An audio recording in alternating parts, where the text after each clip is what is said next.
we invite you to drift into a hauntingly serene escape with The Phantom of the Opera by Gaston Leroux. Step into the shadowy grandeur of the Paris Opera House, reimagined as a calming sleep story to guide you into tranquil slumber. Great for relaxation, stress relief, and bedtime calm. Please subscribe for more calming classics. Click like, share the magic, and ring the bell so you never miss a moonlit chapter or soothing update. Are you ready? Breathe deeply, relax, and let the journey begin. The Phantom of the Opera by Gaston Leroux. Prologue, in which the author of this singular work informs the reader how he acquired the certainty that the opera ghost really existed. The opera ghost really existed.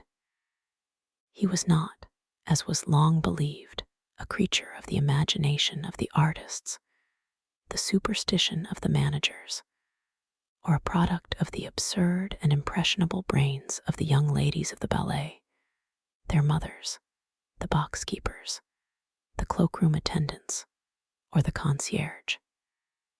Yes, he existed in flesh and blood, although he assumed the complete appearance of a real phantom, that is to say, of a spectral shade. When I began to ransack the archives of the National Academy of Music, I was at once struck by the surprising coincidences between the phenomena ascribed to the ghost and the most extraordinary and fantastic tragedy that ever excited the Paris upper classes. And I soon conceived the idea that this tragedy might reasonably be explained by the phenomena in question. The events do not date more than 30 years back, and it would not be difficult to find at the present day, in the foyer of the ballet, old men of the highest respectability, men upon whose word one could absolutely rely, who would remember as though they happened yesterday the mysterious and dramatic conditions that attended the kidnapping of Christine Daw, the disappearance of the Vicomte de Chagny, and the death of his elder brother, Count Philippe, whose body was found on the bank of the lake that exists in the lower cellars of the opera on the Rue Scribe side. But none of those witnesses had, until that day, thought that there was any reason for connecting the more or less legendary figure of the opera ghost with that terrible story.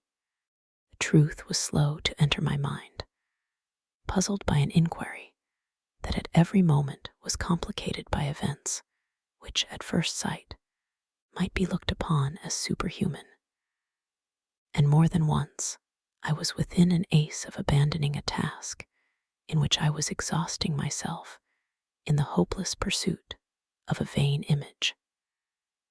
At last, I received the proof that my presentiments had not deceived me, and I was rewarded for all my efforts on the day when I acquired the certainty that the opera ghost was more than a mere shade. On that day, I had spent long hours over the memoirs of a manager, the light and frivolous work of the too skeptical Moncharmin, who, during his term at the opera, understood nothing of the mysterious behavior of the ghost, and who was making all the fun of it that he could at the very moment when he became the first victim of the curious financial operation that went on inside the magic envelope. I had just left the library in despair when I met the delightful acting manager of our National Academy, who stood chatting on a landing with a lively and well-groomed little old man, to whom, he introduced me gaily. The acting manager knew all about my investigations and how eagerly and unsuccessfully I had been trying to discover the whereabouts of the examining magistrate in the famous Chagney case, M. Fora. Nobody knew what had become of him, alive or dead. And here he was back from Canada, where he had spent 15 years, and the first thing he had done on his return to Paris was to come to the secretarial offices at the opera and ask for a free seat. The little old man was M. for himself. We spent a good part of the evening together, and he told me the whole Chagney case as he had understood it at the time. He was bound to conclude in favor of the madness of the Viscount and the accidental death of the elder brother, for lack of evidence to the contrary. But he was nevertheless persuaded that a terrible tragedy had taken place between the two brothers in connection with Christine Daw. He could not tell me what became of Christine or the Viscount. When I mentioned the ghost, he only laughed. He, too, had been told of the curious manifestations that seemed to point to the existence of an abnormal being residing in one of the most mysterious corners of the opera, and he knew the story of the envelope. But he had never seen anything in it worthy of his attention as magistrate in charge of the Chagney case, and it was as much as he had done to listen to the evidence of a witness who appeared of his own accord and declared that he had often met the ghost. This witness was none other than the man whom all Paris called the Persian, and who was well known to every subscriber to the opera. The magistrate took him for a visionary. I was immensely interested by this story of the Persian. I wanted, if there were still time, to find this valuable and eccentric witness. My luck began to improve, and I discovered him in his little flat in the Rue de Rivoli, where he had lived ever since, and where he died 5 months after my visit. I was at first inclined to be suspicious, but when the Persian had told me, with childlike candor, all that he knew about the ghost, and had handed me the proofs of the ghost's existence, including the strange correspondence of Christine Daw to do as I pleased with, I was no longer able to doubt. No, the ghost was not a myth. I have, I know, been told that this correspondence may have been forged from first to last by a man whose imagination had certainly been fed on the most seductive tales. But fortunately, I discovered some of Christine's writing outside the famous bundle of letters, and on a comparison between the two, all my doubts were removed. I also went into the past history of the Persian and found that he was an upright man, incapable of inventing a story that might have defeated the ends of justice. This, moreover, was the opinion of the more serious people who, at one time or other, were mixed up in the Chagney case, who were friends of the Chagney family, to whom I showed all my documents and set forth all my inferences. In this connection, I should like to print a few lines which I received from General D. Sir, I cannot urge you too strongly to publish the results of your inquiry. I remember perfectly that, a few weeks before the disappearance of that great singer, Christine Daw, and the tragedy which threw the whole of the Faubourg Saint-Germain into mourning, there was a great deal of talk in the foyer of the ballet on the subject of the ghost, and I believe that it only ceased to be discussed in consequence of the later affair that excited us all so greatly. But if it be possible, as, after hearing you, I believe to explain the tragedy through the ghost, then I beg you, sir, to talk to us about the ghost again. Mysterious though the ghost may at first appear, he will always be more easily explained than the dismal story in which malevolent people have tried to picture two brothers killing each other who had worshipped each other all their lives. Believe me, etc. Lastly, with my bundle of papers in hand, I once more went over the ghost's vast domain, the huge building which he had made his kingdom. All that my eyes saw, all that my mind perceived, corroborated the Persian's documents precisely, and a wonderful discovery crowned my labors in a very definite fashion. It will be remembered that later, when digging in the substructure of the opera, before burying the phonographic records of the artist's voice, the workmen laid bare a corpse. Well, I was at once able to prove that this corpse was that of the opera ghost. I made the acting manager put this proof to the test with his own hand, and it is now a matter of supreme indifference to me if the papers pretend that the body was that of a victim of the Commune. The wretches who were massacred under the Commune in the cellars of the opera were not buried on this side.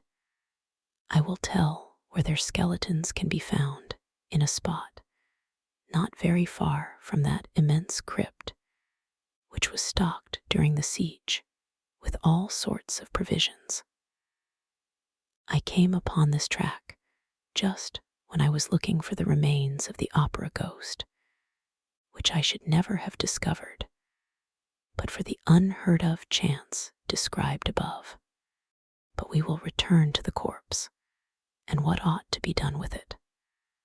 For the present, I must conclude this very necessary introduction by thanking M. Mifroid, who was the commissary of police called in for the first investigations after the disappearance of Christine Da, M. Ramay, the late secretary, M. Mercier, the late acting manager, M. Gabriel, the late course master, and more particularly MME, La Baronne de Castellot-Barbezac, who was once the little Meg of the story, and who is not ashamed of it, the most charming star of our admirable corps de ballet, the eldest daughter of the worthy MME, Guillery, now deceased, who had charge of the ghost's private box.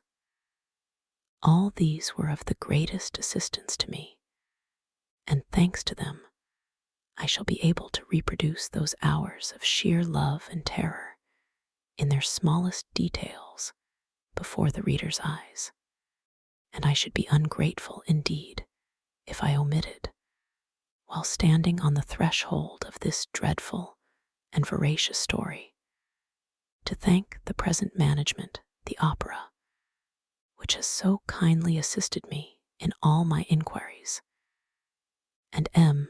Messenger in particular, together with M. Gabion, the acting manager, and that most amiable of men, the architect entrusted with the preservation of the building, who did not hesitate to lend me the works of Charles Garnier, although he was almost sure that I would never return them to him. Lastly, I must pay a public tribute to the generosity of my friend and former collaborator, M. J. Lacroze, who allowed me to dip into his splendid theatrical library and to borrow the rarest editions of books, by which he set great store. Gaston Leroux. Chapter 1. Is it the ghost? It was the evening on which M.M. Debian and Poligny, the managers of the opera, were giving a last gala performance to mark their retirement. Suddenly, the dressing room of La Sorelli, one of the principal dancers, was invaded by half a dozen young ladies of the ballet, who had come up from the stage after dancing Polyeucte. They rushed in amid great confusion, some giving vent to forced and unnatural laughter, others to cries of terror. Sorelli, who wished to be alone for a moment to run through the speech which she was to make to the resigning managers, looked around angrily at the mad and tumultuous crowd.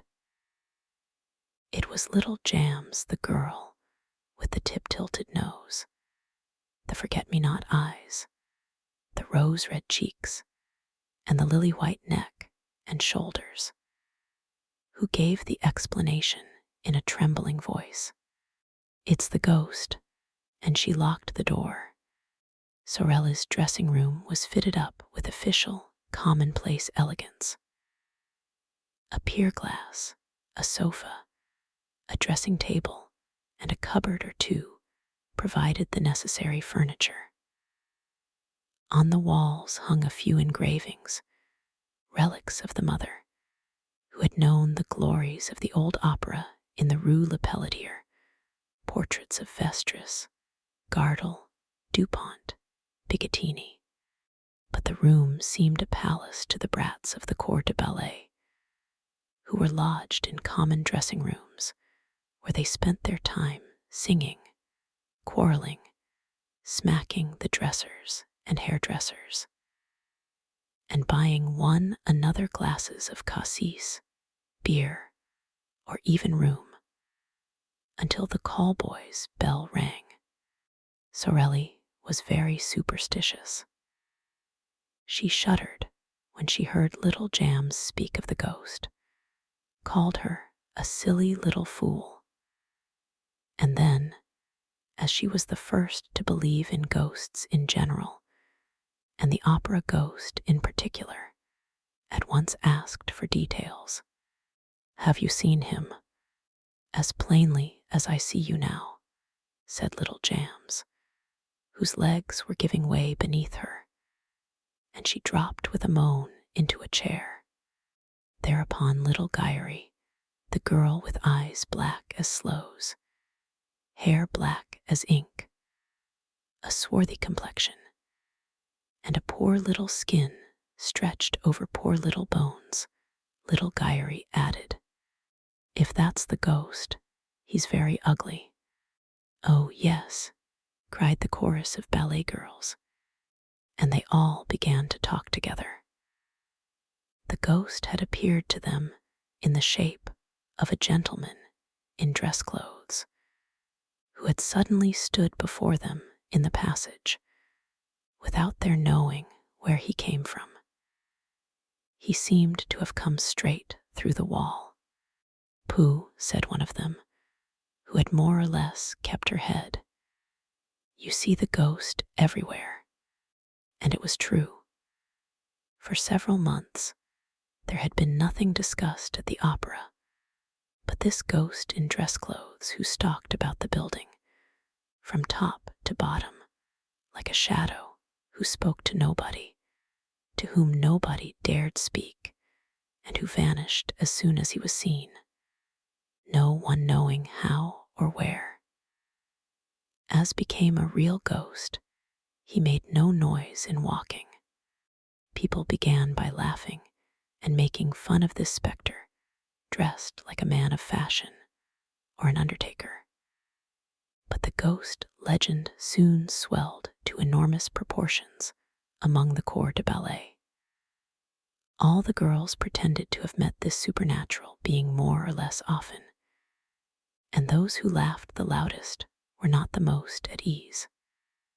When he did not show himself, he betrayed his presence, or his passing by accident, comic or serious, for which the general superstition held him responsible. Had anyone met with a fall, or suffered a practical joke at the hands of one of the other girls, or lost a powder puff, it was at once the fault of the ghost, of the opera ghost. After all, who had seen him? You meet so many men in dress clothes at the opera who are not ghosts. But this dress suit had a peculiarity of its own. It covered a skeleton. At least, so the ballet girl said. And of course, it had a death's head. Was all this serious? The truth is that the idea of the skeleton came from the description of the ghost given by Joseph Buquet, the chief scene shifter, who had really seen the ghost. He had run up against the ghost on the little staircase by the footlights, which leads to the cellars. He had seen him for a second, for the ghost had fled, and to anyone who cared to listen to him, he said, "He is extraordinarily thin, and his dress coat hangs on a skeleton frame. His eyes are so deep that you can hardly see the fixed pupils. You just see two big black holes, as in a dead man's skull. His skin, which is stretched across his bones like a drumhead, is not white, but a nasty yellow. His nose is so little worth talking about that you can't see its side face, and the absence of that nose is a horrible thing to look at. All the hair he has is 3 or 4 long dark locks on his forehead and behind his ears. This chief scene shifter was a serious, sober, steady man, very slow at imagining things. His words were received with interest and amazement, and soon there were other people to say that they too had met a man in dress clothes with a death's head on his shoulders. Sensible men who had wind of the story began by saying that Joseph Buquet had been the victim of a joke played by one of his assistants. And then, one after the other, there came a series of incidents so curious and so inexplicable that the very shrewdest people began to feel uneasy. For instance, a fireman is a brave fellow. He fears nothing, least of all fire. Well, the fireman in question, who had gone to make a round of inspection in the cellars, and who, it seems, had ventured a little farther than usual, suddenly reappeared on the stage, pale, scared, trembling, with his eyes starting out of his head, and practically fainted in the arms of the proud mother of little Jams. And why? Because he had seen coming toward him, at the level of his head, but without a body attached to it, a head of fire. And, as I said, a fireman is not afraid of fire. The fireman's name was Pampin. The corps de ballet was flung into consternation. At first sight, this fiery head in no way corresponded with Joseph Buquet's description of the ghost. But the young ladies soon persuaded themselves that the ghost had several heads, which he changed about as he pleased. And of course, they at once imagined that they were in the greatest danger. Once a fireman did not hesitate to faint. Leaders and front row and back row girls alike had plenty of excuses for the fright that made them quicken their pace when passing some dark corner or ill-lighted corridor. Sorelli herself, on the day after the adventure of the fireman, placed a horseshoe on the table in front of the stage doorkeeper's box. which everyone who entered the opera otherwise than as a spectator must touch before setting foot on the first tread of the staircase. This horseshoe was not invented by me any more than any other part of this story, alas, and may still be seen on the table in the passage outside the stage doorkeeper's box.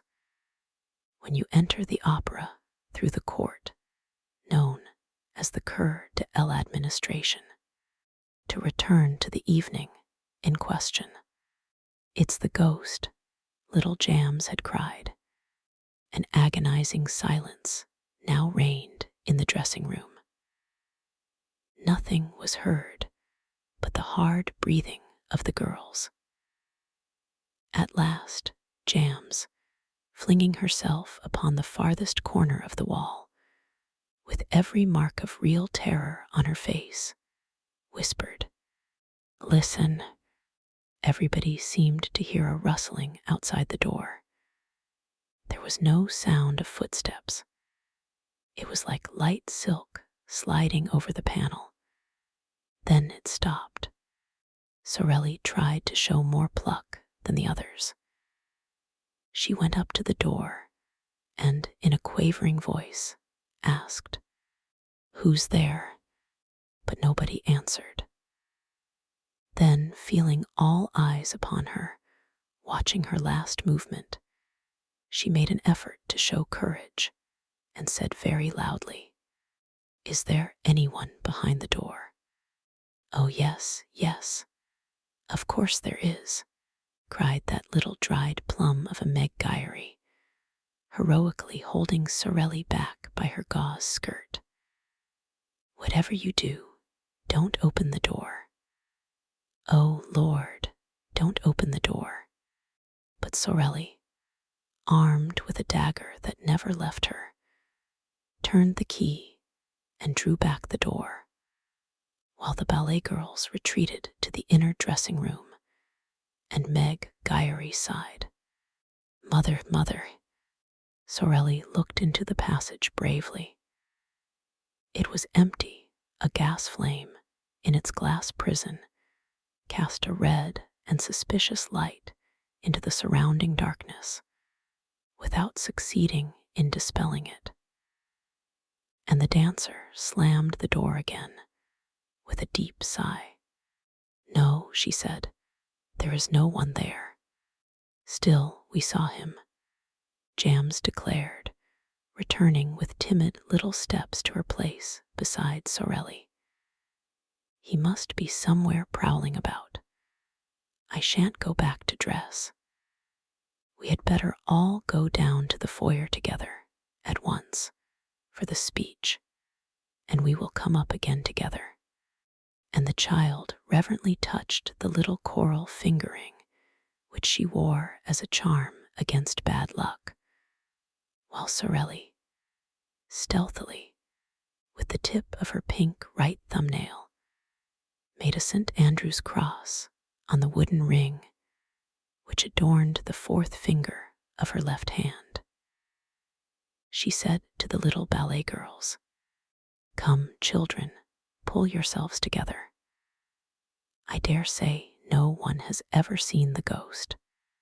Yes, yes, we saw him just now," cried the girls. "He had his death's head and his dress coat, just as when he appeared to Joseph Buquet. And Gabriel saw him too," said Jams. "Only yesterday afternoon in broad daylight. Gabriel, the chorus master. Why, yes, didn't you know? And he was wearing his dress clothes in broad daylight." "Who, Gabriel?" "Why, no, the ghost. Certainly, Gabriel told me so himself. That's what he knew him by." Gabriel was in the stage manager's office. Suddenly, the door opened and the Persian entered. You know the Persian has the evil eye.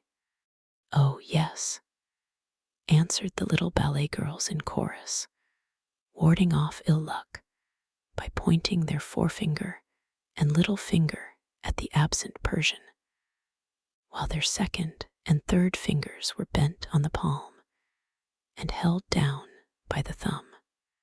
"And you know how superstitious Gabriel is," continued Jams. "However, he is always polite. When he meets the Persian, he just puts his hand in his pocket and touches his keys. Well, the moment the Persian appeared in the doorway, Gabriel gave one jump from his chair to the lock of the cupboard so as to touch iron. In doing so, he tore a whole skirt of his overcoat on a nail. Hurrying to get out of the room, he banged his forehead against a hat peg and gave himself a huge bump. Then, suddenly stepping back, he skinned his arm on the screen near the piano. He tried to lean on the piano, but the lid fell on his hands and crushed his fingers. He rushed out of the office like a madman, slipped on the staircase, and came down the whole of the first flight on his back. I was just passing with Mother.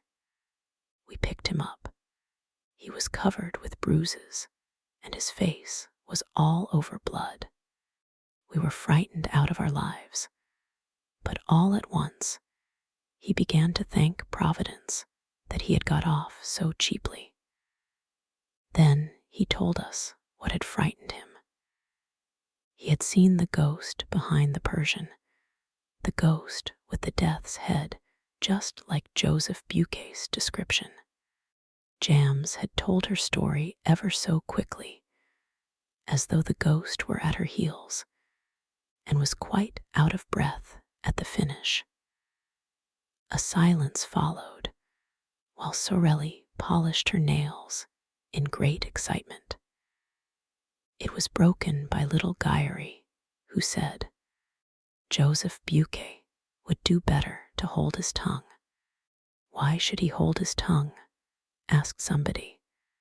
"That's Mother's opinion," replied Meg, lowering her voice and looking all about her, as though fearing lest other ears than those present might overhear. "And why is it your mother's opinion?" "Hush, Mother says the ghost doesn't like being talked about." "And why does your mother say so?" Because nothing." This reticence exasperated the curiosity of the young ladies, who crowded round little Guyery, begging her to explain herself. They were there, side by side, leaning forward simultaneously in one movement of entreaty and fear, communicating their terror to one another, taking a keen pleasure in feeling their blood freeze in their veins. "I swore not to tell," gasped Meg, but they left her no peace and promised to keep the secret, until Meg, burning to say all she knew, began, with her eyes fixed on the door. "Well, it's because of the private box." "What private box?" "The ghost's box." "Has the ghost a box?" "Oh, do tell us, do tell us." "Not so loud," said Meg. "It's box 5, you know, the box on the grand tier, next to the stage box, on the left." "Oh, nonsense. I tell you it is. Mother has charge of it. But you swear you won't say a word." Of course, of course." "Well, that's the ghost's box. No one has had it for over a month, except the ghost, and orders have been given at the box office that it must never be sold." "And does the ghost really come there?" "Yes." "Then somebody does come." "Why, no, the ghost comes, but there is nobody there." The little ballet girls exchanged glances. If the ghost came to the box, he must be seen, because he wore a dress coat and a death's head. This was what they tried to make Meg understand but she replied, "That's just it. The ghost is not seen, and he has no dress coat and no head. All that talk about his death's head and his head of fire is nonsense. There's nothing in it. You only hear him when he is in the box. Mother has never seen him, but she has heard him. Mother knows, because she gives him his program." Sorelli interfered. "Gyuri, child, you're getting at us." Thereupon little Gyuri began to cry. I ought to have held my tongue if Mother ever came to know. But I was quite right. Joseph Buquet had no business to talk of things that don't concern him. It will bring him bad luck. Mother was saying so last night. There was a sound of hurried and heavy footsteps in the passage, and a breathless voice cried, "Cecile, Cecile, are you there?" "It's Mother's voice," said Jams. "What's the matter?" She opened the door. A respectable lady, built on the lines of a Pomeranian grenadier, burst into the dressing room and dropped groaning into a vacant armchair. Her eyes rolled madly in her brick-dust-colored face. "How awful," she said, "how awful." What? Joseph Buquet. What about him?" "Joseph Buquet is dead."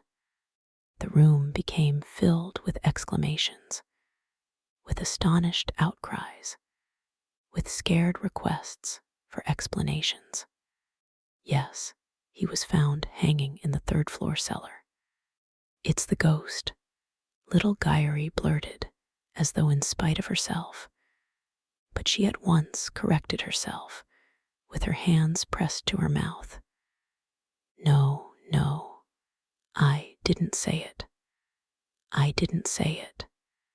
All around her, her panic-stricken companions repeated under their breaths, "Yes, it must be the ghost."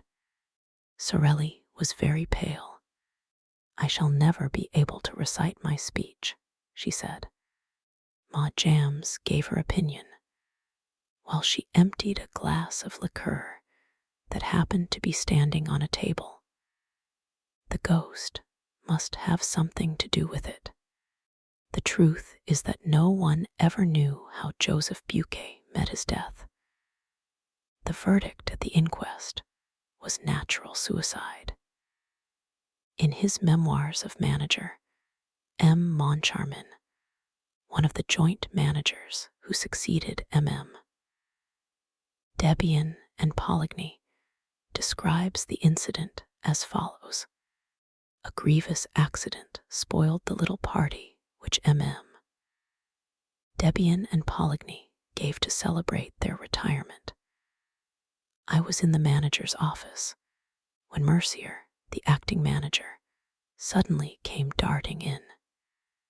He seemed half mad and told me that the body of a scene shifter had been found hanging in the third cellar under the stage, between a farmhouse and a scene from the Roy de Lahore.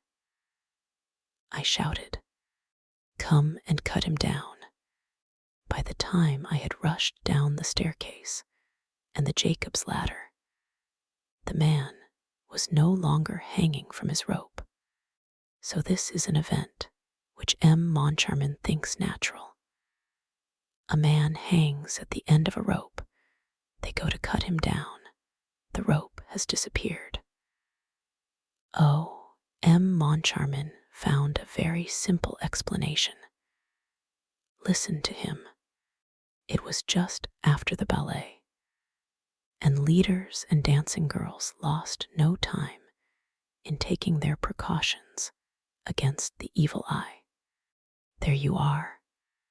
Picture the corps de ballet scuttling down the Jacob's ladder and dividing the suicide's rope among themselves in less time than it takes to write. When, on the other hand, I think of the exact spot where the body was discovered the third cellar underneath the stage.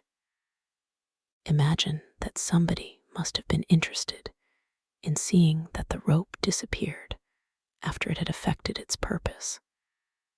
And time will show if I am wrong. The horrid news soon spread all over the opera, where Joseph Buquet was very popular. The dressing rooms emptied, and the ballet girls, crowding around Sorelli like timid sheep around their shepherdess, made for the foyer through the ill-lit passages and staircases, trotting as fast as their little pink legs could carry them. Chapter 2. The New Margarita. On the first landing, Sorelli ran against the Comte de Chagny, who was coming upstairs. The Count, who was generally so calm, seemed greatly excited. "I was just going to you," he said, taking off his hat. "Oh, Sorelli, what an evening! And Christine Da, what a triumph!" "Impossible," said Meg Gyery. "6 months ago, she used to sing like a crock. But do let us get by, my dear Count," continues the brat, with a saucy curtsy. "We are going to inquire after a poor man who was found hanging by the neck." Just then, the acting manager came fussing past and stopped when he heard this remark. "What?" he exclaimed roughly. "Have you girls heard already? Well, please forget about it for tonight. And above all, don't let M. Debian and M. Poligny hear. It would upset them too much on their last day." They all went on to the foyer of the ballet, which was already full of people. The Comte de Chagny was right. No gala performance ever equaled this one. All the great composers of the day had conducted their own works in turns. Fora and Cross had sung, and on that evening, Christine Da had revealed her true self for the first time to the astonished and enthusiastic audience. Gounod had conducted the funeral march of a marionette, Rayer, his beautiful overture to Siguiar, Saint Scenes, the Dance Macabre, and a Reverie Orientale, Massenet, an unpublished Hungarian march, Garad, his Carnaval de Libes, the valse lent from Sylvia, and the pizzicati from Capelia. Emil Cross had sung the bolero in the Vespri Siciliani, and Emil Denise Bloch the drinking song in Lucrezia Borgia. But the real triumph was reserved for Christine Da, who had begun by singing a few passages from Romeo and Juliet. It was the first time that the young artist sang in this work of Gounod, which had not been transferred to the opera, and which was revived at the Opera Comique after it had been produced at the old Theatre Lyrique by Mme. Carvalho.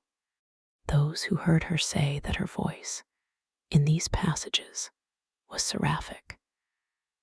But this was nothing to the superhuman notes that she gave forth in the prison scene, and the final trio in Faust, which she sang in the place of La Carlotta, who was ill. No one had ever heard or seen anything like it. Da revealed a new Margarita that night, a Margarita of a splendor, a radiance hitherto unsuspected. The whole house went mad, rising to its feet, shouting, cheering, clapping, while Christine sobbed and fainted in the arms of her fellow singers and had to be carried to her dressing room. A few subscribers, however, protested. Why had so great a treasure been kept from them all that time?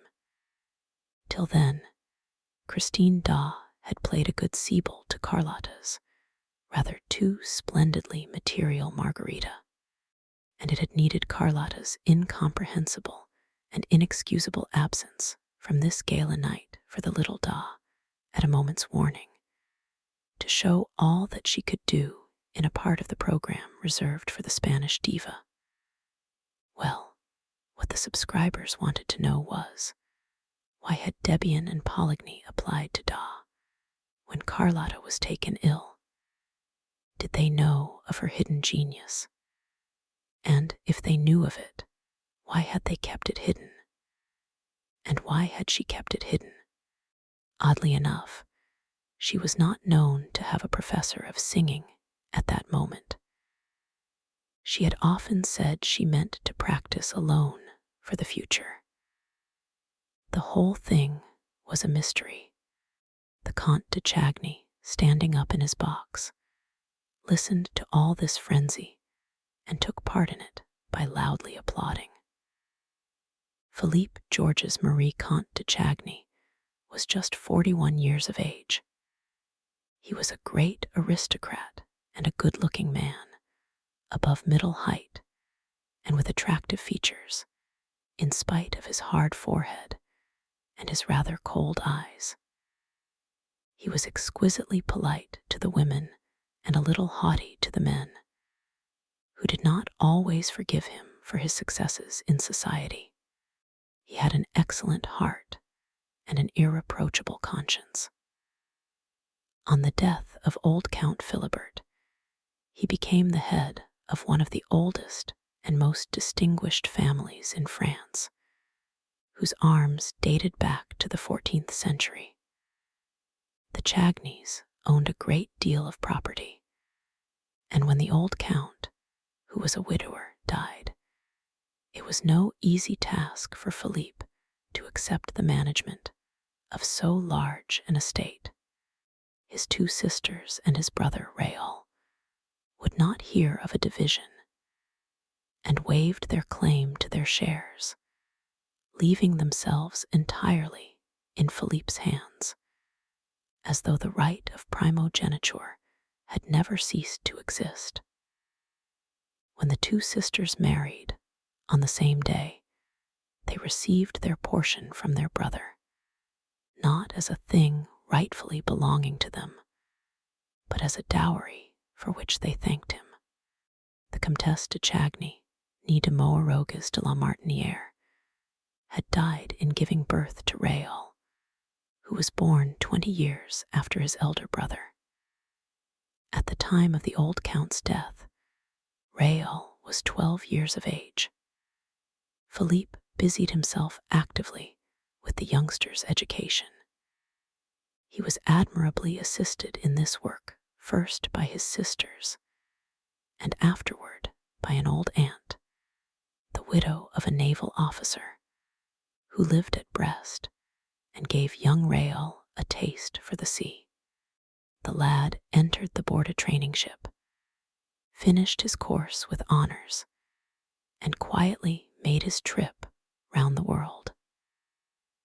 Thanks to powerful influence, he had just been appointed a member of the official expedition on board the Requin, which was to be sent to the Arctic Circle in search of the survivors of the Dardo's expedition, of whom nothing had been heard for 3 years. Meanwhile, he was enjoying a long furlough which would not be over for 6 months. And already the dowagers of the Faubourg Saint-Germain were pitying the handsome and apparently delicate stripling for the hard work in store for him. The shyness of the sailor lad, I was almost saying his innocence, was remarkable. He seemed to have but just left the women's apron strings. As a matter of fact, petted as he was by his two sisters and his old aunt, he had retained from this purely feminine education manners that were almost candid and stamped with a charm that nothing had yet been able to sully. He was a little over 21 years of age and looked 18. He had a small, fair mustache, beautiful blue eyes, and a complexion like a girl. Philippe spoiled Raoul. To begin with, he was very proud of him and pleased to foresee a glorious career for his junior in the Navy, in which one of their ancestors, the famous Chagny de la Roche, had held the rank of admiral. He took advantage of the young man's leave of absence to show him Paris, with all its luxurious and artistic delights. The Count considered that, at Raoul's age, it is not good to be too good. Philippe himself had a character that was very well balanced in work and pleasure alike. His demeanor was always faultless, and he was incapable of setting his brother a bad example. He took him with him wherever he went. He even introduced him to the foyer of the ballet. I know that the Count was said to be on terms with Sorelli, but it could hardly be reckoned as a crime for this nobleman, a bachelor with plenty of leisure, especially since his sisters were settled, to come and spend an hour or two after dinner in the company of a dancer, who, though not so very, very witty, had the finest eyes that ever were seen. And besides, there are places where a true Parisian, when he has the rank of the Comte de Chagny, is bound to show himself. And at that time, the foyer of the ballet at the opera was one of those places. Lastly, Philippe would perhaps not have taken his brother behind the scenes of the opera if Raoul had not been the first to ask him, repeatedly renewing his request with a gentle obstinacy, which the Count remembered at a later date. On that evening, Philippe, after applauding the da, turned to Raoul and saw that he was quite pale. "Don't you see," said Raoul, "that the woman's fainting?" "You look like fainting yourself," said the Count. "What's the matter?" But Raoul had recovered himself and was standing up. "Let's go and see," he said. "She never sang like that before." The Count gave his brother a curious smiling glance and seemed quite pleased. They were soon at the door leading from the house to the stage. Numbers of subscribers were slowly making their way through. Raoul tore his gloves without knowing what he was doing, and Philippe had much too kind a heart to laugh at him for his impatience. But he now understood why Raoul was absent-minded when spoken to, and why he always tried to turn every conversation to the subject of the opera. They reached the stage and pushed through the crowd of gentlemen, scene shifters, supers, and chorus girls, Raoul leading the way, feeling that his heart no longer belonged to him, his face set with passion, while Count Philippe followed him with difficulty and continued to smile. At the back of the stage, Raoul had to stop before the inrush of the little troupe of ballet girls who blocked the passage which he was trying to enter. More than one chaffing phrase darted from little made-up lips, to which he did not reply, and at last he was able to pass, and dived into the semi-darkness of a corridor ringing with the name of Da. Da. The Count was surprised to find that Raoul knew the way. He had never taken him to Christine's himself, and came to the conclusion that Raoul must have gone there alone, while the Count stayed talking in the foyer with Sorelli, who often asked him to wait until it was her time to go on, and sometimes handed him the little gaiters in which she ran down from her dressing room to preserve the spotlessness of her satin dancing shoes and her flesh-colored tights. Sorelli had an excuse. She had lost her mother. Postponing his usual visit to Sorelli for a few minutes, the Count followed his brother down the passage that led to Da's dressing room and saw that it had never been so crammed as on that evening, when the whole house seemed excited by her success and also by her fainting fit. For the girl had not yet come to, and the doctor of the theater had just arrived at the moment when Raoul entered at his heels. Christine, therefore, received the first aid of the one, while opening her eyes in the arms of the other. The Count and many more remained crowding in the doorway. "Don't you think, doctor, that those gentlemen had better clear the room?" asked Raoul coolly. "There's no breathing here." "You're quite right," said the doctor, and he sent everyone away, except Raoul and the maid, who looked at Raoul with eyes of the most undisguised astonishment. She had never seen him before, and yet dared not question him, and the doctor imagined that the young man was only acting as he did because he had the right to. The Viscount, therefore, remained in the room watching Christine as she slowly returned to life, while even the joint managers, Debian and Poligny, who had come to offer their sympathy and congratulations, found themselves thrust into the passage among the crowd of dandies. The Comte de Chagny, who was one of those standing outside, laughed. "Oh, the rogue, the rogue." And he added under his breath, "Those youngsters with their schoolgirl airs. So he's a Chagny after all."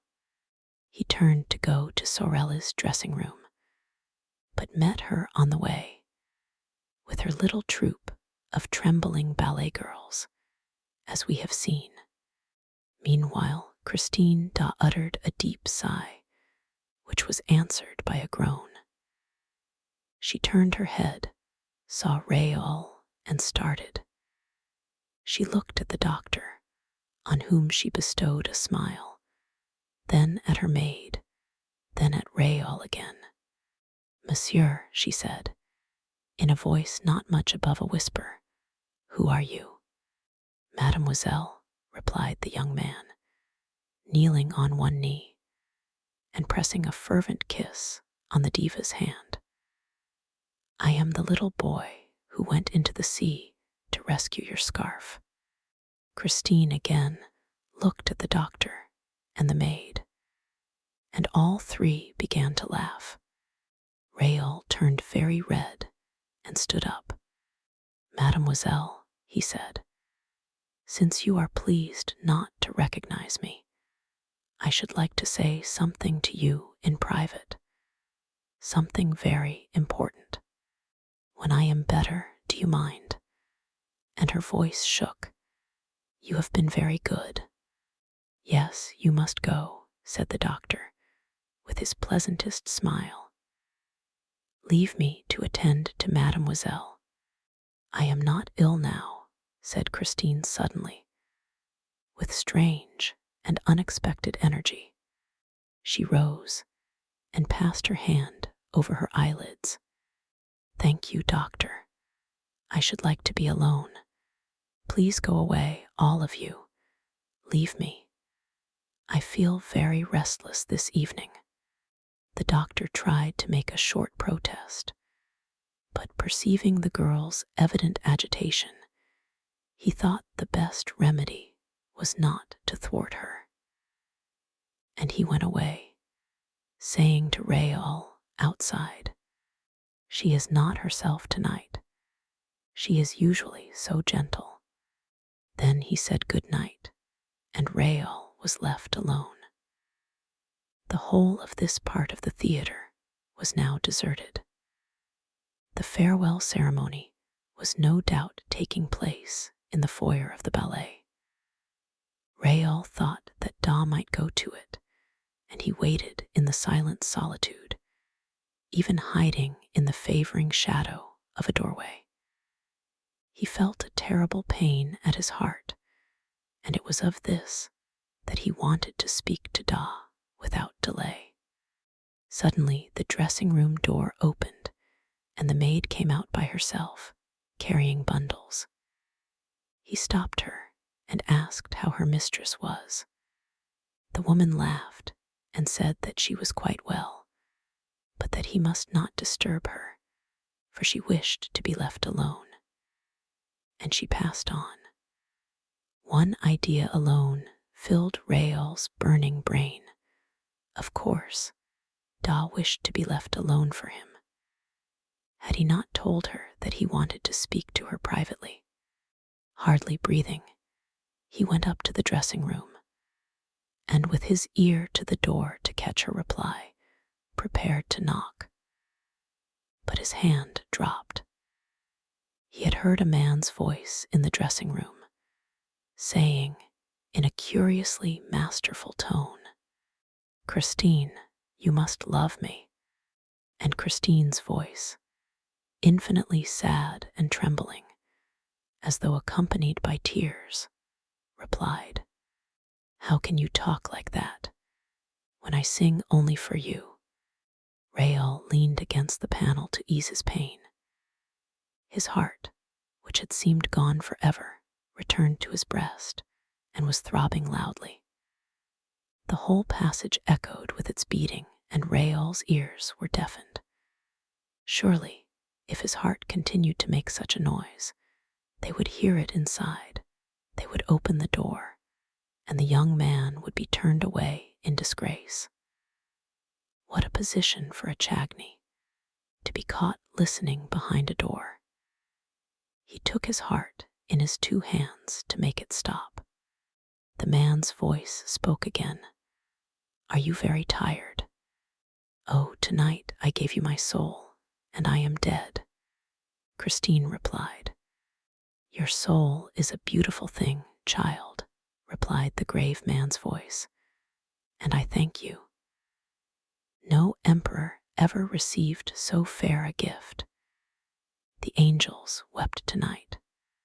Rael heard nothing after that. Nevertheless, he did not go away, but as though he feared lest he should be caught, he returned to his dark corner, determined to wait for the man to leave the room. At one and the same time, he had learned what love meant and hatred. He knew that he loved. He wanted to know whom he hated. To his great astonishment, the door opened, and Christine Da appeared, wrapped in furs, with her face hidden in a lace veil, alone. She closed the door behind her, but Rael observed that she did not lock it. She passed him. He did not even follow her with his eyes, for his eyes were fixed on the door, which did not open again. When the passage was once more deserted, he crossed it, opened the door of the dressing room, went in and shut the door. He found himself in absolute darkness. The gas had been turned out.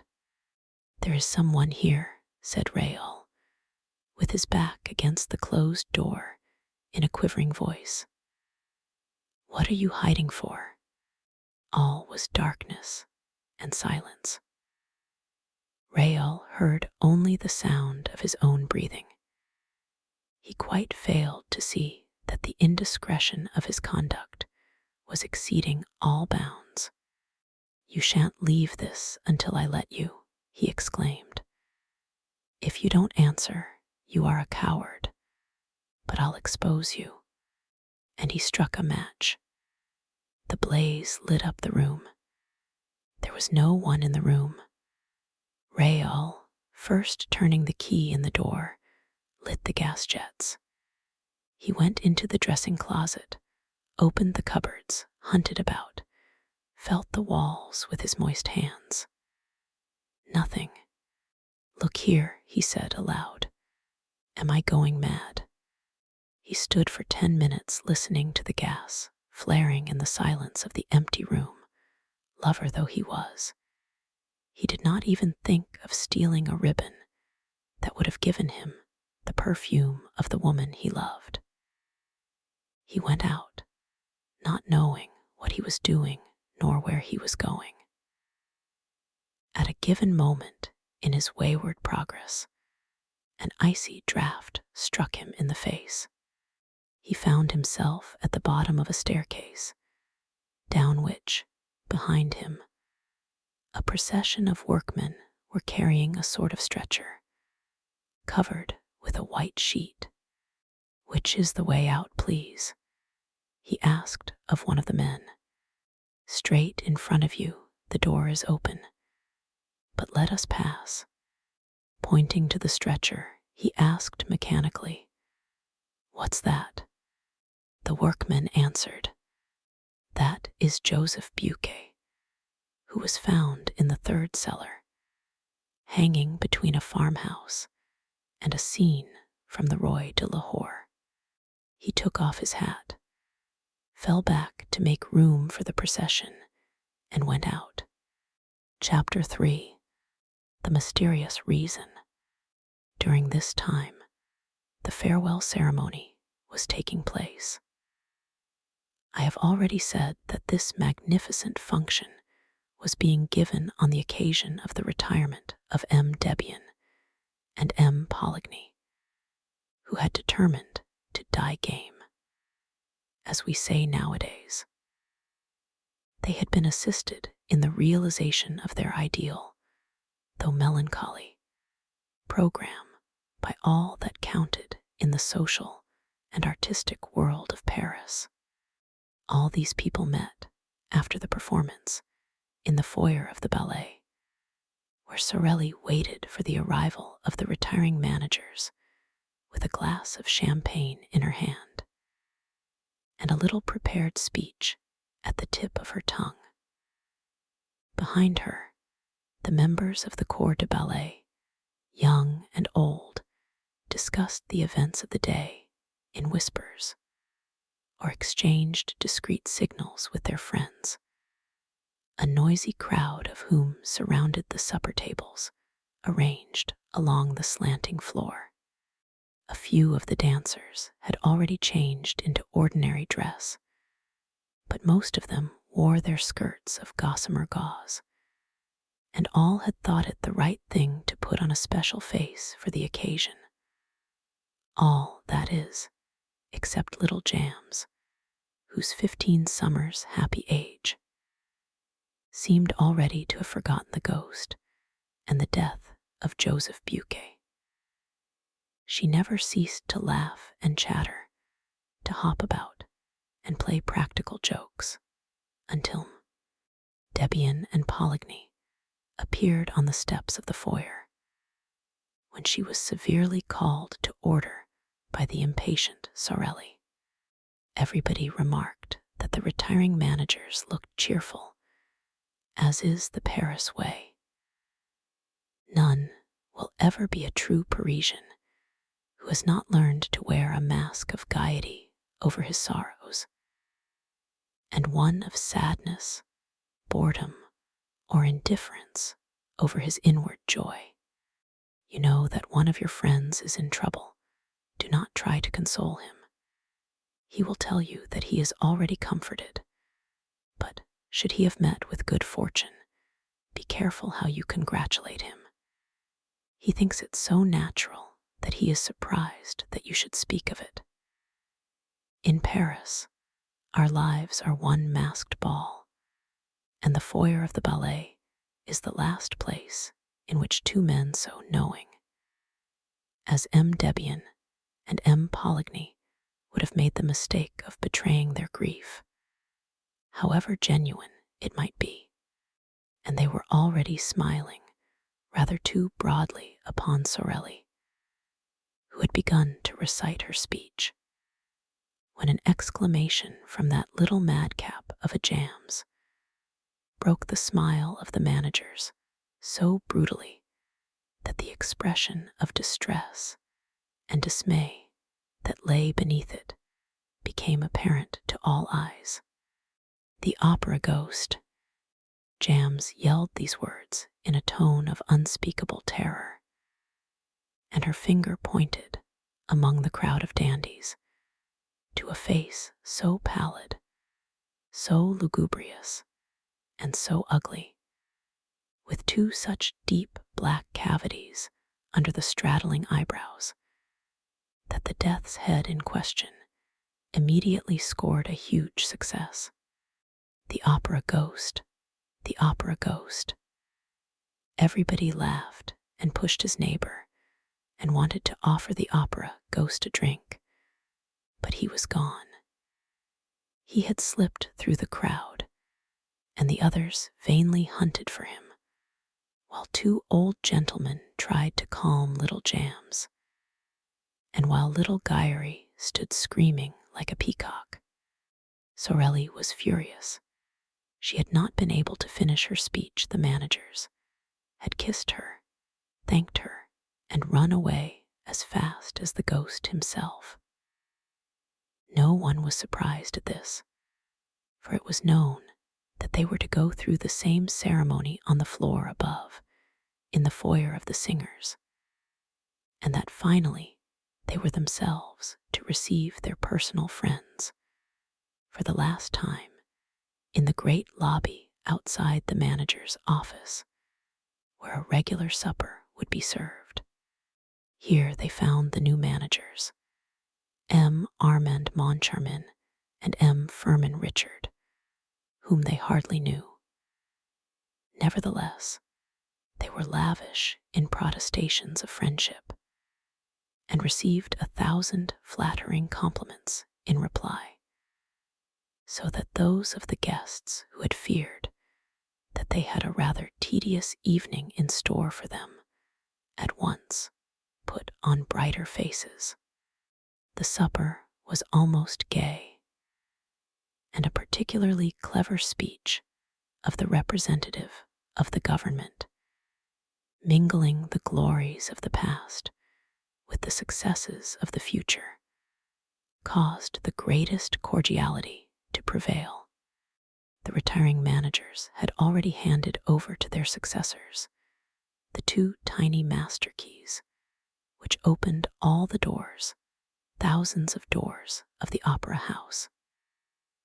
And those little keys, the object of general curiosity, were being passed from hand to hand, when the attention of some of the guests was diverted by their discovery, at the end of the table, of that strange, wan, and fantastic face, with the hollow eyes, which had already appeared in the foyer of the ballet, and been greeted by little Jam's exclamation, "The opera ghost."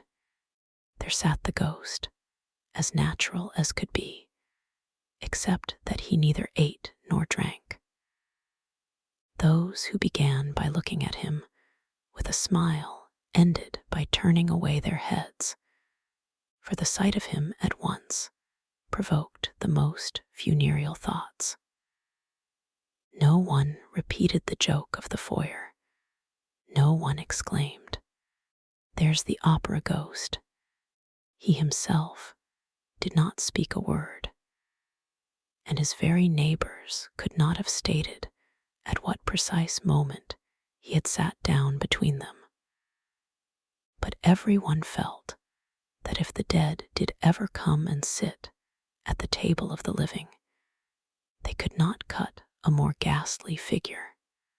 The friends of Firmin Richard and Armand Moncharmin thought that this lean and skinny guest was an acquaintance of Debian's or Poligny, while Debian's and Poligny's friends believed that the cadaverous individual belonged to Firmin Richard and Armand Moncharmin's party. The result was that no request was made for an explanation, no unpleasant remark, no joke in bad taste, which might have offended this visitor from the tomb. A few of those present who knew the story of the ghost and the description of him given by the chief scene shifter, they did not know of Joseph Buquet's death, thought, in their own minds, that the man at the end of the table might easily have passed for him.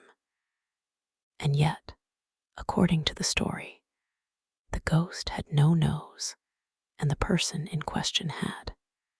But M. Moncharmin declares in his memoirs that the guest's nose was transparent. Long, thin, and transparent are his exact words. I, for my part, will add that this might very well apply to a false nose. M. Moncharmin may have taken for transparency what was only shininess. Everybody knows that orthopedic science provides beautiful false noses for those who have lost their noses naturally, or as the result of an operation. Did the ghost really take a seat at the manager's supper table that night, uninvited? And can we be sure that the figure was that of the opera ghost himself? Who would venture to assert as much? I mention the incident not because I wish for a second to make the reader believe, or even to try to make him believe, that the ghost was capable of such a sublime piece of impudence, but because, after all, the thing is impossible. M. Armand Moncharmin, in chapter 11 of his memoirs, says, "When I think of this first evening, I cannot separate the secret confided to us by M.M. Debian and Poligny in their office from the presence at our supper of that ghostly person whom none of us knew. What happened was this. Debian and Poligny, sitting at the center of the table, had not seen the man with the death's head. Suddenly, he began to speak. The ballet girls are right, he said. The death of that poor Buquet is perhaps not so natural as people think. Debian and Poligny gave a start. Is Buquet dead? They cried. Yes, replied the man, or the shadow of a man, quietly. He was found this evening, hanging in the third cellar between a farmhouse and a scene from the Roi de Lahore. The two managers, or rather ex-managers, at once rose and stared strangely at the speaker. They were more excited than they need have been, that is to say, more excited than anyone need be by the announcement of the suicide of a chief scene shifter. They looked at each other. They had both turned whiter than the tablecloth. At last, Debian made a sign to him.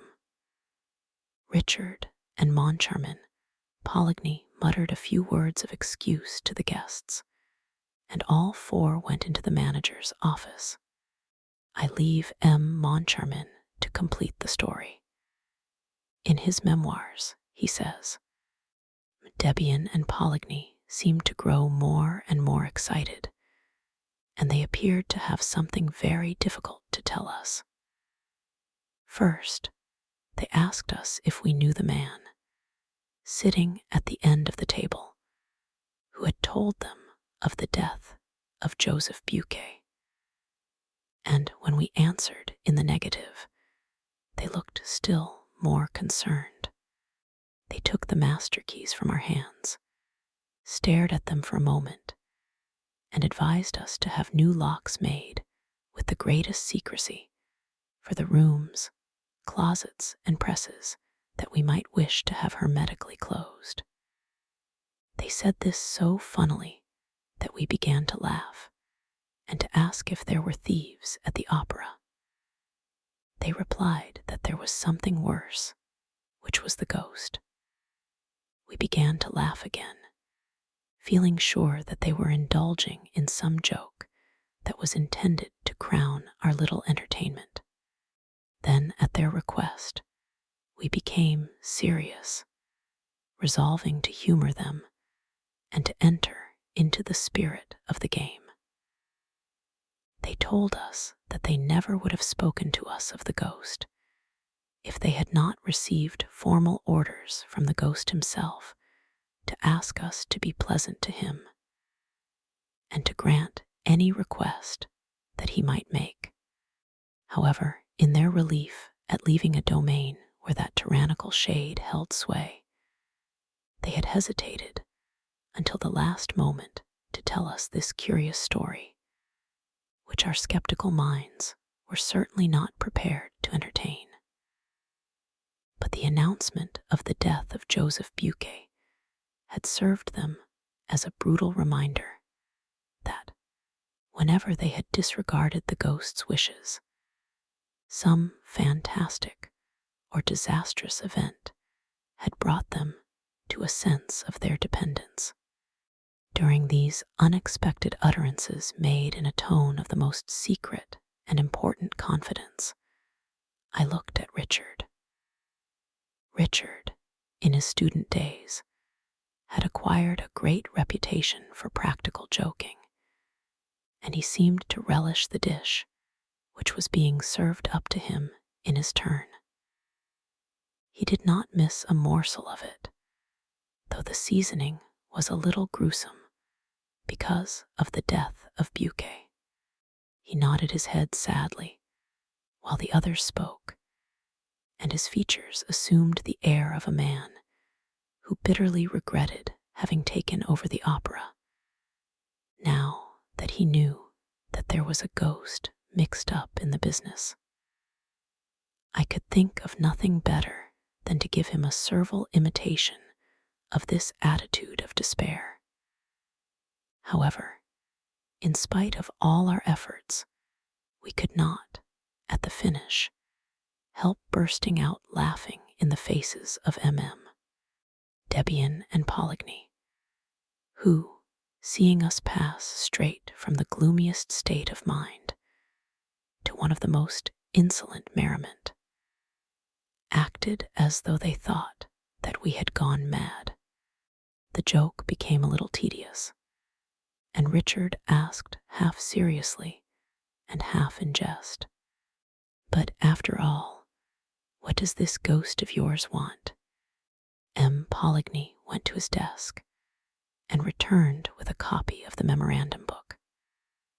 The memorandum book begins with the well-known words saying that the management of the opera shall give to the performance of the National Academy of Music the splendor that becomes the first lyric stage in France, and ends with clause 98, which says that the privilege can be withdrawn if the manager infringes the conditions stipulated in the memorandum book.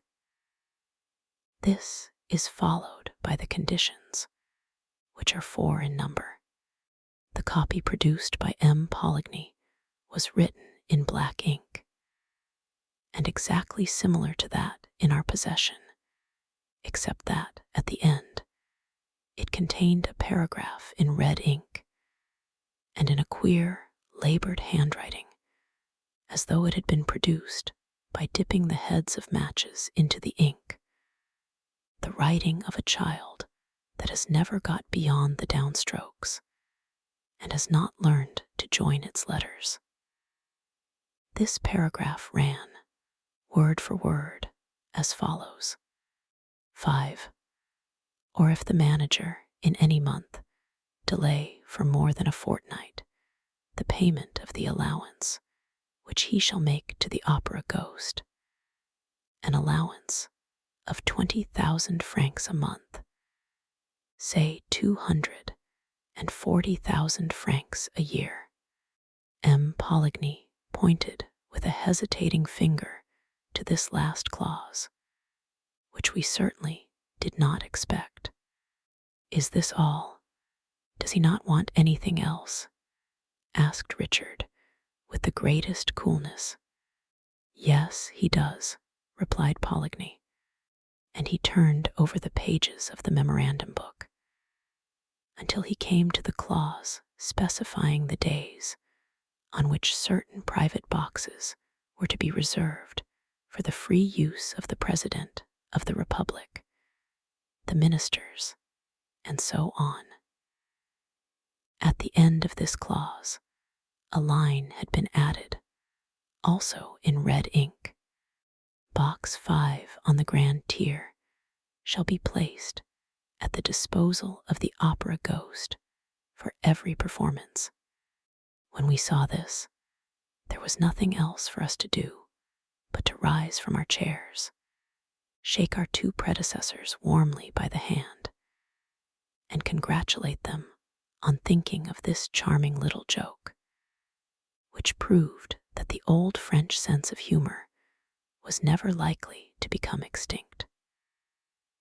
Richard added that he now understood why Debian and Poligny were retiring from the management of the National Academy of Music. Business was impossible with so unreasonable a ghost. Certainly, 240,000 francs are not be picked up for the asking, said Poligny, without moving a muscle of his face. And have you considered what the loss over box 5 meant to us? We did not sell it once, and not only that, but we had to return the subscription. Why, it's awful. We really can't work to keep ghosts. We prefer to go away. Yes, echoed Debian, we prefer to go away. Let us go. And he stood up. Richard said, but after all, it seems to me that you were much too kind to the ghost. If I had such a troublesome ghost as that, I should not hesitate to have him arrested. But how, where? They cried in chorus. We have never seen him. But when he comes to his box, we have never seen him in his box. Then sell it. Sell the opera ghost's box. Well, gentlemen, try it. Thereupon we all four left the office. Richard and I had never laughed so much in our lives. Chapter 4. Box 5. Armand Moncharmin wrote such voluminous memoirs during the fairly long period of his co-management that we may well ask if he ever found time to attend to the affairs of the opera otherwise than by telling what went on there. Moncharmin did not know a note of music, but he called the Minister of Education and Fine Arts by his Christian name, had dabbled a little in society journalism, and enjoyed a considerable private income. Lastly, he was a charming fellow, and showed that he was not lacking in intelligence. For, as soon as he made up his mind to be a sleeping partner in the opera, he selected the best possible active manager and went straight to Firmin Richard. Firmin Richard was a very distinguished composer who had published a number of successful pieces of all kinds, and who liked nearly every form of music and every sort of musician. Clearly, therefore, it was the duty of every sort of musician to like Firmin Richard. The only things to be said against him were that he was rather masterful in his ways and endowed with a very hasty temper. The first few days which the partners spent at the opera were given over to the delight of finding themselves the head of so magnificent an enterprise, and they had forgotten all about that curious, fantastic story of the ghost, when an incident occurred that proved to them that the joke, if joke it were, was not over. Firmin Richard reached his office that morning at 11 o'clock. His secretary, Remy, showed him half a dozen letters which he had not opened because they were marked private. One of the letters had at once attracted Richard's attention, not only because the envelope was addressed in red ink, but because he seemed to have seen the writing before. He soon remembered that it was the red handwriting in which the memorandum book had been so curiously completed. He recognized the clumsy, childish hand. He opened the letter and read, "Dear Mr. Manager, I am sorry to have to trouble you at a time when you must be so very busy, renewing important engagements, signing fresh ones, and generally displaying your excellent taste. I know what you have done for Carlotta, Sorelli, and Little Jams, and for a few others whose admirable qualities of talent or genius you have suspected. Of course, when I use these words, I do not mean to apply them to La Carlotta, who sings like a squirt, and who ought never to have been allowed to leave the ambassadeurs and the Café Jackin, nor to La Sorelli, who owes her success mainly to the coach builders, nor to Little Jams, who dances like a calf in a field. And I am not speaking of Christine Da either, though her genius is certain, whereas your jealousy prevents her from creating any important part. When all is said, you are free to conduct your little business as you think best, are you not? All the same, I should like to take advantage of the fact that you have not yet turned Christine Da out of doors by hearing her this evening in the part of Sibyl, as that of Margarita has been forbidden her since her triumph of the other evening, and I will ask you not to dispose of my box today nor on the following days, for I cannot end this letter without telling you how disagreeably surprised I have been once or twice to hear, on arriving at the opera, that my box had been sold at the box office by your orders. I did not protest, first, because I dislike scandal, and second, because I thought that your predecessors, M.M. Debian and Poligny, who were always charming to me, had neglected, before leaving, to mention my little fads to you. I have now received a reply from those gentlemen to my letter asking for an explanation, and this reply proves that you know all about my memorandum book, and consequently, that you are treating me with outrageous contempt. If you wish to live in peace, you must not begin by taking away my private box. Believe me to be, dear Mr. Manager, without prejudice to these little observations, your most humble and obedient servant, Opera Ghost. The letter was accompanied by a cutting from the agony column of the Revue Theatrale, which ran, "Oh gee, there is no excuse for R and M, we told them, and left your memorandum book in their hands. Kind regards."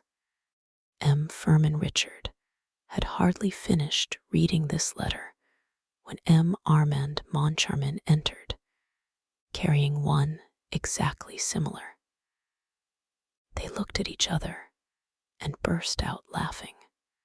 "They are keeping up the joke," said M. Richard, "but I don't call it funny." "What does it all mean?" asked M. Moncharmin. "Do they imagine that, because they have been managers of the opera, we are going to let them have a box for an indefinite period? I am not in the mood to let myself be laughed at long," said Furman Richard. "It's harmless enough," observed Armand Moncharmin. "What is it they really want?" "A box for tonight." M. Furman Richard told his secretary to send box 5 on the Grand Tiertum. Debian and Poligny. If it was not sold, it was not. It was sent off to them. Debian lived at the corner of the Rue Scribe and the Boulevard des Capucines, Poligny in the Rue Auber. O Ghost's 2 letters had been posted at the Boulevard des Capucines post office, as Moncharmin remarked after examining the envelopes. "You see," said Richard. They shrugged their shoulders and regretted that 2 men of that age should amuse themselves with such childish tricks. "They might have been civil for all that," said Moncharmin. "Did you notice how they treat us with regard to Carlotta, Sorelli, and little Jams? Why, my dear fellow, these 2 are mad with jealousy. To think that they went to the expense of an advertisement in the Revue Theatrale. Have they nothing better to do? By the way," said Moncharmin, "they seem to be greatly interested in that little Christine Da. You know as well as I do that she has the reputation of being quite good," said Richard. "Reputations are easily obtained," replied Moncharmin. "Haven't I a reputation for knowing all about music? And I don't know one key from another. Don't be afraid. You never had that reputation," Richard declared. Thereupon he ordered the artists to be shown in, who, for the last 2 hours, had been walking up and down outside the door, behind which fame and fortune, or dismissal, awaited them. The whole day was spent in discussing, negotiating, signing, or canceling contracts. And the 2 overworked managers went to bed early, without so much as casting a glance at box 5 to see whether M. Debian and M. Poligny were enjoying the performance. Next morning, the managers received a card of thanks from the Ghost. "Dear Mr. Manager, thanks, charming evening. Da exquisite. Choruses want waking up. Carlotta, a splendid commonplace instrument, will write you soon for the 240,000 francs, or 233,424 FR. 70C, to be correct. Debian and Poligny have sent me the 6,575 FR. 30C, representing the first 10 days of my allowance for the current year. Their privileges finished on the evening of the 10th inst. Kind regards, O.G. On the other hand, there was a letter from Debian and Poligny. Gentlemen, we are much obliged for your kind thought of us, but you will easily understand that the prospect of again hearing Faust, pleasant though it is to ex-managers of the opera, cannot make us forget that we have no right to occupy box 5 on the grand tier, which is the exclusive property of him of whom we spoke to you when we went through the memorandum book with you for the last time. See Clause 98, final paragraph. Except, gentlemen, etc. Oh, those fellows are beginning to annoy me," shouted Furman Richard, snatching up the letter. And that evening box 5 was sold. The next morning, Richard and Moncharmin, on reaching their office, found an inspector's report relating to an incident that had happened the night before in box 5. I give the essential part of the report. I was obliged to call in a municipal guard twice this evening to clear box 5 on the grand tier, once at the beginning and once in the middle of the second act. The occupants who arrived as the curtain rose on the second act created a regular scandal by their laughter and their ridiculous observations. There were cries of hush all around them, and the whole house was beginning to protest when the boxkeeper came to fetch me. I entered the box and said what I thought necessary. The people did not seem to me to be in their right mind, and they made stupid remarks. I said that, if the noise was repeated, I should be compelled to clear the box. The moment I left, I heard the laughing again, with fresh protests from the house. I returned with a municipal guard, who turned them out. They protested, still laughing, saying they would not go unless they had their money back. At last, they became quiet, and I allowed them to enter the box again. The laughter at once recommenced, and this time I had them turned out definitely. "Send for the inspector," said Richard to his secretary, who had already read the report and marked it with blue pencil. M. Ramai, the secretary, had foreseen the order and called the inspector at once. "Tell us what happened," said Richard bluntly. The inspector began to splutter and referred to the report. "Well, but what were those people laughing at?" asked Moncharmin. "They must have been dining, sir, and seemed more inclined to lark about than to listen to good music. The moment they entered the box, they came out again and called the boxkeeper, who asked them what they wanted. They said, 'Look in the box. There's no one there, is there?' 'No,' said the woman. 'Well,' said they, 'when we went in, we heard a voice saying that the box was taken.'" M. Moncharmin could not help smiling as he looked at M. Richard, but M. Richard did not smile. He himself had done too much in that way in his time not to recognize, in the inspector's story, all the marks of one of those practical jokes which begin by amusing and end by enraging the victims. The inspector, to curry favor with M. Moncharmin, who was smiling, thought it best to give a smile too. A most unfortunate smile. M. Richard glared at his subordinate, who thenceforth made it his business to display a face of utter consternation. "However, when the people arrived," roared Richard, "there was no one in the box, was there? Not a soul, sir, not a soul. Nor in the box on the right, nor in the box on the left. Not a soul, sir, I swear. The boxkeeper told it me often enough, which proves that it was all a joke." "Oh, you agree, do you?" said Richard. "You agree, it's a joke, and you think it funny, no doubt.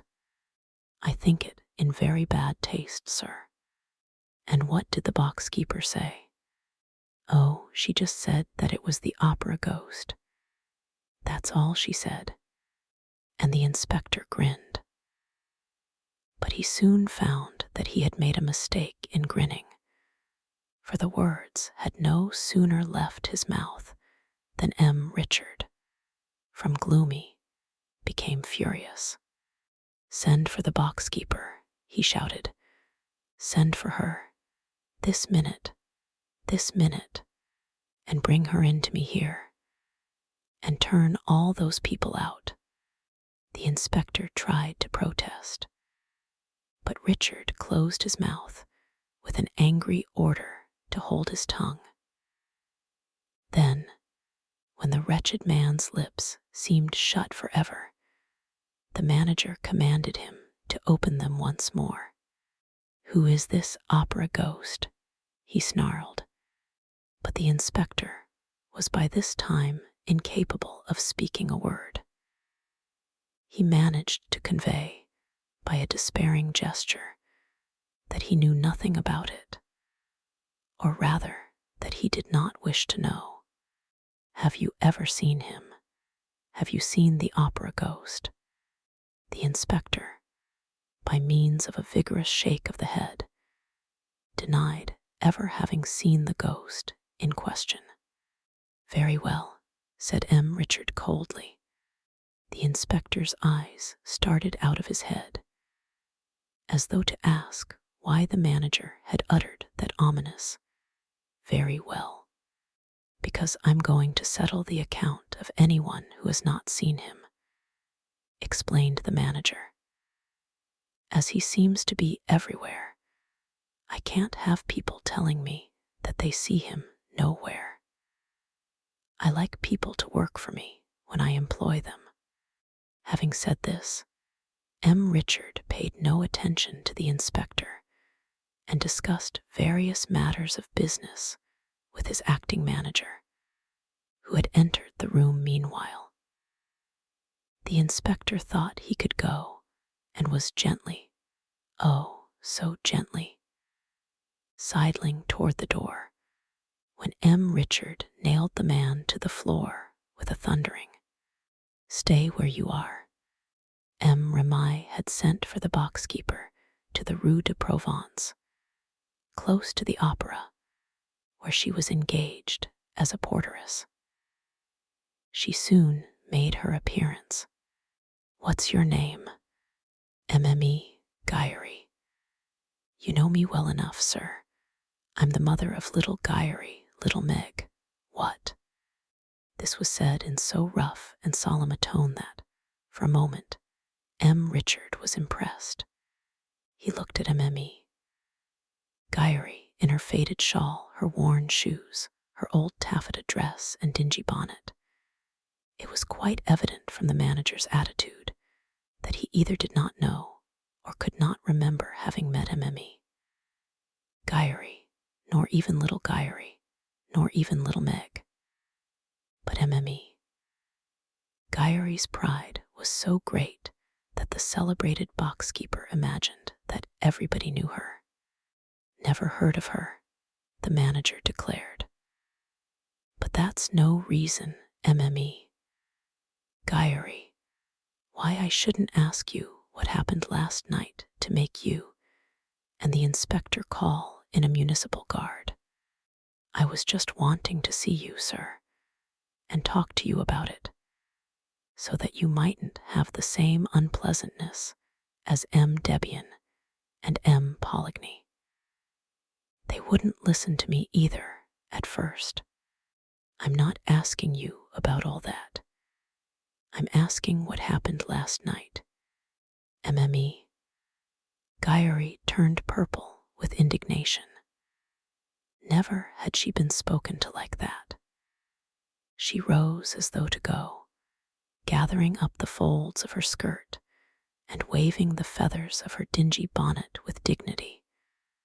But changing her mind, she sat down again and said, in a haughty voice, "I'll tell you what happened." The ghost was annoyed again. Thereupon, as M. Richard was on the point of bursting out, M. Moncharmin interfered and conducted the interrogatory, whence it appeared that Mme. Guyery thought it quite natural that a voice should be heard to say that a box was taken when there was nobody in the box. She was unable to explain this phenomenon, which was not new to her, except by the intervention of the ghost. Nobody could see the ghost in his box, but everybody could hear him. She had often heard him, and they could believe her, for she always spoke the truth. They could ask M. Debian and M. Poligny, and anybody who knew her, and also M. Isidore Sock, who had had a leg broken by the ghost. "Indeed," said Moncharmin, interrupting her. "Did the ghost break poor Isidore Sock's leg?" Mme. Guyery opened her eyes with astonishment at such ignorance. However, she consented to enlighten those two poor innocents. The thing had happened in M. Debian and M. Poligny's time, also in Box 5, and also during a performance of Faust. MME. Gyuri coughed, cleared her throat. It sounded as though she were preparing to sing the whole of Gounod's score, and began. It was like this, sir. That night, M. Maniera and his lady, the jewelers in the Rue Mogador, were sitting in the front of the box, with their great friend, M. Isidore Sock, sitting behind MME. Maniera. Mephistopheles was singing MME. Gyuri here burst into song herself, Katarina, while you play at sleeping. And then M. Maniera heard a voice in his right ear. His wife was on his left, saying, "Ha, ha, Julie's not playing at sleeping." His wife happened to be called Julie. So, M. Maniera turns to the right to see who was talking to him like that. Nobody there. He rubs his ear and asks himself if he's dreaming. Then Mephistopheles went on with his serenade. But perhaps I'm boring you, gentlemen. No, no, go on. You are too good, gentlemen, with a smirk. Well then, Mephistopheles went on with his serenade, MME. Gyuri burst into song again. Saint, unclose thy portals holy, and accord the bliss to a mortal bending lowly of a pardon kiss.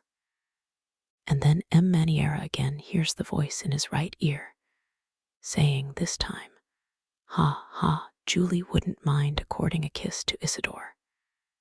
Then he turns round again, but this time to the left, and what do you think he sees? Isidore, who had taken his lady's hand and was covering it with kisses through the little round place in the glove, like this, gentlemen, rapturously kissing the bit of palm left bare in the middle of her thread gloves. Then they had a lively time between them. Bang, bang. M. Maniera, who was big and strong like you, M. Richard, gave 2 blows to M. Isidore Sock, who was small and weak like M. Moncharmin, saving his presence. There was a great uproar. People in the house shouted, "That will do. Stop them, he'll kill him." Then, at last, M. Isidore Sock managed to run away. Then the ghost had not broken his leg, asked M. Moncharmin, a little vexed that his figure had made so little impression on MME. Gyuri. He did break it for him, sir, replied MME. Gyuri haughtily. He broke it for him on the grand staircase, which he ran down too fast, sir, and it will be long before the poor gentleman will be able to go up it again. Did the ghost tell you what he said in M. Maniera's right ear? Asked M. Moncharmin, with a gravity which he thought exceedingly humorous. No, sir, it was M. Maniera himself. So, but you have spoken to the ghost, my good lady, as I'm speaking to you now, my good sir, MME. Gyuri replied. And when the ghost speaks to you, what does he say? Well, he tells me to bring him a footstool. This time, Richard burst out laughing, as did Moncharmin and Ramai, the secretary. Only the inspector, warned by experience, was careful not to laugh, while MME. Gyuri ventured to adopt an attitude that was positively threatening. Instead of laughing, she cried indignantly, "You'd do better to do as M. Poligny did, who found out for himself." Found out about what? Asked Moncharmin, who had never been so much amused in his life. About the ghost, of course. Look here. She suddenly calmed herself, feeling that this was a solemn moment in her life. Look here, she repeated. They were playing La Juive. M. Poligny thought he would watch the performance from the ghost's box. Well, when Leopold cries, "Let us fly," and Eliezer stops them and says, "Whither go ye?" Well, M. Poligny, I was watching him from the back of the next box, which was empty. M. Poligny got up and walked out quite stiffly, like a statue. And before I had time to ask him, "Whither go ye?" like Eliezer, he was down the staircase, but without breaking his leg. Still, that doesn't let us know how the opera ghost came to ask you for a footstool, insisted M. Moncharmin. Well, from that evening, no one tried to take the ghost's private box from him. The manager gave orders that he was to have it at each performance. And whenever he came, he asked me for a footstool. Tut, tut, a ghost asking for a footstool. Then this ghost of yours is a woman. No, the ghost is a man. How do you know? He has a man's voice. Oh, such a lovely man's voice. This is what happens. When he comes to the opera, it's usually in the middle of the first act. He gives 3 little taps on the door of box 5. The first time I heard those 3 taps, when I knew there was no one in the box, you can think how puzzled I was. I opened the door, listened, looked, nobody. And then I heard a voice say, "MME. Jules, my poor husband's name was Jules, a footstool, please. Saving your presence, gentlemen." It made me feel all overish like. But the voice went on. "Don't be frightened, MME. Jules, I'm the opera ghost." And the voice was so soft and kind that I hardly felt frightened. The voice was sitting in the corner chair, on the right, in the front row. Was there anyone in the box, on the right of box 5? Asked Moncharmin. No, box 7 and box 3, the one on the left, were both empty. The curtain had only just gone up. And what did you do? Well, I brought the footstool. Of course, it wasn't for himself he wanted it, but for his lady. But I never heard her nor saw her. What? So now the ghost is married. The eyes of the 2 managers traveled from MME Guyary to the inspector, who, standing behind the boxkeeper, was waving his arms to attract their attention. He tapped his forehead with a distressful forefinger to convey his opinion that the widow Jules Guyary was most certainly mad. A piece of pantomime which confirmed M. Richard in his determination to get rid of an inspector who kept a lunatic in his service. Meanwhile, the worthy lady went on about her ghost, now painting his generosity. At the end of the performance, he always gives me 2 francs, sometimes 5, sometimes even 10, when he has been many days without coming. Only, since people have begun to annoy him again, he gives me nothing at all. "Excuse me, my good woman," said Moncharmin, while MME Guyary tossed the feathers in her dingy hat at this persistent familiarity. "Excuse me, how does the ghost manage to give you your 2 francs? Why, he leaves them on the little shelf in the box, of course. I find them with the program, which I always give him. Some evenings, I find flowers in the box, a rose that must have dropped from his lady's bodice, for he brings a lady with him sometimes. One day, they left a fan behind them.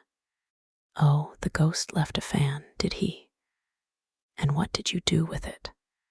Well, I brought it back to the box next night." Here the inspector's voice was raised. You've broken the rules. I shall have to fine you, MME. Guyery. Hold your tongue, you fool, muttered M. Furman Richard. You brought back the fan, and then, well then, they took it away with them, sir. It was not there at the end of the performance, and in its place they left me a box of English sweets, which I'm very fond of. That's one of the ghost's pretty thoughts. That will do, MME. Guyery, you can go. When MME Guyery had bowed herself out with the dignity that never deserted her, the manager told the inspector that they had decided to dispense with that old madwoman's services, and when he had gone in his turn, they instructed the acting manager to make up the inspector's accounts. Left alone, the managers told each other of the idea which they both had in mind, which was that they should look into that little matter of Box 5 themselves. Chapter 5. The Enchanted Violin. Christine Daw, owing to intrigues to which I will return later, did not immediately continue her triumph at the opera. After the famous gala night, she sang once at the Duchess de Zurich's, but this was the last occasion on which she was heard in private. She refused, without plausible excuse, to appear at a charity concert to which she had promised her assistance. She acted throughout as though she were no longer the mistress of her own destiny, and as though she feared a fresh triumph. She knew that the Comte de Chagny, to please his brother, had done his best on her behalf with M. Richard, and she wrote to thank him and also to ask him to cease speaking in her favor. Her reason for this curious attitude was never known. Some pretended that it was due to overweening pride. Others spoke of her heavenly modesty. But people on the stage are not so modest as all that, and I think that I shall not be far from the truth if I ascribe her action simply to fear. Yes, I believe that Christine Daw was frightened by what had happened to her. I have a letter of Christine's. It forms part of the Persians collection, relating to this period, which suggests a feeling of absolute dismay. I don't know myself when I sing, writes the poor child. She showed herself nowhere, and the Vicomte de Chagny tried in vain to meet her. He wrote to her, asking to call upon her, but despaired of receiving a reply when one morning she sent him the following note. Monsieur, I have not forgotten the little boy who went into the sea to rescue my scarf. I feel that I must write to you today when I am going to Perros in fulfillment of a sacred duty. Tomorrow is the anniversary of the death of my poor father, whom you knew and who was very fond of you. He is buried there, with his violin, in the graveyard of the little church, at the bottom of the slope where we used to play as children, beside the road where, when we were a little bigger, we said goodbye for the last time. The Vicomte de Chagny hurriedly consulted a railway guide, dressed as quickly as he could, wrote a few lines for his valet to take to his brother, and jumped into a cab, which brought him to the Gare Montparnasse just in time to miss the morning train. He spent a dismal day in town and did not recover his spirits until the evening, when he was seated in his compartment in the Brittany Express. He read Christine's note over and over again, smelling its perfume, recalling the sweet pictures of his childhood, and spent the rest of that tedious night journey in feverish dreams that began and ended with Christine Daw. Day was breaking when he alighted at Lanyon. He hurried to the diligence for Perros-Guirec. He was the only passenger. He questioned the driver and learned that, on the evening of the previous day, a young lady who looked like a Parisian had gone to Perros and put up at the inn known as the Setting Sun. The nearer he drew to her, the more fondly he remembered the story of the little Swedish singer. Most of the details are still unknown to the public. There was once, in a little market town not far from Uppsala, a peasant who lived there with his family, digging the earth during the week and singing in the choir on Sundays. This peasant had a little daughter to whom he taught the musical alphabet before she knew how to read.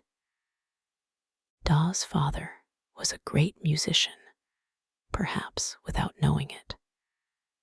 Not a fiddler throughout the length and breadth of Scandinavia played as he did.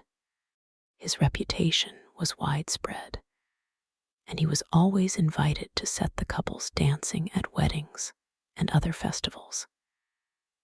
His wife died when Christine was entering upon her 6th year.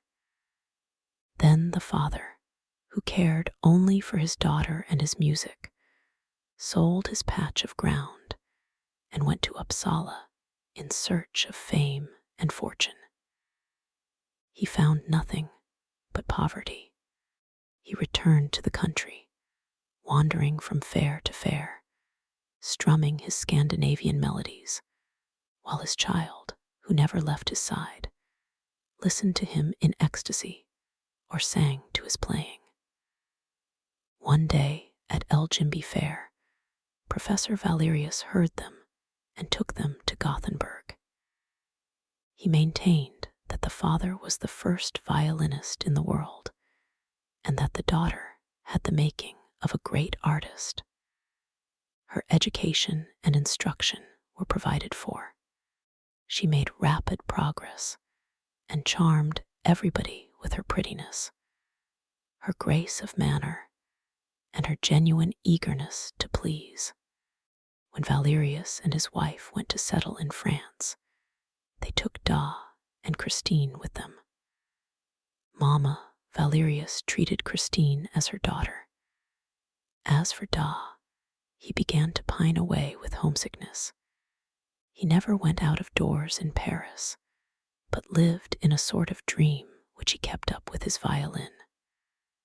For hours at a time, he remained locked up in his bedroom with his daughter, fiddling and singing, very, very softly. Sometimes Mama Valerius would come and listen behind the door, wipe away a tear, and go downstairs again on tiptoe, sighing for her Scandinavian skis. Daw seemed not to recover his strength until the summer, when the whole family went to stay at Perros-Guirec, in a faraway corner of Brittany, where the sea was of the same color as in his own country. Often he would play his saddest tunes on the beach and pretend that the sea stopped its roaring to listen to them. And then he induced Mama Valerius to indulge a queer whim of his. At the time of the pardons or Breton pilgrimages, the village festival and dances, he went off with his fiddle, as in the old days, and was allowed to take his daughter with him for a week. They gave the smallest hamlet's music to last them for a year, and slept at night in a barn, refusing a bed at the inn, lying close together on the straw, as when they were so poor in Sweden. At the same time, they were very neatly dressed, made no collection, refused the halfpence offered them, and the people around could not understand the conduct of this rustic fiddler who tramped the roads with that pretty child who sang like an angel from heaven. They followed them from village to village. One day, a little boy who was out with his governess made her take a longer walk than he intended, for he could not tear himself from the little girl whose pure, sweet voice seemed to bind him to her. They came to the shore of an inlet which is still called Trestriau, but which now, I believe, harbors a casino or something of the sort. At that time, there was nothing but sky and sea and a stretch of golden beach.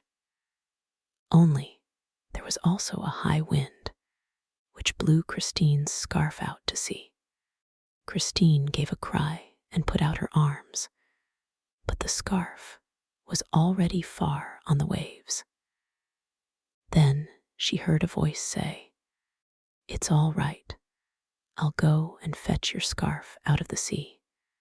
And she saw a little boy running fast, in spite of the outcries and the indignant protests of a worthy lady in black. The little boy ran into the sea, dressed as he was, and brought her back her scarf. Boy and scarf were both soaked through. The lady in black made a great fuss, but Christine laughed merrily and kissed the little boy, who was none other than the Vicomte Raoul de Chagny, staying at Lannion with his aunt. During the season, they saw each other and played together almost every day. At the aunt's request, seconded by Professor Valerius, Da consented to give the young Viscount some violin lessons. In this way, Raoul learned to love the same airs that had charmed Christine's childhood. They also both had the same calm and dreamy little cast of mind.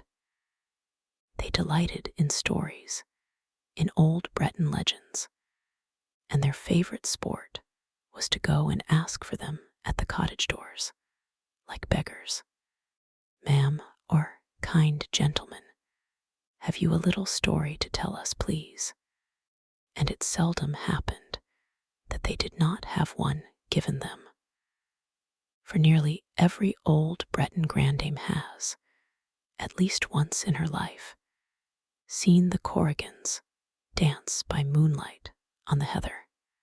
But their great treat was, in the twilight, in the great silence of the evening, after the sun had set in the sea, when Da came and sat down by them on the roadside, and in a low voice, as though fearing lest he should frighten the ghosts whom he evoked, told them the legends of the land of the north. And the moment he stopped, the children would ask for more. There was one story that began, "A king sat in a little boat on one of those deep, still lakes that open like a bright eye in the midst of the Norwegian mountains." And another, "Little Lot thought of everything and nothing. Her hair was golden as the sun's rays, and her soul as clear and blue as her eyes. She wheedled her mother, was kind to her doll, took great care of her frock and her little red shoes and her fiddle, but most of all loved, when she went to sleep, to hear the angel of music." While the old man told this story, Raoul looked at Christine's blue eyes and golden hair, and Christine thought that Lot was very lucky to hear the angel of music when she went to sleep. The angel of music played a part in all Daddy Da's tales, and he maintained that every great musician, every great artist received a visit from the angel at least once in his life. Sometimes the angel leans over their cradle, as happened to Lot, and that is how there are little prodigies who play the fiddle at 6 better than men at 50, which, you must admit, is very wonderful. Sometimes the angel comes much later because the children are naughty and won't learn their lessons or practice their scales. And sometimes he does not come at all because the children have a bad heart or a bad conscience.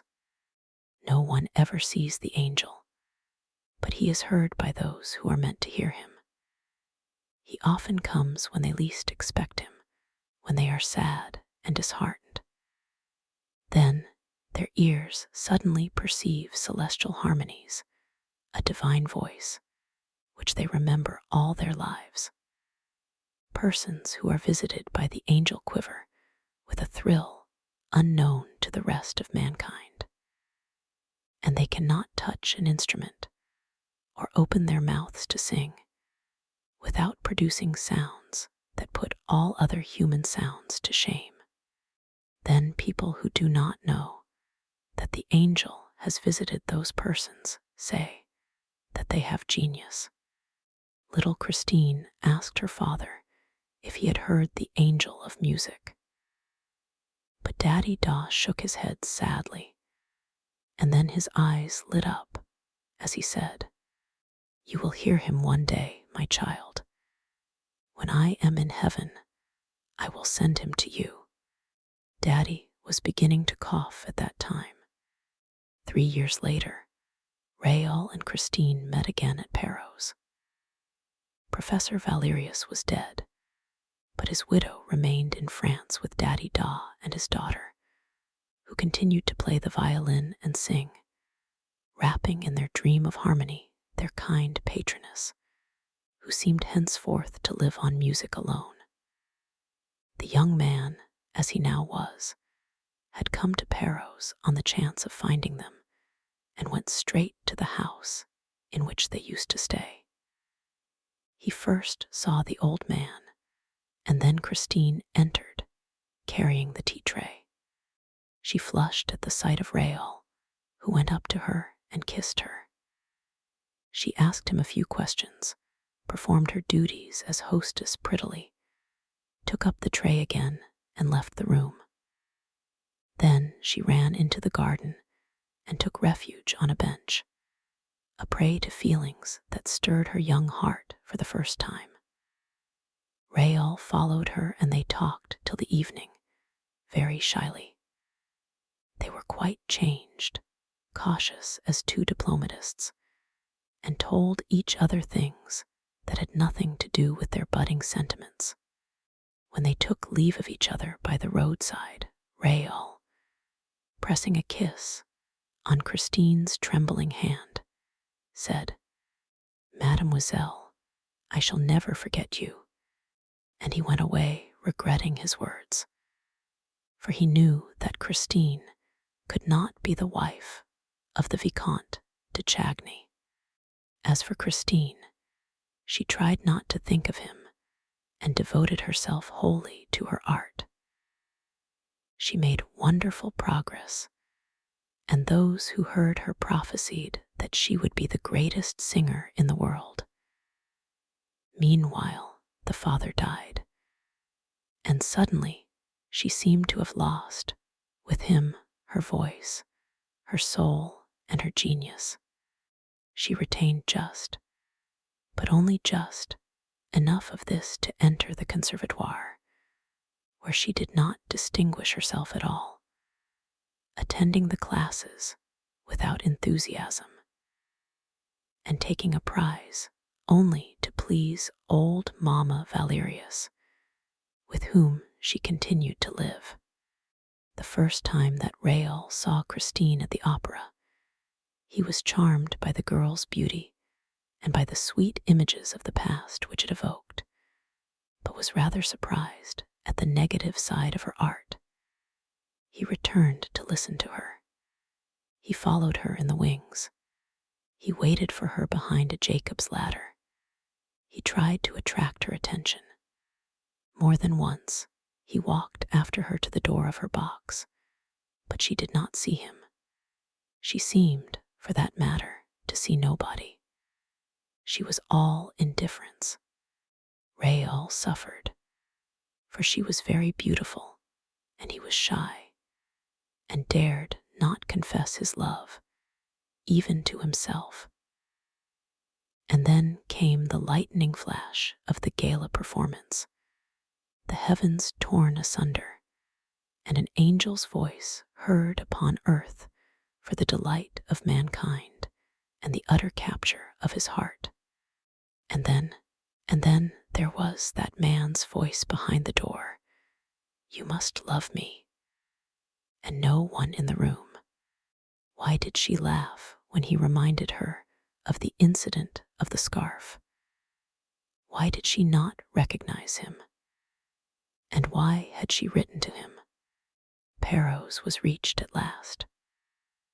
Rael walked into the smoky sitting room of the setting sun, and at once saw Christine standing before him, smiling and showing no astonishment. So you have come, she said. I felt that I should find you here when I came back from Mass. Someone told me so at the church. Who? Asked Rael, taking her little hand in his. Why, my poor father, who is dead. There was a silence, and then Rael asked, Did your father tell you that I love you, Christine, and that I cannot live without you? Christine blushed to the eyes and turned away her head. In a trembling voice, she said, Me, you are dreaming, my friend. And she burst out laughing, to put herself in countenance. Don't laugh, Christine.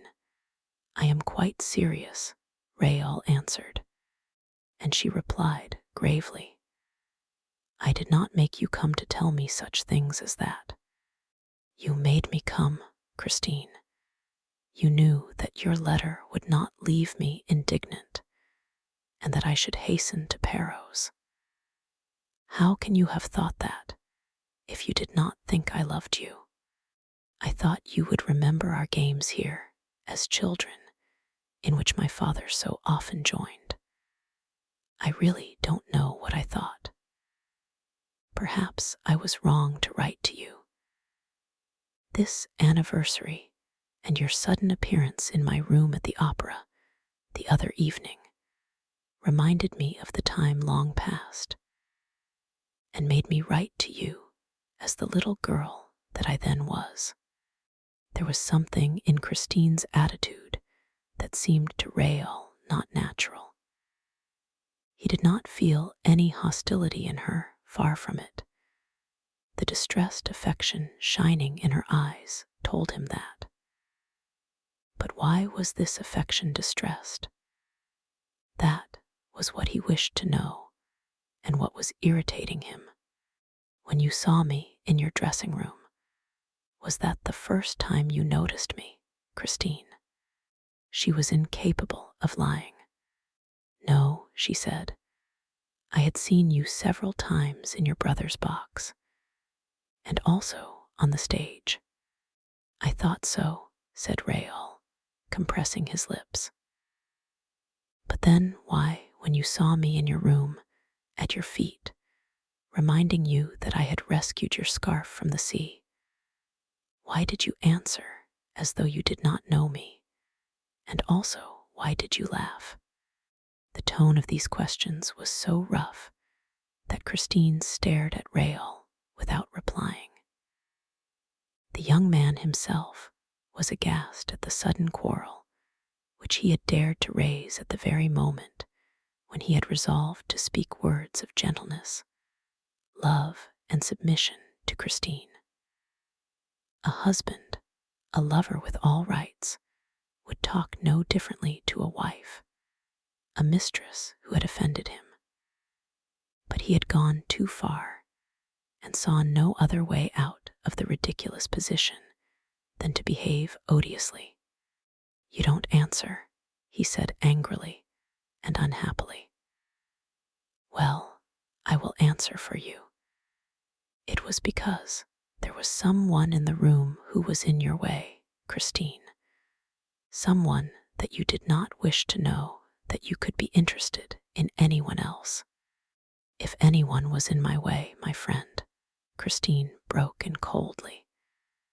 If anyone was in my way that evening, it was yourself, since I told you to leave the room.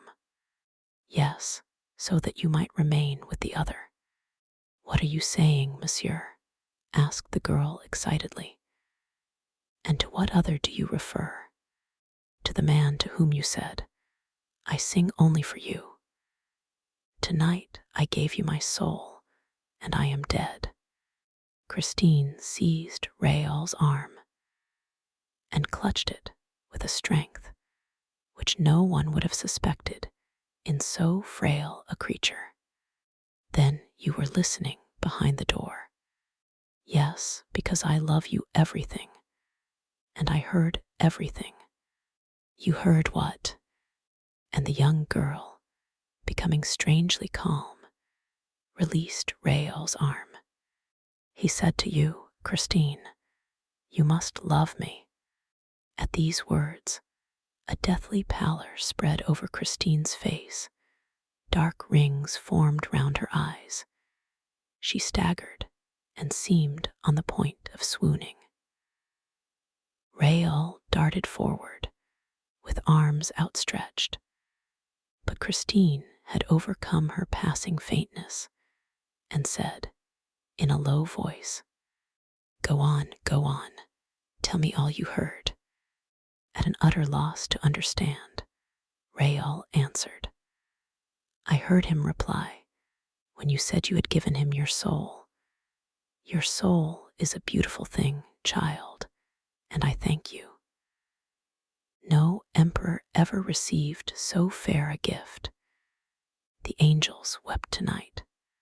Christine carried her hand to her heart, a prey to indescribable emotion. Her eyes stared before her like a madwoman's. Rael was terror-stricken. But suddenly Christine's eyes moistened, and two great tears trickled, like two pearls, down her ivory cheeks. Christine, Rael, the young man tried to take her in his arms, but she escaped and fled in great disorder.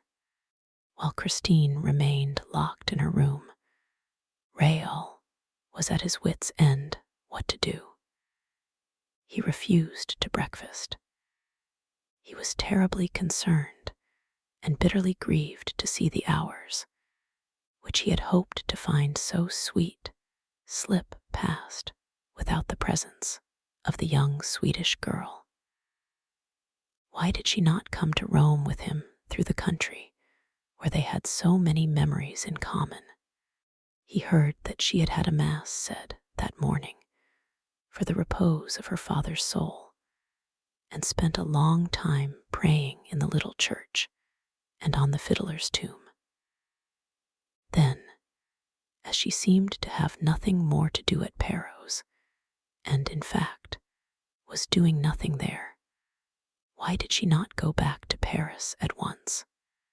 Rael walked away dejectedly to the graveyard in which the church stood, and was indeed alone among the tombs, reading the inscriptions. But when he turned behind the apse, he was suddenly struck by the dazzling note of the flowers that straggled over the white ground. They were marvelous red roses that had blossomed in the morning, in the snow, giving a glimpse of life among the dead. For death was all around him.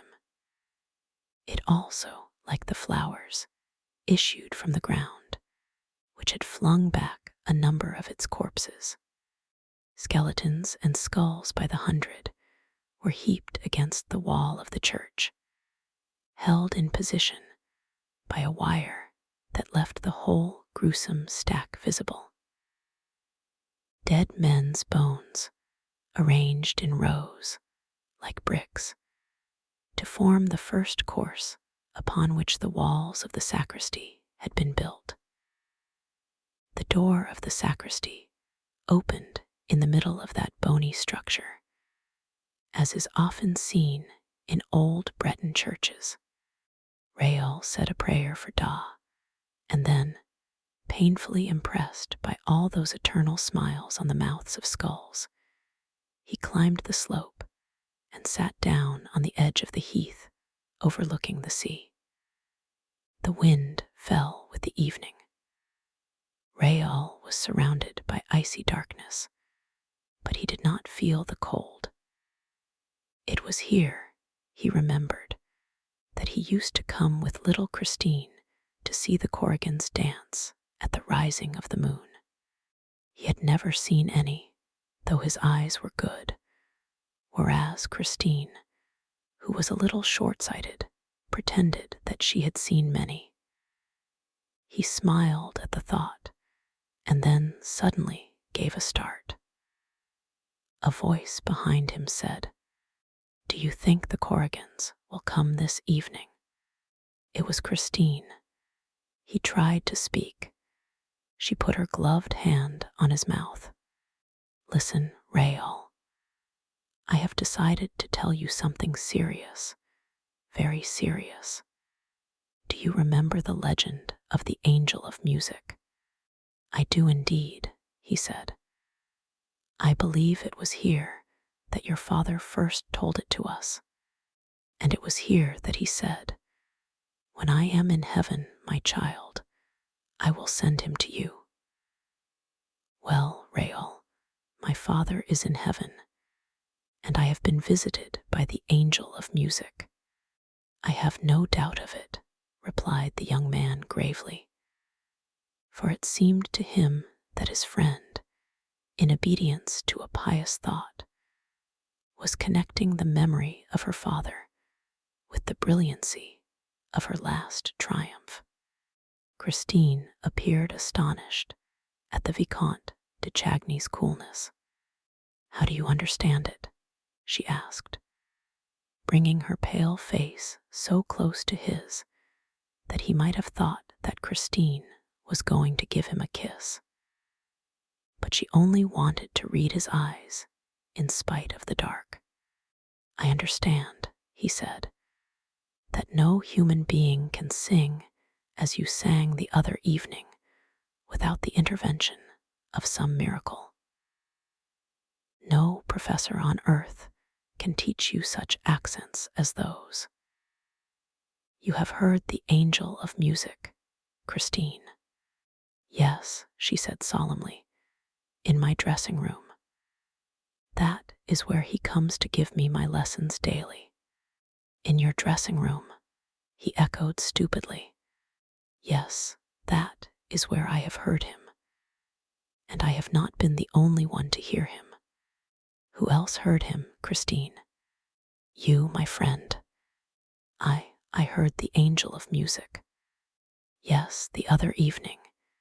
It was he who was talking when you were listening behind the door. It was he who said, 'You must love me.' But I then thought that I was the only one to hear his voice. Imagine my astonishment when you told me this morning that you could hear him too." Rael burst out laughing. The first rays of the moon came and shrouded the two young people in their light. Christine turned on Rael with a hostile air. Her eyes, usually so gentle, flashed fire. "What are you laughing at? You think you heard a man's voice, I suppose." "Well," replied the young man, whose ideas began to grow confused in the face of Christine's determined attitude, "it's you, Rael, who say that. You, an old playfellow of my own, a friend of my father's. But you have changed since those days. What are you thinking of? I am an honest girl, M. le Vicomte de Chagny, and I don't lock myself up in my dressing room with men's voices. If you had opened the door, you would have seen that there was nobody in the room." "That's true. I did open the door when you were gone, and I found no one in the room. So you see, well, the Viscount summoned up all his courage. Well, Christine, I think that somebody is making game of you. She gave a cry and ran away. He ran after her, but in a tone of fierce anger, she called out, "Leave me, leave me," and she disappeared. Raoul returned to the inn feeling very weary, very low-spirited, and very sad. He was told that Christine had gone to her bedroom, saying that she would not be down to dinner. Raoul dined alone, in a very gloomy mood. Then he went to his room and tried to read, went to bed and tried to sleep. There was no sound in the next room. The hours passed slowly. It was about 11:30 when he distinctly heard someone moving, with a light, stealthy step, in the room next to his. Then Christine had not gone to bed. Without troubling for a reason, Raoul dressed, taking care not to make a sound, and waited. Waited for what? How could he tell? But his heart thumped in his chest when he heard Christine's door turn slowly on its hinges. Where could she be going at this hour, when everyone was fast asleep at Perros? Softly opening the door, he saw Christine's white form in the moonlight, slipping along the passage. She went down the stairs, and he leaned over the baluster above her. Suddenly, he heard two voices in rapid conversation. He caught one sentence, "Don't lose the key." It was the landlady's voice. The door facing the sea was opened and locked again. Then all was still. Raoul ran back to his room and threw back the window. Christine's white form stood on the deserted quay. The first floor of the setting sun was at no great height, and a tree growing against the wall held out its branches to Raoul's impatient arms and enabled him to climb down unknown to the landlady. Her amazement, therefore, was all the greater when, the next morning, the young man was brought back to her half-frozen, more dead than alive, and when she learned that he had been found stretched at full length on the steps of the high altar of the little church, she ran at once to tell Christine, who hurried down and, with the help of the landlady, did her best to revive him. He soon opened his eyes and was not long in recovering when he saw his friend's charming face leaning over him. A few weeks later, when the tragedy at the opera compelled the intervention of the public prosecutor, M. Mifroid, the commissary of police, examined the Vicomte de Chagny touching the events of the night at Perros. I quote the questions and answers as given in the official report pp. 150 et sec. Q. Did Emil not see you come down from your room by the curious road which you selected? No, monsieur, no, although, when walking behind her, I took no pains to deaden the sound of my footsteps. In fact, I was anxious that she should turn round and see me. I realized that I had no excuse for following her, and that this way of spying on her was unworthy of me. But she seemed not to hear me and acted exactly as though I were not there.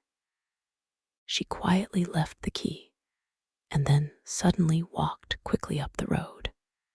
The church clock had struck 11:45, and I thought that this must have made her hurry, for she began almost to run and continued hastening until she came to the church. Was the gate open? Yes, monsieur, and this surprised me, but did not seem to surprise Emil. Da. Q. Was there no one in the churchyard? R. I did not see anyone, and if there had been, I must have seen him. The moon was shining on the snow and made the night quite light. Q. Was it possible for anyone to hide behind the tombstones? R. No, monsieur. They were quite small, poor tombstones, partly hidden under the snow, with their crosses just above the level of the ground. The only shadows were those of the crosses and ourselves. The church stood out quite brightly. I never saw so clear a night. It was very fine and very cold, and one could see everything. Q. Are you at all superstitious? R. No, monsieur. I am a practicing Catholic. Q. In what condition of mind were you? R. Very healthy and peaceful, I assure you. M. Da's curious action in going out at that hour had worried me at first, but as soon as I saw her go to the churchyard, I thought that she meant to fulfill some pious duty on her father's grave, and I considered this so natural that I recovered all my calmness. I was only surprised that she had not heard me walking behind her, for my footsteps were quite audible on the hard snow. But she must have been taken up with her intentions, and I resolved not to disturb her. She knelt down by her father's grave, made the sign of the cross, and began to pray. At that moment, it struck midnight. At the last stroke, I saw Emil. Da life-sick her eyes to the sky and stretch out her arms as though in ecstasy. I was wondering what the reason could be when I myself raised my head, and everything within me seemed drawn toward the invisible, which was playing the most perfect music. Christine and I knew that music. We had heard it as children, but it had never been executed with such divine art, even by M. Da. I remembered all that Christine had told me of the angel of music. The air was the resurrection of Lazarus, which old M. Da used to play to us in his hours of melancholy and of faith. If Christine's angel had existed, he could not have played better that night on the late musician's violin. When the music stopped, I seemed to hear a noise from the skulls in the heap of bones. It was as though they were chuckling, and I could not help shuddering. Q. Did it not occur to you that the musician might be hiding behind that very heap of bones? R. It was the one thought that did occur to me, monsieur, so much so that I omitted to follow Emil. Da, when she stood up and walked slowly to the gate. She was so much absorbed just then that I am not surprised that she did not see me. Q. Then what happened that you were found in the morning lying, half dead, on the steps of the high altar? R. First a skull rolled to my feet, then another, then another. It was as if I were the mark of that ghastly game of bowls, and I had an idea that false step must have destroyed the balance of the structure behind which our musician was concealed. This surmise seemed to be confirmed when I saw a shadow suddenly glide along the sacristy wall. I ran up. The shadow had already pushed open the door and entered the church. But I was quicker than the shadow and caught hold of a corner of its cloak. That moment, we were just in front of the high altar, and the moonbeams fell straight upon us through the stained glass windows of the apse. As I did not let go of the cloak, the shadow turned round, and I saw a terrible death's head, which darted a look at me from a pair of scorching eyes. I felt as if I were face to face with Satan, and in the presence of this unearthly apparition, my heart gave way, my courage failed me, and I remember nothing more until I recovered consciousness at the setting sun. Chapter 6. A Visit to Box 5. We left M. Furman Richard and M. Armand Moncharmin at the moment when they were deciding to look into that little matter of Box 5, leaving behind them the broad staircase which leads from the lobby outside the manager's offices to the stage and its dependencies. They crossed the stage, went out by the subscriber's door, and entered the house through the first little passage on the left. Then they made their way through the front rows of stalls and looked at Box 5 on the grand tier. They could not see it well because it was half in darkness, and because great covers were flung over the red velvet of the ledges of all the boxes. They were almost alone in the huge, gloomy house, and a great silence surrounded them. It was the time when most of the stagehands go out for a drink. The staff had left the boards for the moment, leaving a scene half set. A few rays of light, a wan, sinister light that seemed to have been stolen from an expiring luminary, fell through some opening or other upon an old tower that raised its pasteboard battlements on the stage. Everything, in this deceptive light, adopted a fantastic shape. In the orchestra stalls, the drugget covering them looked like an angry sea, whose glaucous waves had been suddenly rendered stationary by a secret order from the storm phantom, who, as everybody knows, is called Adamastor. Moncharmin and Richard were the shipwrecked mariners amid this motionless turmoil of a calico sea.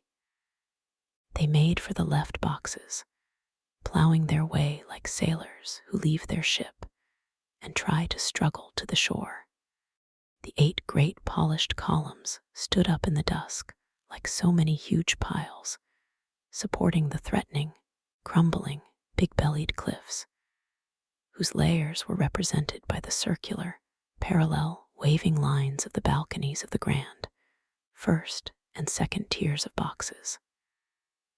At the top, right on top of the cliff, lost in M. Lenepvue's copper ceiling, figures grinned and grimaced, laughed and jeered at Richard and Moncharmin's distress. And yet these figures were usually very serious. Their names were Isis, Amphitrite, Hebe, Pandora, Psyche, Thetis, Pomona, Daphne, Clytie, Galatea, and Arethusa. Yes, Arethusa herself and Pandora, whom we all know by her box, looked down upon the 2 new managers of the opera, who ended by clutching at some piece of wreckage, and from there stared silently at Box 5 on the grand tier.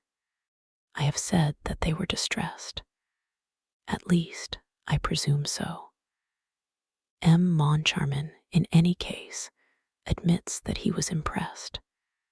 To quote his own words in his memoirs, "This moonshine about the opera Ghost and Witch, since we first took over the duties of Poligny and Debian, we had been so nicely steeped. Moncharmin's style is not always irreproachable, had no doubt ended by blinding my imaginative and also my visual faculties. It may be that the exceptional surroundings in which we found ourselves, in the midst of an incredible silence, impressed us to an unusual extent. It may be that we were the sport of a kind of hallucination brought about by the semi-darkness of the theater and the partial gloom that filled Box 5. At any rate, I saw, and Richard also saw, a shape in the box. Richard said nothing, nor I either, but we spontaneously seized each other's hand.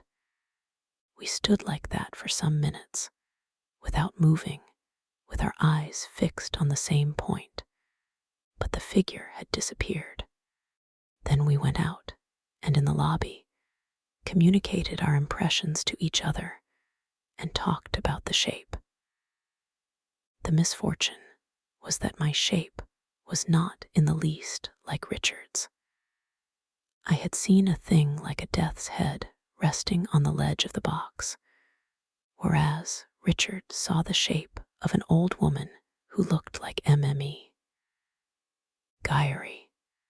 We soon discovered that we had really been the victims of an illusion, whereupon, without further delay and laughing like madmen, we ran to Box 5 on the grand tier, went inside, and found no shape of any kind.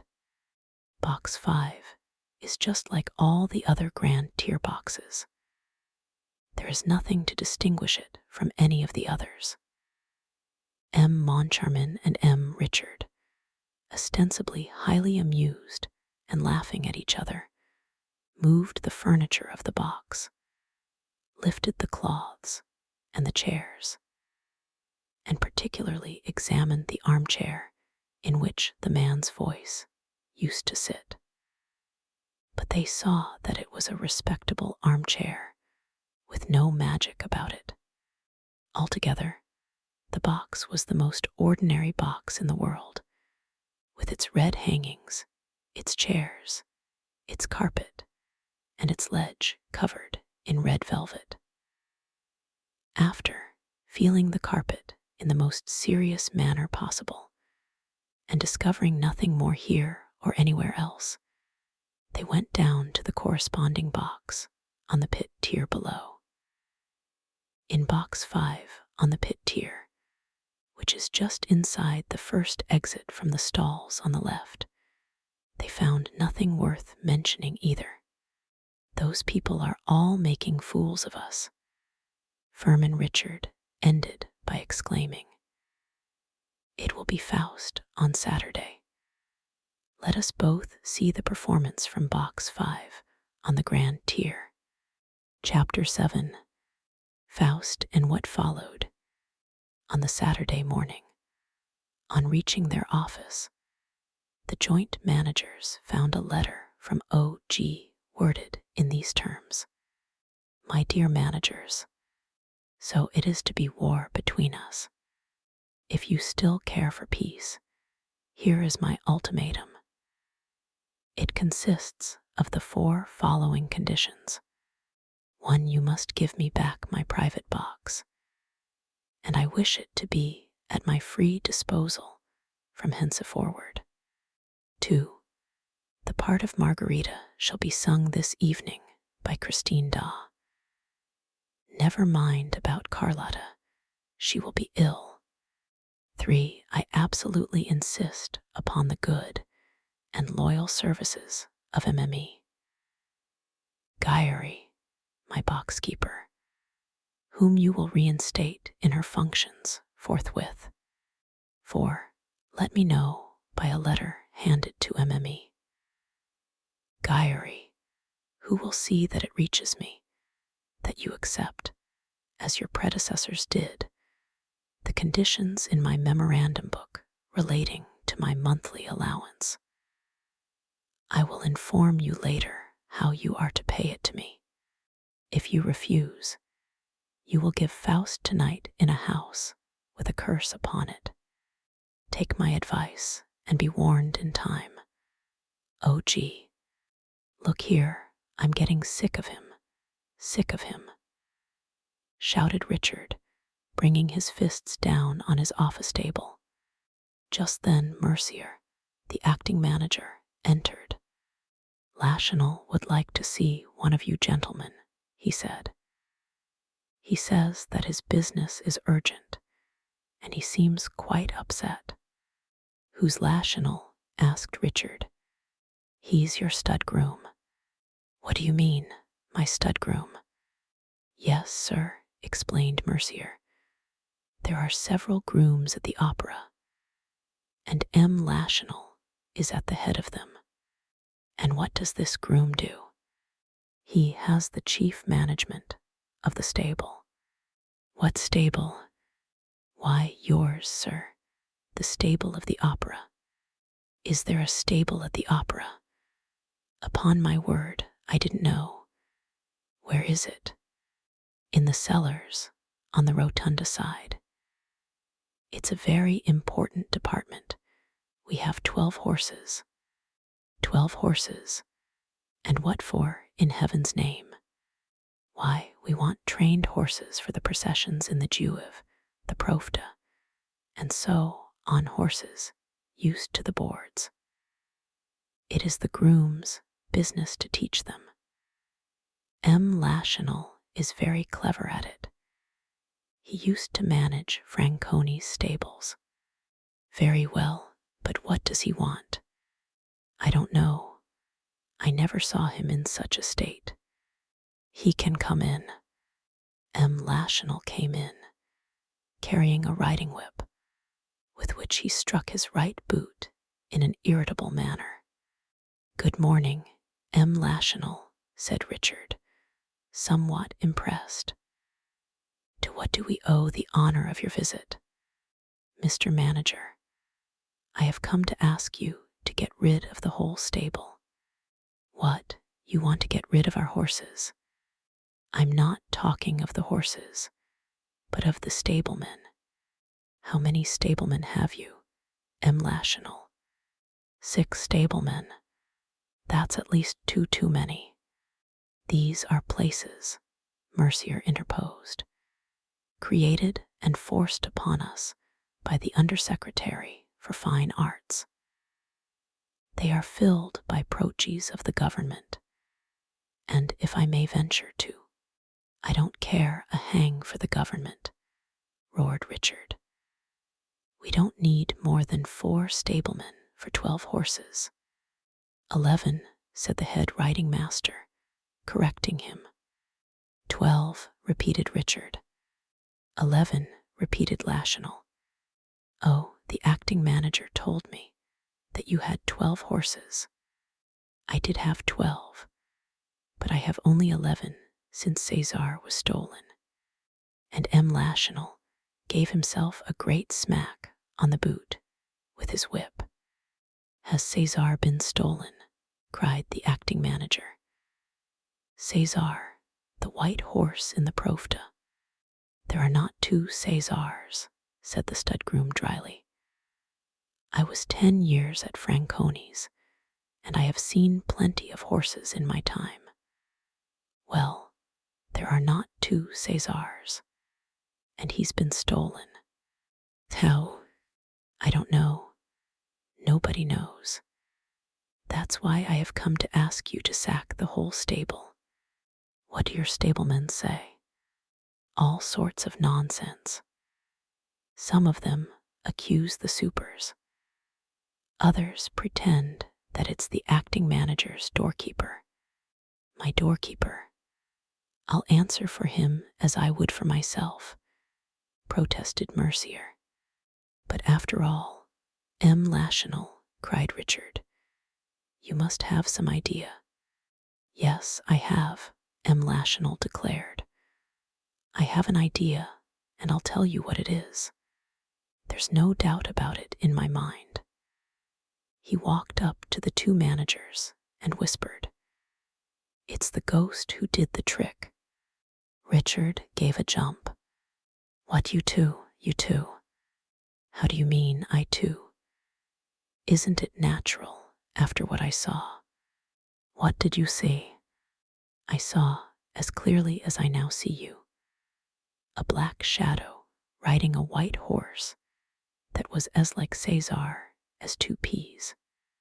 And did you run after them? I did, and I shouted, but they were too fast for me. and disappeared in the darkness of the underground gallery. M. Richard rose.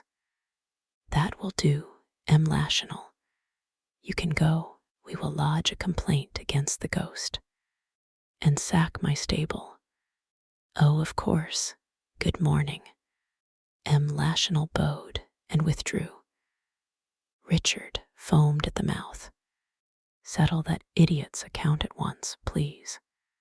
He is a friend of the government representative, Mercier ventured to say, and he takes his vermouth at Tortoni, with Lagren, Skal, and Pertuiset, the lion hunter, added Moncharmin. We shall have the whole press against us. He'll tell the story of the ghost, and everybody will be laughing at our expense. We may as well be dead as ridiculous. All right, say no more about it. At that moment, the door opened. It must have been deserted by its usual Cerberus, for MME. Guyary entered without ceremony, holding a letter in her hand, and said hurriedly, I beg your pardon, excuse me, gentlemen, but I had a letter this morning from the opera ghost. He told me to come to you, that you had something too. She did not complete the sentence. She saw Furman Richard's face, and it was a terrible sight. He seemed ready to burst. He said nothing. He could not speak. But suddenly he acted. First, his left arm seized upon the quaint person of Mimi, Guyary, and made her describe so unexpected a semicircle that she uttered a despairing cry.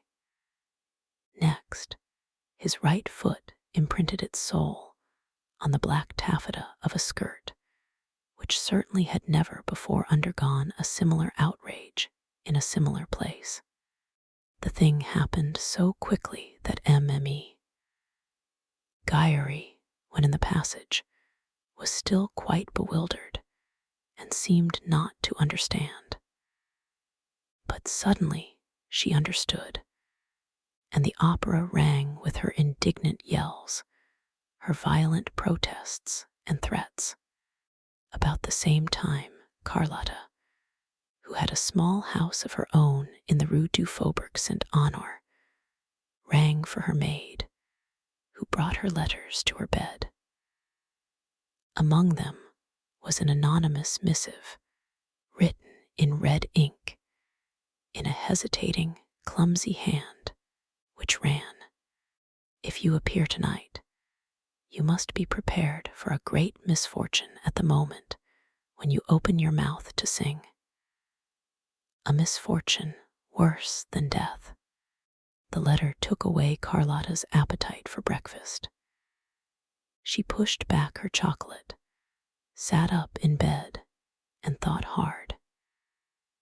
It was not the first letter of the kind which she had received, but she never had one couched in such threatening terms.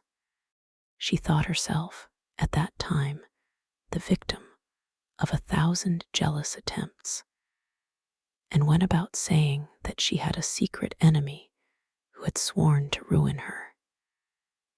She pretended that a wicked plot was being hatched against her, a cabal which would come to a head one of those days.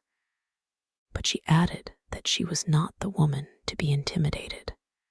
The truth is that, if there was a cabal, it was led by Carlotta herself against poor Christine, who had no suspicion of it. Carlotta had never forgiven Christine for the triumph which she had achieved when taking her place at a moment's notice. When Carlotta heard of the astounding reception bestowed upon her understudy, she was at once cured of an incipient attack of bronchitis and a bad fit of sulking against the management, and lost the slightest inclination to shirk her duties. From that time, she worked with all her might to smother her rival. enlisting the services of influential friends to persuade the managers not to give Christine an opportunity for a fresh triumph. Certain newspapers, which had begun to extol the talent of Christine, now interested themselves only in the fame of Carlotta. Lastly, in the theater itself, the celebrated but heartless and soulless diva made the most scandalous remarks about Christine and tried to cause her endless minor unpleasantnesses. When Carlotta had finished thinking over the threat contained in the strange letter, she got up. "We shall see," she said, adding a few oaths in her native Spanish with a very determined air. The first thing she saw when looking out of her window was a hearse. She was very superstitious, and the hearse and the letter convinced her that she was running the most serious dangers that evening. She collected all her supporters, told them that she was threatened at that evening's performance with a plot organized by Christine Daw, and declared that they must play a trick upon that chit by filling the house with her, Carlotta's, admirers. She had no lack of them, had she? She relied upon them to hold themselves prepared for any eventuality, and to silence the adversaries if, as she feared, they created a disturbance. M. Richard's private secretary called to ask after the diva's health, and returned with the assurance that she was perfectly well and that, were she dying, she would sing the part of Margarita that evening. The secretary urged her, in his chief's name, to commit no imprudence, to stay at home all day, and to be careful of draughts. And Carlotta could not help, after he had gone, comparing this unusual and unexpected advice with the threats contained in the letter. It was 5 o'clock when the post brought a second anonymous letter in the same hand as the first. It was short and said simply, "You have a bad cold. If you are wise, you will see that it is madness to try to sing tonight." Carlotta sneered, shrugged her handsome shoulders, and sang 2 or 3 notes to reassure herself. Her friends were faithful to their promise. They were all at the opera that night, but looked round in vain for the fierce conspirators whom they were instructed to suppress. The only unusual thing was the presence of M. Richard and M. Moncharmin in box 5. Carlotta's friends thought that perhaps the managers had wind on their side of the proposed disturbance, and that they had determined to be in the house so as to stop it then and there. But this was unjustifiable supposition, as the reader knows.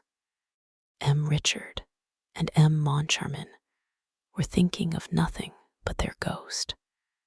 In vain do I call, through my vigil weary, on creation and its Lord. Never reply will break the silence dreary.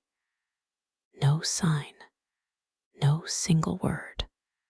The famous baritone, Carolus Fonta, had hardly finished Dr. Faust's first appeal to the powers of darkness, when M. Furman Richard, who was sitting in the ghost's own chair, the front chair on the right, leaned over to his partner and asked him chaffingly, "Well, has the ghost whispered a word in your ear yet?"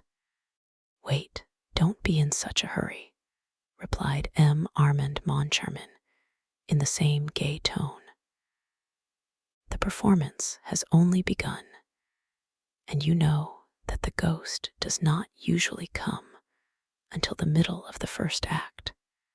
The first act passed without incident, which did not surprise Carlotta's friends, because Margarita does not sing in this act. As for the managers, they looked at each other when the curtain fell. "That's one," said Moncharmin. "Yes, the ghost is late," said Furman Richard. "It's not a bad house," said Moncharmin, "for a house with a curse on it." Richard smiled and pointed to a fat, rather vulgar woman, dressed in black, sitting in a stall in the middle of the auditorium, with a man in a broadcloth frock coat on either side of her. "Who on earth are those?"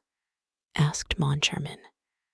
"Those, my dear fellow, are my concierge, her husband and her brother." "Did you give them their tickets?" "I did. My concierge had never been to the opera. This is the first time. And as she is now going to come every night, I wanted her to have a good seat before spending her time showing other people to theirs." Moncharmin asked what he meant, and Richard answered that he had persuaded his concierge, in whom he had the greatest confidence, to come and take him a me. Gyeri's place. Yes, he would like to see if, with that woman instead of the old lunatic, Box 5 would continue to astonish the natives. "By the way," said Moncharmin, "you know that Mother Gyeri is going to lodge a complaint against you." "With whom? The ghost?" "The ghost." Moncharmin had almost forgotten him. However, that mysterious person did nothing to bring himself to the memory of the managers, and they were just saying so to each other for the second time, when the door of the box suddenly opened to admit the startled stage manager. "What's the matter?" they both asked, amazed at seeing him there at such a time. "It seems there's a plot got up by Christine Dawes' friends against Carlotta. Carlotta's furious." "What on earth?" said Richard, knitting his brows. But the curtain rose on the Kermesse scene, and Richard made a sign to the stage manager to go away. When the two were alone again, Moncharmin leaned over to Richard. "Then Daw has friends?" he asked. "Yes, she has." "Whom?" Richard glanced across at a box on the grand tier, containing no one but two men. "The Comte de Chagny. Yes, he spoke to me in her favor with such warmth that, if I had not known him to be Sorelli's friend—" "Really, really," said Moncharmin. "And who is that pale young man beside him?" "That's his brother, the Viscount. He ought to be in his bed. He looks ill." The stage rang with gay song. "Red or white liquor, coarse or fine, what can it matter? So we have wine. Students, citizens, soldiers, girls, and matrons whirled light-heartedly before the inn, with the figure of Bacchus for a sign. Sibyl made her entrance. Christine Daw looked charming in her boy's clothes, and Carlotta's partisans expected to hear her greeted with an ovation, which would have enlightened them as to the intentions of her friends. But nothing happened. On the other hand, when Margarita crossed the stage and sang the only 2 lines allotted her in this second act, "No, my lord, not a lady am I, nor yet a beauty, and do not need an arm to help me on my way," Carlotta was received with enthusiastic applause. It was so unexpected and so uncalled for that those who knew nothing about the rumors looked at one another and asked what was happening. And this act also was finished without incident. Then everybody said, "Of course, it will be during the next act." Some, who seemed to be better informed than the rest, declared that the row would begin with the ballad of the King of Thule, and rushed to the subscribers' entrance to warn Carlotta. The managers left the box during the entr'acte to find out more about the cabal of which the stage manager had spoken. But they soon returned to their seats, shrugging their shoulders and treating the whole affair as silly. The first thing they saw on entering the box was a box of English sweets on the little shelf of the ledge. Who had put it there? They asked the box keepers, but none of them knew. Then they went back to the shelf, and next to the box of sweets found an opera glass. They looked at each other. They had no inclination to laugh. All that MME, Guyry had told them returned to their memory, and then, they seemed to feel a curious sort of draft around them. They sat down in silence. The scene represented Margarita's garden. Gentle flowers in the dew. Be message from me. As she sang these first two lines, with her bunch of roses and lilacs in her hand, Christine, raising her head, saw the Vicomte de Chagny in his box. And from that moment, her voice seemed less sure, less crystal clear than usual.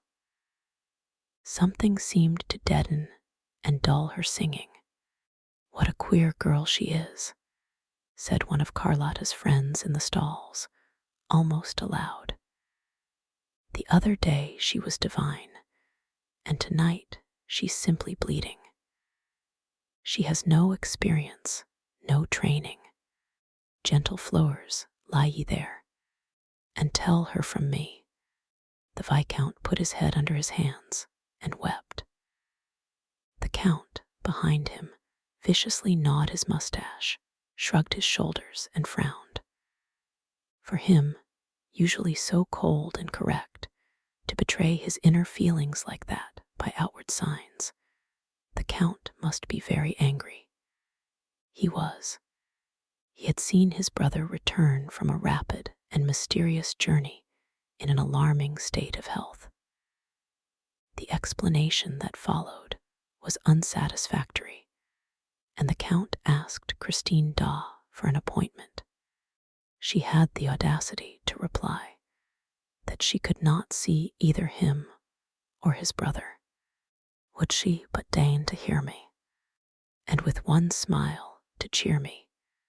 "The little baggage," growled the Count, and he wondered what she wanted, what she was hopping for. She was a virtuous girl. She was said to have no friend, no protector of any sort. That angel from the north must be very artful. Raoul, behind the curtain of his hands that veiled his boyish tears, thought only of the letter which he received on his return to Paris, where Christine, fleeing from Paros like a thief in the night, had arrived before him. "My dear little playfellow, you must have the courage not to see me again, not to speak of me again. If you love me just a little, do this for me who will never forget you, my dear Raoul. My life depends upon it. Your life depends upon it. Your little Christine." Thunders of applause. Carlotta made her entrance. I wish I could but know who was he that addressed me, if he was noble, or at least what his name is. When Margarita had finished singing the ballad of the King of Thule, she was loudly cheered, and again, when she came to the end of the jewel song. Ah, the joy of past compare, these jewels bright to wear. Thenceforth, certain of herself, certain of her friends in the house, certain of her voice and her success, fearing nothing, Carlotta flung herself into her part without restraint of modesty. She was no longer Margarita, she was Carmen.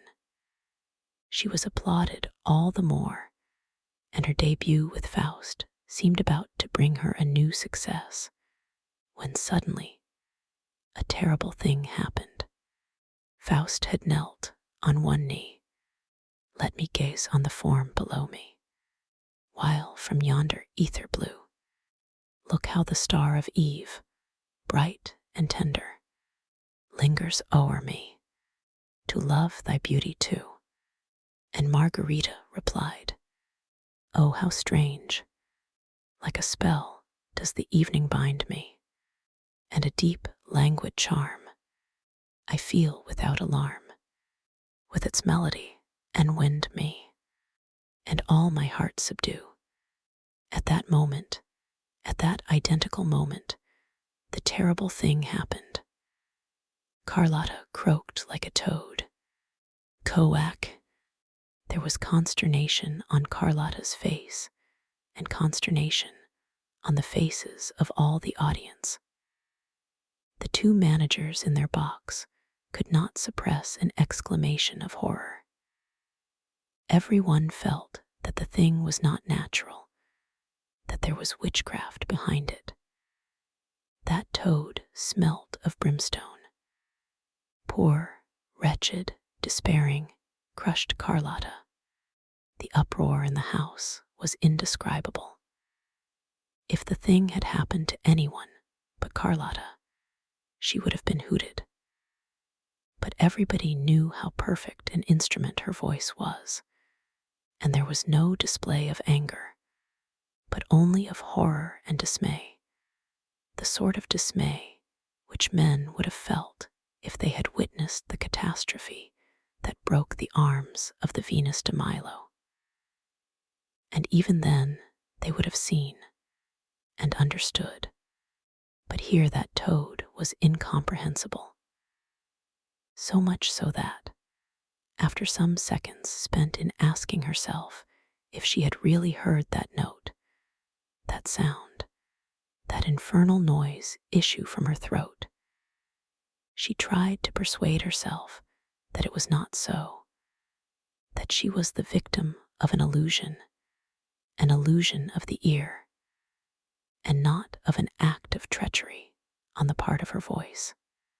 Meanwhile, in box 5, Moncharmin and Richard had turned very pale. This extraordinary and inexplicable incident filled them with a dread, which was the more mysterious inasmuch as for some little while they had fallen within the direct influence of the ghost. They had felt his breath. Moncharmin's hair stood on end. Richard wiped the perspiration from his forehead. Yes, the ghost was there, around them, behind them, beside them. They felt his presence without seeing him. They heard his breath, close, close, close to them. They were sure that there were 3 people in the box. They trembled. They thought of running away. They dared not. They dared not make a movement or exchange a word that would have told the ghost that they knew that he was there. What was going to happen? This happened. Coac, their joint exclamation of horror was heard all over the house. They felt that they were smarting under the ghost's attacks. Leaning over the ledge of their box, they stared at Carlotta as though they did not recognize her. That infernal girl must have given the signal for some catastrophe. Ah, they were waiting for the catastrophe. The ghost had told them it would come. The house had a curse upon it. The 2 managers gasped and panted under the weight of the catastrophe. Richard's stifled voice was heard calling to Carlotta. Well, go on. No, Carlotta did not go on. Bravely, heroically, she started afresh on the fatal line at the end of which the toad had appeared. An awful silence succeeded the uproar.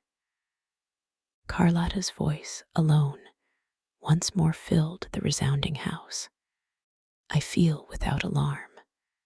The audience also felt, but not without alarm. I feel without alarm. I feel without alarm, coac, with its melody and wind me coac, and all my heart sub coac.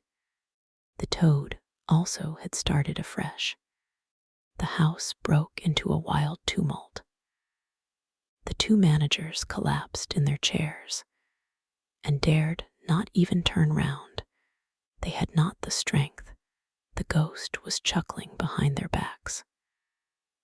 And at last, they distinctly heard his voice in their right ears, the impossible voice, the mouthless voice, saying, "She is singing tonight to bring the chandelier down." With one accord, they raised their eyes to the ceiling and uttered a terrible cry. The chandelier, the immense mass of the chandelier was slipping down, coming toward them at the call of that fiendish voice. Released from its hook, it plunged from the ceiling and came smashing into the middle of the stalls amid 1,000 shouts of terror. A wild rush for the doors followed. The papers of the day state that there were numbers wounded and one killed. The chandelier had crashed down upon the head of the wretched woman who had come to the opera for the first time in her life, the one whom M. Richard had appointed to succeed MME. Guyary, the ghost's boxkeeper, in her functions. She died on the spot, and the next morning a newspaper appeared with this heading: 200 kilos on the head of a concierge. That was her sole epitaph. Chapter 8. The Mysterious Brougham. That tragic evening was bad for everybody. Carlotta fell ill. As for Christine Daw, she disappeared after the performance. A fortnight elapsed, during which she was seen neither at the opera nor outside. Rayal, of course, was the first to be astonished at the prima donna's absence. He wrote to her at MME. Valerius, flat, and received no reply. His grief increased, and he ended by being seriously alarmed at never seeing her name on the program. Faust was played without her. One afternoon, he went to the manager's office to ask the reason of Christine's disappearance. He found them both looking extremely worried. Their own friends did not recognize them. They had lost all their gaiety and spirits. They were seen crossing the stage with hanging heads, careworn brows, pale cheeks, as though pursued by some abominable thought, or a prey to some persistent sport of fate. The fall of the chandelier had involved them in no little responsibility, but it was difficult to make them speak about it. The inquest had ended in a verdict of accidental death, caused by the wear and tear of the chains by which the chandelier was hung from the ceiling. But it was the duty of both the old and the new managers to have discovered this wear and tear, and to have remedied it in time. And I feel bound to say that Richard and Moncharmin at this time appeared so changed, so absent-minded, so mysterious, so incomprehensible, that many of the subscribers thought that some event even more horrible than the fall of the chandelier must have affected their state of mind. In their daily intercourse, they showed themselves very impatient, except with Mme. Gyeri, who had been reinstated in her functions, and their reception of the Vicomte de Chagny when he came to ask about Christine was anything but cordial. They merely told him that she was taking a holiday. He asked how long the holiday was for, and they replied curtly that it was for an unlimited period, as Emil had requested leave of absence for reasons of health. "Then she is ill," he cried. "What is the matter with her?" "We don't know. Didn't you send the doctor of the opera to see her?" "No, she did not ask for him. And as we trust her, we took her word." Rael left the building a prey to the gloomiest thoughts.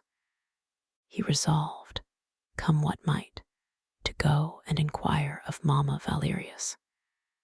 He remembered the strong phrases in Christine's letter, forbidding him to make any attempt to see her.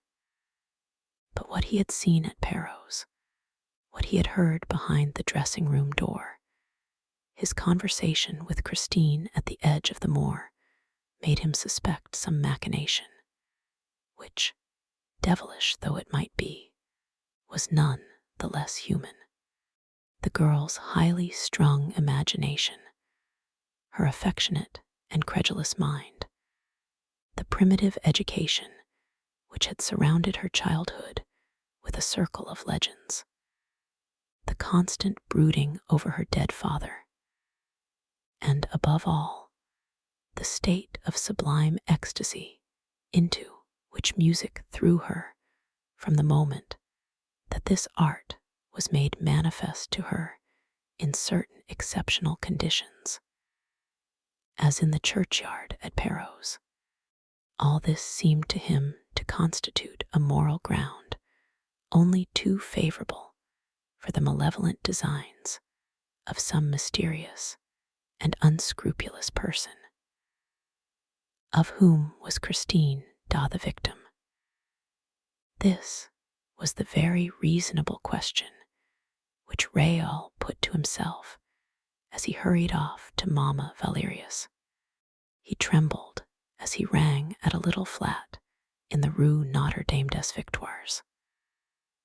The door was opened by the maid whom he had seen coming out of Christine's dressing room one evening.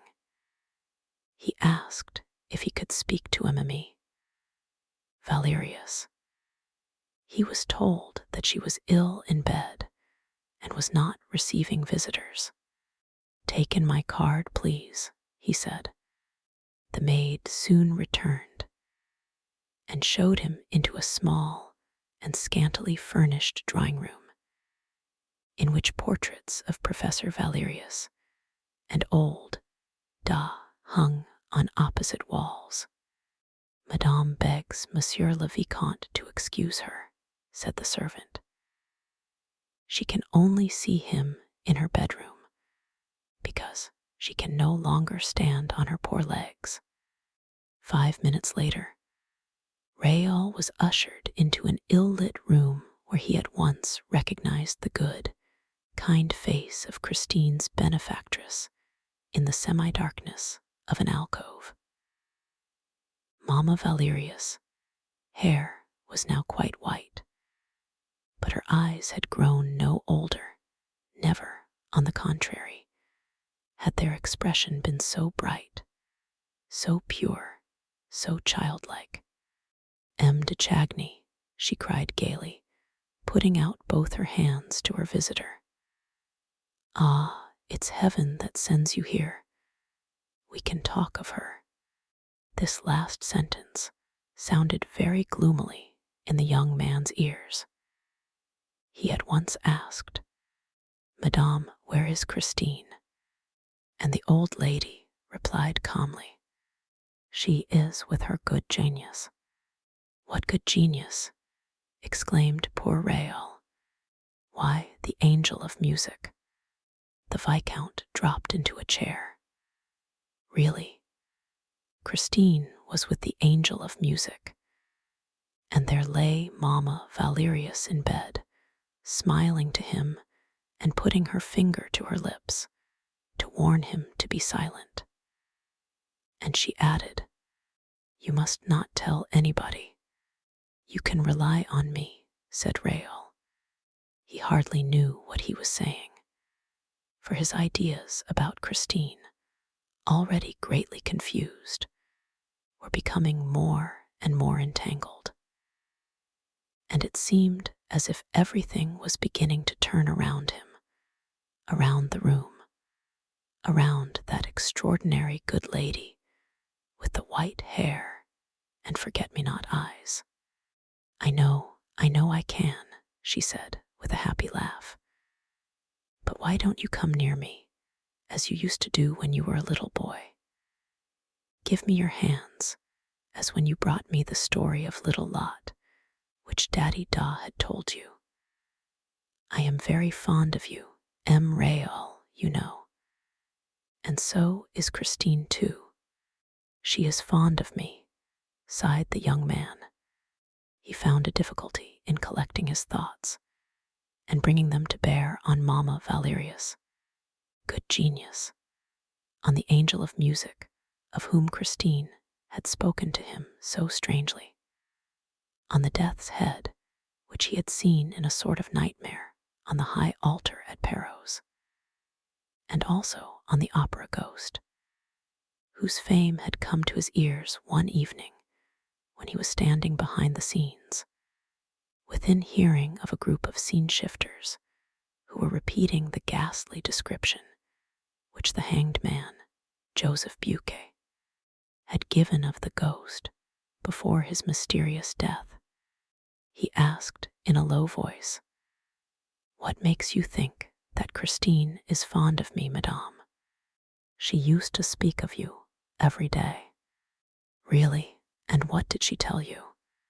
"She told me that you had made her a proposal," and the good old lady began laughing wholeheartedly. Raoul sprang from his chair, flushing to the temples, suffering agonies. "What's this? Where are you going? Sit down again at once, will you? Do you think I will let you go like that? If you're angry with me for laughing, I beg your pardon. After all, what has happened isn't your fault. Didn't you know? Did you think that Christine was free? Is Christine engaged to be married?" the wretched Raoul asked in a choking voice. Why no. You know as well as I do that Christine couldn't marry, even if she wanted to. But I don't know anything about it. And why can't Christine marry? Because of the angel of music, of course. I don't follow. Yes, he forbids her too. He forbids her. The angel of music forbids her to marry. Oh, he forbids her without forbidding her. It's like this. He tells her that if she got married, she would never hear him again. That's all. And that he would go away forever. So, you understand, she can't let the angel of music go. It's quite natural. Yes, echoed Raoul submissively. It's quite natural. Besides, I thought Christine had told you all that when she met you at Perros, where she went with her good genius. Oh, she went to Perros with her good genius, did she? That is to say, he arranged to meet her down there in Perros churchyard at Daw's grave. He promised to play her the resurrection of Lazarus on her father's violin. Raoul de Chagny rose, and with a very authoritative air, pronounced these peremptory words. "Madame, you will have the goodness to tell me where that genius lives." The old lady did not seem surprised at this indiscreet command. She raised her eyes and said, In heaven, such simplicity baffled him. He did not know what to say in the presence of this candid and perfect faith in a genius who came down nightly from heaven to haunt the dressing rooms at the opera. He now realized the possible state of mind of a girl brought up between a superstitious fiddler and a visionary old lady, and he shuddered when he thought of the consequences of it all. Is Christine still a good girl? He asked suddenly, in spite of himself. I swear it, as I hope to be saved, exclaimed the old woman, who this time seemed to be incensed. And if you doubt it, sir, I don't know what you are here for. Rael tore at his gloves. How long has she known this genius? About 3 months. Yes, it's quite 3 months since he began to give her lessons. The Viscount threw up his arms with a gesture of despair. The genius gives her lessons. And where, pray? Now that she has gone away with him, I can't say. But up to a fortnight ago, it was in Christine's dressing room. It would be impossible in this little flat. The whole house would hear them. Whereas, at the opera, at 8 o'clock in the morning, there is no one about. Do you see? Yes, I see, cried the Viscount, and he hurriedly took leave of Mimi. Valerius, who asked herself if the young nobleman was not a little off his head. He walked home to his brother's house in a pitiful state. He could have struck himself, banged his head against the walls. To think that he had believed in her innocence, in her purity. The angel of music. He knew him now, he saw him. It was beyond a doubt some unspeakable tenor, a good-looking jackanapes, who mouthed and simpered as he sang. He thought himself as absurd and as wretched as could be. Oh, what a miserable, little, insignificant, silly young man was le Vicomte de Chagny, thought Raoul furiously. And she, what a bold and damnable sly creature. His brother was waiting for him, and Raoul fell into his arms like a child. The Count consoled him without asking for explanations, and Raoul would certainly have long hesitated before telling him the story of the angel of music. His brother suggested taking him out to dinner.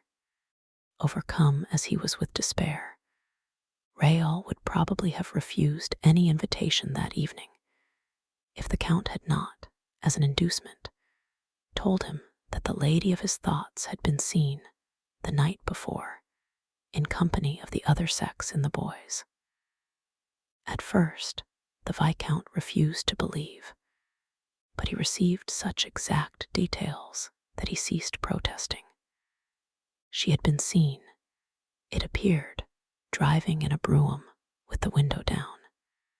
She seemed to be slowly taking in the icy night air.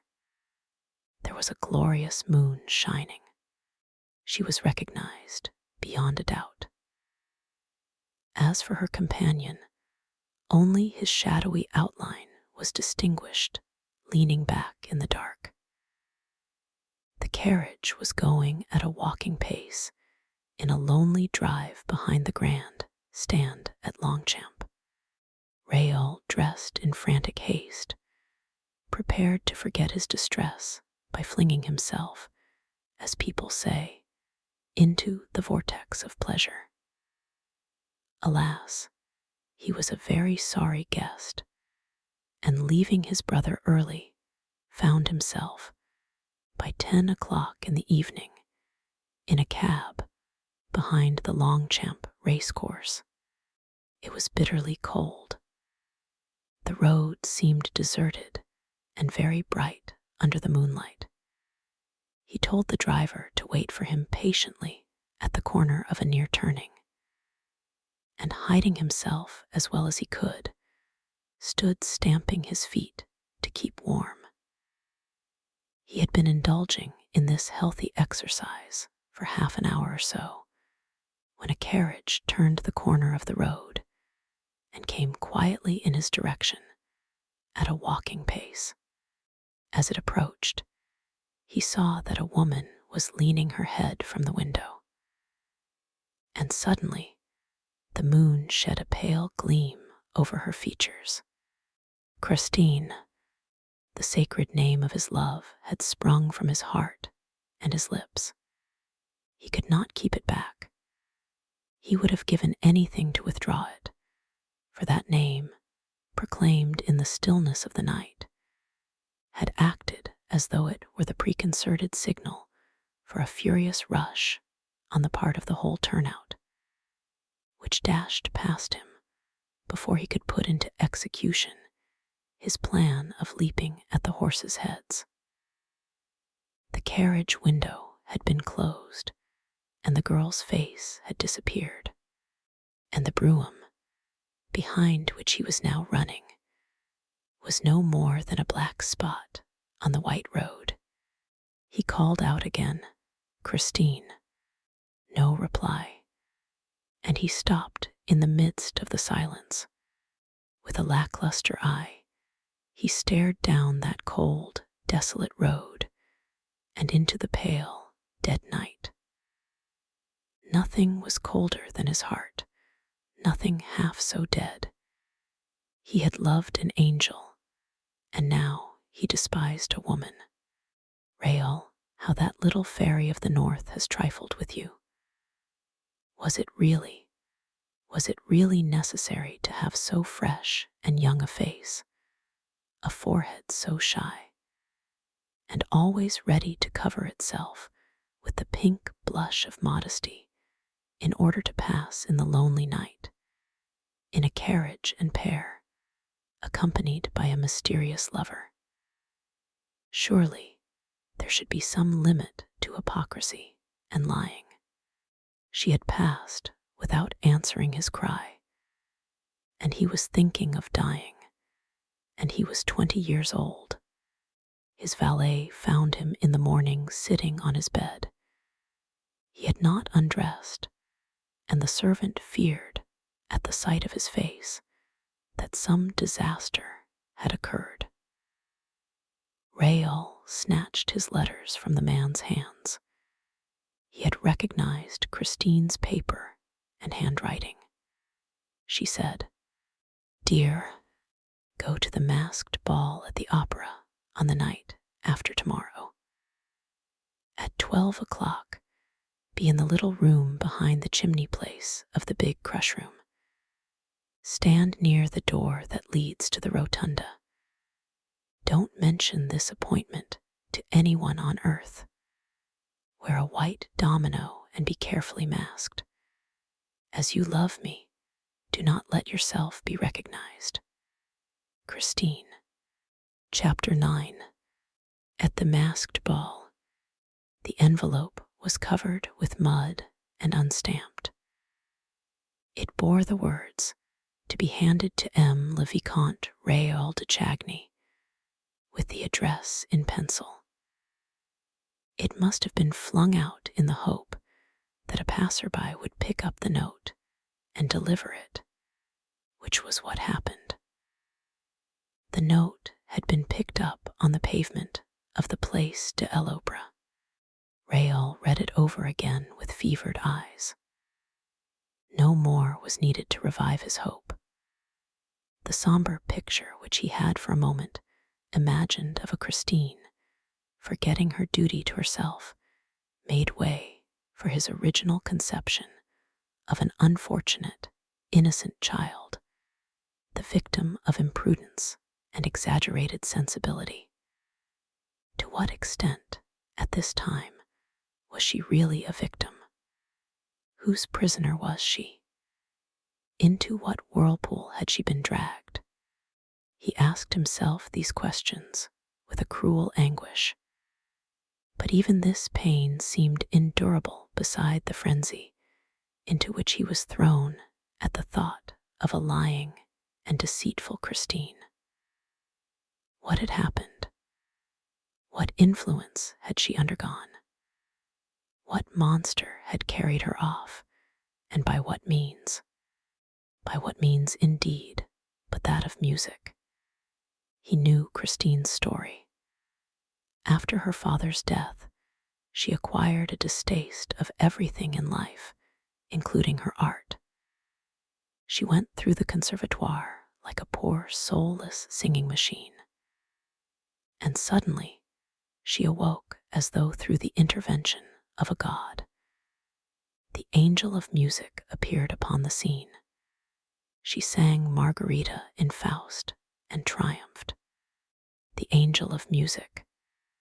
For 3 months, the angel of music had been giving Christine lessons. Ah, he was a punctual singing master. And now, he was taking her for drives in the bois. Rael's fingers clutched at his flesh, above his jealous heart. In his inexperience, he now asked himself with terror what game the girl was playing. Up to what point could an opera singer make a fool of a good-natured young man, quite new to love? Oh, misery! Thus did Rael's thoughts fly from one extreme to the other. He no longer knew whether to pity Christine or to curse her. And he pitied and cursed her turn and turn about. At all events, he bought a white domino. The hour of the appointment came at last. With his face in a mask trimmed with long, thick lace, looking like a Pierrot in his white wrap, the Viscount thought himself very ridiculous. Men of the world do not go to the opera ball in fancy dress. It was absurd. One thought, however, consoled the Viscount. He would certainly never be recognized. This ball was an exceptional affair, given some time before Shrovetide, in honor of the anniversary of the birth of a famous draftsman, and it was expected to be much gayer, noisier, more bohemian than the ordinary masked ball. Numbers of artists had arranged to go, accompanied by a whole cohort of models and pupils, who, by midnight, began to create a tremendous din. Rael climbed the grand staircase at 5 minutes to 12, did not linger to look at the motley dresses displayed all the way up the marble steps. One of the richest settings in the world, allowed no facetious mask to draw him into a war of wits, replied to no jests, and shook off the bold familiarity of a number of couples who had already become a trifle too gay. Crossing the big crush room and escaping from a mad whirl of dancers in which he was caught for a moment, he at last entered the room mentioned in Christine's letter. He found it crammed, for this small space was the point where all those who were going to supper in the rotunda crossed those who were returning from taking a glass of champagne. The fun here waxed fast and furious. Rael leaned against a doorpost and waited. He did not wait long. A black domino passed and gave a quick squeeze to the tips of his fingers. He understood that it was she and followed her. "Is that you, Christine?" he asked between his teeth. The black domino turned round promptly and raised her finger to her lips, no doubt to warn him not to mention her name again. Rael continued to follow her in silence. He was afraid of losing her after meeting her again in such strange circumstances. His grudge against her was gone. He no longer doubted that she had nothing to reproach herself with, however peculiar and inexplicable her conduct might seem. He was ready to make any display of clemency, forgiveness, or cowardice. He was in love, and no doubt he would soon receive a very natural explanation of her curious absence. The black domino turned back from time to time to see if the white domino was still following. As Raoul once more passed through the great crush room, this time in the wake of his guide, he could not help noticing a group crowding round a person whose disguise, eccentric air, and gruesome appearance were causing a sensation.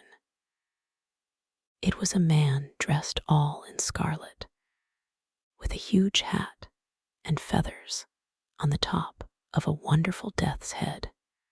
From his shoulders hung an immense red velvet cloak, which trailed along the floor like a king's train. And on this cloak was embroidered, in gold letters, which every one read and repeated aloud, "Don't touch me. I am Red Death stalking abroad." Then one, greatly daring, did try to touch him, but a skeleton hand shot out of a crimson sleeve and violently seized the rash one's wrist, and he, feeling the clutch of the knuckle bones, the furious grasp of death, uttered a cry of pain and terror. When Red Death released him at last, he ran away like a very madman, pursued by the jeers of the bystanders. It was at this moment that Raoul passed in front of the funereal masquerader, who had just happened to turn in his direction, and he nearly exclaimed, "The death's head of Perros Guirec." He had recognized him. He wanted to dart forward, forgetting Christine, but the black domino, who also seemed a prey to some strange excitement, caught him by the arm and dragged him from the crush room, far from the mad crowd through which Red Death was stalking. The black domino kept on turning back, and apparently, on 2 occasions, saw something that startled her, for she hurried her pace and Raoul, as though they were being pursued. They went up 2 floors. Here, the stairs and corridors were almost deserted. The black domino opened the door of a private box and beckoned to the white domino to follow her.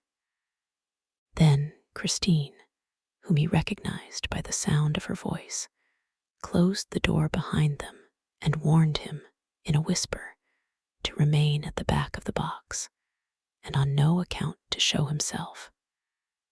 Raoul took off his mask. Christine kept hers on, and when Raoul was about to ask her to remove it, he was surprised to see her put her ear to the partition and listen eagerly for a sound outside. Then she opened the door ajar, looked out into the corridor, and in a low voice said, "He must have gone up higher."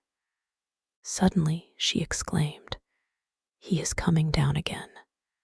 She tried to close the door, but Raoul prevented her, for he had seen, on the top step of the staircase that led to the floor above, a red foot followed by another. And slowly, majestically, the whole scarlet dress of Red Death met his eyes, and he once more saw the death's head of Perros Guirec. "It's he," he exclaimed. "This time he shall not escape me." But Christian Sick had slammed the door at the moment when Raoul was on the point of rushing out. He tried to push her aside, Whom do you mean by he? She asked, in a changed voice. Who shall not escape you? Rael tried to overcome the girl's resistance by force, but she repelled him with a strength which he would not have suspected in her. He understood, or thought he understood, and at once lost his temper. Who? He repeated angrily. Why, he, the man who hides behind that hideous mask of death, the evil genius of the churchyard at Perros. Red Death. In a word, madam, your friend, your angel of music. But I shall snatch off his mask, as I shall snatch off my own. And this time, we shall look each other in the face, he and I, with no veil and no lies between us. And I shall know whom you love and who loves you. He burst into a mad laugh, while Christine gave a disconsolate moan behind her velvet mask. With a tragic gesture, she flung out her two arms, which fixed a barrier of white flesh against the door. In the name of our love, Rael, you shall not pass. He stopped. What had she said? In the name of their love. Never before had she confessed that she loved him, and yet she had had opportunities enough. Pooh, her only object was to gain a few seconds. She wished to give the Red Death time to escape. And, in accents of childish hatred, he said, You lie, madam, for you do not love me, and you have never loved me. What a poor fellow I must be to let you mock and flout me as you have done.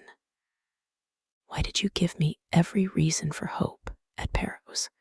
For honest hope, madam, for I am an honest man, and I believed you to be an honest woman, when your only intention was to deceive me.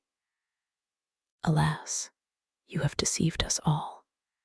You have taken a shameful advantage of the candid affection of your benefactress herself, who continues to believe in your sincerity while you go about the opera ball with Red Death. I despise you. And he burst into tears. She allowed him to insult her. She thought of but one thing to keep him from leaving the box.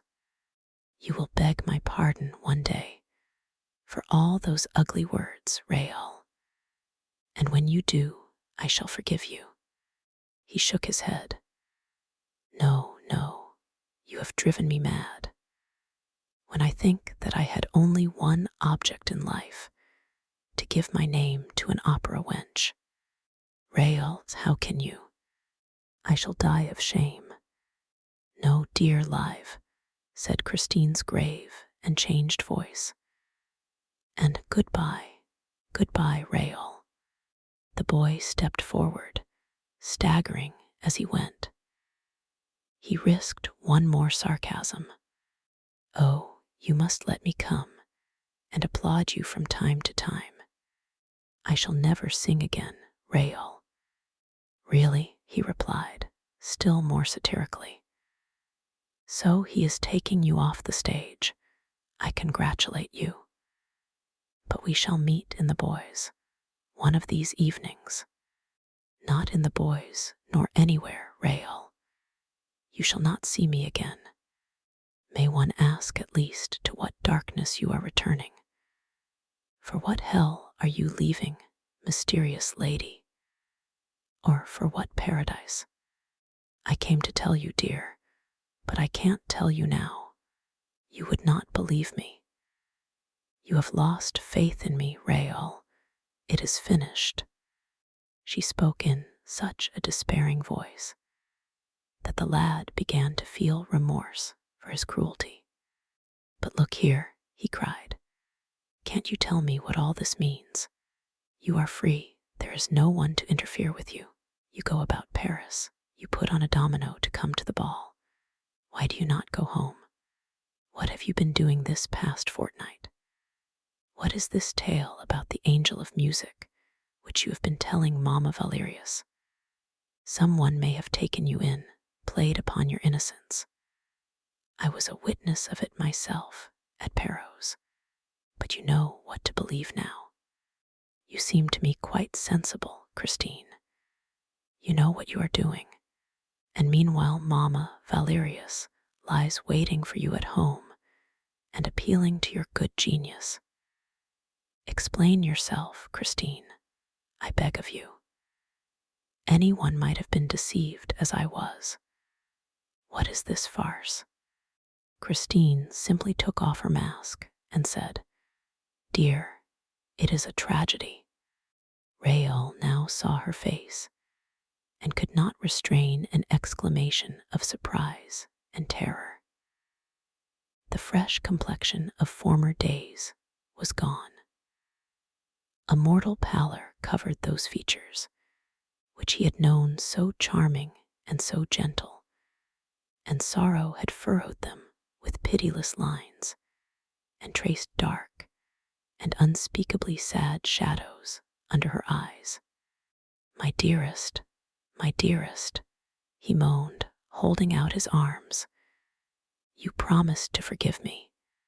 Perhaps, someday perhaps, she said, resuming her mask, and she went away, forbidding him with a gesture to follow her.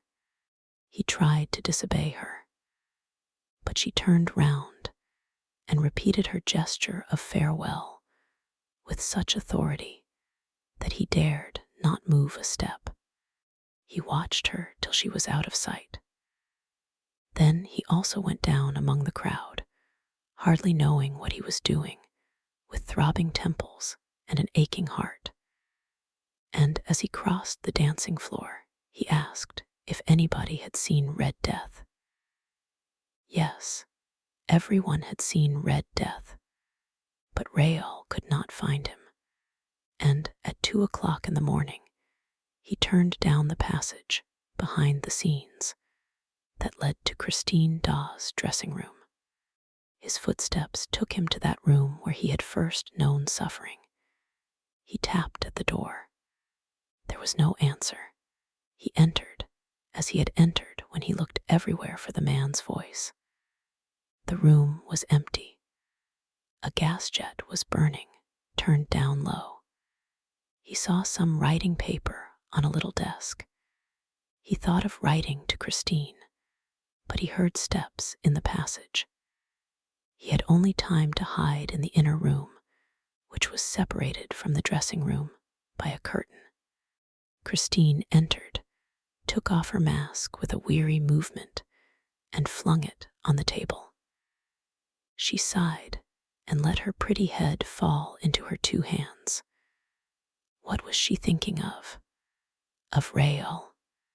No, for Rael heard her murmur, Poor Eric. At first, he thought he must be mistaken. To begin with, he was persuaded that, if anyone was to be pitied, it was he, Rael. It would have been quite natural if she had said, Poor Rael, after what had happened between them. But shaking her head, she repeated, Poor Eric. What had this Eric to do with Christine's sighs? And why was she pitying Eric when Rael was so unhappy? Christine began to write, deliberately, calmly, and so placidly that Rael, who was still trembling from the effects of the tragedy that separated them, was painfully impressed. What coolness, he said to himself. She wrote on, filling 2, 3, 4 sheets. Suddenly, she raised her head and hid the sheets in her bodice. She seemed to be listening. Rael also listened. Whence came that strange sound, that distant rhythm? A faint singing seemed to issue from the walls. Yes, it was as though the walls themselves were singing. The song became plainer. The words were now distinguishable. He heard a voice, a very beautiful, very soft, very captivating voice. But for all its softness, it remained a male voice. The voice came nearer and nearer. It came through the wall it approached. And now the voice was in the room, in front of Christine. Christine rose and addressed the voice, as though speaking to someone. "Here I am, Eric," she said. "I am ready, but you are late." Rael, peeping from behind the curtain, could not believe his eyes, which showed him nothing. Christine's face lit up. A smile of happiness appeared upon her bloodless lips, a smile like that of sick people when they receive the first hope of recovery. The voice without a body went on singing. And certainly Rael had never in his life heard anything more absolutely and heroically sweet, more gloriously insidious, more delicate, more powerful, in short, more irresistibly triumphant. He listened to it in a fever, and he now began to understand how Christine Daw was able to appear one evening before the stupefied audience with accents of a beauty hitherto unknown, of a superhuman exaltation, while doubtless still under the influence of the mysterious and invisible master. The voice was singing the wedding night song from Romeo and Juliet. Rael saw Christine stretch out her arms to the voice as she had done in Perot's churchyard to the invisible violin playing the resurrection of Lazarus. And nothing could describe the passion with which the voice sang. "Fate links thee to me forever and a day." The strains went through Rael's heart, struggling against the charm that seemed to deprive him of all his will and all his energy and of almost all his lucidity at the moment when he needed them most. He succeeded in drawing back the curtain that hid him, and he walked to where Christine stood. She herself was moving to the back of the room, the whole wall of which was occupied by a great mirror that reflected her image, but not his, for he was just behind her and entirely covered by her. "Fate links thee to me forever and a day." Christine walked toward her image in the glass, and the image came toward her. The two Christines, the real one and the reflection, ended by touching, and Rael put out his arms to clasp the two in one embrace. But by a sort of dazzling miracle that sent him staggering, Rael was suddenly flung back. While an icy blast swept over his face, he saw, not 2, but 4, 8, 20 Christines spinning round him, laughing at him and fleeing so swiftly that he could not touch one of them. At last, everything stood still again, and he saw himself in the glass. But Christine had disappeared. He rushed up to the glass. He struck at the walls. Nobody. And meanwhile the room still echoed with a distant, passionate singing. "Fate links thee to me forever and a day." Which way had Christine gone? Which way would she return? Would she return? Alas, had she not declared to him that everything was finished? And was the voice not repeating, "Fate links thee to me forever and a day"? To me, to whom? Then, worn out, beaten, empty-brained, he sat down on the chair which Christine had just left. Like her, he let his head fall into his hands. When he raised it, the tears were streaming down his young cheeks. Real, heavy tears like those which jealous children shed. tears that wept for a sorrow which was in no way fanciful, but which is common to all the lovers on earth, and which he expressed aloud. "Who is this Eric?" he said. Chapter 10. Forget the name of the man's voice. The day after Christine had vanished before his eyes in a sort of dazzlement that still made him doubt the evidence of his senses, Le Vicomte de Chagny called to inquire at Mamma Valerius.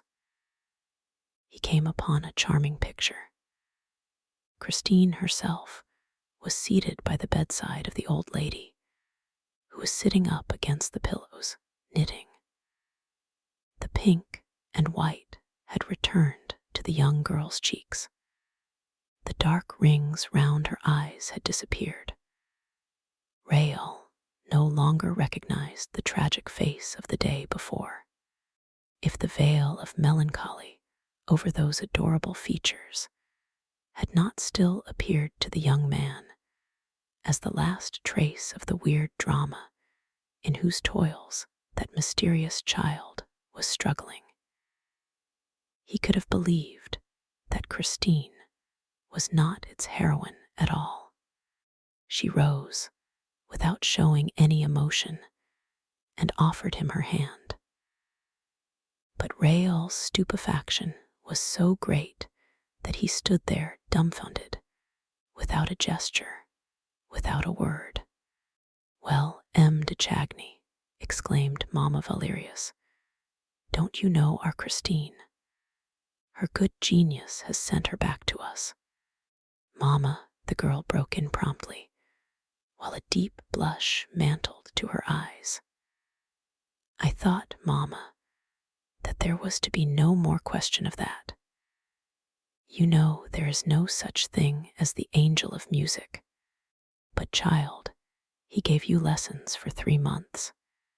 Mamma, I have promised to explain everything to you one of these days, and I hope to do so, but you have promised me, until that day, to be silent, and to ask me no more questions whatever, provided that you promised never to leave me again.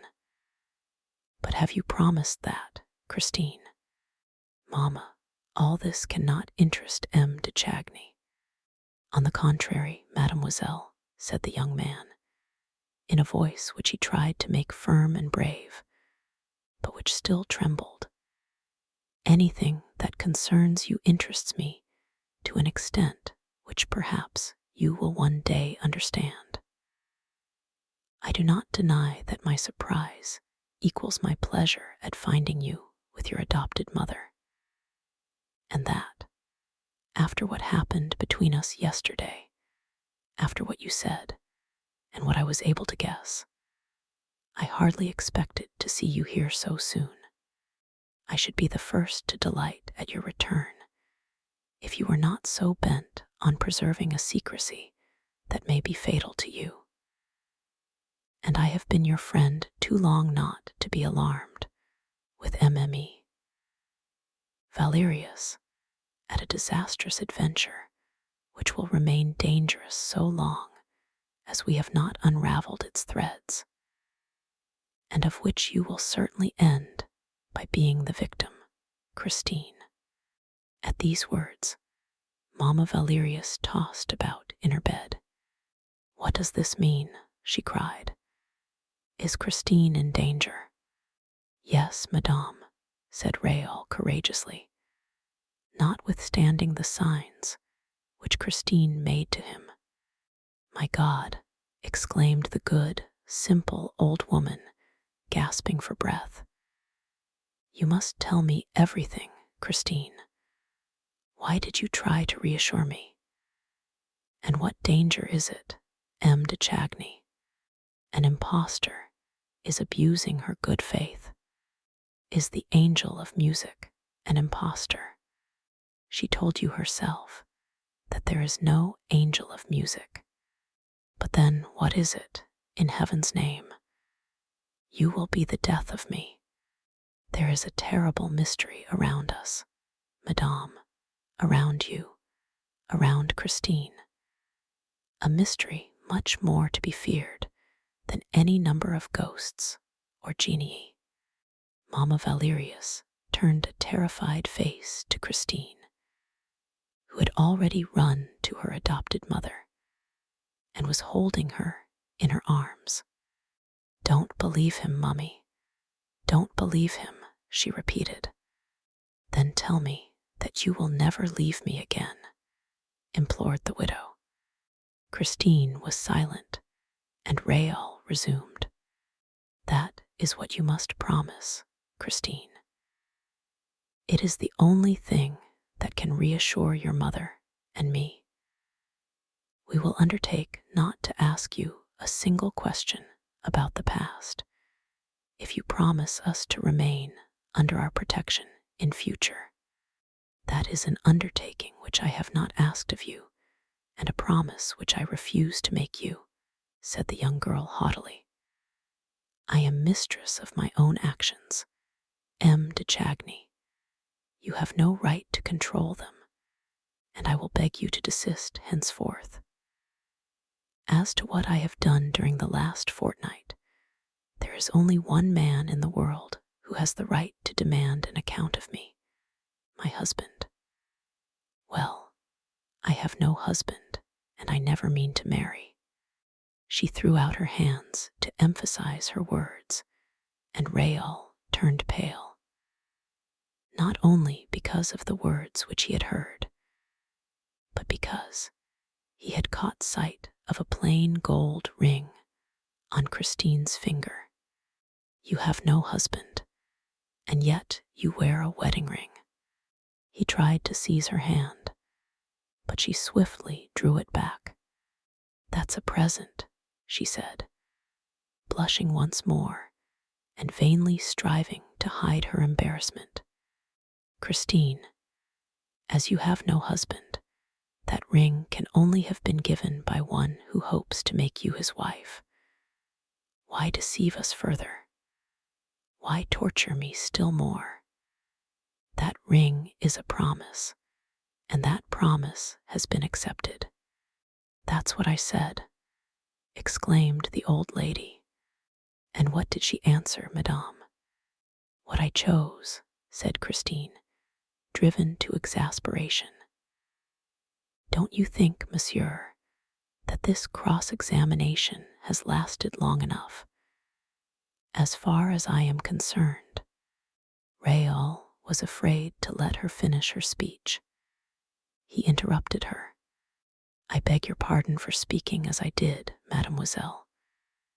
You know the good intentions that make me meddle, just now, in matters which, you no doubt think, have nothing to do with me. But allow me to tell you what I have seen, and I have seen more than you suspect, Christine, or what I thought I saw. For, to tell you the truth, I have sometimes been inclined to doubt the evidence of my eyes." "Well, what did you see, sir, or think you saw?" "I saw your ecstasy at the sound of the voice, Christine. The voice that came from the wall, or the next room to yours. Yes, your ecstasy. And that is what makes me alarmed on your behalf. You are under a very dangerous spell. And yet it seems that you are aware of the imposture, because you say today that there is no angel of music. In that case, Christine, why did you follow him that time? Why did you stand up with radiant features, as though you were really hearing angels? Ah, it is a very dangerous voice, Christine, for I myself, when I heard it, was so much fascinated by it that you vanished before my eyes without my seeing which way you passed. Christine, Christine, in the name of heaven, in the name of your Father who is in heaven now, and who loved you so dearly, and who loved me too, Christine, tell us, tell your benefactress and me, to whom does that voice belong? If you do, we will save you in spite of yourself. Come, Christine, the name of the man who had the audacity to to put a ring on your finger. De Chagny, the girl declared coldly. You shall never know. Thereupon, seeing the hostility with which her ward had addressed the Viscount, Mamma Valerius suddenly took Christine's part. And if she does love that man, Monsieur le Vicomte, even then it is no business of yours. Alas, Madame, Raoul humbly replied, unable to restrain his tears.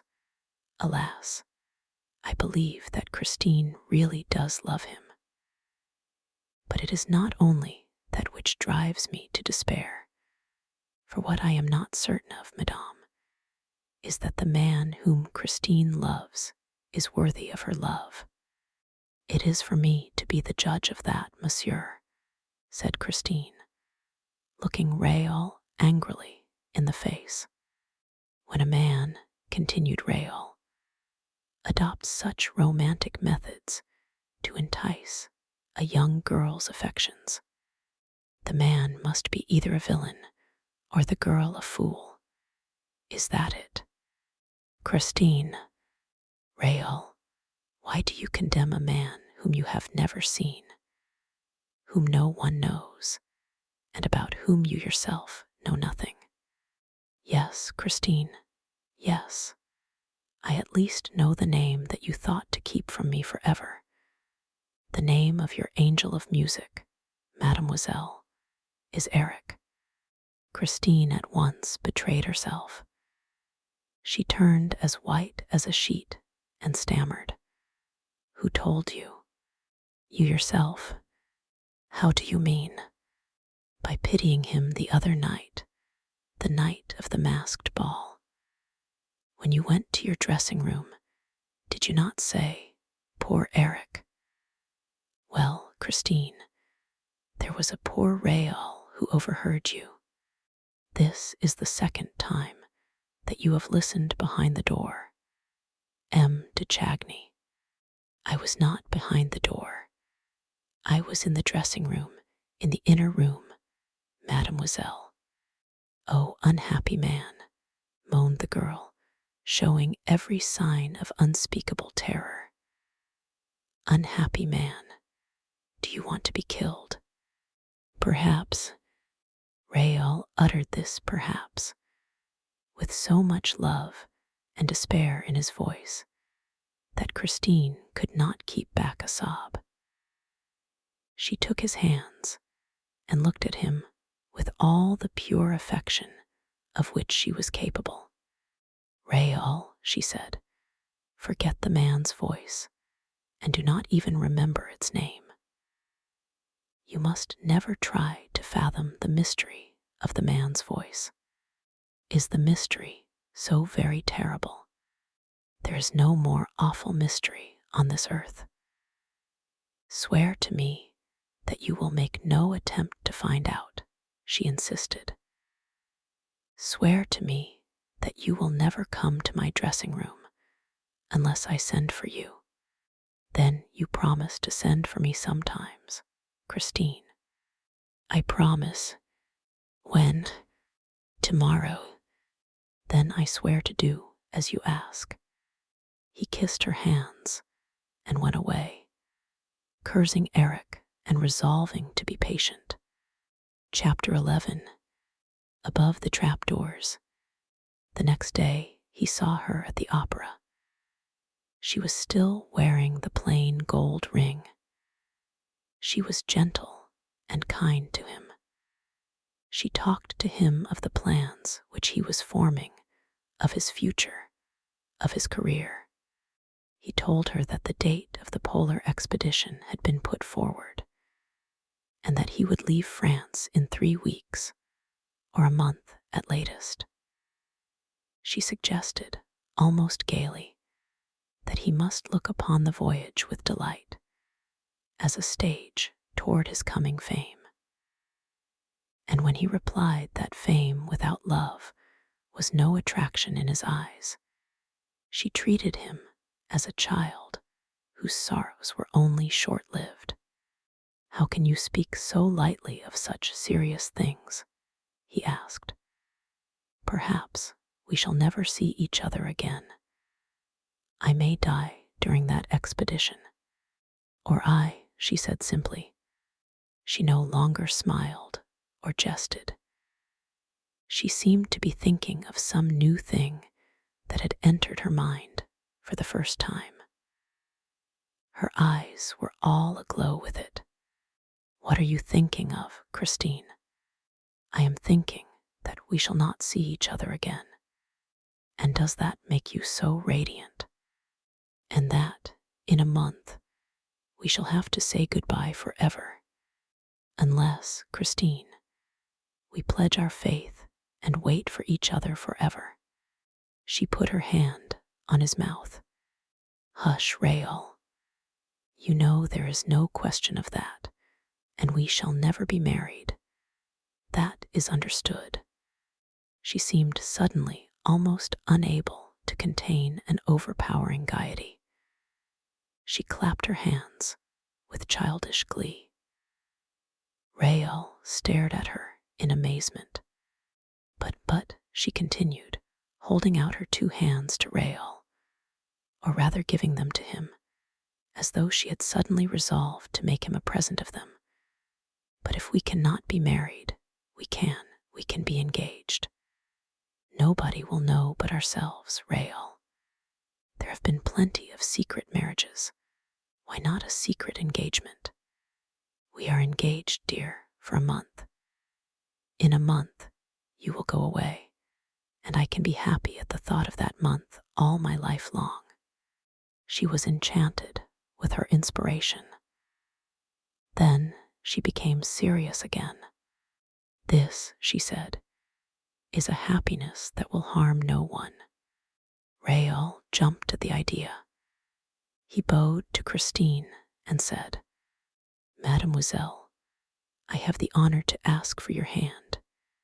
Why, you have both of them already, my dear betrothed. Oh, Rael, how happy we shall be. We must play at being engaged all day long. It was the prettiest game in the world, and they enjoyed it like the children that they were.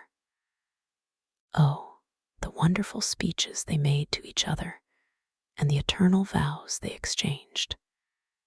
They played at hearts, as other children might play at ball, only as it was really their 2 hearts that they flung to and fro. They had to be very, very handy to catch them each time without hurting them.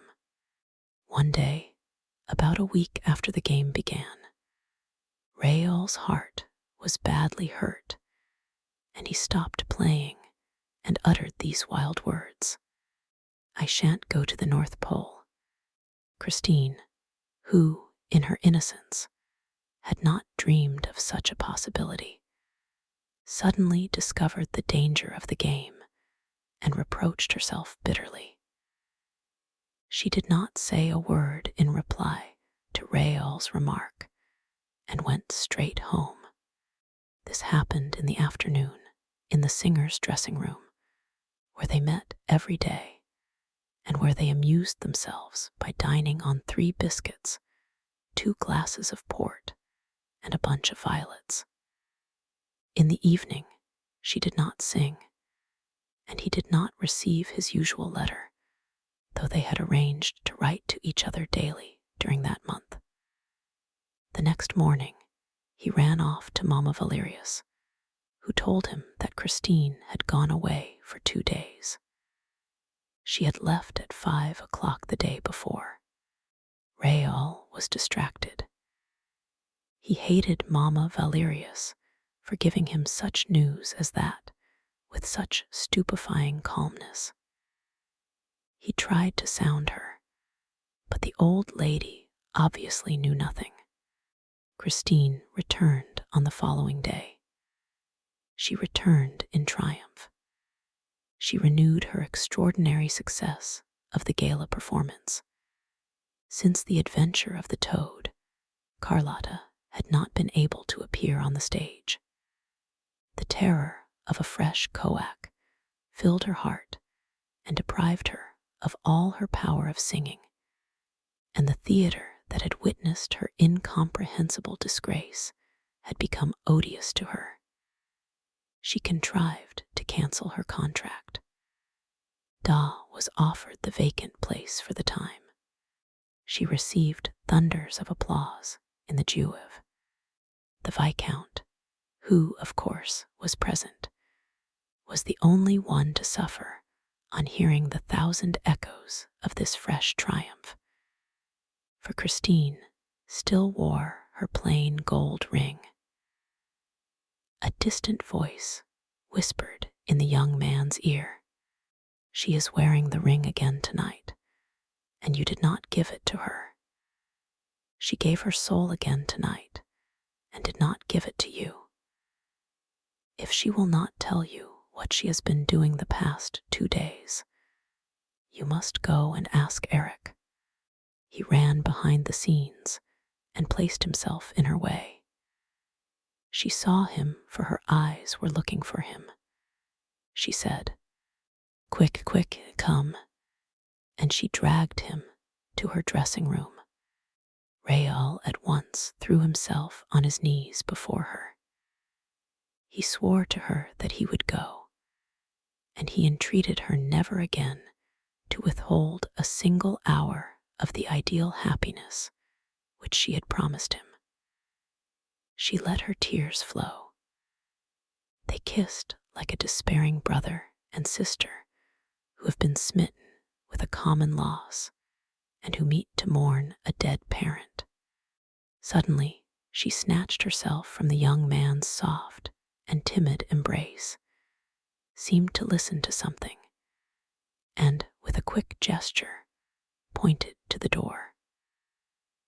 When he was on the threshold, she said, in so low a voice that the Viscount guessed rather than heard her words, "Tomorrow, my dear betrothed, and be happy, Raoul. I sang for you tonight." He returned the next day. But those 2 days of absence had broken the charm of their delightful make-believe. They looked at each other in the dressing room with their sad eyes, without exchanging a word. Raoul had to restrain himself not to cry out, "I am jealous, I am jealous, I am jealous." But she heard him all the same. Then she said, "Come for a walk, dear. The air will do you good." Raoul thought that she would propose a stroll in the country, far from that building which he detested as a prison, whose jailer he could feel walking within the walls, the jailer Eric. But she took him to the stage and made him sit on the wooden curb of a well, in the doubtful peace and coolness of a first scene set for the evening's performance. On another day, she wandered with him, hand in hand, along the deserted paths of a garden whose creepers had been cut out by a decorator's skillful hands. It was as though the real sky, the real flowers, the real earth were forbidden her for all time, and she condemned to breathe no other air than that of the theater. An occasional fireman passed, watching over their melancholy idol from afar, and she would drag him up above the clouds in the magnificent disorder of the grid, where she loved to make him giddy by running in front of him along the frail bridges.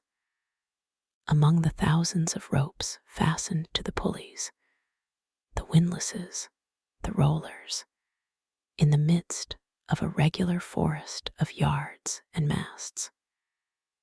If he hesitated, she said, with an adorable pout of her lips, "You a sailor," and then they returned to terra firma, that is to say, to some passage that led them to the little girls' dancing school, where brats between 6 and 10 were practicing their steps, in the hope of becoming great dancers one day, covered with diamonds. Meanwhile, Christine gave them sweets instead. She took him to the wardrobe and property rooms, took him all over her empire, which was artificial but immense, covering 17 stories from the ground floor to the roof, and inhabited by an army of subjects. She moved among them like a popular queen, encouraging them in their labors, sitting down in the workshops, giving words of advice to the workmen whose hands hesitated to cut into the rich stuffs that were to clothe heroes. There were inhabitants of that country who practiced every trade. There were cobblers, there were goldsmiths.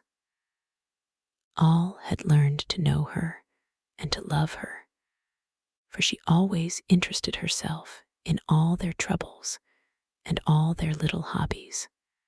She knew unsuspected corners that were secretly occupied by little old couples. She knocked at their door and introduced Raoul to them as a Prince Charming who had asked for her hand. And the two of them, sitting on some worm-eaten property, would listen to the legends of the opera, even as, in their childhood, they had listened to the old Breton tales. Those old people remembered nothing outside the opera. They had lived there for years, without number. Past managements had forgotten them. Palace revolutions had taken no notice of them. The history of France had run its course unknown to them, and nobody recollected their existence. The precious days sped in this way, and Raoul and Christine, by affecting excessive interest in outside matters, strove awkwardly to hide from each other the one thought of their hearts. One fact was certain, that Christine, who until then had shown herself the stronger of the two, became suddenly inexpressibly nervous. When on their expeditions, she would start running without reason or else suddenly stop, and her hand, turning ice cold in a moment, would hold the young man back. Sometimes her eyes seemed to pursue imaginary shadows. She cried, this way, and this way, and this way, laughing a breathless laugh that often ended in tears. Then Raoul tried to speak, to question her, in spite of his promises. But even before he had worded his question, she answered feverishly, "Nothing, I swear it is nothing." Once, when they were passing before an open trapdoor on the stage, Raoul stopped over the dark cavity. "You have shown me over the upper part of your empire, Christine, but there are strange stories told of the lower part. Shall we go down?" She caught him in her arms, as though she feared to see him disappear down the black hole, and, in a trembling voice, whispered, "Never, I will not have you go there. Besides, it's not mine. Everything that is underground belongs to him." Raoul looked her in the eyes and said roughly, "So he lives down there, does he?" "I never said so. Who told you a thing like that? Come away. I sometimes wonder if you're quite sane, Raoul. You always take things in such an impossible way. Come along. Come."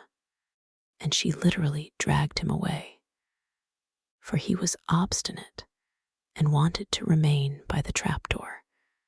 That hole attracted him. Suddenly, the trapdoor was closed, and so quickly that they did not even see the hand that worked it, and they remained quite dazed.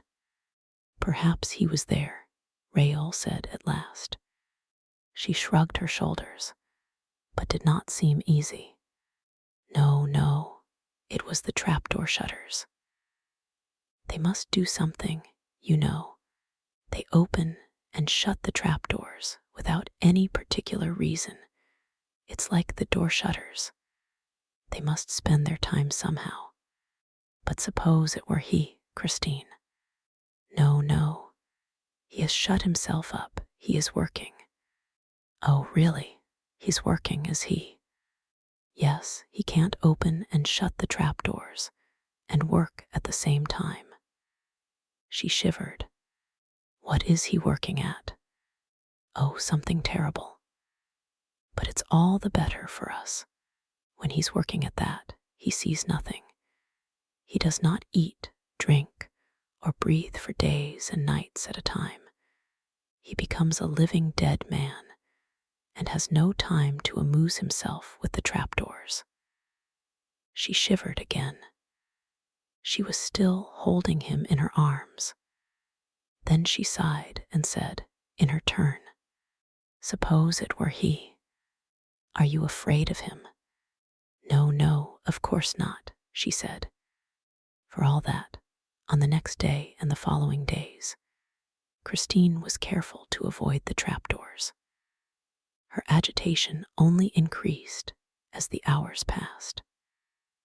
At last, one afternoon, she arrived very late, with her face so desperately pale and her eyes so desperately red that Rael resolved to go to all lengths, including that which he foreshadowed when he blurted out that he would not go on the North Pole expedition unless she first told him the secret of the man's voice. Hush, hush, in heaven's name. Suppose he heard you, you unfortunate Rael. And Christine's eyes stared wildly at everything around her. I will remove you from his power, Christine. I swear it. And you shall not think of him any more. Is it possible? She allowed herself this doubt, which was an encouragement, while dragging the young man up to the topmost floor of the theater, far, very far from the trapdoors. I shall hide you in some unknown corner of the world where he cannot come to look for you. You will be safe, and then I shall go away. As you have sworn never to marry. Christine seized Rael's hands and squeezed them with incredible rapture. But suddenly becoming alarmed again, she turned away her head. Higher was all she said, higher still, and she dragged him up toward the summit. He had a difficulty in following her. They were soon under the very roof, in the maze of timber work. They slipped through the buttresses, the rafters, the joists. They ran from beam to beam, as they might have run from tree to tree in a forest. And despite the care which she took to look behind her at every moment, she failed to see a shadow which followed her like her own shadow, which stopped when she stopped, which started again when she did, and which made no more noise than a well-conducted shadow should.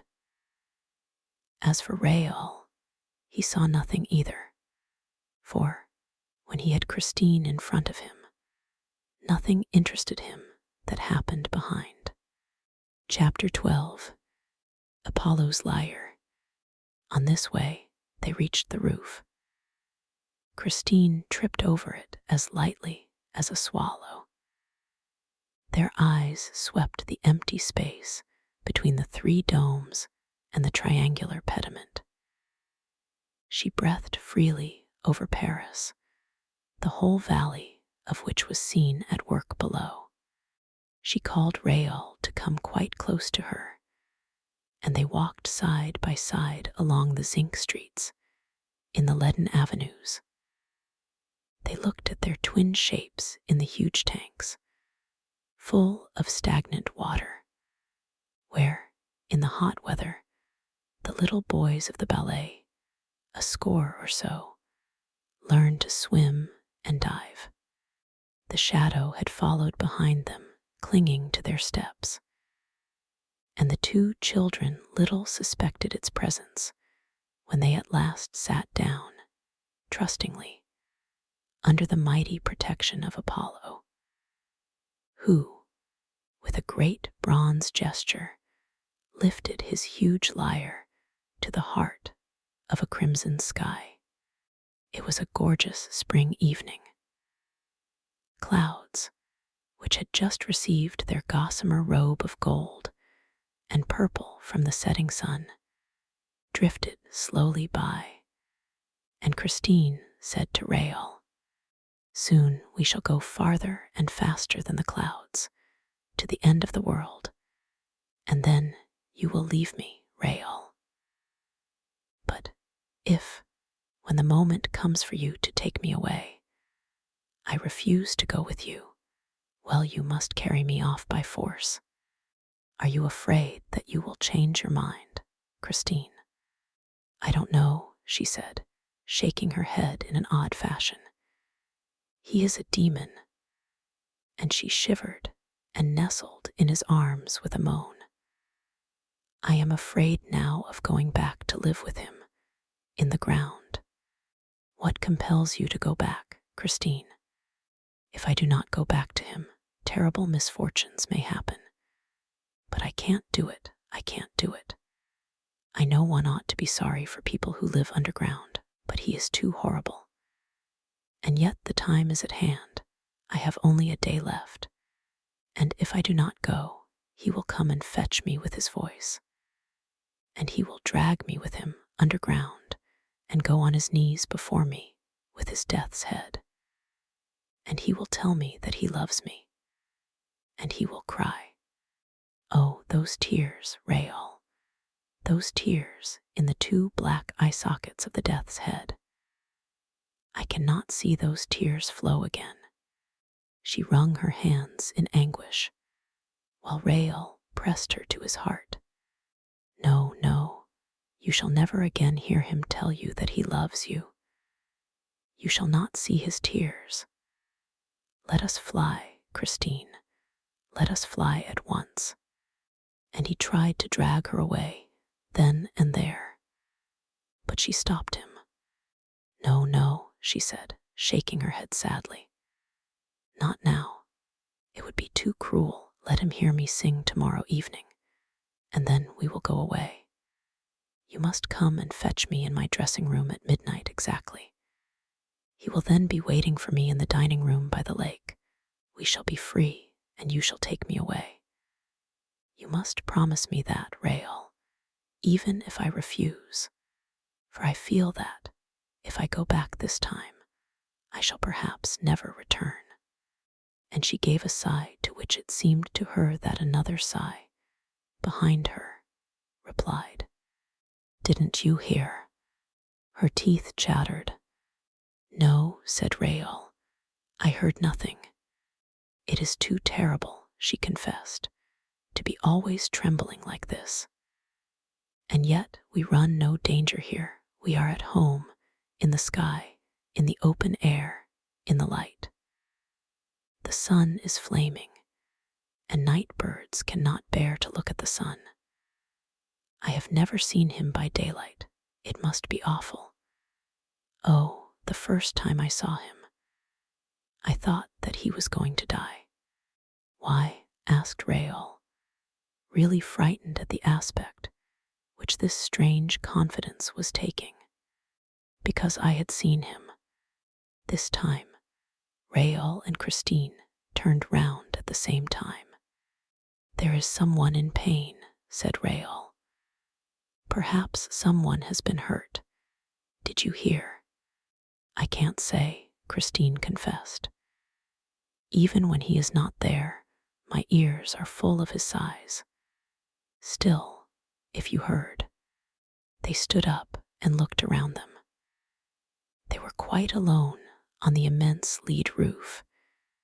They sat down again, and Rael said, "Tell me how you saw him first." "I had heard him for 3 months without seeing him. The first time I heard it, I thought, as you did, that adorable voice was singing in another room. I went out and looked everywhere, but as you know, Rael, my dressing room is very much by itself, and I could not find the voice outside my room, whereas it went on steadily inside. And it not only sang, but it spoke to me and answered my questions like a real man's voice, with this difference, that it was as beautiful as the voice of an angel. I had never got the angel of music whom my poor father had promised to send me as soon as he was dead. I really think that Mamma Valerius was a little bit to blame. I told her about it, and she at once said, "It must be the angel at any rate. You can do no harm by asking him." I did so, and the man's voice replied that yes, it was the angel's voice, the voice which I was expecting, and which my father had promised me. From that time onward, the voice and I became great friends. It asked leave to give me lessons every day. I agreed, and never failed to keep the appointment which it gave me in my dressing room. You have no idea, though you have heard the voice, of what those lessons were like. "No, I have no idea," said Rael. "What was your accompaniment?" "We were accompanied by a music which I do not know. It was behind the wall and wonderfully accurate. The voice seemed to understand mine exactly, to know precisely where my father had left off teaching me. In a few weeks' time, I hardly knew myself when I sang. I was even frightened. I seemed to dread a sort of witchcraft behind it, but Mamma Valerius reassured me. She said that she knew I was much too simple a girl to give the devil a hold on me. My progress by the voice's own order was kept a secret between the voice, Mamma Valerius, and myself. It was a curious thing, but outside the dressing room, I sang with my ordinary, everyday voice, and nobody noticed anything. I did all that the voice asked. It said, "Wait and see, we shall astonish Paris." And I waited and lived on in a sort of ecstatic dream. It was then that I saw you for the first time one evening in the house. I was so glad that I never thought of concealing my delight when I reached my dressing room.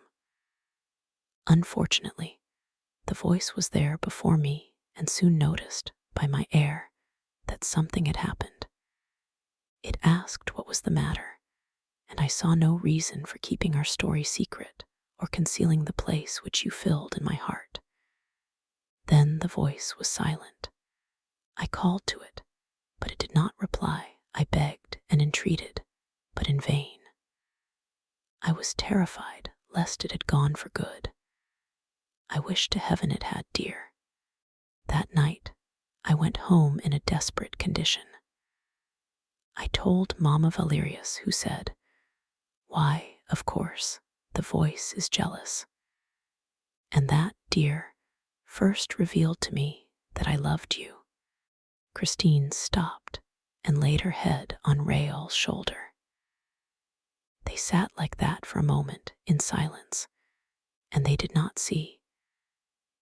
perceive the movement, at a few steps from them, of the creeping shadow of two great black wings, a shadow that came along the roof so near them that it could have stifled them by closing over them. The next day, Christine continued with a sigh, I went back to my dressing room in a very pensive frame of mind. The voice was there, spoke to me with great sadness, and told me plainly that, if I must bestow my heart on earth, there was nothing for the voice to do but to go back to heaven. And it said this with such an accent of human sorrow that I ought then and there to have suspected and begun to believe that I was the victim of my deluded senses, but my faith in the voice, with which the memory of my father was so closely intermingled, remained undisturbed. I feared nothing so much as that I might never hear it again. I had thought about my love for you and realized all the useless danger of it, and I did not even know if you remembered me. Whatever happened, your position in society forbade me to contemplate the possibility of ever marrying you, and I swore to the voice that you were no more than a brother to me, nor ever would be, and that my heart was incapable of any earthly love. And that, dear, was why I refused to recognize or see you when I met you on the stage or in the passages. Meanwhile, the hours during which the voice taught me were spent in a divine frenzy, until at last the voice said to me, "You can now, Christine Daw, give to men a little of the music of heaven." I don't know how it was that Carlotta did not come to the theater that night, nor why I was called upon to sing in her stead, but I sang with a rapture I had never known before, and I felt for a moment as if my soul were leaving my body. "Oh, Christine," said Rael, "my heart quivered that night at every accent of your voice. I saw the tears stream down your cheeks, and I wept with you. How could you sing like that while crying?" "I felt myself fainting," said Christine. "I closed my eyes. When I opened them, you were by my side. But the voice was there also, Rael. I was afraid for your sake, and again I would not recognize you, and began to laugh when you reminded me that you had picked up my scarf in the sea. Alas, there is no deceiving the voice. The voice recognized you, and the voice was jealous. It said that, if I did not love you, I would not avoid you, but treat you like any other old friend. It made me scene upon scene. At last, I said to the voice, 'That will do. I am going to Paros tomorrow to pray on my father's grave, and I shall ask M. Rael de Chagny to go with me.' 'Do as you please,' replied the voice, 'but I shall be at Paros too, for I am wherever you are, Christine. And if you are still worthy of me, if you have not lied to me, I will play you the resurrection of Lazarus on the stroke of midnight, on your father's tomb, and on your father's violin.' That, dear, was how I came to write you the letter that brought you to Paros. How could I have been so beguiled? How was it, when I saw the personal, the selfish point of view of the voice, that I did not suspect some impostor?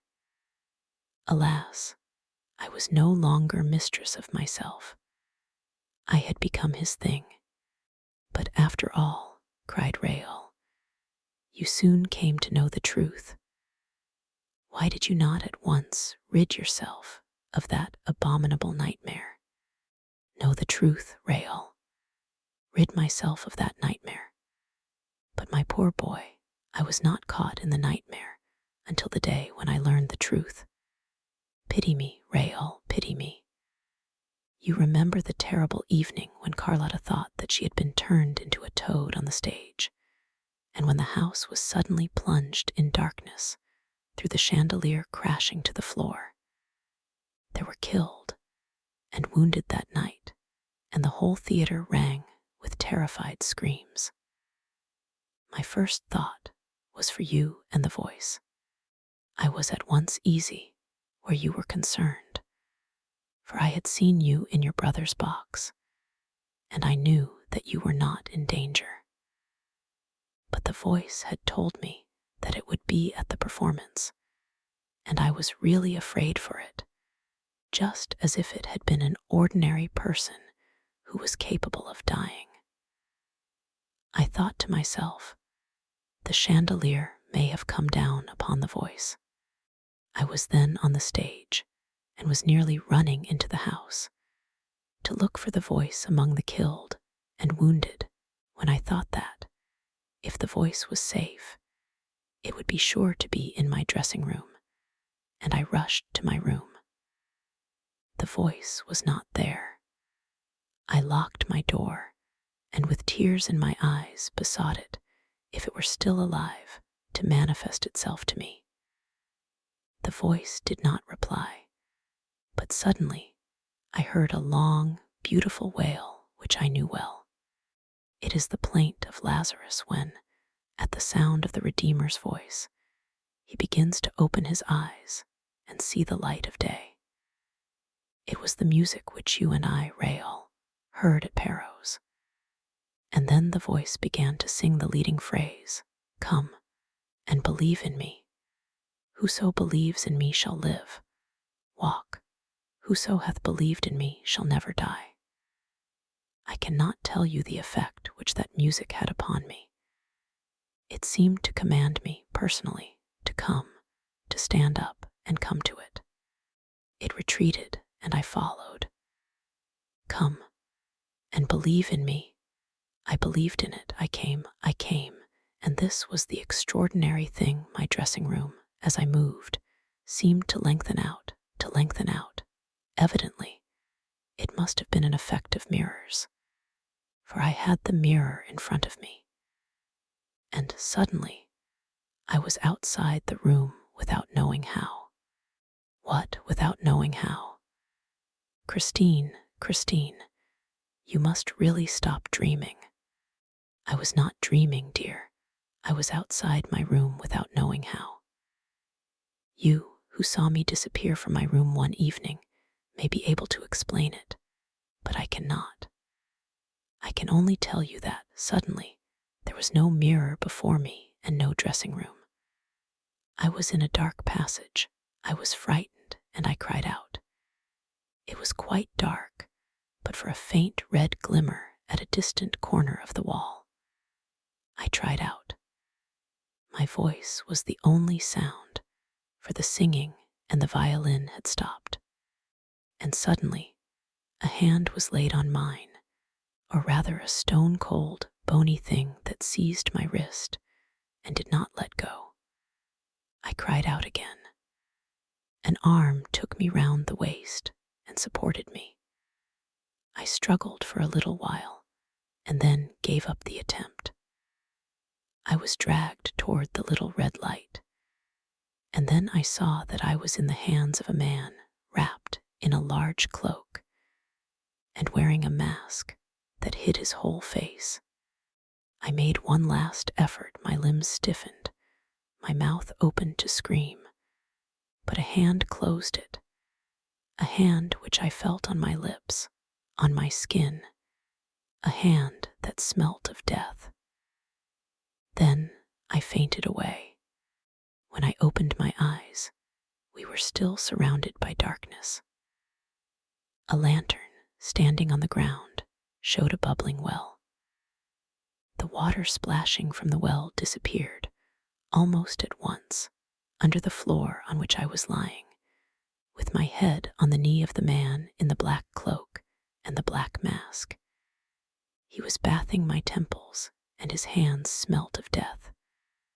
I tried to push them away and asked, "Who are you? Where is the voice?" His only answer was a sigh. Suddenly, a hot breath passed over my face, and I perceived a white shape beside the man's black shape in the darkness. The black shape lifted me on to the white shape. A glad neighing greeted my astounded ears, and I murmured, "César." The animal quivered. Rael.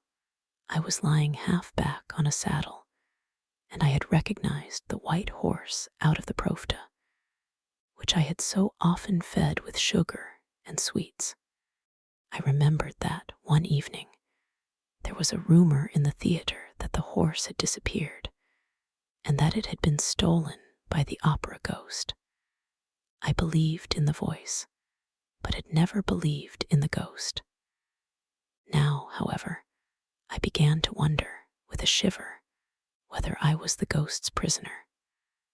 I called upon the voice to help me, for I should never have imagined that the voice and the ghost were one. You have heard about the opera ghost, have you not, Rael? Yes, but tell me what happened when you were on the white horse of the Profta. I made no movement and let myself go. The black shape held me up, and I made no effort to escape. A curious feeling of peacefulness came over me, and I thought that I must be under the influence of some cordial. I had the full command of my senses, and my eyes became used to the darkness, which was lit here and there by fitful gleams. I calculated that we were in a narrow circular gallery, probably running all round the opera, which is immense, underground. I had once been down into those cellars, but had stopped at the third floor, though there were two lower still, large enough to hold a town. But the figures of which I caught sight had made me run away. There are demons down there, quite black, standing in front of boilers, and they wield shovels and pitchforks, and poke up fires, and stir up flames. And if you come too near them, they frighten you by suddenly opening the red mouths of their furnaces. Well, while Cesar was quietly carrying me on his back, I saw those black demons in the distance, looking quite small in front of the red fires of their furnaces. They came into sight, disappeared, and came into sight again as we went on our winding way. At last, they disappeared altogether. The shape was still holding me up, and Cesar walked on, unnilled and sure-footed. I could not tell you, even approximately, how long this ride lasted. I only know that we seemed to turn and turn, and often went down a spiral stair into the very heart of the earth. Even then, it may be that my head was turning, but I don't think so. No, my mind was quite clear. At last, Cesar raised his nostrils, sniffed the air, and quickened his pace a little. I felt a moistness in the air, and Cesar stopped. The darkness had lifted. A sort of blue-eye light surrounded us. We were on the edge of a lake, whose leaden waters stretched into the distance, into the darkness. But the blue light lit up the bank, and I saw a little boat fastened to an iron ring on the wharf. A boat, yes, but I knew that all that existed, and that there was nothing supernatural about that underground lake and boat. But think of the exceptional conditions in which I arrived upon that shore. I don't know whether the effects of the cordial had worn off when the man's shape lifted me into the boat, but my terror began all over again. My gruesome escort must have noticed it, for he sent Cesar back, and I heard his hoofs trampling up a staircase, while the man jumped into the boat, untied the rope that held it, and seized the oars.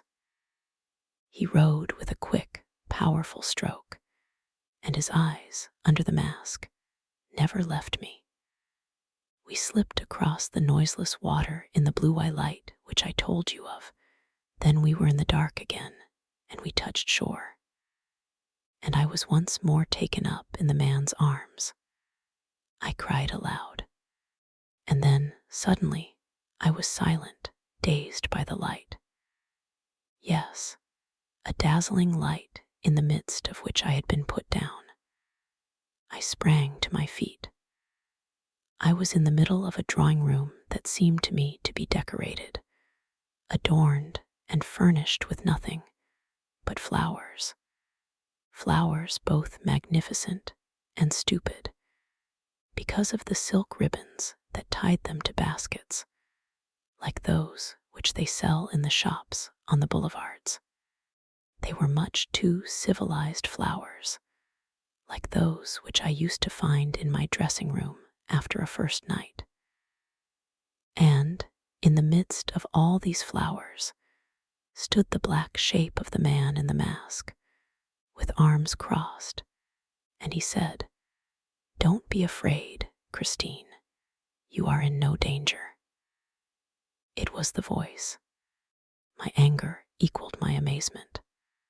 I rushed at the mask and tried to snatch it away, so as to see the face of the voice.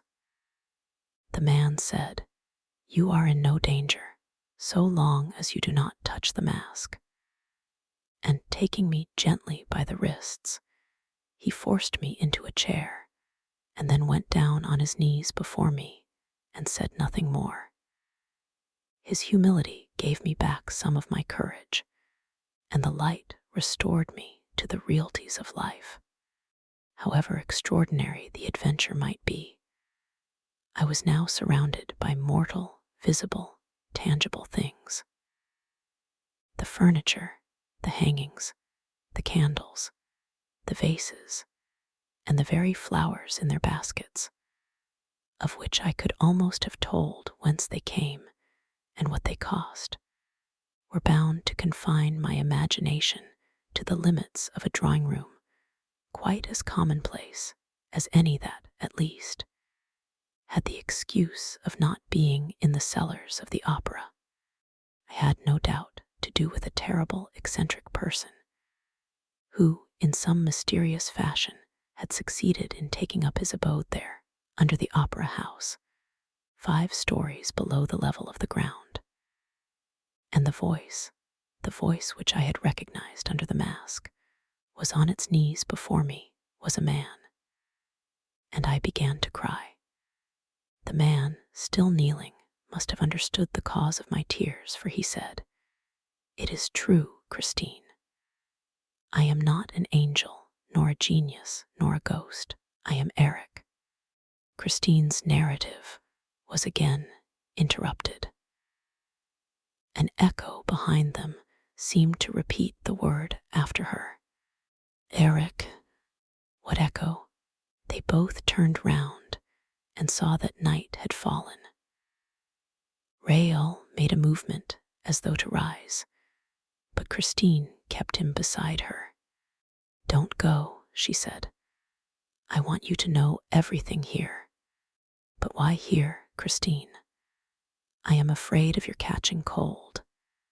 "We have nothing to fear except the trapdoors, dear. And here we are miles away from the trapdoors. And I am not allowed to see you outside the theater. This is not the time to annoy him. We must not arouse his suspicion. Christine, something tells me that we are wrong to wait till tomorrow evening, and that we ought to fly at once. I tell you that, if he does not hear me sing tomorrow, it will cause him infinite pain. It is difficult not to cause him pain, and yet to escape from him for good. You are right in that, Rael, for certainly he will die of my flight." And she added in a dull voice, "But then it counts both ways, for we risk his killing us. Does he love you so much? He would commit murder for me, but one can find out where he lives. One can go in search of him. Now that we know that Eric is not a ghost, one can speak to him and force him to answer." Christine shook her head. No, there is nothing to be done with Eric except to run away." "Then why, when you were able to run away, did you go back to him?" "Because I had to. And you will understand that when I tell you how I left him." "Oh, I hate him," cried Rael. "And you, Christine, tell me, do you hate him too?" "No," said Christine simply. No, of course not. Why, you love him. Your fear, your terror, all of that is just love, and love of the most exquisite kind. The kind which people do not admit even to themselves, said Rael bitterly. The kind that gives you a thrill when you think of it. Picture it. A man who lives in a palace underground. And he gave a leer. Then you want me to go back there, said the young girl cruelly. Take care, Rael. I have told you I should never return. There was an appalling silence between the three of them. The two who spoke and the shadow that listened behind them. Before answering that, said Rael at last, speaking very slowly, I should like to know with what feeling he inspires you, since you do not hate him. With horror, she said. That is the terrible thing about it. He fills me with horror, and I do not hate him. How can I hate him, Rael? Think of Eric at my feet, in the house on the lake, underground. He accuses himself, he curses himself, he implores my forgiveness. He confesses his cheat. He loves me. He lays at my feet an immense and tragic love. He has carried me off for love. He has imprisoned me with him, underground, for love. But he respects me. He crawls, he moans, he weeps. And when I stood up, Rael, and told him that I could only despise him if he did not, then and there, give me my liberty, he offered it. He offered to show me the mysterious road. Only he rose too, and I was made to remember that, though he was not an angel, nor a ghost, nor a genius, he remained the voice, for he sang. And I listened and stayed. That night, we did not exchange another word. He sang me to sleep. When I woke up, I was alone, lying on a sofa in a simply furnished little bedroom, with an ordinary mahogany bedstead, lit by a lamp standing on the marble top of an old Louis Philippe chest of drawers. I soon discovered that I was a prisoner, and that the only outlet from my room led to a very comfortable bathroom. On returning to the bedroom, I saw on the chest of drawers a note, in red ink, which said, My dear Christine, you need have no concern as to your fate. You have no better nor more respectful friend in the world than myself. You are alone, at present, in this home which is yours. I am going out shopping to fetch you all the things that you can need. I felt sure that I had fallen into the hands of a madman. I ran round my little apartment, looking for a way of escape which I could not find. I upbraided myself for my absurd superstition, which had caused me to fall into the trap. I felt inclined to laugh and to cry at the same time. This was the state of mind in which Eric found me. After giving 3 taps on the wall, he walked in quietly through a door which I had not noticed, and which he left open. He had his arms full of boxes and parcels, and arranged them on the bed in a leisurely fashion, while I overwhelmed him with abuse and called upon him to take off his mask if it covered the face of an honest man. He replied serenely, You shall never see Eric's face. And he reproached me with not having finished dressing at that time of day. He was good enough to tell me that it was 2 o'clock in the afternoon. He said he would give me half an hour, and, while he spoke, wound up my watch and set it for me. After which, he asked me to come to the dining room, where a nice lunch was waiting for us. I was very angry, slammed the door in his face, and went to the bathroom. When I came out again, feeling greatly refreshed, Eric said that he loved me, but that he would never tell me so except when I allowed him, and that the rest of the time would be devoted to music. "What do you mean by the rest of the time?" I asked. 5 days, he said, with decision. I asked him if I should then be free, and he said, "You will be free, Christine, for when those 5 days are past, you will have learned not to see me. And then, from time to time, you will come to see your poor Eric." He pointed to a chair opposite him at a small table, and I sat down, feeling greatly perturbed. However, I ate a few prawns and the wing of a chicken, and drank half a glass of Tokay, which he had himself, he told me, brought from the Königsberg cellars. Eric did not eat or drink. I asked him what his nationality was, and if that name of Eric did not point to his Scandinavian origin. He said that he had no name and no country, and that he had taken the name of Eric by accident. After lunch, he rose and gave me the tips of his fingers, saying he would like to show me over his flat, but I snatched away my hand and gave a cry. What I had touched was cold, and at the same time bony, and I remembered that his hands smelt of death. "Oh, forgive me," he moaned, and he opened a door before me. "This is my bedroom, if you care to see it. It is rather curious." His manners, his words, his attitude gave me confidence, and I went in without hesitation. I felt as if I were entering the room of a dead person. The walls were all hung with black, but instead of the white trimmings that usually set off that funereal upholstery, there was an enormous stave of music with the notes of the dies irae, many times repeated. In the middle of the room was a canopy, from which hung curtains of red brocaded stuff, and under the canopy, an open coffin. "That is where I sleep," said Eric. "One has to get used to everything in life, even to eternity." The sight upset me so much that I turned away my head. Then I saw the keyboard of an organ which filled one whole side of the walls. On the desk was a music book covered with red notes. I asked leave to look at it and read Don Juan Triumphant. "Yes," he said, "I compose sometimes.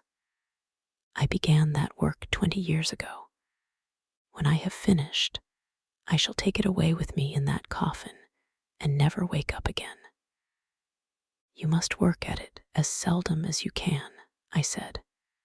He replied, "I sometimes work at it for 14 days and nights together, during which I live on music only, and then I rest for years at a time. Will you play me something out of your Don Juan Triumphant?" I asked, thinking to please him. "You must never ask me that," he said, in a gloomy voice. "I will play you Mozart if you like, which will only make you weep, but my Don Juan, Christine, burns, and yet he is not struck by fire from heaven." Thereupon, we returned to the drawing room. I noticed that there was no mirror in the whole apartment. I was going to remark upon this, but Eric had already sat down to the piano. He said, "You see, Christine, there is some music that is so terrible that it consumes all those who approach it. Fortunately, you have not come to that music yet, for you would lose all your pretty coloring, and nobody would know you when you returned to Paris. Let us sing something from the opera, Christine da." He spoke these last words, as though he were flinging an insult at me. "What did you do?" I had no time to think about the meaning he put into his words. We at once began the duet in Othello, and already the catastrophe was upon us. I sang Desdemona with a despair, a terror which I had never displayed before. As for him, his voice thundered forth his revengeful soul at every note. Love, jealousy, hatred burst out around us in harrowing cries. Eric's black mask made me think of the natural mask of the Moor of Venice. He was Othello himself. Suddenly, I felt a need to see beneath the mask. I wanted to know the face of the voice, and with a movement which I was utterly unable to control, swiftly my fingers tore away the mask. Oh, horror, horror, horror. Christine stopped at the thought of the vision that had scared her, while the echoes of the night, which had repeated the name of Eric, now thrice moaned the cry, "Horrors, horror, horror." Rael and Christine, clasping each other closely, raised their eyes to the stars that shone in a clear and peaceful sky. Rael said, "Strange, Christine, that this calm, soft night should be so full of plaintive sounds. One would think that it was sorrowing with us. When you know the secret, Rael, your ears, like mine, will be full of lamentations."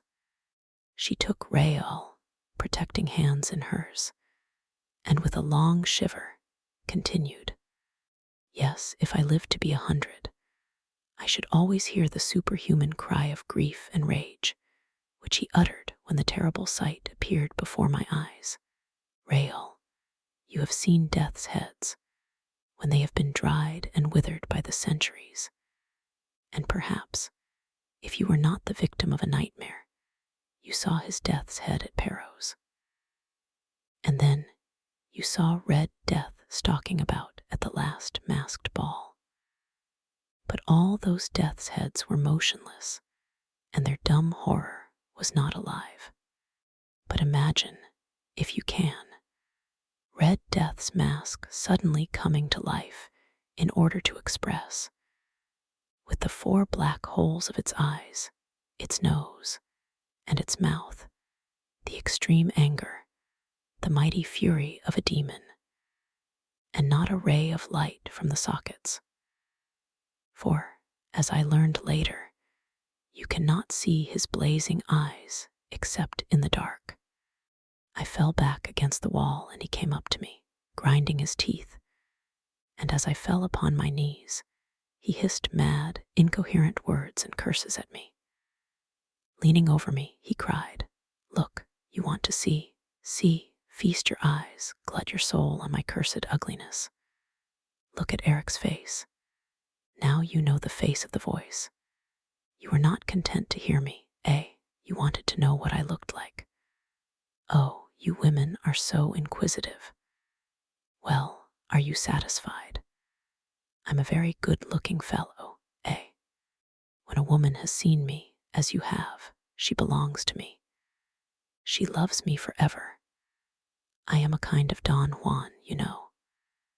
And drawing himself up to his full height, with his hand on his hip, wagging the hideous thing that was his head on his shoulders, he roared, "Look at me. I am Don Juan triumphant." And when I turned away my head and begged for mercy, he drew it to him brutally, twisting his dead fingers into my hair. "Enough, enough," cried Rael. "I will kill him. In heaven's name, Christine, tell me where the dining room on the lake is. I must kill him. Oh, be quiet, Rael, if you want to know. Yes, I want to know how and why you went back. I must know. But in any case, I will kill him. Oh, Rael, listen, listen." He dragged me by my hair and then, oh, it is too horrible. "Well, what? Out with it," exclaimed Rael fiercely. "Out with it, quick." Then he hissed at me. "Ah, I frighten you, do I? I dare say. Perhaps you think that I have another mask, eh, and that this, my head is a mask. Well, he roared, tear it off as you did the other. Come along, I insist. Your hands, give me your hands. And he seized my hands and dug them into his awful face. He tore his flesh with my nails, tore his terrible dead flesh with my nails. No, he shouted, while his throat throbbed and panted like a furnace. Know that I am built up of death from head to foot, and that it is a corpse that loves you and adores you, and will never, never leave you. Look, I am not laughing now. I am crying for you, Christine, who have torn off my mask, and who therefore can never leave me again. As long as you thought me handsome, you could have come back. I know you would have come back. But now that you know my hideousness, you would run away for good. So I shall keep you here. Why did you want to see me? Oh, mad Christine, who wanted to see me? When my own father never saw me, and when my mother, so as not to see me, made me a present of my first mask. He had let go of me at last, and was dragging himself about on the floor, uttering terrible sobs. And then he crawled away like a snake, went into his room, closed the door, and left me alone to my reflections. Presently, I heard the sound of the organ, and then I began to understand Eric's contemptuous phrase when he spoke about opera music. What I now heard was utterly different from what I had heard up to then. His Don Juan triumphant, for I had not a doubt, but that he had rushed to his masterpiece to forget the horror of the moment, seemed to me at first one long, awful, magnificent sob.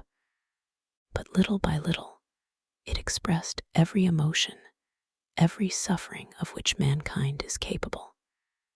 It intoxicated me, and I opened the door that separated us.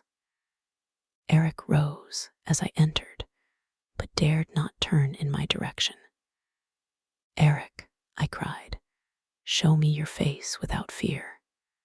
I swear that you are the most unhappy and sublime of men, and if ever again I shiver when I look at you, it will be because I am thinking of the splendor of your genius.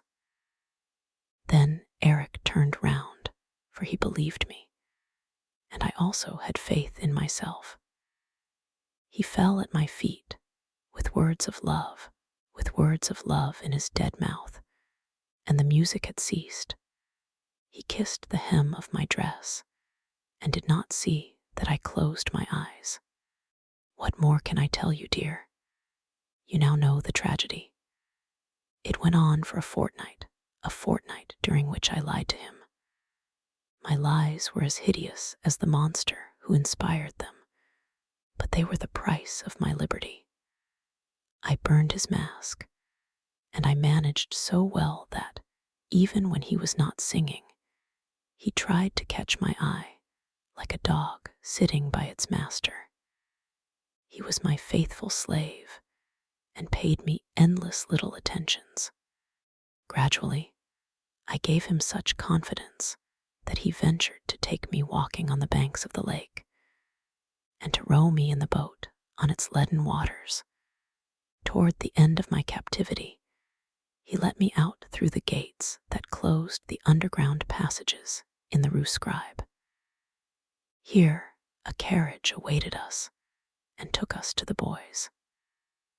The night when we met you was nearly fatal to me, for he is terribly jealous of you, and I had to tell him that you were soon going away. Then, at last, after a fortnight of that horrible captivity, during which I was filled with pity, enthusiasm, despair, and horror by turns, he believed me when I said, I will come back.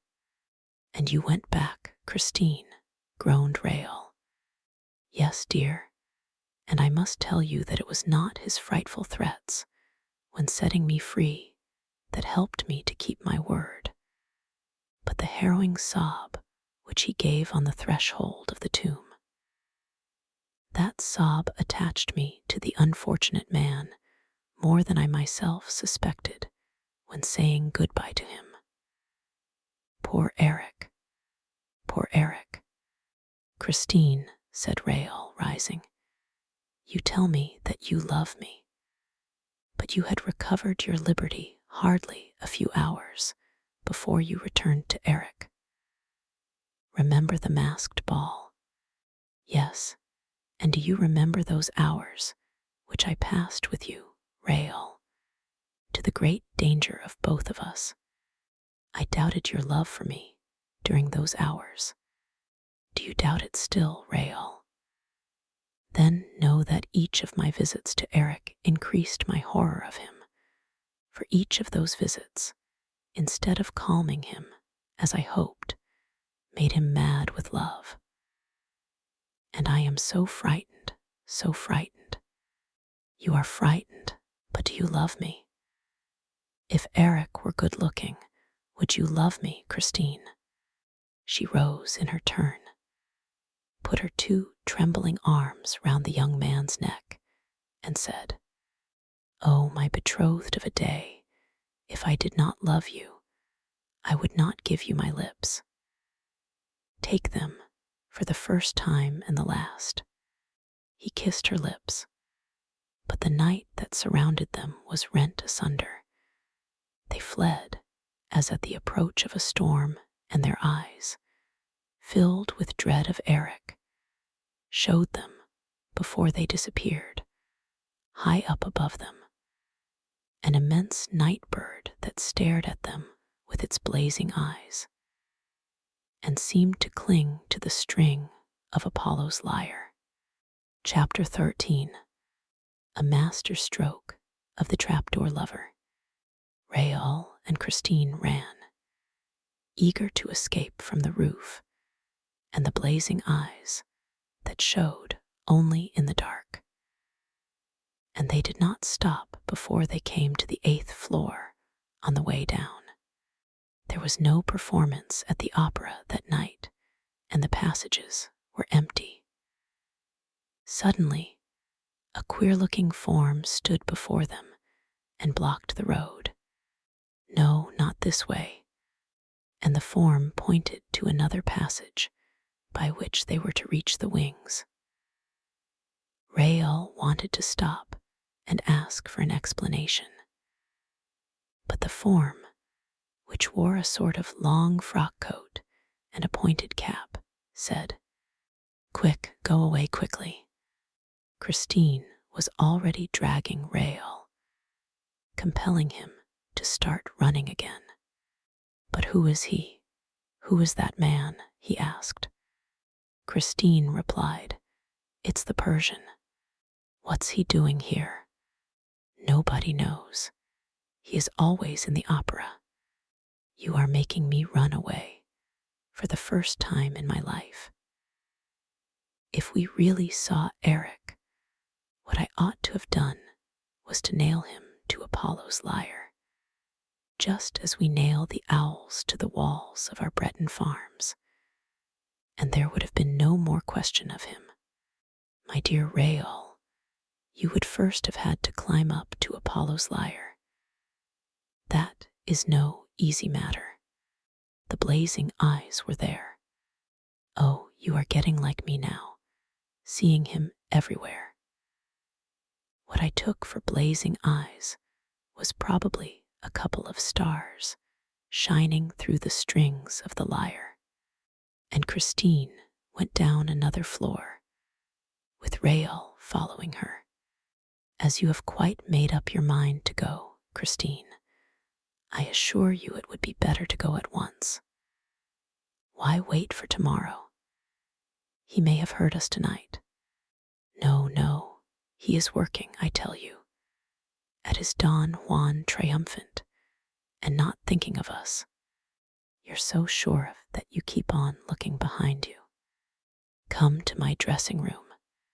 Hadn't we better meet outside the opera? Never till we go away for good. It would bring us bad luck if I did not keep my word. I promised him to see you only here, It's a good thing for me that he allowed you even that. Do you know, said Rael bitterly, that it was very plucky of you to let us play at being engaged. Why, my dear, he knows all about it. He said, I trust you, Christine. M. de Chagny is in love with you and is going abroad. Before he goes, I want him to be as happy as I am. Are people so unhappy when they love? Yes, Christine, when they love and are not sure of being loved. They came to Christine's dressing room. Why do you think that you are safer in this room than on the stage? Asked Rael. You heard him through the walls here, therefore he can certainly hear us. No, he gave me his word not to be behind the walls of my dressing room again, and I believe Eric's word. This room and my bedroom on the lake are for me exclusively, and not to be approached by him. How can you have gone from this room into that dark passage, Christine? Suppose we try to repeat your movements, shall we? It is dangerous, dear, for the glass might carry me off again. And instead of running away, I should be obliged to go to the end of the secret passage, to the lake, and there call Eric. Would he hear you? Eric will hear me wherever I call him. He told me so. He is a very curious genius. You must not think, Rael, that he is simply a man who amuses himself by living underground. He does things that no other man could do. He knows things which nobody in the world knows. Take care, Christine. You are making a ghost of him again. No, he is not a ghost. He is a man of heaven and earth. That is all. A man of heaven and earth. That is all. A nice way to speak of him. And are you still resolved to run away from him? Yes, tomorrow. Tomorrow you will have no resolve left. Then, Rael, you must run away with me in spite of myself. Is that understood? I shall be here at 12 tomorrow night. I shall keep my promise, whatever happens. You say that, after listening to the performance, he is to wait for you in the dining room on the lake. Yes, and how are you to reach him if you don't know how to go out by the glass? Why, by going straight to the edge of the lake. Christine opened a box, took out an enormous key, and showed it to Rael. What's that? He asked. The key of the gate to the underground passage in the Rue Scribe. I understand, Christine. It leads straight to the lake. Give it to me, Christine, will you? Never, she said. That would be treacherous. Suddenly, Christine changed color.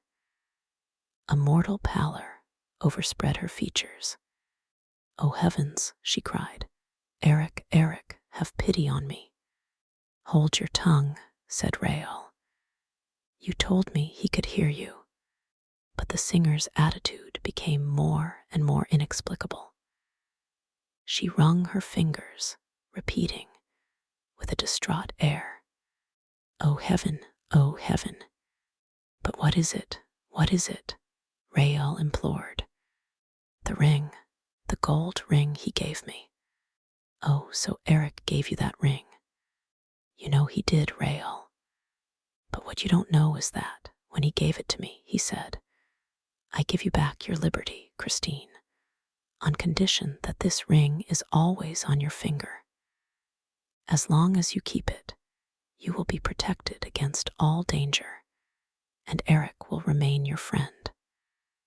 But woe to you if you ever part with it, for Eric will have his revenge. My dear, the ring is gone. Woe to us both. They both looked for the ring, but could not find it. Christine refused to be pacified. It was while I gave you that kiss up above, under Apollo's lyre, she said.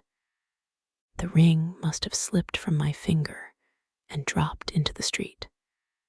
We can never find it. And what misfortunes are in store for us now? Oh, to run away. Let us run away at once, Rael insisted once more. She hesitated. He thought that she was going to say yes. Then her bright pupils became dimmed, and she said, "No, tomorrow." And she left him hurriedly, still wringing and rubbing her fingers, as though she hoped to bring the ring back like that. Rael went home, greatly perturbed at all that he had heard. "If I don't save her from the hands of that humbug," he said aloud as he went to bed, "she is lost. But I shall save her." He put out his lamp and felt a need to insult Eric in the dark. Thrice over he shouted, "Humbug, humbug, humbug." But suddenly he raised himself on his elbow. A cold sweat poured from his temples. Two eyes, like blazing coals, had appeared at the foot of his bed. They stared at him fixedly, terribly, in the darkness of the night. Rael was no coward, and yet he trembled. He put out a groping, hesitating hand toward the table by his bedside. He found the matches and lit his candle. The eyes disappeared. Still uneasy in his mind, he thought to himself, "She told me that his eyes only showed in the dark. His eyes have disappeared in the light, but he may be there still." And he rose, hunted about, went round the room. He looked under his bed like a child. Then he thought himself absurd, got into bed again, and blew out the candle. The eyes reappeared. He sat up and stared back at them with all the courage he possessed. Then he cried, "Is that you, Eric? Man, genius, or ghost, is it you?" He reflected, "If it's he, he's on the balcony." Then he ran to the chest of drawers and groped for his revolver. He opened the balcony window, looked out, saw nothing, and closed the window again. He went back to bed, shivering, for the night was cold, and put the revolver on the table within his reach. The eyes were still there, at the foot of the bed. Were they between the bed and the window pane, or behind the pane? That is to say, on the balcony. That was what Rael wanted to know. He also wanted to know if those eyes belonged to a human being. He wanted to know everything. Then, patiently, calmly, he seized his revolver and took aim. He aimed a little above the two eyes. Surely, if they were eyes, and if above those two eyes there was a forehead, and if Rael was not too clumsy. The shot made a terrible din amid the silence of the slumbering house. And, while footsteps came hurrying along the passages, Rael sat up with outstretched arm, ready to fire again, if need be. This time, the two eyes had disappeared. Servants appeared, carrying lights. Count Philippe, terribly anxious. "What is it?" "I think I have been dreaming," replied the young man. "I fired at 2 stars that kept me from sleeping." "You're raving. Are you ill? For God's sake, tell me, Rael, what happened?" And the Count seized hold of the revolver. "No, no, I'm not raving. Besides, we shall soon see. He got out of bed, put on a dressing gown and slippers, took a light from the hands of a servant, and opening the window, stepped out on the balcony. The Count saw that the window had been pierced by a bullet at a man's height. Raoul was leaning over the balcony with his candle. "Aha," he said. "Blood, blood. Here, there, more blood. That's a good thing. A ghost who bleeds is less dangerous." He grinned. "Raoul, Raoul, Raoul." The Count was shaking him, as though he were trying to waken a sleepwalker. "But my dear brother, I'm not asleep," Raoul protested impatiently. "You can see the blood for yourself. I thought I had been dreaming and firing at 2 stars. It was Eric's eyes, and here is his blood. After all, perhaps I was wrong to shoot, and Christine is quite capable of never forgiving me. All this would not have happened if I had drawn the curtains before going to bed. Raoul, have you suddenly gone mad? Wake up. What still? You would do better to help me find Eric. For, after all, a ghost who bleeds can always be found." The Count's valet said, "That is so, sir. There is blood on the balcony." The other manservant brought a lamp, by the light of which they examined the balcony carefully. The marks of blood followed the rail till they reached a gutter spout. Then they went up the gutter spout. "My dear fellow," said Count Philippe, "you have fired at a cat." "The misfortune is," said Raoul with a grin, "that it's quite possible. With Eric, you never know. Is it Eric? Is it the cat? Is it the ghost? No, with Eric, you can't tell." Raoul went on making this strange sort of remarks, which corresponded so intimately and logically with the preoccupation of his brain, and which, at the same time, tended to persuade many people that his mind was unhinged. The Count himself was seized with this idea, and later, the examining magistrate, on receiving the report of the commissary of police, came to the same conclusion. "Who is Eric?" asked the Count, pressing his brother's hand. "He is my rival, and if he's not dead, it's a pity." He dismissed the servants with a wave of the hand, and the 2 Chagneys were left alone. But the men were not out of earshot before the Count's valet heard Raoul say, distinctly and emphatically, "I shall carry off Christine tonight." This phrase was afterward repeated to M. Fora, the examining magistrate. But no one ever knew exactly what passed between the 2 brothers at this interview. The servants declared that this was not their first quarrel. Their voices penetrated the wall, and it was always an actress called Christine that was in question. At breakfast, the early morning breakfast, which the Count took in his study, Philippe sent for his brother. Raoul arrived silent and gloomy. The scene was a very short one. Philippe handed his brother a copy of the Epoque and said, "Read that." The Viscount read, "The latest news in the Faubourg is that there is a promise of marriage between Christine the opera singer, and le Vicomte Raoul de Chagny. If the gossips are to be credited, Count Philippe has sworn that, for the first time on record, the Chagneys shall not keep their promise.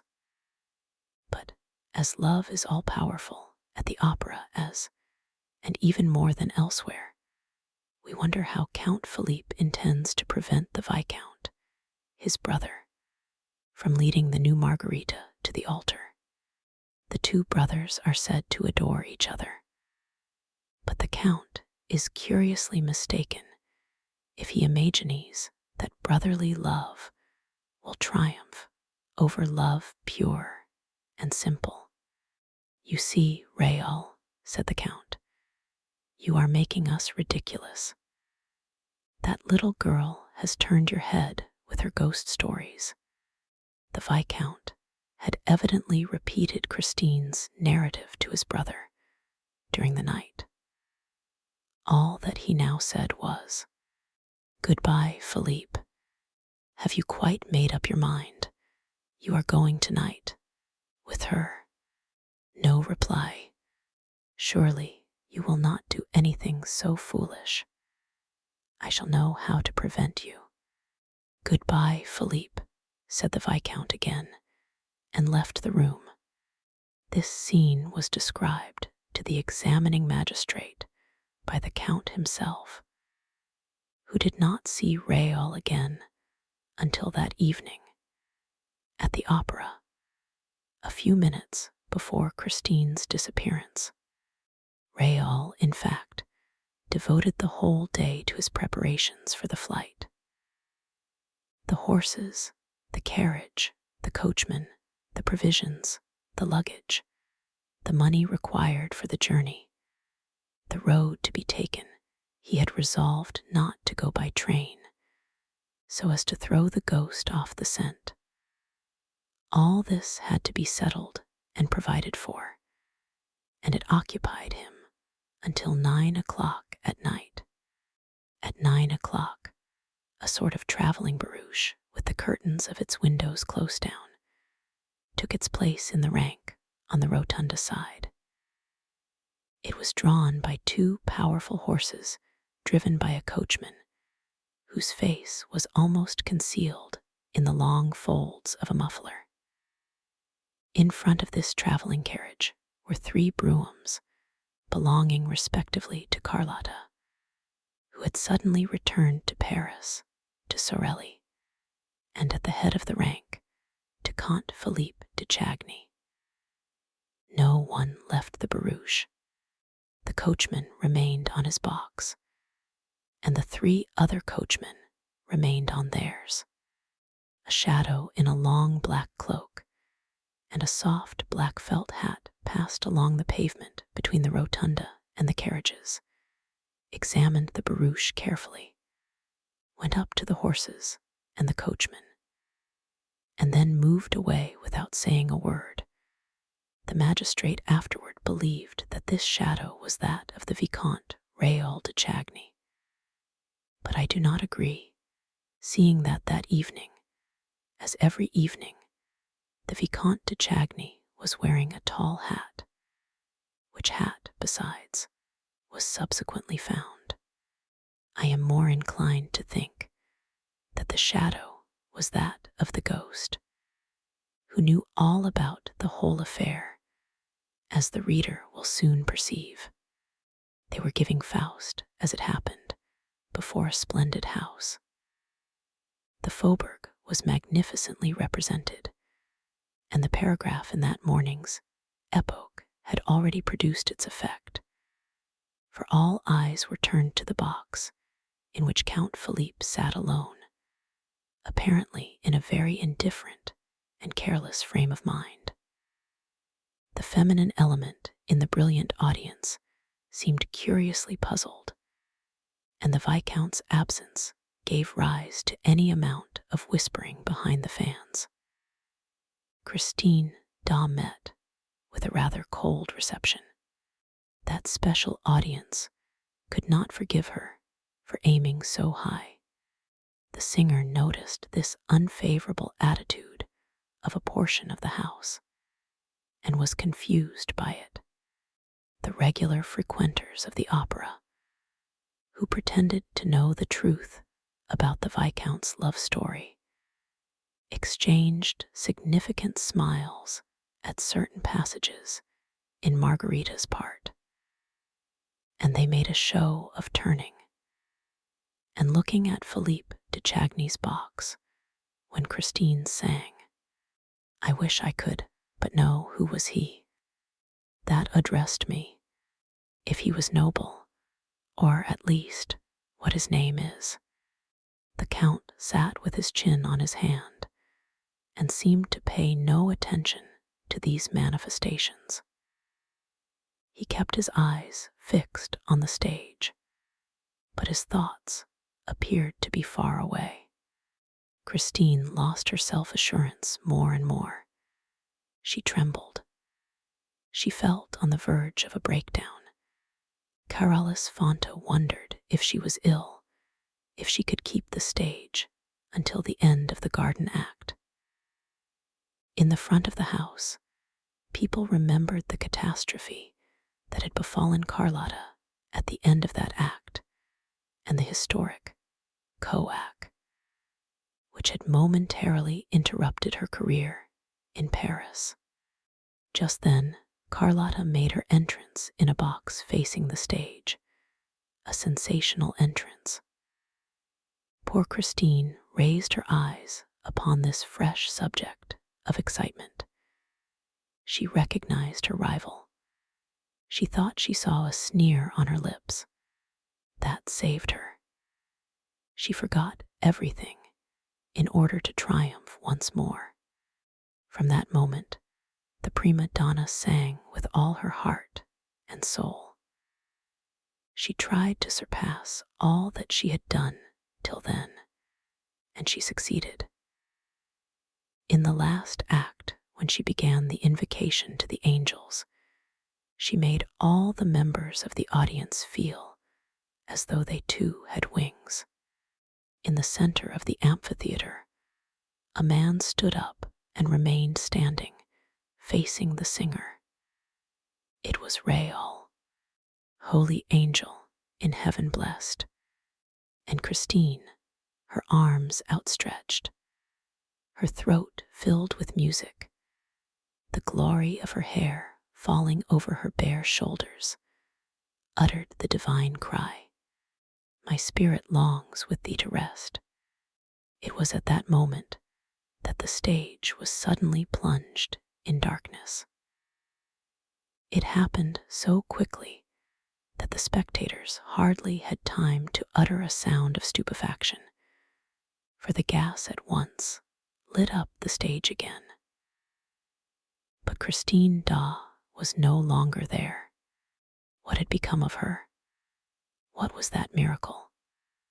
All exchanged glances without understanding, and the excitement at once reached its height. Nor was the tension any less great on the stage itself. Men rushed from the wings to the spot where Christine had been singing that very instant. The performance was interrupted amid the greatest disorder. Where had Christine gone? What witchcraft had snatched her away before the eyes of thousands of enthusiastic onlookers, and from the arms of Carolus Fonta himself? It was as though the angels had really carried her up to rest. Raoul, still standing up in the amphitheater, had uttered a cry. Count Philippe had sprung to his feet in his box.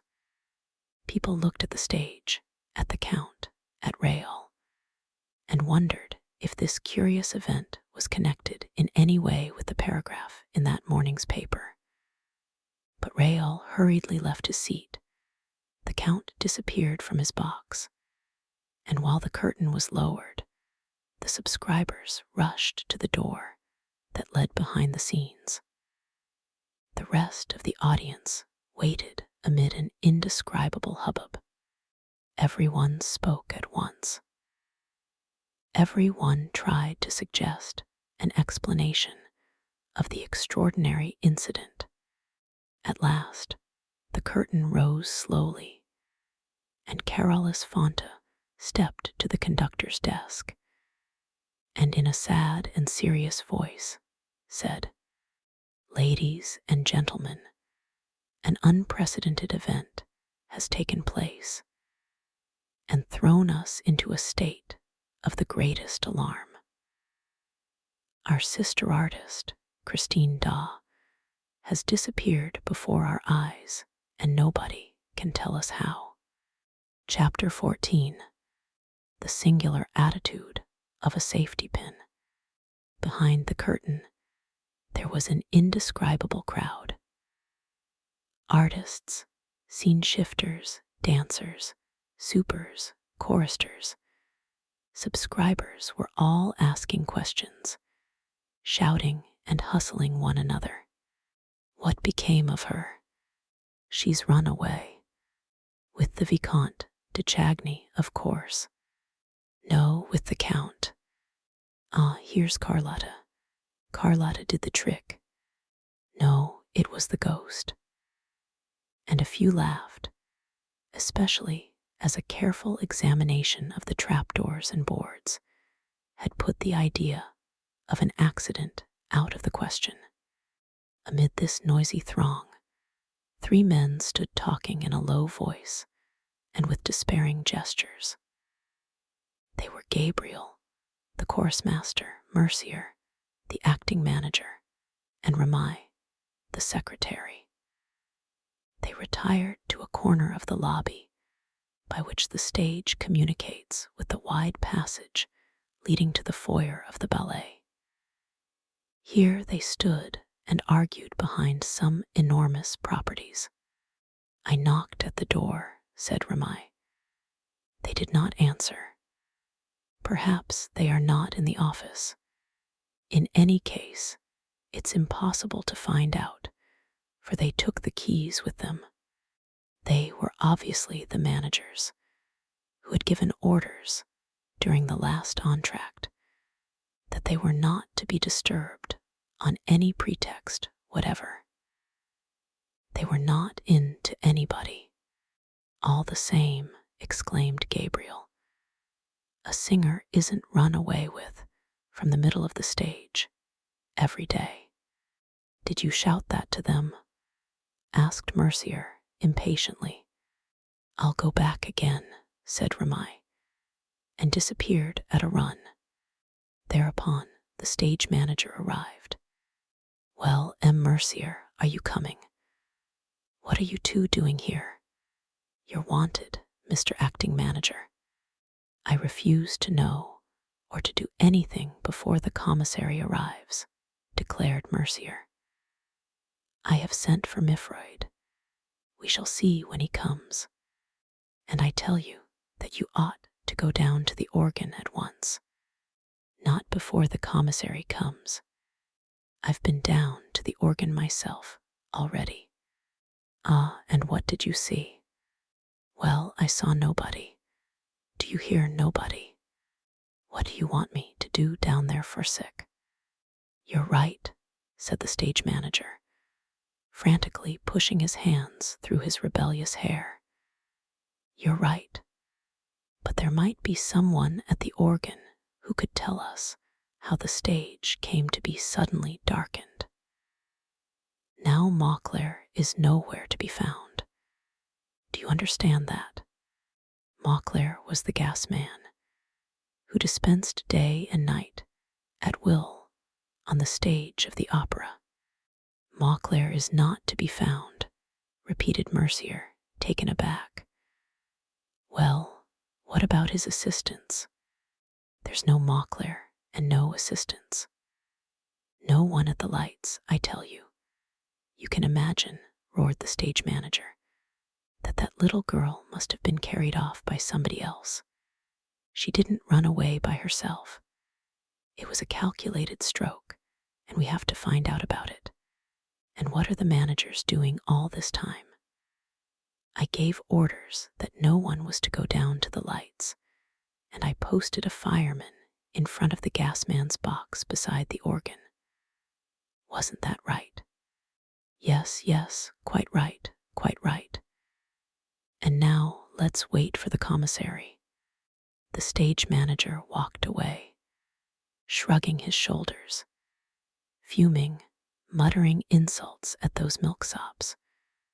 who remained quietly squatting in a corner, while the whole theater was topsy-turvy sick.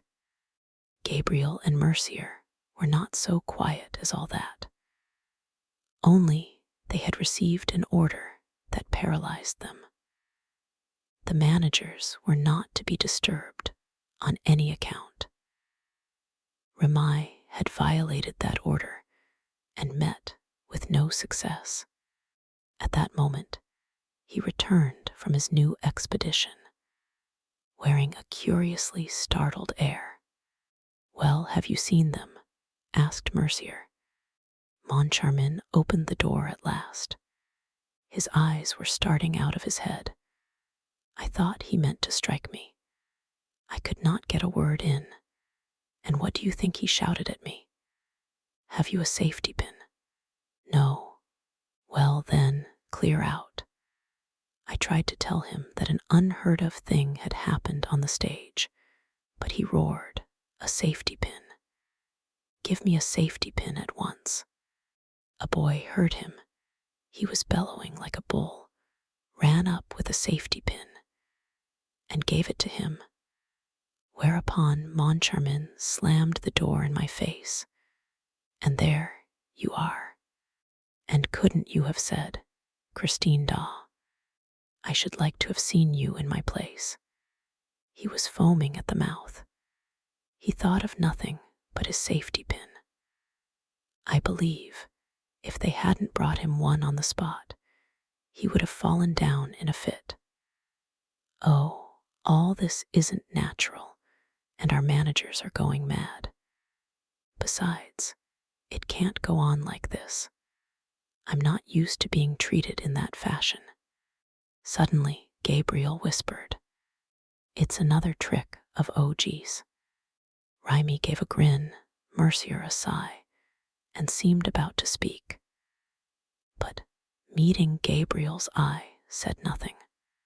However, Mercier felt his responsibility increased as the minutes passed without the managers appearing.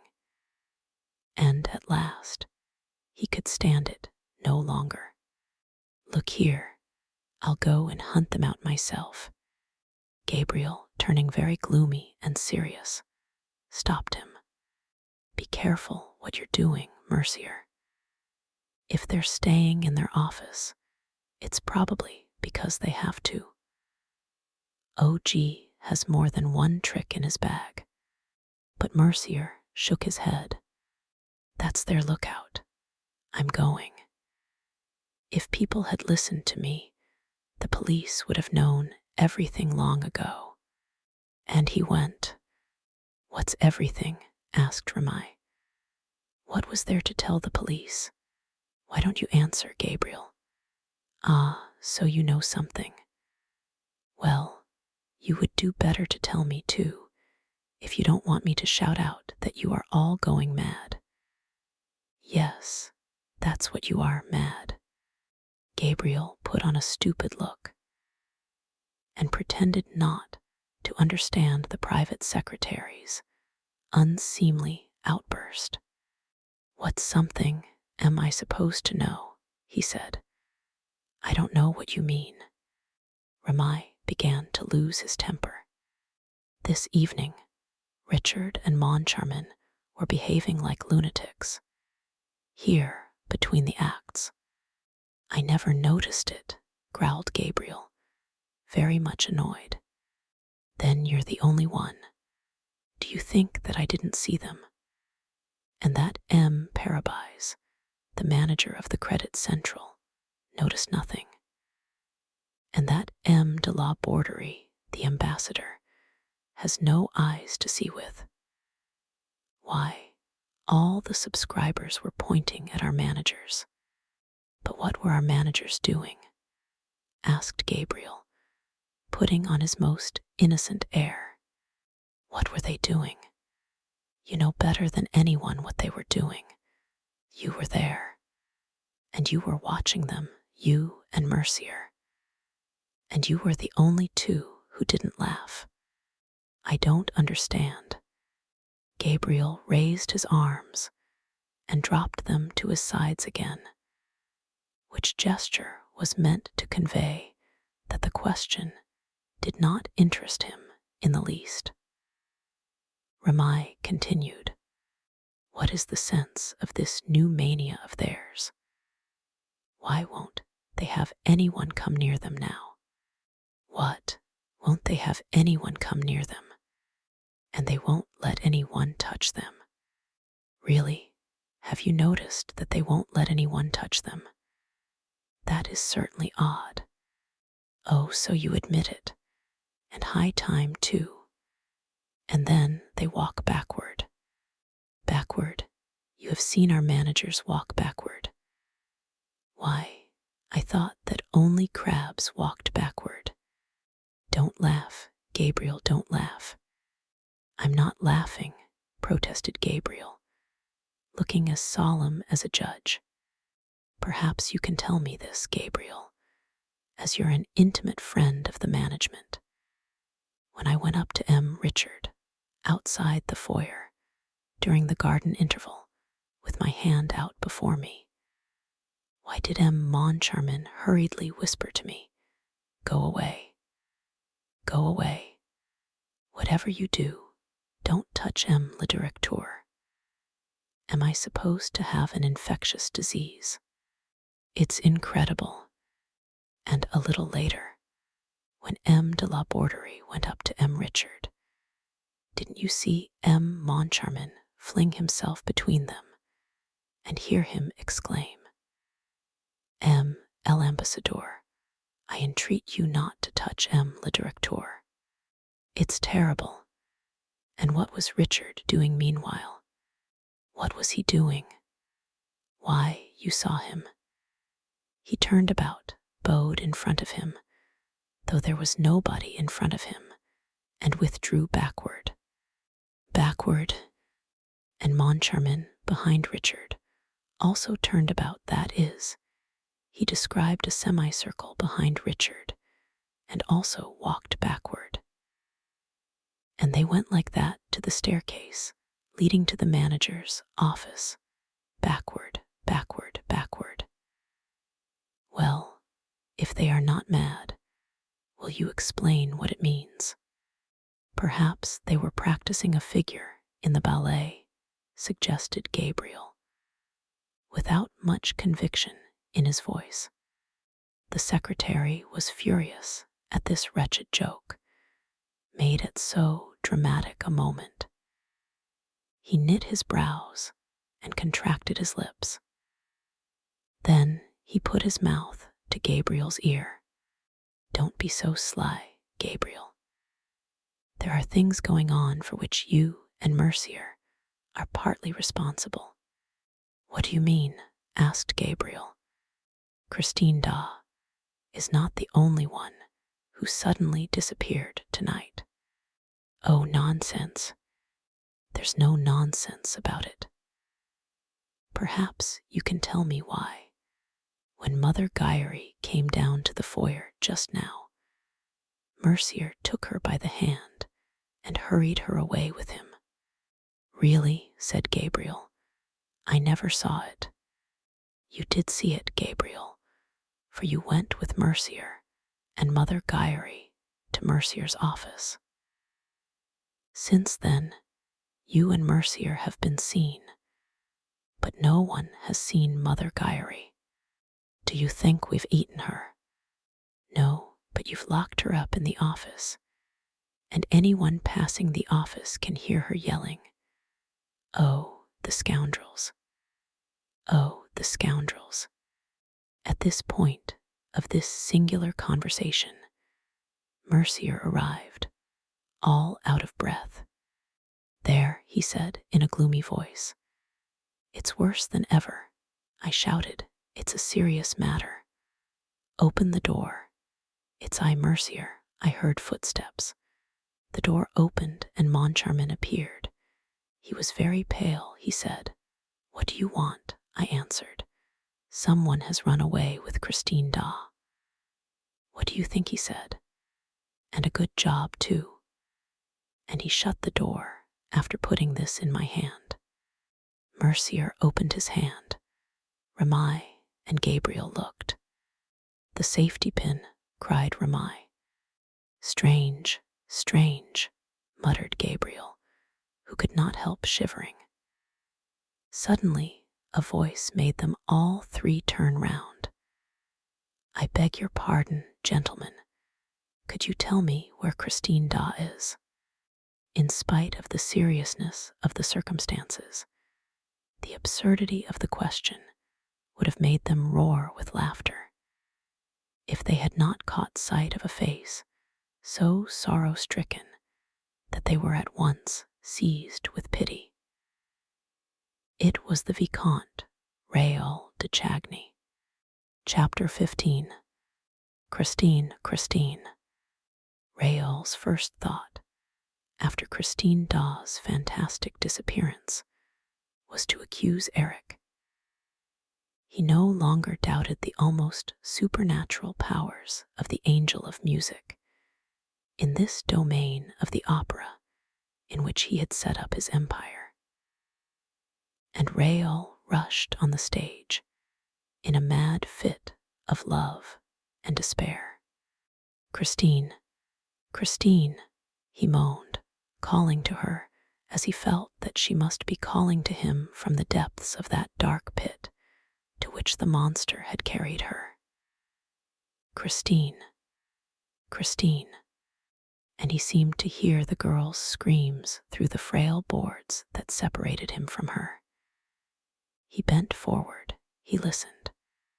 He wandered over the stage like a madman. Ah, to descend into that pit of darkness, every entrance to which was closed to him. For the stairs that led below the stage were forbidden to one, and all that night. "Christine, Christine." People pushed him aside, laughing. They made fun of him. They thought the poor lover's brain was gone. By what mad road, through what passages of mystery and darkness known to him alone, had Eric dragged that pure-souled child to the awful haunt, with the Louis Philippe room opening out on the lake? "Christine, Christine, why don't you answer? Are you alive?"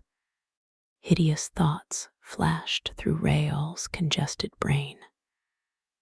Of course, Eric must have discovered their secret, must have known that Christine had played him false.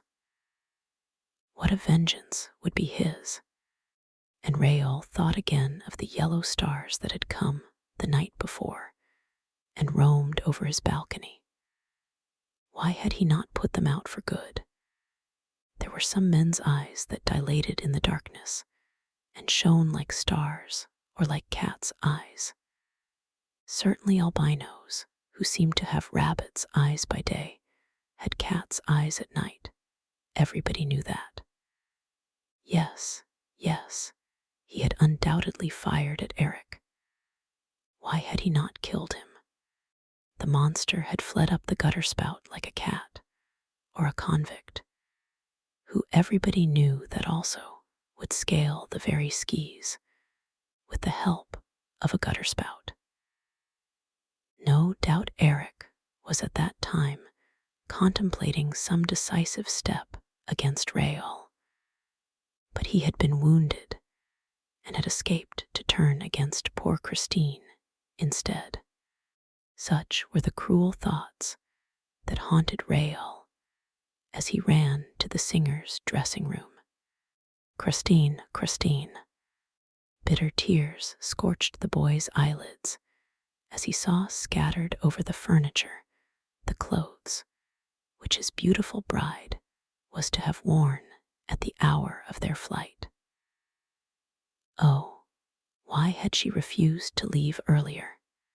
Why had she toyed with the threatening catastrophe? Why toyed with the monster's heart? Why, in a final access of pity, had she insisted on flinging, as a last sop to that demon's soul, her divine song? "Holy angel, in heaven blessed, my spirit longs with thee to rest. Rael, his throat filled with sobs, oaths, and insults, fumbled awkwardly at the great mirror that had opened one night before his eyes to let Christine pass to the murky dwelling below.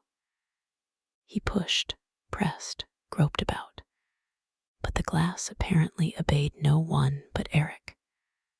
Perhaps actions were not enough with a glass of the kind. Perhaps he was expected to utter certain words. When he was a little boy, he had heard that there were things that obeyed the spoken word. Suddenly, Rael remembered something about a gate opening into the Rue Scribe, an underground passage running straight to the Rue Scribe from the lake. Yes, Christine had told him about that.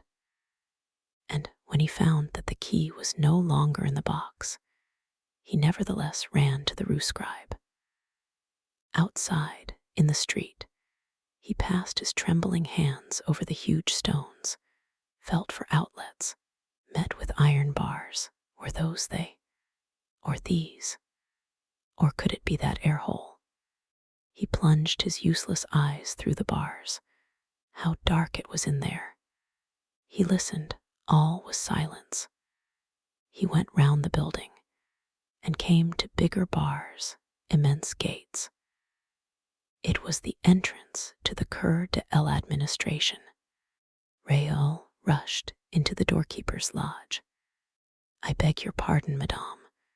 Could you tell me where to find a gate or door made of bars, iron bars, opening into the Rue Scribe and leading to the lake? You know the lake I mean." "Yes, the underground lake under the opera." "Yes, sir. I know there is a lake under the opera, but I don't know which door leads to it. I have never been there. And the Rue Scribe, madame, the Rue Scribe. Have you never been to the Rue Scribe?" The woman laughed, screamed with laughter.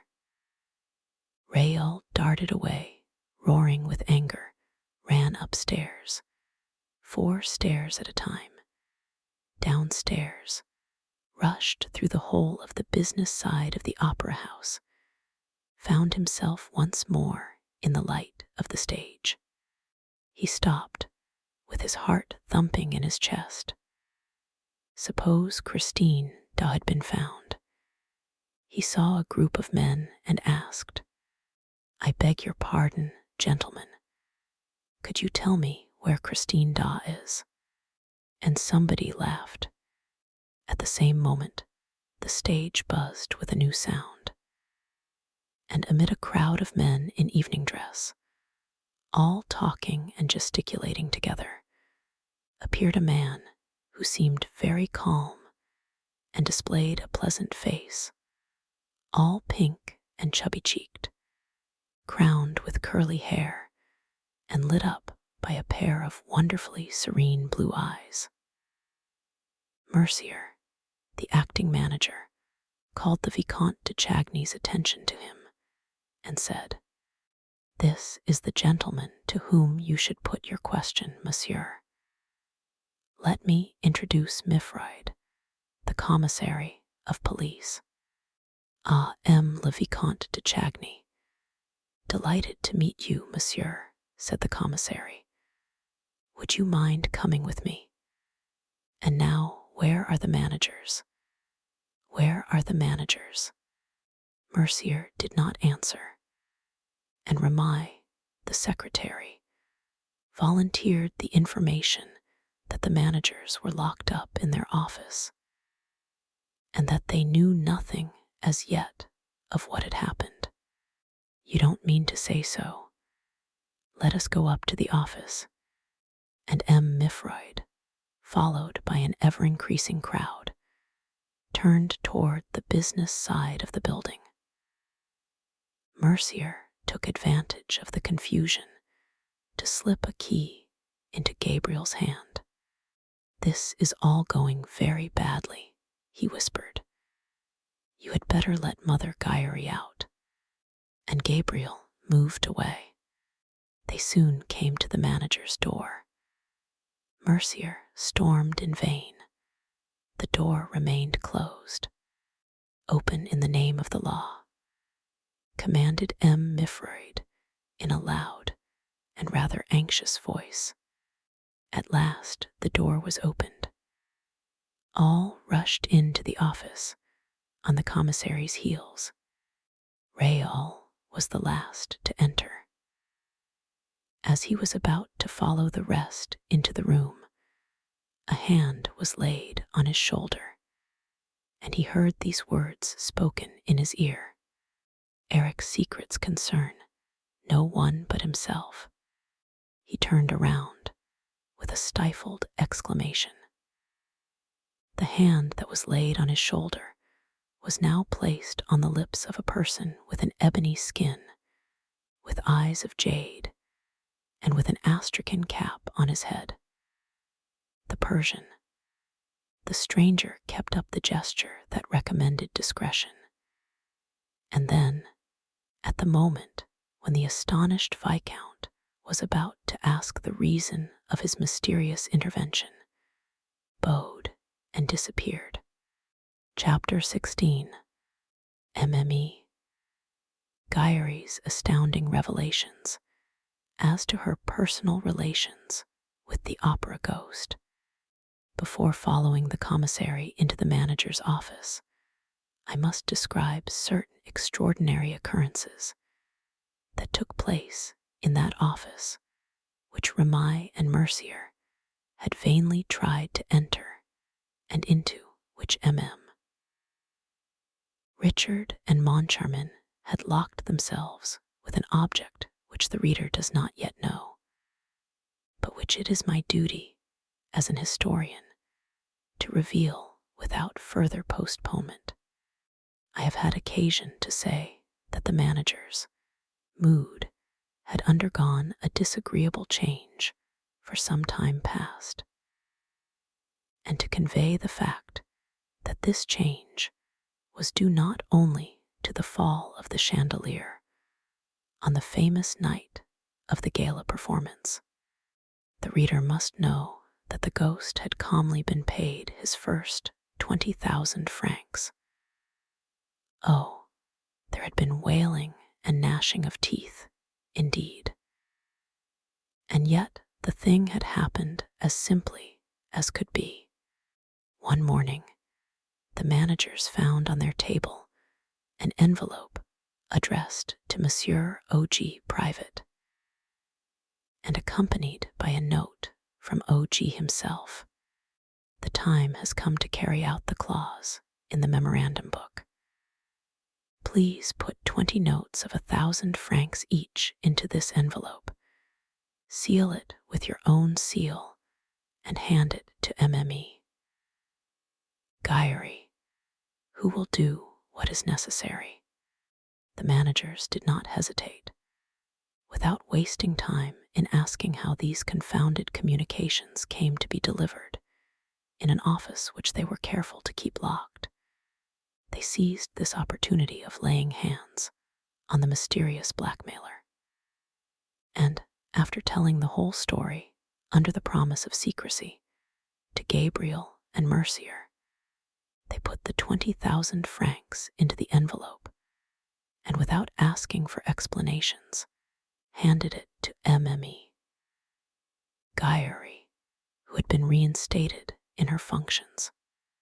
The boxkeeper displayed no astonishment. I need hardly say that she was well watched. She went straight to the ghost's box and placed the precious envelope on the little shelf attached to the ledge. The two managers, as well as Gabriel and Mercier, were hidden in such a way that they did not lose sight of the envelope for a second during the performance, and even afterward, for, as the envelope had not moved, those who watched it did not move either, and MME. Guyry went away while the managers, Gabriel and Mercier, were still there. At last, they became tired of waiting and opened the envelope. after ascertaining that the seals had not been broken. At first sight, Richard and Moncharmin thought that the notes were still there, but soon they perceived that they were not the same. The 20 real notes were gone and had been replaced by 20 notes of the Bank of St. Farce. The manager's rage and fright were unmistakable. Moncharmin wanted to send for the commissary of police, but Richard objected. He no doubt had a plan, for he said, "Don't let us make ourselves ridiculous. All Paris would laugh at us. OG has won the first game. We will win the second." He was thinking of the next month's allowance. Nevertheless, they had been so absolutely tricked that they were bound to suffer a certain dejection. And upon my word, it was not difficult to understand. We must not forget that the managers had an idea at the back of their minds all the time that this strange incident might be an unpleasant practical joke on the part of their predecessors, and that it would not do to divulge it prematurely. On the other hand, Moncharmin was sometimes troubled with a suspicion of Richard himself, who occasionally took fanciful whims into his head. And so they were content to await events while keeping an eye on Mother Giry. Richard would not have her spoken to. "If she is a Confederate," he said, "the notes are gone long ago. But in my opinion, she is merely an idiot." "She's not the only idiot in this business," said Moncharmin pensively. "Well, who could have thought it?" moaned Richard. "But don't be afraid. Next time I shall have taken my precautions." The next time fell on the same day that beheld the disappearance of Christine Daw. In the morning, a note from the ghost reminded them that the money was due. It read, "Do just as you did last time. It went very well. Put the 20,000 in the envelope and hand it to our excellent MME, Giry." And the note was accompanied by the usual envelope. They had only to insert the notes. This was done about half an hour before the curtain rose on the first act of Faust. Richard showed the envelope to Moncharmin. Then he counted the 20,000-franc notes in front of him and put the notes into the envelope, but without closing it. "And now," he said, "let's have Mother Giry in." The old woman was sent for. She entered with a sweeping courtesy. She still wore her black taffeta dress, the color of which was rapidly turning to rust and lilac, to say nothing of the dingy bonnet. She seemed in a good temper. She at once said, "Good evening, gentlemen. It's for the envelope, I suppose." "Yes, MME. Giry," said Richard, most amiably. "For the envelope and something else besides." "At your service, M. Richard, at your service." "And what is the something else, please?" "First of all, MME. Giry, I have a little question to put to you." "By all means, M. Richard, MME.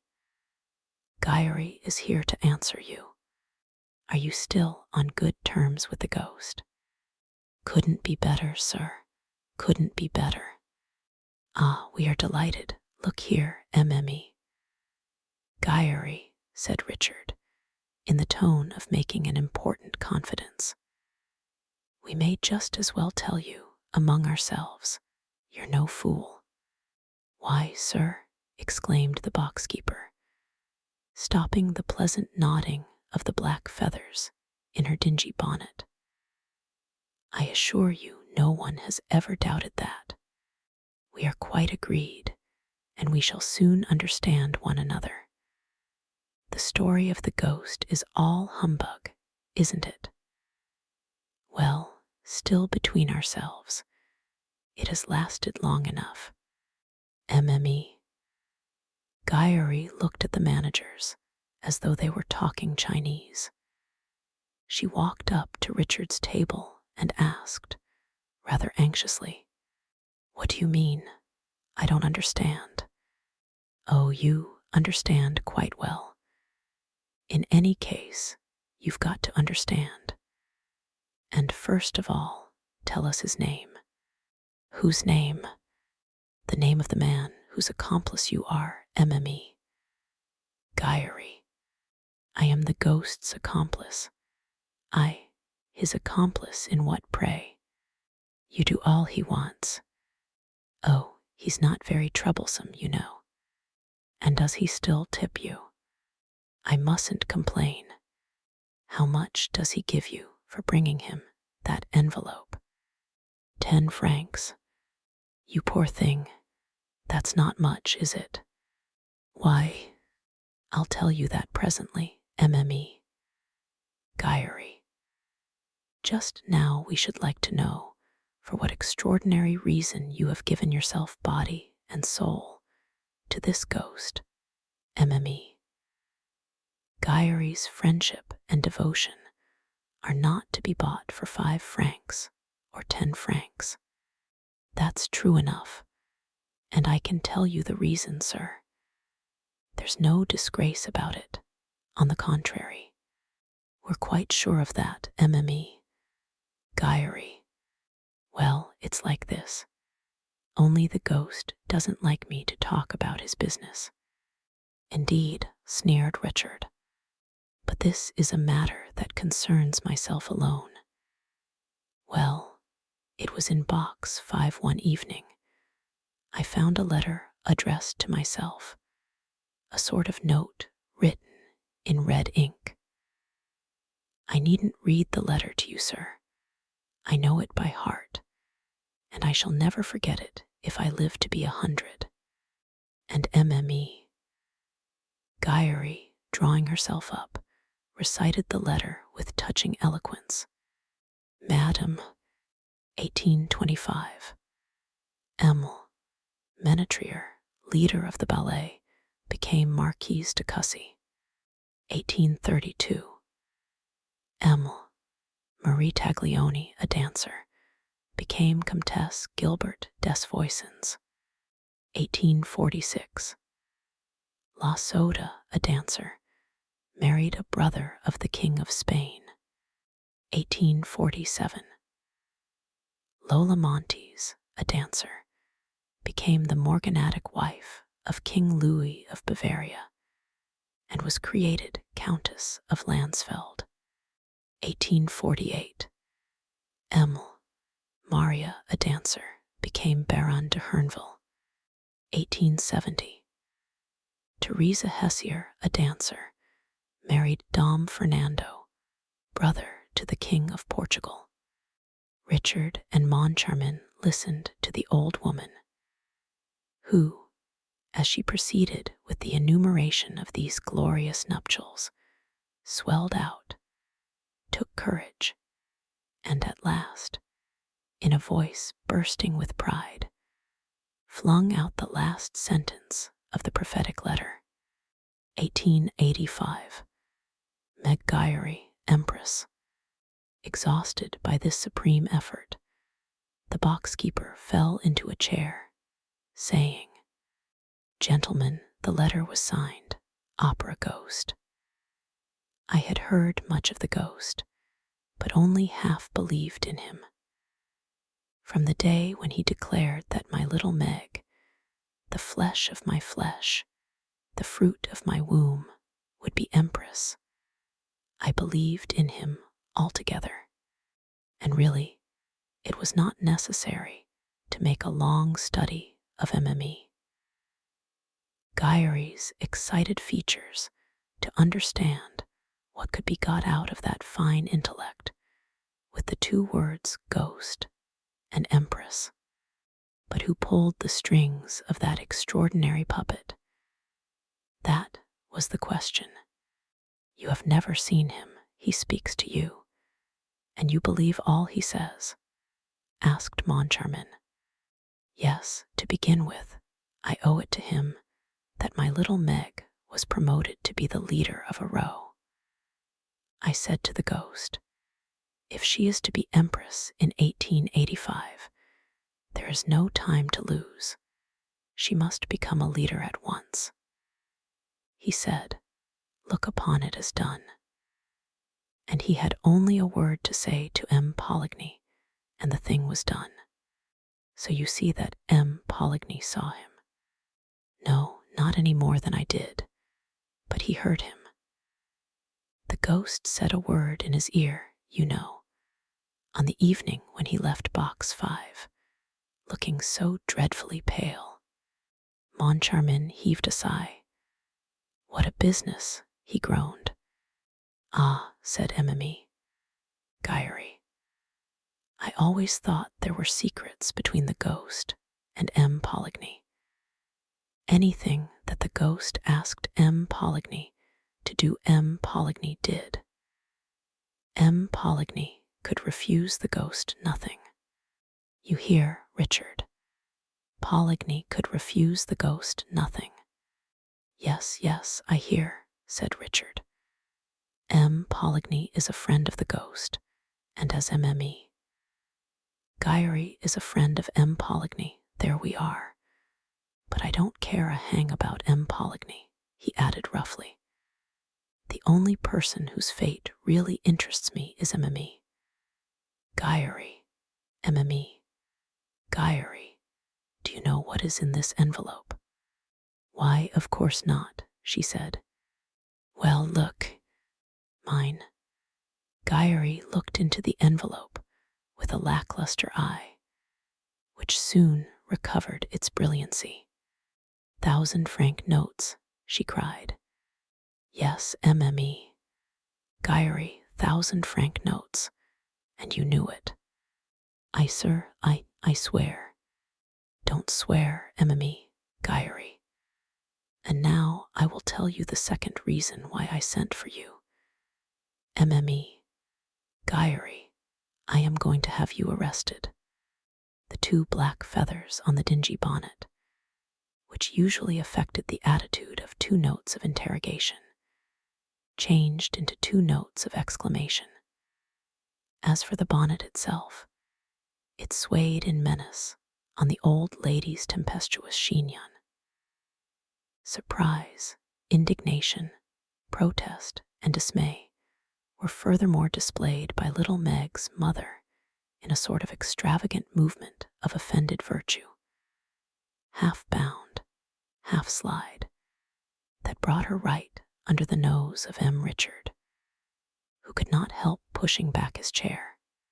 Have me arrested. The mouth that spoke those words seemed to spit the 3 teeth that were left to it into Richard's face.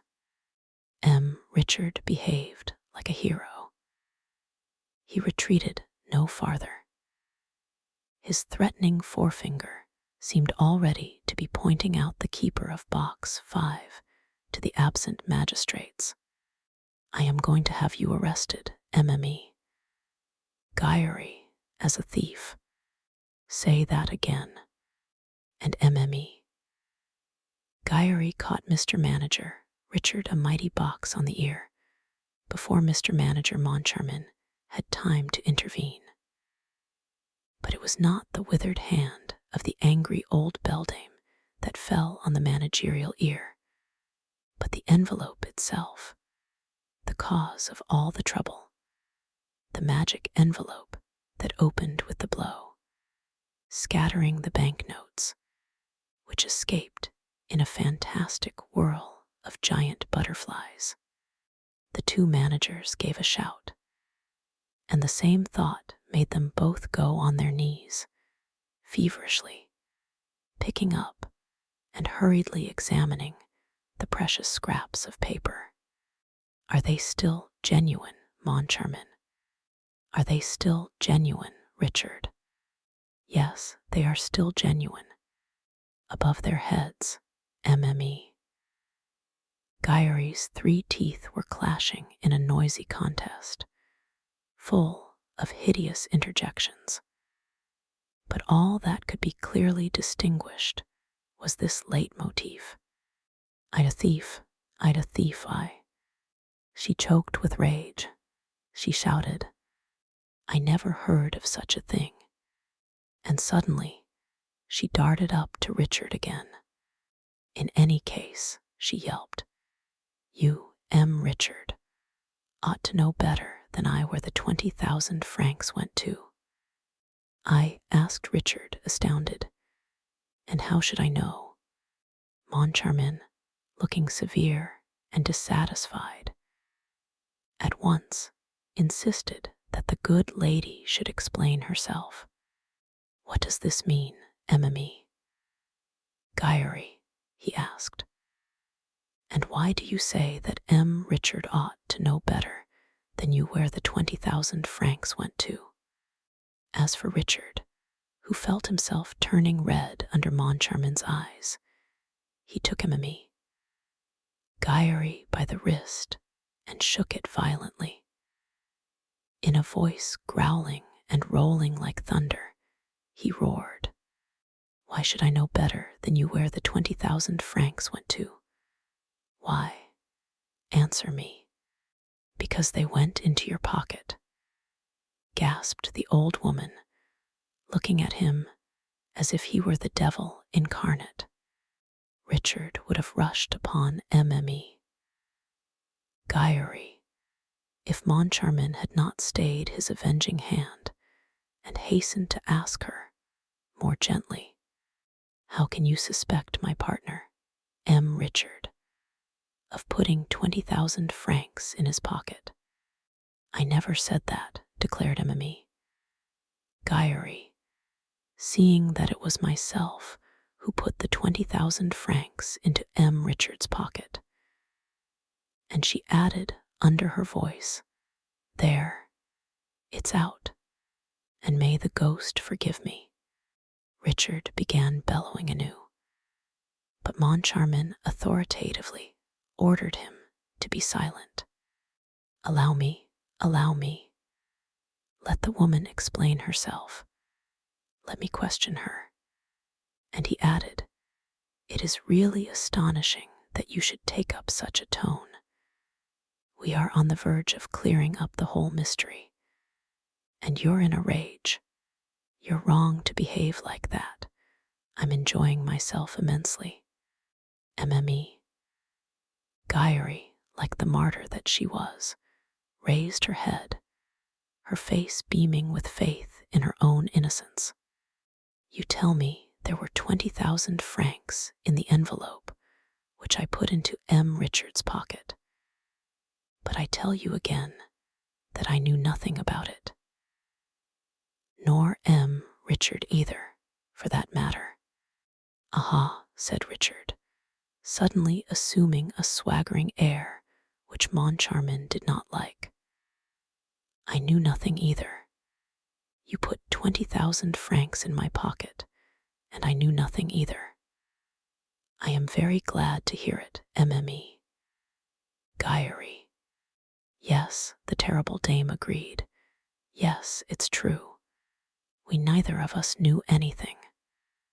But you must have ended by finding out. Richard would certainly have swallowed MME.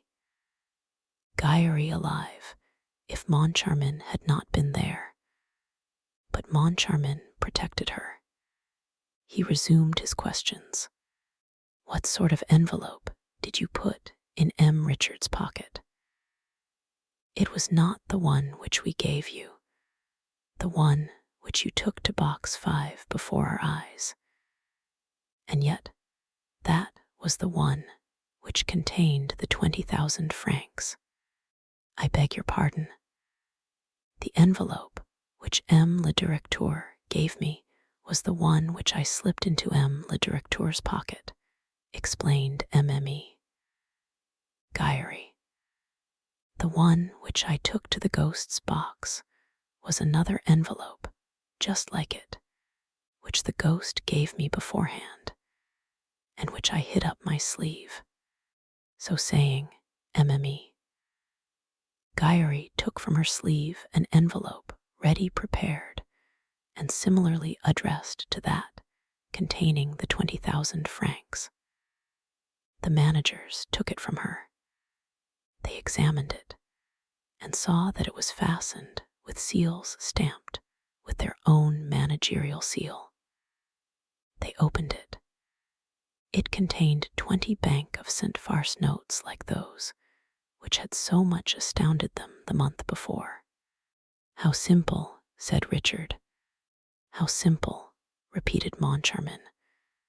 And he continued with his eyes fixed upon Mme. Diary, as though trying to hypnotize her. So it was the ghost who gave you this envelope and told you to substitute it for the one which we gave you. And it was the ghost who told you to put the other into M. Richard's pocket. Yes, it was the ghost. Then would you mind giving us a specimen of your little talents? Here is the envelope. Act as though we knew nothing. As you please, gentlemen. Mme. Diary took the envelope with the 20 notes inside it and made for the door. She was on the point of going out when the two managers rushed at her. Oh no, we're not going to be done a second time. Once bitten, twice shy. I beg your pardon, gentlemen, said the old woman in self-excuse. You told me to act as though you knew nothing. Well, if you knew nothing, I should go away with your envelope. And then how would you slip it into my pocket? Argued Richard, whom Moncharmin fixed with his left eye, while keeping his right on Mme. Diary, a proceeding likely to strain his sight, but Moncharmin was prepared to go to any length to discover the truth. I am to slip it into your pocket when you least expect it, sir. You know that I always take a little turn behind the scenes in the course of the evening, and I often go with my daughter to the ballet foyer, which I am entitled to do as her mother. I bring her shoes when the ballet is about to begin. In fact, I come and go as I please. The subscribers come and go too. So do you, sir. There are lots of people about. I go behind you and slip the envelope into the tail pocket of your dress coat. There's no witchcraft about that. No witchcraft, growled Richard, rolling his eyes like Jupiter Tonans. No witchcraft. Why, I've just caught you in a lie, you old witch. Mme. Diary bristled, with her 3 teeth sticking out of her mouth. And why, may I ask? Because I spent that evening watching Box 5 and the sham envelope which you put there. I did not go to the ballet foyer for a second. No, sir. And I did not give you the envelope that evening, but at the next performance. On the evening when the Undersecretary of State for Fine Arts. At these words, M. Richard suddenly interrupted Mme. Diary. Yes, that's true, I remember now. The Undersecretary went behind the scenes. He asked for me. I went down to the ballet foyer for a moment. I was on the foyer steps. The Undersecretary and his chief clerk were in the foyer itself. I suddenly turned around. You had passed behind me, Mme. Diary. You seemed to push against me. Oh, I can see you still. I can see you still. Yes, that's it, sir, that's it. I had just finished my little business. That pocket of yours, sir, is very handy. And MME. Guyary once more suited the action to the word.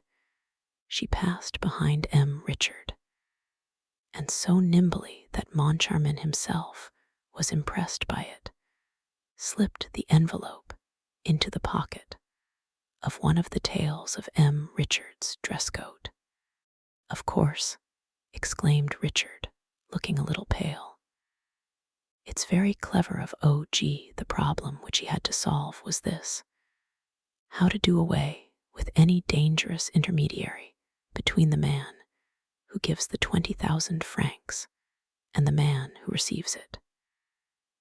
And by far the best thing he could hit upon was to come and take the money from my pocket without my noticing it, as I myself did not know that it was there. It's wonderful. Oh, wonderful, no doubt, Moncharmin agreed. Only, you forget, Richard, that I provided 10,000 francs of the 20, and that nobody put anything in my pocket. Chapter 17. The safety pin again. Moncharmin's last phrase so dearly expressed the suspicion in which he now held his partner that it was bound to cause a stormy explanation, at the end of which it was agreed that Richard should yield to all Moncharmin's wishes, with the object of helping him to discover the miscreant who was victimizing them. This brings us to the interval after the garden act, with the strange conduct observed by M. Ramai, and those curious lapses from the dignity that might be expected of the managers. It was arranged between Richard and Moncharmin, first, that Richard should repeat the exact movements which he had made on the night of the disappearance of the first 20,000 francs, and second, that Moncharmin should not for an instant lose sight of Richard's coat-tail pocket, into which MME Guyary was to slip the 20,000 francs. M. Richard went and placed himself at the identical spot where he had stood when he bowed to the Undersecretary for Fine Arts. M. Moncharmin took up his position a few steps behind him. MME Guyary passed, rubbed up against M. Richard, got rid of her 20,000 francs in the manager's coat-tail pocket, and disappeared. Or rather, she was conjured away. In accordance with the instructions received from Moncharmin a few minutes earlier, Mercier took the good lady to the acting manager's office and turned the key on her, thus making it impossible for her to communicate with her ghost. Meanwhile, M. Richard was bending and bowing and scraping and walking backward, just as if he had that high and mighty minister, the Undersecretary for Fine Arts, before him. Only, though these marks of politeness would have created no astonishment if the Undersecretary of State had really been in front of M. Richard, they caused an easily comprehensible amazement to the spectators of this very natural, but quite inexplicable scene, when M. Richard had no body in front of him. M. Richard bowed to nobody, bent his back before nobody, and walked backward before nobody. And, a few steps behind him, M. Moncharmin did the same thing that he was doing in addition to pushing away M. Ramai, and begging M. de la Borderie, the ambassador, and the manager of the Credit Central, not to touch M. le Directeur. Moncharmin, who had his own ideas, did not want Richard to come to him presently, when the 20,000 francs were gone, and say, perhaps it was the ambassador, or the manager of the Credit Central, or Ramai, the more so as, at the time of the first scene, as Richard himself admitted, Richard had met nobody in that part of the theater after MME. Guyary had brushed up against him, having begun by walking backward in order to bow. Richard continued to do so from prudence until he reached the passage leading to the offices of the management. In this way, he was constantly watched by Moncharmin from behind, and himself kept an eye on anyone approaching from the front. Once more, this novel method of walking behind the scenes, adopted by the managers of our National Academy of Music, attracted attention. But the managers themselves thought of nothing but their 20,000 francs. On reaching the half-dark passage, Richard said to Moncharmin, in a low voice, "I am sure that nobody has touched me. You had now better keep at some distance from me and watch me till I come to door of the office. It is better not to arouse suspicion, and we can see anything that happens." But Moncharmin replied, "No, Richard, no. You walk ahead, and I'll walk immediately behind you. I won't leave you by a step." "But in that case," exclaimed Richard, "they will never steal our 20,000 francs." "I should hope not, indeed," declared Moncharmin. "Then what we are doing is absurd. We are doing exactly what we did last time. Last time, I joined you as you were leaving the stage and followed close behind you down this passage." "That's true," sighed Richard, shaking his head and passively obeying Moncharmin. 2 minutes later, the joint managers locked themselves into their office. Moncharmin himself put the key in his pocket. "We remained locked up like this last time," he said, "until you left the opera to go home." "That's so. No one came and disturbed us, I suppose." "No one."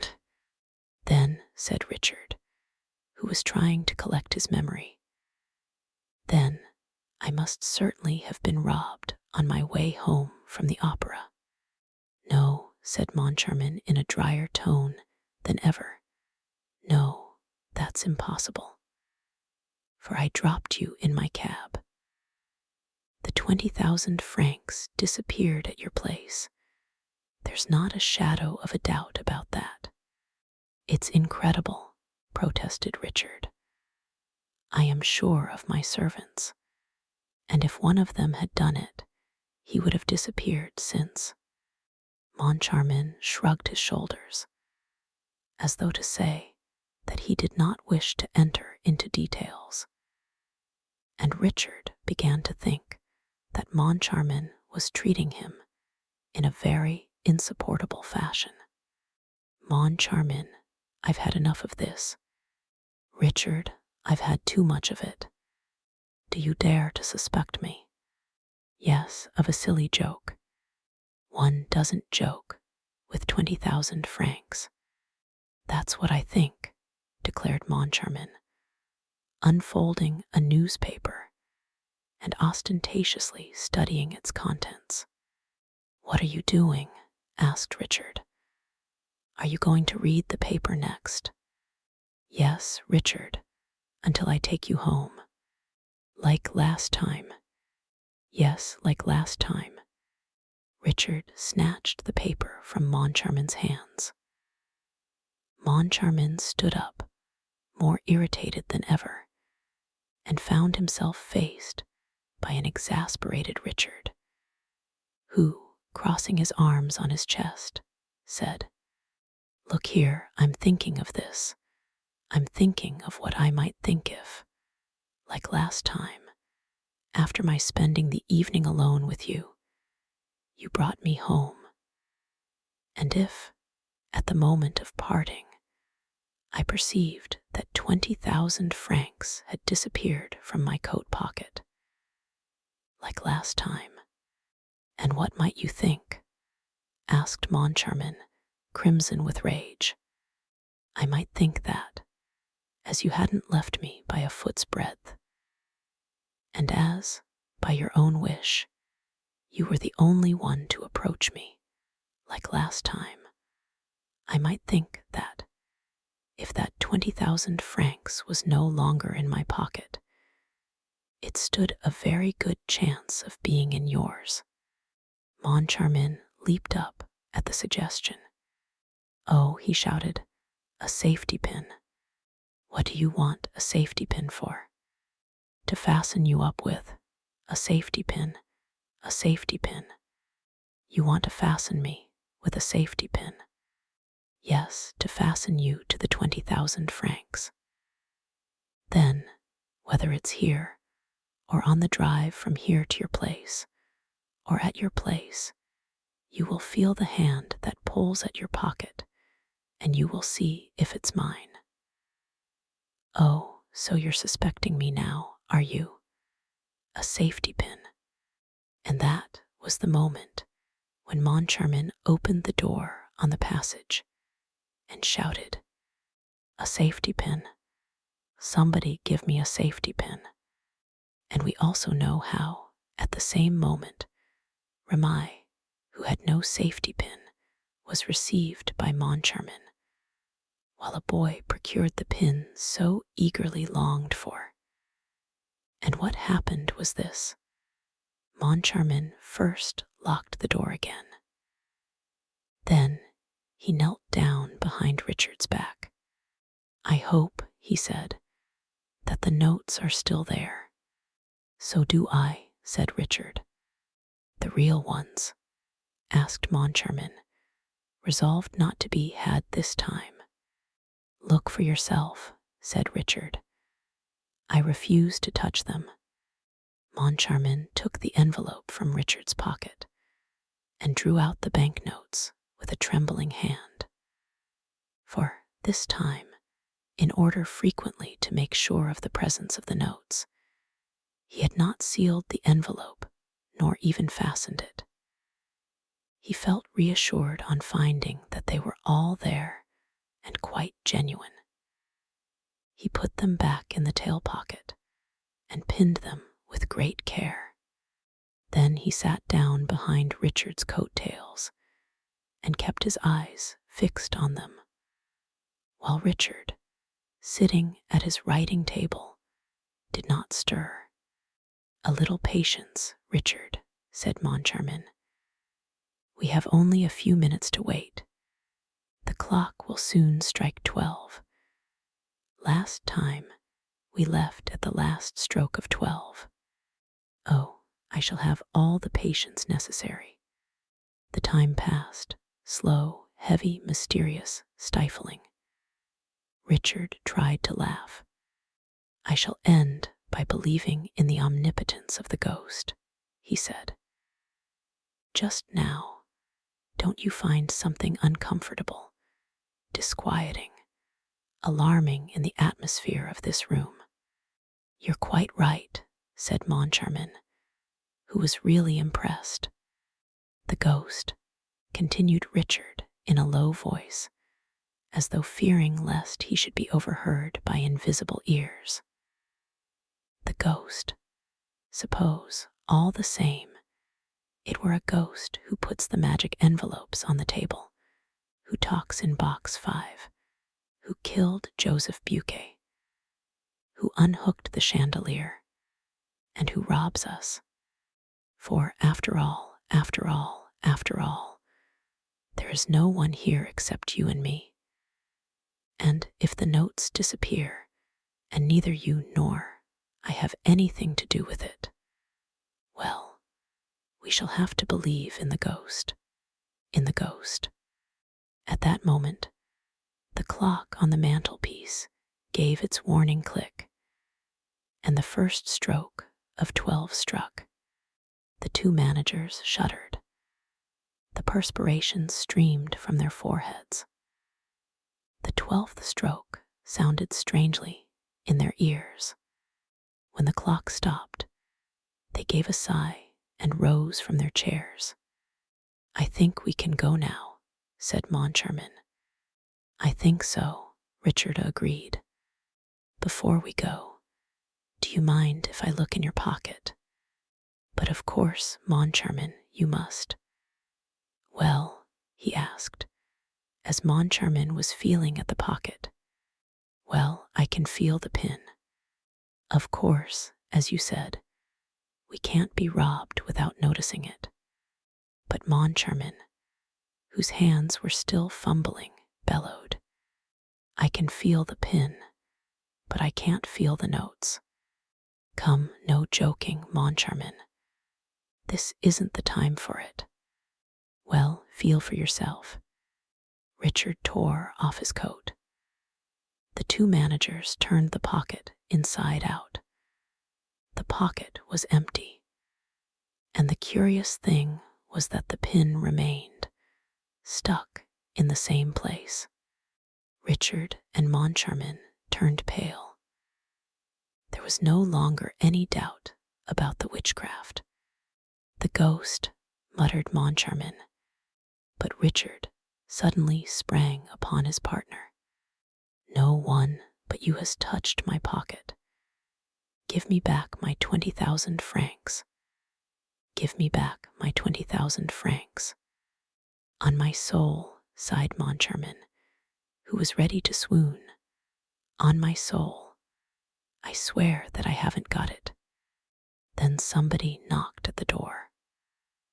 Moncharmin opened it automatically, seemed hardly to recognize Mercier, his business manager, exchanged a few words with him, without knowing what he was saying, and with an unconscious movement put the safety pin, for which he had no further use, into the hands of his bewildered subordinate.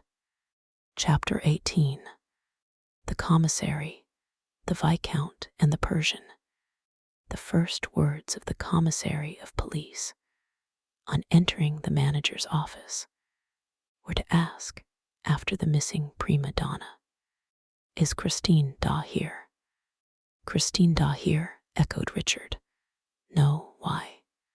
As for Moncharmin, he had not the strength left to utter a word. Richard repeated, for the commissary and the compact crowd which had followed him into the office observed an impressive silence. "Why do you ask if Christine Da is here, M. le Commissaire?" "Because she has to be found," declared the commissary of police solemnly. "What do you mean, she has to be found? Has she disappeared?" "In the middle of the performance. In the middle of the performance. This is extraordinary, isn't it? And what is quite as extraordinary is that you should first learn it from me." "Yes," said Richard, taking his head in his hands and muttering. "What is this new business? Oh, it's enough to make a man send in his resignation." And he pulled a few hairs out of his mustache without even knowing what he was doing. So she disappeared in the middle of the performance," he repeated. "Yes, she was carried off in the prison act, at the moment when she was invoking the aid of the angels. But I doubt if she was carried off by an angel, and I am sure that she was." Everybody looked round. A young man, pale and trembling with excitement, repeated, "I am sure of it." "Sure of what?" asked Mifroid. "That Christine Da was carried off by an angel, M. le Commissaire. And I can tell you his name. Aha, M. le Vicomte de Chagny. So you maintain that Christine Da was carried off by an angel of the opera, no doubt." "Yes, monsieur, by an angel of the opera. and I will tell you where he lives when we are alone." "You are right, monsieur." And the commissary of police, inviting Raoul to take a chair, cleared the room of all the rest, excepting the managers. Then Raoul spoke. "Le commissaire, the angel is called Eric. He lives in the opera, and he is the angel of music." "The angel of music? Really? That is very curious. The angel of music." And turning to the managers, Mifroid asked, "Have you an angel of music on the premises, gentlemen?" Richard and Moncharmin shook their heads, without even speaking. "Oh," said the Viscount, "those gentlemen have heard of the opera ghost." "Well, I am in a position to state that the opera ghost and the angel of music are one and the same person, and his real name is Eric." Mifroid rose and looked at Raoul attentively. "I beg your pardon, monsieur, but is it your intention to make fun of the law? And, if not, what is all this about the opera ghost?" "I say that these gentlemen have heard of him." "Gentlemen, it appears that you know the opera ghost." Richard rose, with the remaining hairs of his mustache in his hand. "No, Commissary, no, we do not know him, but we wish that we did. For this very evening he has robbed us of 20,000 francs." And Richard turned a terrible look on Moncharmin, which seemed to say, "Give me back the 20,000 francs, or I'll tell the whole story." Moncharmin understood what he meant, for, with a distracted gesture, he said, "Oh, tell everything and have done with it." As for Mifroid, he looked at the managers and at Raoul by turns, and wondered whether he had strayed into a lunatic asylum. He passed his hand through his hair. "A ghost," he said, "who, on the same evening, carries off an opera singer and steals 20,000 francs is a ghost who must have his hands very full. If you don't mind, we will take the questions in order. The singer first, the 20,000 francs after. Come, de Chagny, let us try to talk seriously. You believe that Christine Da has been carried off by an individual called Eric. Do you know this person? Have you seen him?" "Yes." "Where?" "In a churchyard." Mifroid gave a start, began to scrutinize Raoul again, and said, "Of course, that's where ghosts usually hang out. And what were you doing in that churchyard?" "Sire," said Raoul, "I can quite understand how absurd my replies must seem to you, but I beg you to believe that I am in full possession of my faculties. The safety of the person dearest to me in the world is at stake. I should like to convince you in a few words, for time is pressing, and every minute is valuable. Unfortunately, if I do not tell you the strangest story that ever was from the beginning, you will not believe me. I will tell you all I know about the opera ghost, Commissary. Alas, I do not know much."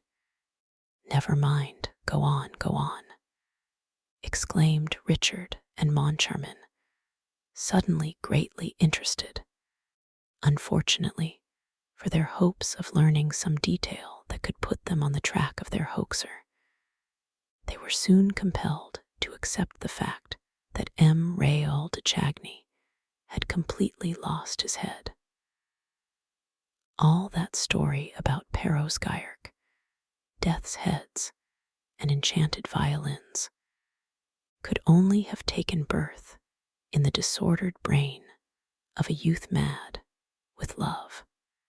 It was evident, also, that Mr. Commissary Mifroid shared their view, and the magistrate would certainly have cut short the incoherent narrative if circumstances had not taken it upon themselves to interrupt it. The door opened, and a man entered, curiously dressed in an enormous frock coat and a tall hat, at once shabby and shiny, that came down to his ears. He went up to the commissary and spoke to him in a whisper. It was doubtless a detective come to deliver an important communication.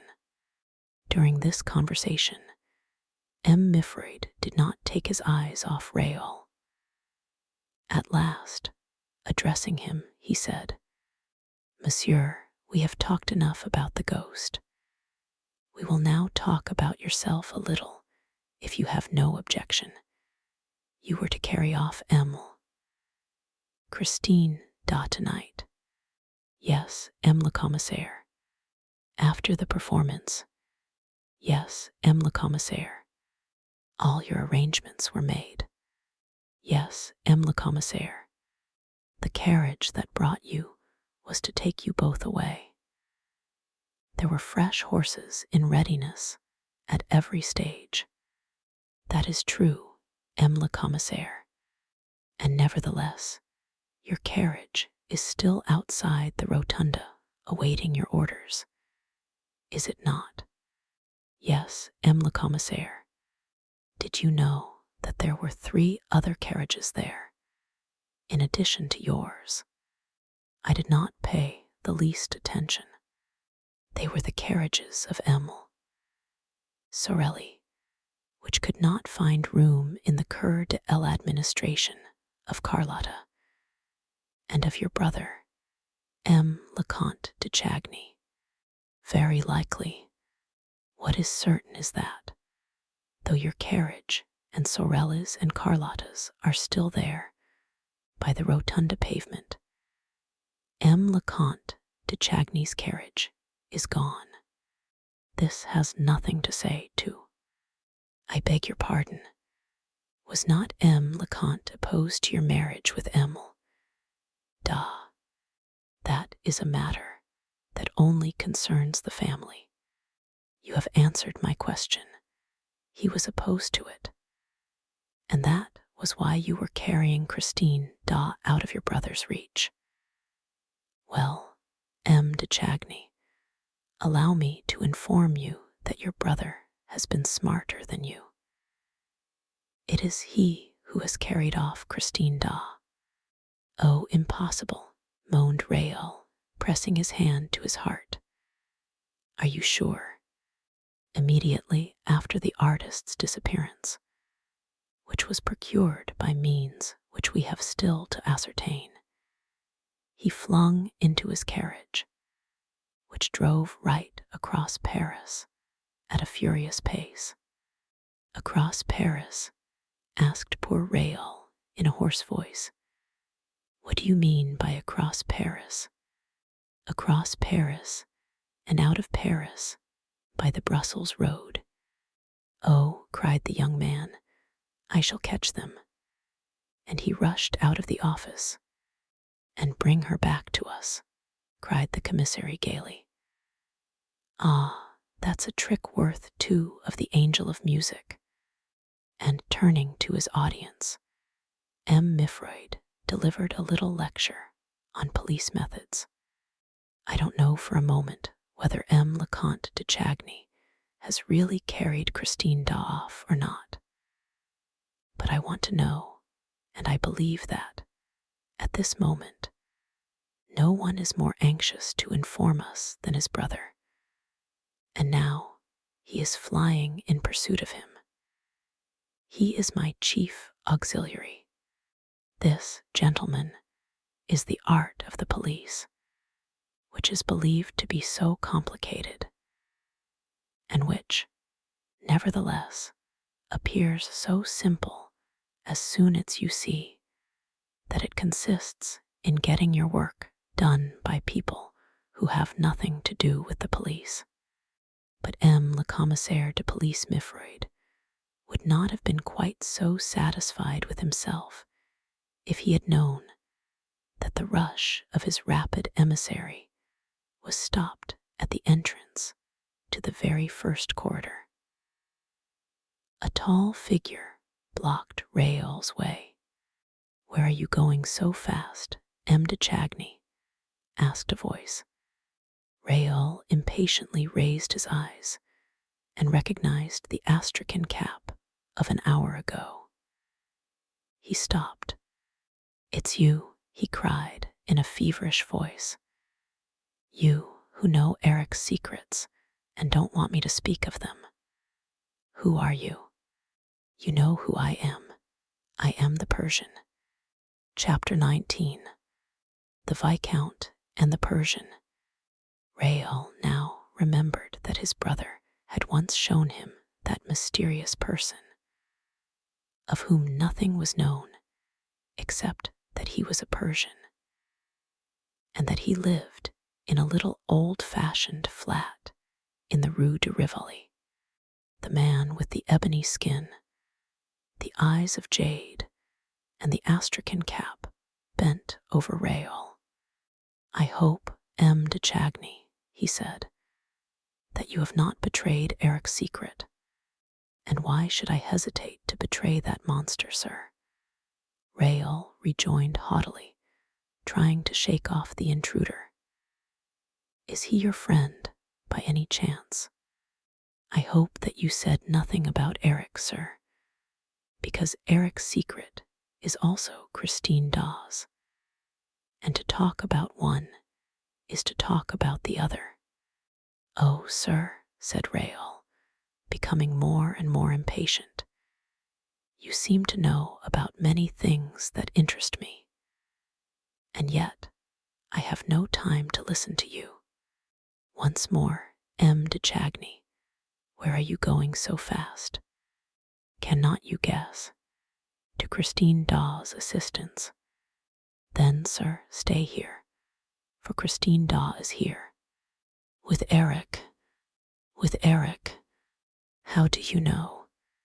"I was at the performance, and no one in the world but Eric could contrive an abduction like that." "Oh," he said, with a deep sigh, "I recognized the monster's touch." "You know him, then?" The Persian did not reply, but heaved a fresh sigh. "Sir," said Raoul, "I do not know what your intentions are, but can you do anything to help me? I mean, to help Christine Daw." "I think so, M. de Chagny, and that is why I spoke to you." "What can you do?" "Try to take you to her and to him. If you can do me that service, sir, my life is yours." "One word more. The commissary of police tells me that Christine Daw has been carried off by my brother, Count Philippe." "Oh, M. de Chagny, I don't believe a word of it."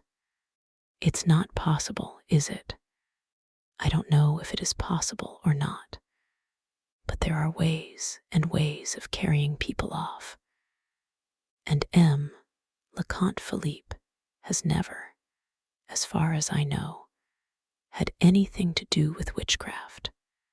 Your arguments are convincing, sir, and I am a fool. Oh, let us make haste. I place myself entirely in your hands. How should I not believe you when you are the only one to believe me?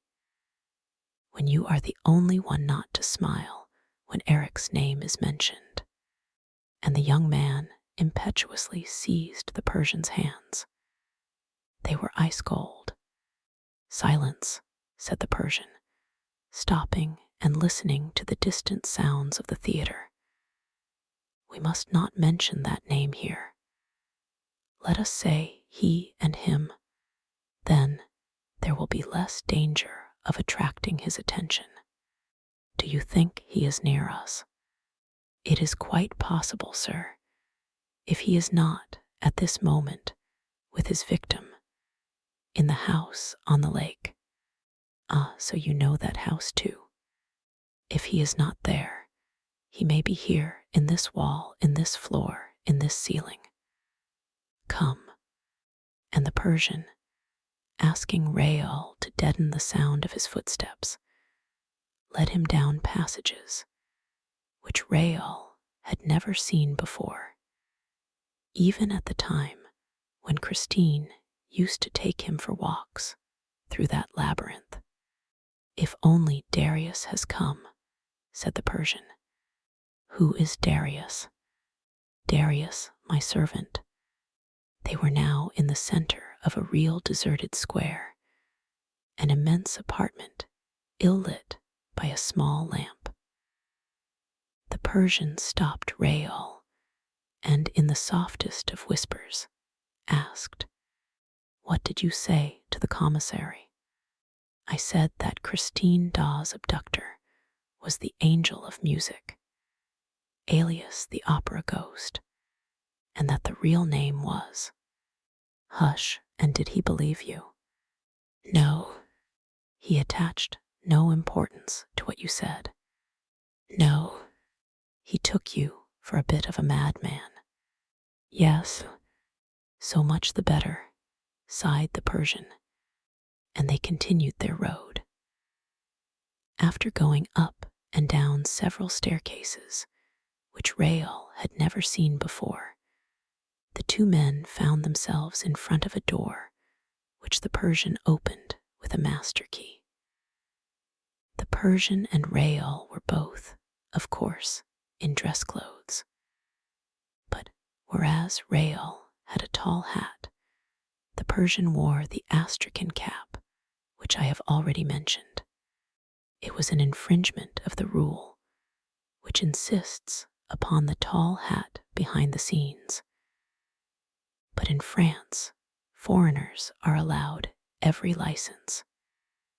The Englishman his traveling cap, the Persian his cap of astrakhan. Sir, said the Persian, your tall hat will be in your way. You would do well to leave it in the dressing room. What dressing room? Asked Rael. Christine Daw. And the Persian, letting Rael through the door which he had just opened, showed him the actress room opposite. They were at the end of the passage, the whole length of which Rael had been accustomed to traverse before knocking at Christine's door. How well you know the opera, sir. Not so well as he does, said the Persian modestly, and he pushed the young man into Christine's dressing room, which was as Rael had left it a few minutes earlier. Closing the door, the Persian went to a very thin partition that separated the dressing room from a big lumber room next to it. He listened and then coughed loudly. There was a sound of someone stirring in the lumber room, and a few seconds later, a finger tapped at the door. Come in, said the Persian. A man entered, also wearing an astrakhan cap and dressed in a long overcoat. He bowed and took a richly carved case from under his coat, put it on the dressing table, bowed once again, and went to the door. Did no one see you come in, Darius? No, master. Let no one see you go out. The servant glanced down the passage and swiftly disappeared. The Persian opened the case. It contained a pair of long pistols. When Christine Daw was carried off, sir, I sent word to my servant to bring me these pistols. I have had them a long time, and they can be relied upon. Do you mean to fight a duel? Asked the young man. It will certainly be a duel which we shall have to fight, said the other, examining the priming of his pistols. And what a duel! Handing one of the pistols to Rael, he added, "In this duel, we shall be 2-1, but you must be prepared for everything, for we shall be fighting the most terrible adversary that you can imagine. But you love Christine Da, do you not? I worship the ground she stands on. But you, sir, who do not love her, tell me why I find you ready to risk your life for her. You must certainly hate Eric." "No, sir," said the Persian sadly. "I do not hate him. If I hated him, he would long ago have ceased doing harm. Has he done you harm? I have forgiven him the harm which he has done me. I do not understand you. You treat him as a monster. You speak of his crime. He has done you harm. And I find in you the same inexplicable pity that drove me to despair when I saw it in Christine." The Persian did not reply. He fetched a stool and set it against the wall, facing the great mirror that filled the whole of the wall space opposite. Then he climbed on the stool and, with his nose to the wallpaper, seemed to be looking for something. "Ah," he said, after a long search, "I have it." And raising his finger above his head, he pressed against a corner in the pattern of the paper. Then he turned round and jumped off the stool. "In half a minute," he said, "he shall be on his road." And crossing the whole of the dressing room, he felt the great mirror. "No, it is not yielding yet," he muttered. "Oh, are we going out by the mirror?" asked Rael. "Like Christine Da. So you knew that Christine Da went out by that mirror." "She did so before my eyes, sir. I was hidden behind the curtain of the inner room, and I saw her vanish not by the glass, but in the glass." "And what did you do?" "I thought it was an aberration of my senses, a mad dream, or some new fancy of the ghost," chuckled the Persian. "Ah, M. de Chagny," he continued, still with his hand on the mirror, "would that we had to do with a ghost. We could then leave our pistols in their case. Put down your hat, please, there. And now cover your shirt front as much as you can with your coat. As I am doing, bring the lapels forward, turn up the collar. We must make ourselves as invisible as possible." Bearing against the mirror, after a short silence, he said, "It takes some time to release the counterbalance when you press on the spring from the inside of the room. It is different when you are behind the wall and can act directly on the counterbalance. Then the mirror turns at once and is moved with incredible rapidity." "What counterbalance?" asked Rael. "Why, the counterbalance that lifts the whole of this wall on to its pivot. You surely don't expect it to move of itself by enchantment. If you watch, you will see the mirror first rise an inch or two, and then shift an inch or two from left to right. It will then be on a pivot and will swing round." "It's not turning," said Rael impatiently. "Oh, wait. You have time enough to be impatient, sir. The mechanism has obviously become rusty, or else the spring isn't working. Unless it is something else," added the Persian anxiously. "What?" "He may simply have cut the cord of the counterbalance and blocked the whole apparatus. Why should he? He does not know that we are coming this way. I dare say he suspects it, for he knows that I understand the system. It's not turning. And Christine, sir, Christine, The Persian said coldly, "We shall do all that it is humanly possible to do." But he may stop us at the first step. He commands the walls, the doors, and the trapdoors. In my country, he was known by a name which means the trapdoor lover. But why do these walls obey him alone? He did not build them. Yes, sir, that is just what he did. Rael looked at him in amazement, but the Persian made a sign to him to be silent and pointed to the glass. There was a sort of shivering reflection. Their image was troubled as in a rippling sheet of water, and then all became stationary again. You see, sir, that it is not turning. Let us take another road. Tonight there is no other, declared the Persian in a singularly mournful voice. And now look out and be ready to fire.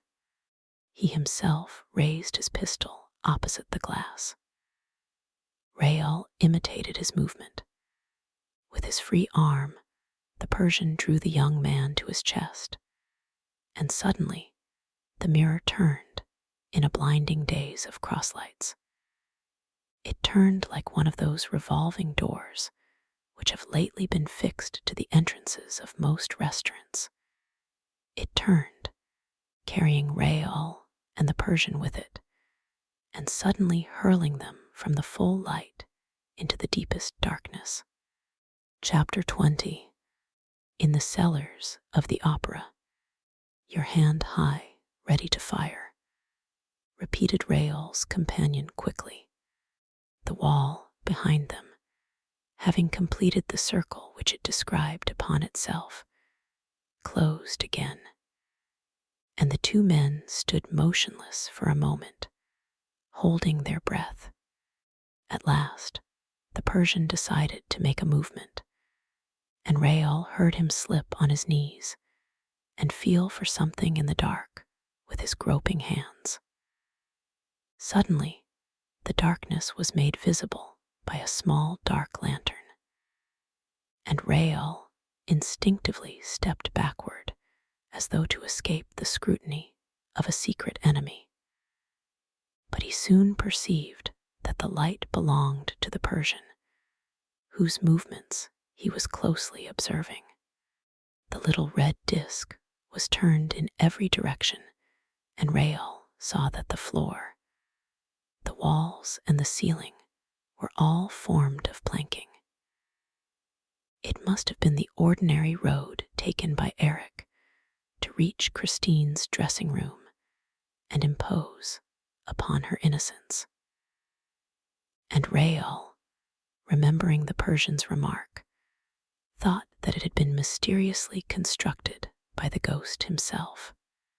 Later, he learned that Eric had found, all prepared for him, a secret passage, long known to himself alone, and contrived at the time of the Paris Commune to allow the jailers to convey their prisoners straight to the dungeons that had been constructed for them in the cellars. For the Federates had occupied the Opera House immediately after the 18th of March, and had made a starting place right at the top for their Montgolfier balloons, which carried their incendiary proclamations to the departments, and a state prison right at the bottom. The Persian went on his knees and put his lantern on the ground. He seemed to be working at the floor, and suddenly he turned off his light. Then Rael heard a faint click and saw a very pale, luminous square in the floor of the passage. It was as though a window had opened on the opera cellars, which were still lit. Rael no longer saw the Persian, but he suddenly felt him by his side and heard him whisper, "Follow me and do all that I do." Rael turned to the luminous aperture. Then he saw the Persian, who was still on his knees, hang by his hands from the rim of the opening, with his pistol between his teeth, and slide into the cellar below. Curiously enough, the Viscount had absolute confidence in the Persian, though he knew nothing about him. His emotion when speaking of the monster struck him as sincere, and if the Persian had cherished any sinister designs against him, he would not have armed him with his own hands. Besides, Raoul must reach Christine at all costs. He therefore went on his knees also and hung from the trap with both hands.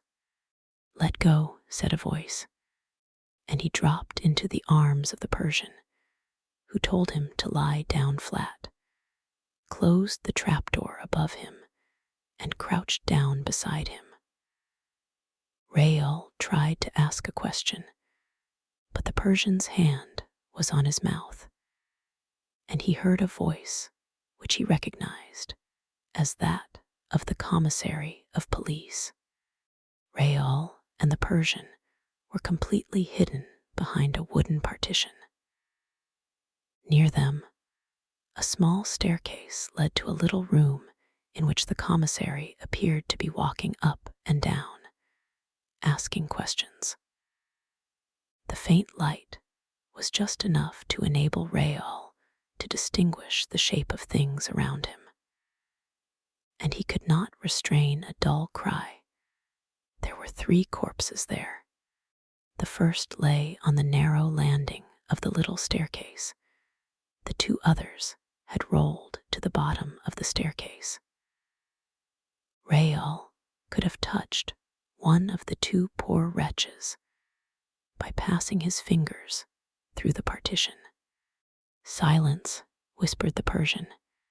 He too had seen the bodies, and he gave one word in explanation. "He." The commissary's voice was now heard more distinctly.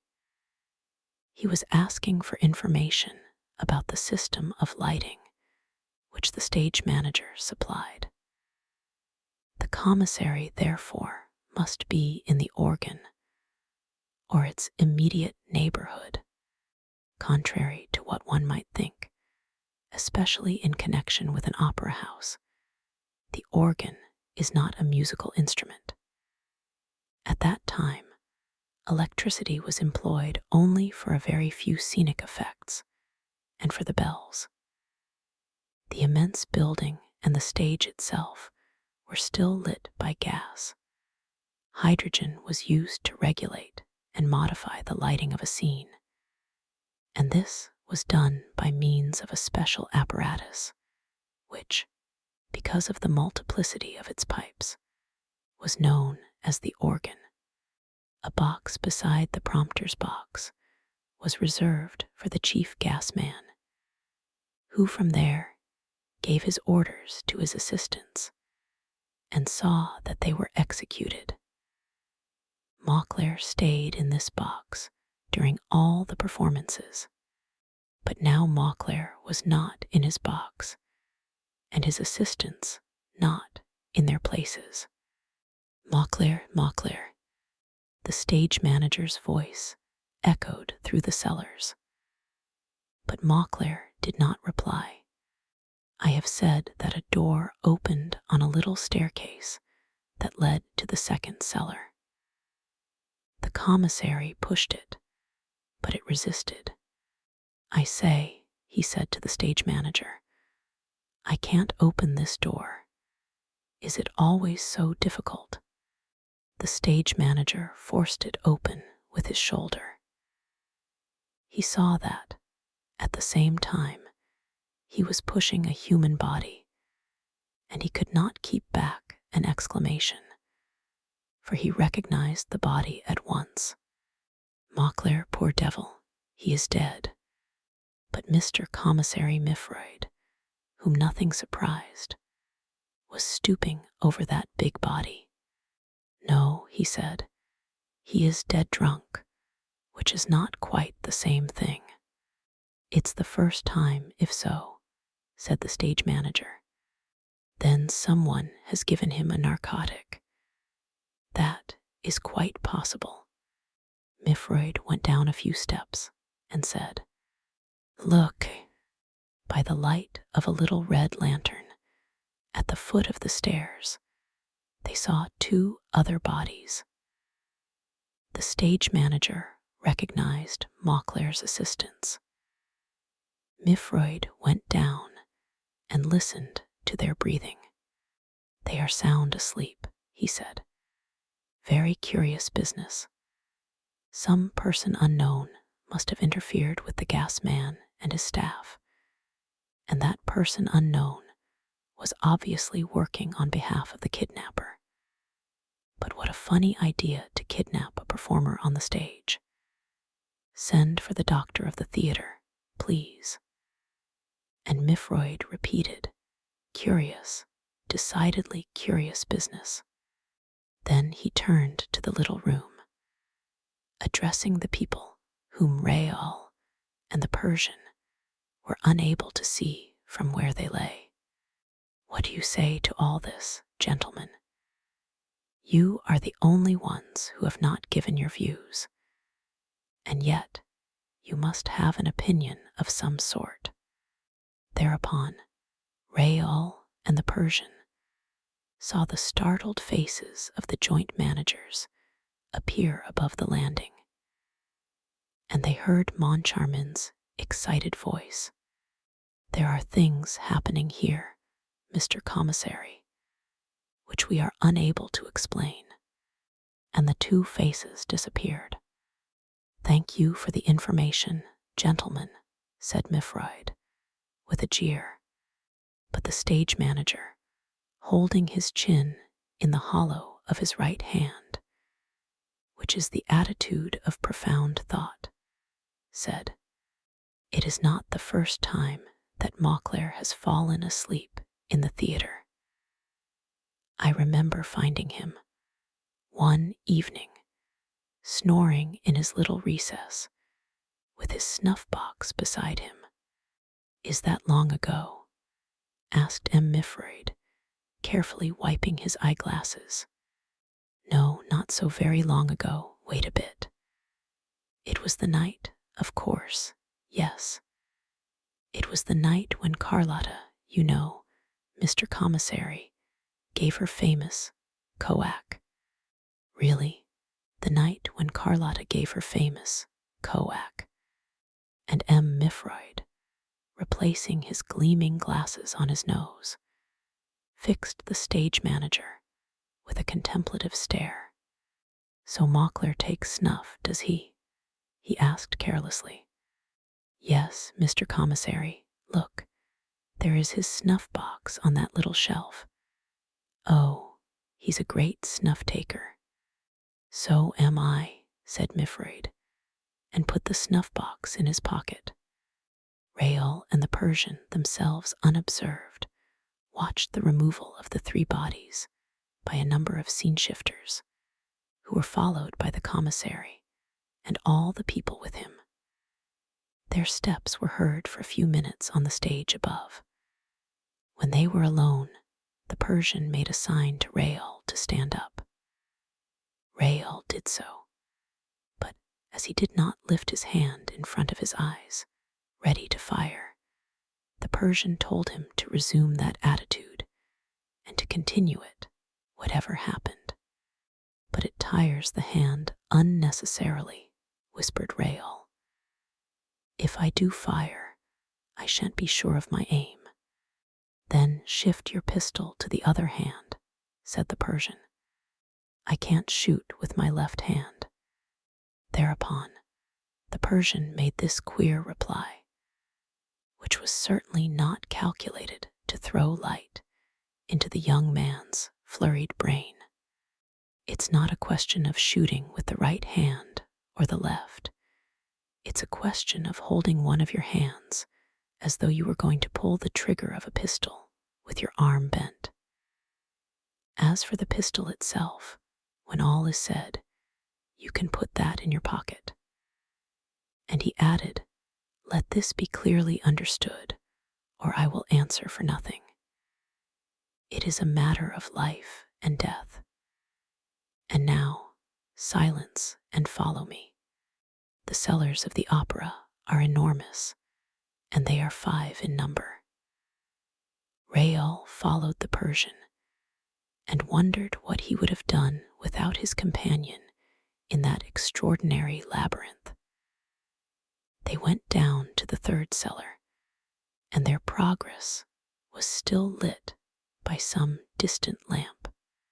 The lower they went, the more precautions the Persian seemed to take. He kept on turning to Rael to see if he was holding his arm properly, showing him how he himself carried his hand as if always ready to fire, though the pistol was in his pocket. Suddenly, a loud voice made them stop. Someone above them shouted, "All the door shutters on the stage. The commissary of police wants them."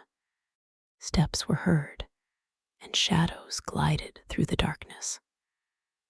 The Persian drew Rael behind a set piece. They saw passing before, and above them, old men bent by age and the past burden of opera scenery. Some could hardly drag themselves along, others, from habit, with stooping bodies and outstretched hands, looked for doors to shut. They were the door shutters, the old, worn-out scene shifters, on whom a charitable management had taken pity, giving them the job of shutting doors above and below the stage.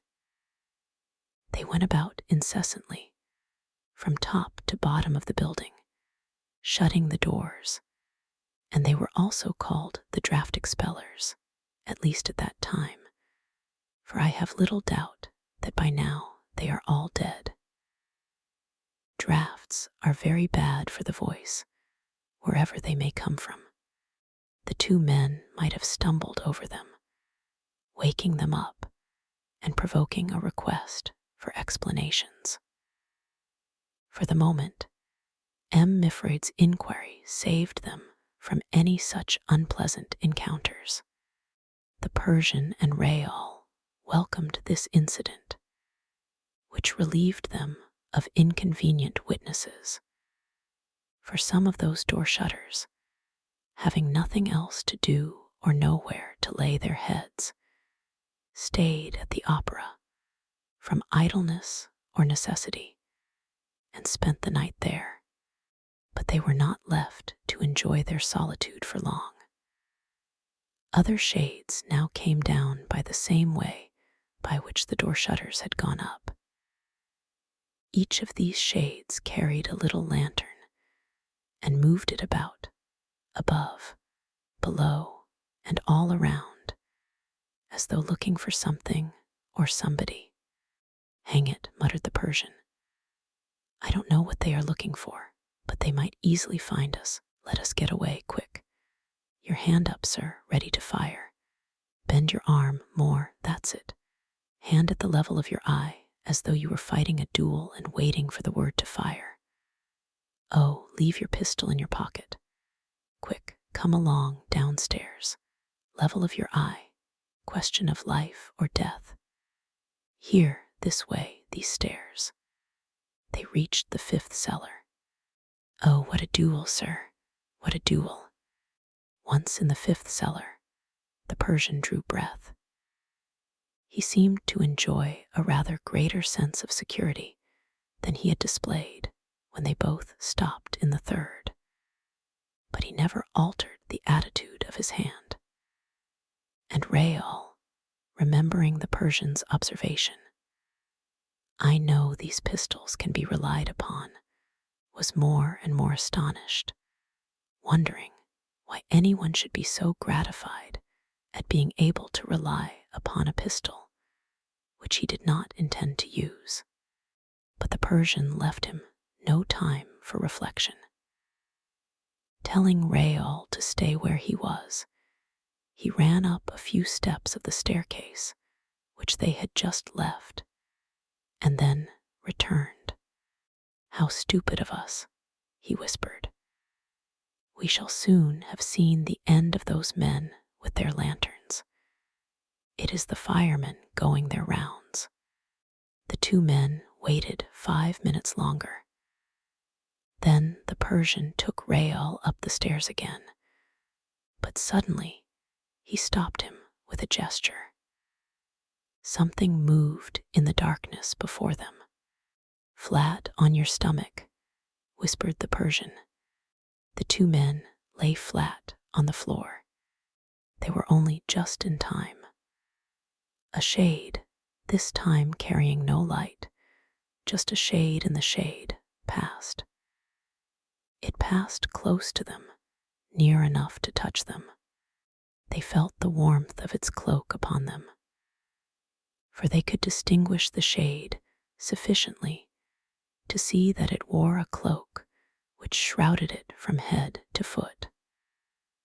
On its head, it had a soft felt hat. It moved away, drawing its feet against the walls, and sometimes giving a kick into a corner.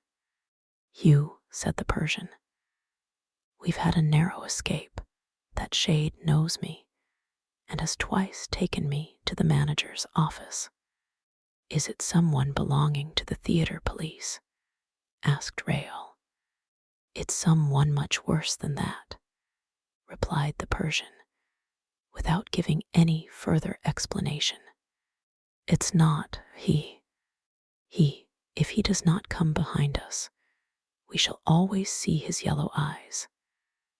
That is more or less our safeguard tonight.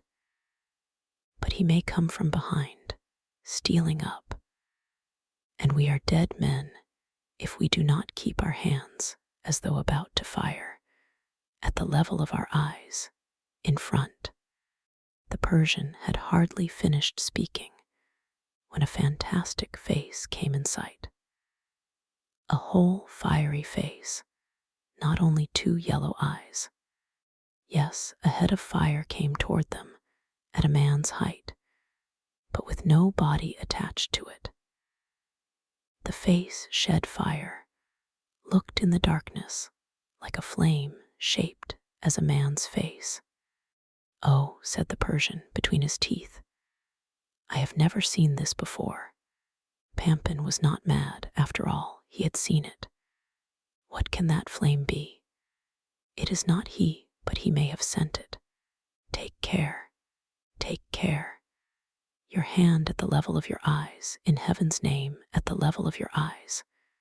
Know most of his tricks, but not this one. Come, let us run, it is safer. Hand at the level of your eyes." And they fled down the long passage that opened before them. After a few seconds, that seemed to them like long minutes, they stopped. "He doesn't often come this way," said the Persian.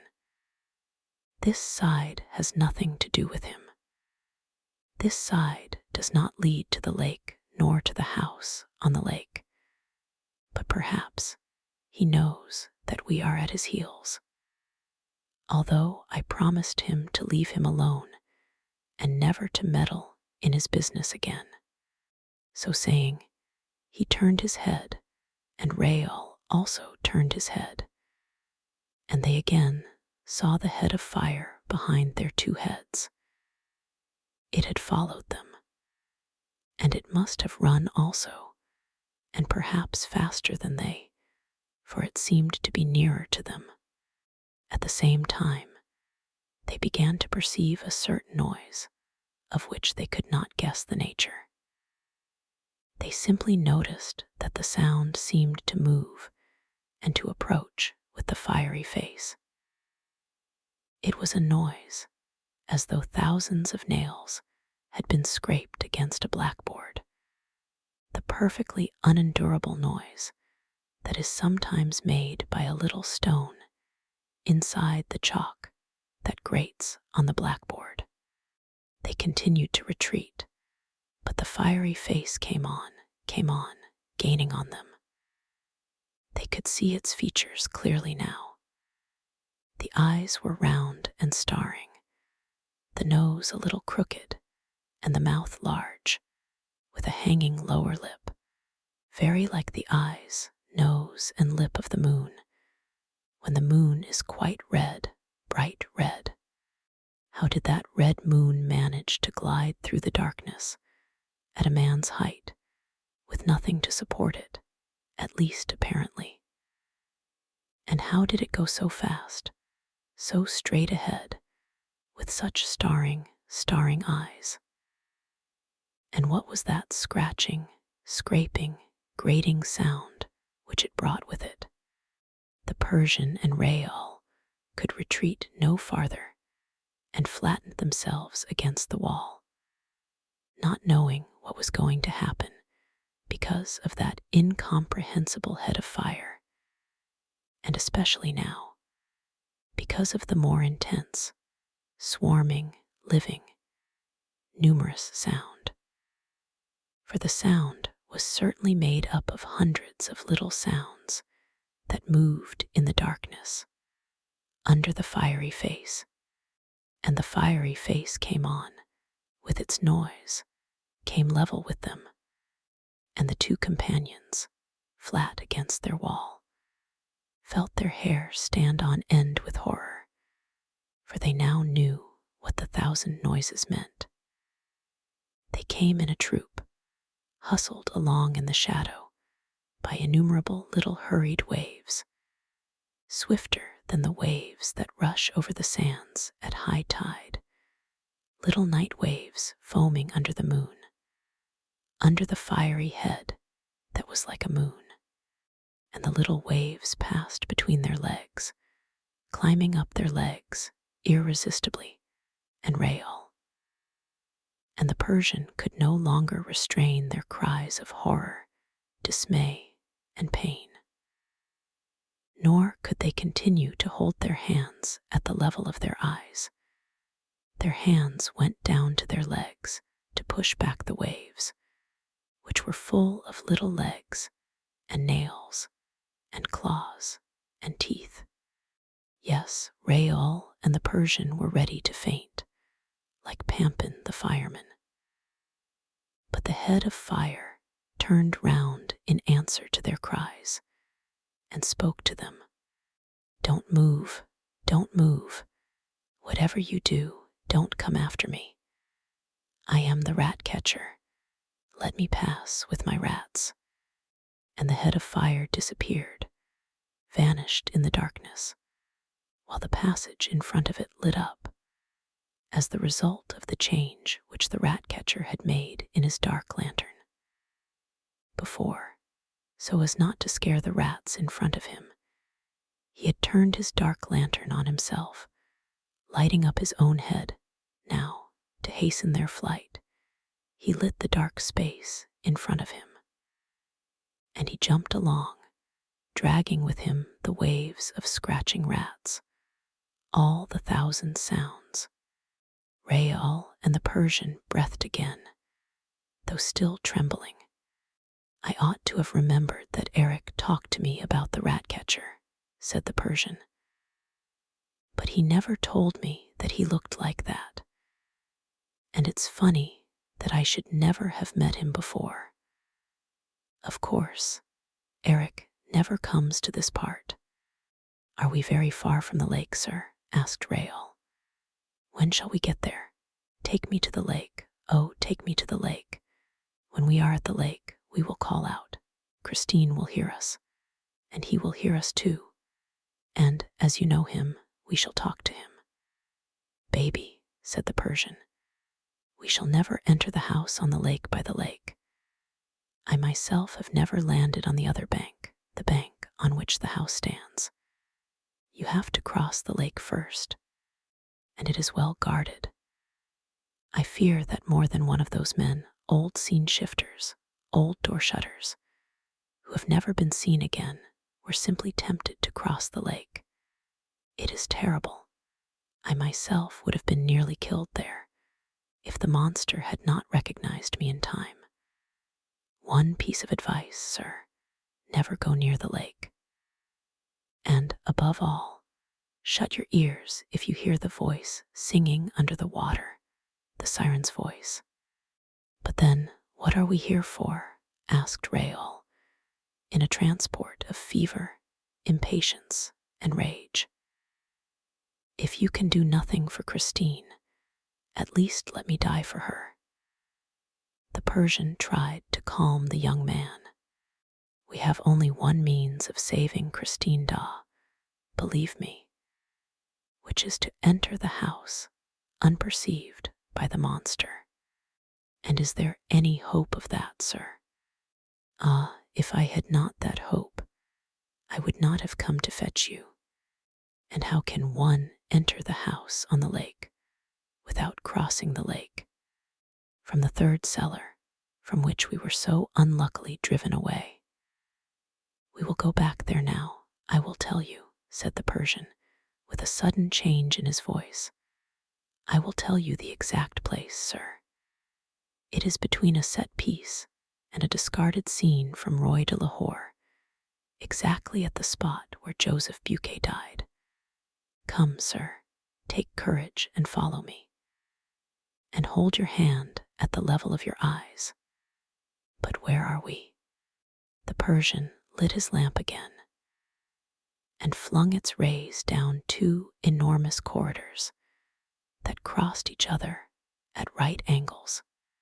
We must be, he said, in the part used more particularly for the waterworks.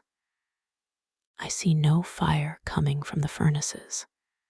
He went in front of Rael, seeking his road, stopping abruptly when he was afraid of meeting some waterman. Then they had to protect themselves against the glow of a sort of underground forge, which the men were extinguishing, and at which Rael recognized the demons whom Christine had seen at the time of her first captivity. In this way, they gradually arrived beneath the huge cellars below the stage. They must at this time have been at the very bottom of the tub, and at an extremely great depth, when we remember that the earth was dug out at 50 feet below the water that lay under the whole of that part of Paris.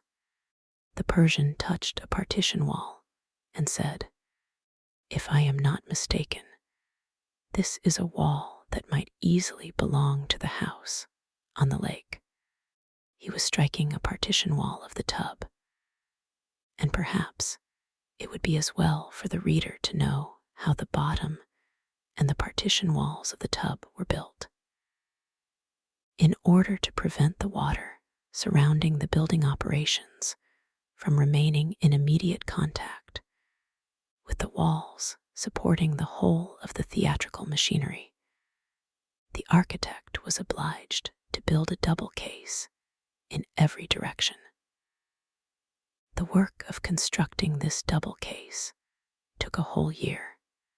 It was the wall of the first inner case that the Persian struck when speaking to Rael of the house on the lake.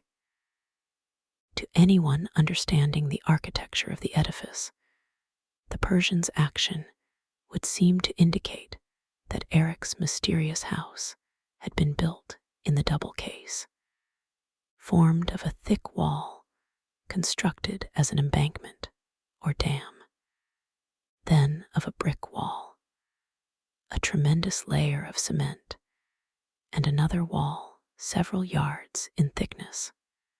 At the Persian's words, Rael flung himself against the wall and listened eagerly. But he heard nothing,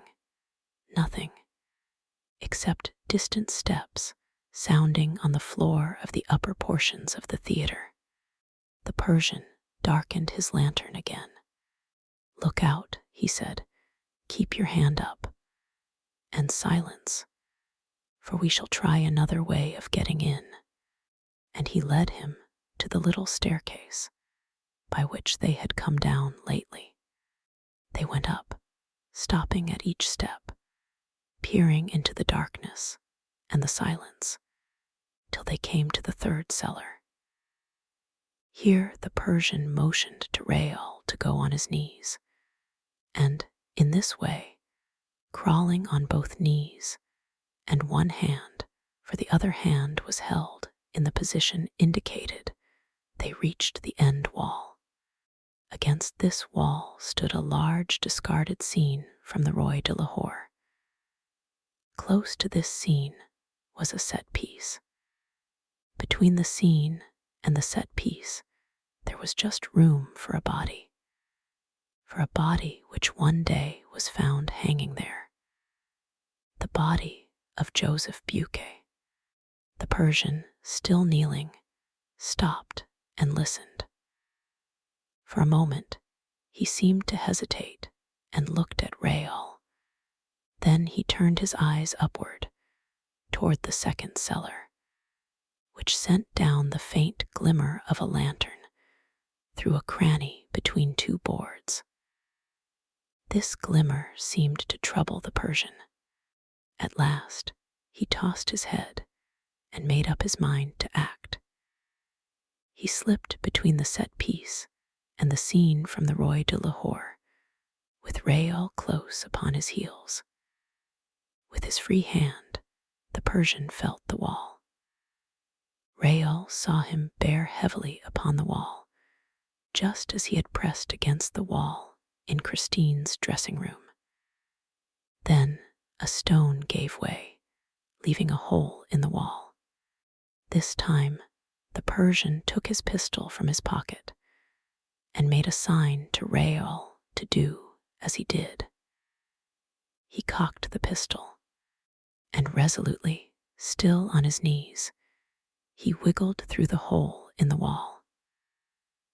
Rael, who had wished to pass first, had to be content to follow him. The hole was very narrow. The Persian stopped almost at once. Rael heard him feeling the stones around him.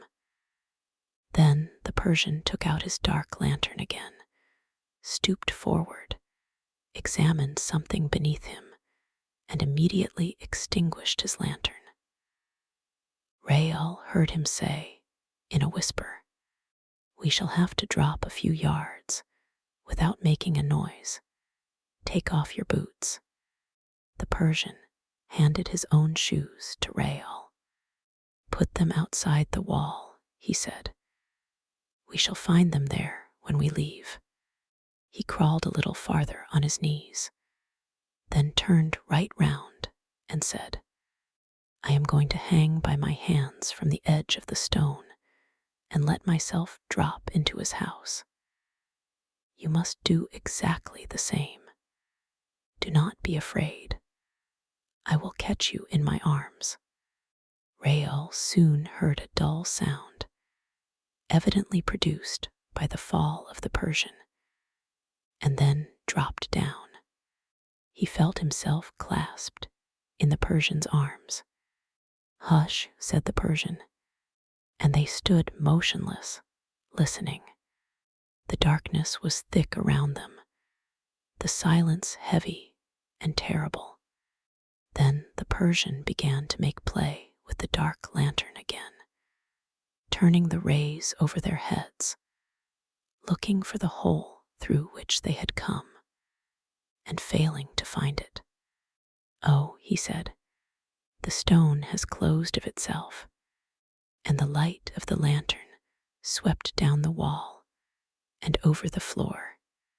The Persian stooped and picked up something, a sort of cord, which he examined for a second and flung away with horror. "The Punjab lasso," he muttered. "What is it?" asked Rael. The Persian shivered. It might very well be the rope by which the man was hanged, and which was looked for so long. And suddenly seized with fresh anxiety, he moved the little red disk of his lantern over the walls. In this way, he lit up a curious thing, the trunk of a tree, which seemed still quite alive with its leaves, and the branches of that tree ran right up the walls and disappeared in the ceiling. Because of the smallness of the luminous disk, it was difficult at first to make out the appearance of things. They saw a corner of a branch, and a leaf, and another leaf, and next to it, nothing at all, nothing but the ray of light that seemed to reflect itself. Rael passed his hand over that nothing, over that reflection. "Hullo," he said, "the wall is a looking glass." "Yes, a looking glass," said the Persian, in a tone of deep emotion. And passing the hand that held the pistol over his moist forehead, he added, "We have dropped into the torture chamber." What the Persian knew of this torture chamber, and what there befell him and his companion, shall be told in his own words, as set down in a manuscript which he left behind him, and which I copy verbatim. Chapter 21. Interesting and instructive vicissitudes of a Persian in the cellars of the opera. The Persian's narrative. It was the first time that I entered the house on the lake. I had often begged the trapdoor lover, as we used to call Eric in my country, to open its mysterious doors to me. He always refused. I made very many attempts, but in vain, to obtain admittance. Watch him as I might, after I first learned that he had taken up his permanent abode at the opera, the darkness was always too thick to enable me to see how he worked the door in the wall on the lake. One day, when I thought myself alone, I stepped into the boat and rowed toward that part of the wall through which I had seen Eric disappear. It was then that I came into contact with the siren who guarded the approach, and whose charm was very nearly fatal to me. I had no sooner put off from the bank than the silence amid which I floated on the water was disturbed by a sort of whispered singing that hovered all around me. It was half breath, half music. It rose softly from the waters of the lake, and I was surrounded by it through I knew not what artifice. It followed me, moved with me, and was so soft that it did not alarm me. On the contrary, in my longing to approach the source of that sweet and enticing harmony, I leaned out of my little boat over the water, for there was no doubt in my mind that the singing came from the water itself. By this time, I was alone in the boat in the middle of the lake. The voice, for it was now distinctly a voice, was beside me on the water. I leaned over, leaned still farther. The lake was perfectly calm, and a moonbeam that passed through the air hole in the rue scribe showed me absolutely nothing on its surface, which was smooth and black as ink. I shook my ears to get rid of a possible humming, but I soon had to accept the fact that there was no humming in the ears so harmonious as the singing whisper that followed and now attracted me. Had I been inclined to superstition, I should have certainly thought that I had to do with some siren whose business it was to confound the traveler who should venture on the waters of the house on the lake. Fortunately, I come from a country where we are too fond of fantastic things not to know them through and through, and I had no doubt but that I was face to face with some new invention of Eric's.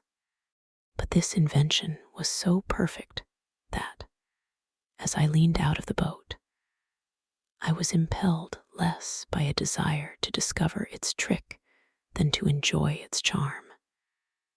And I leaned out leaned out until I almost overturned the boat.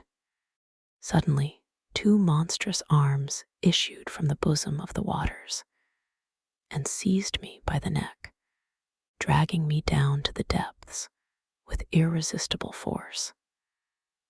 I should certainly have been lost if I had not had time to give a cry by which Eric knew me.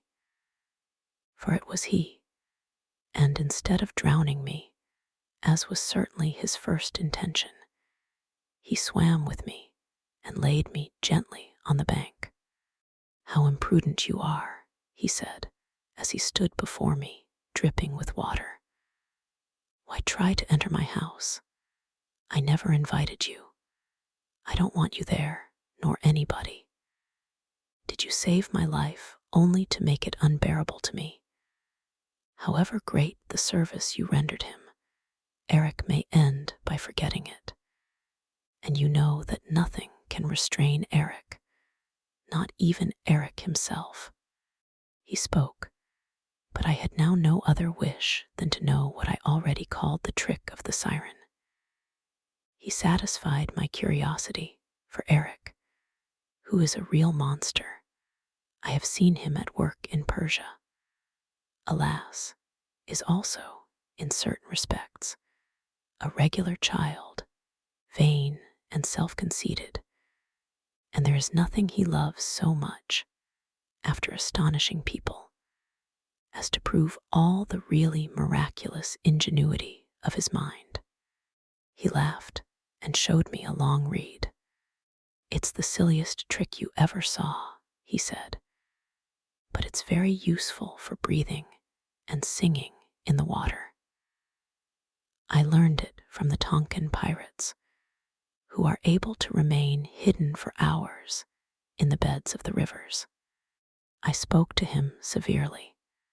"It's a trick that nearly killed me," I said, "and it may have been fatal to others.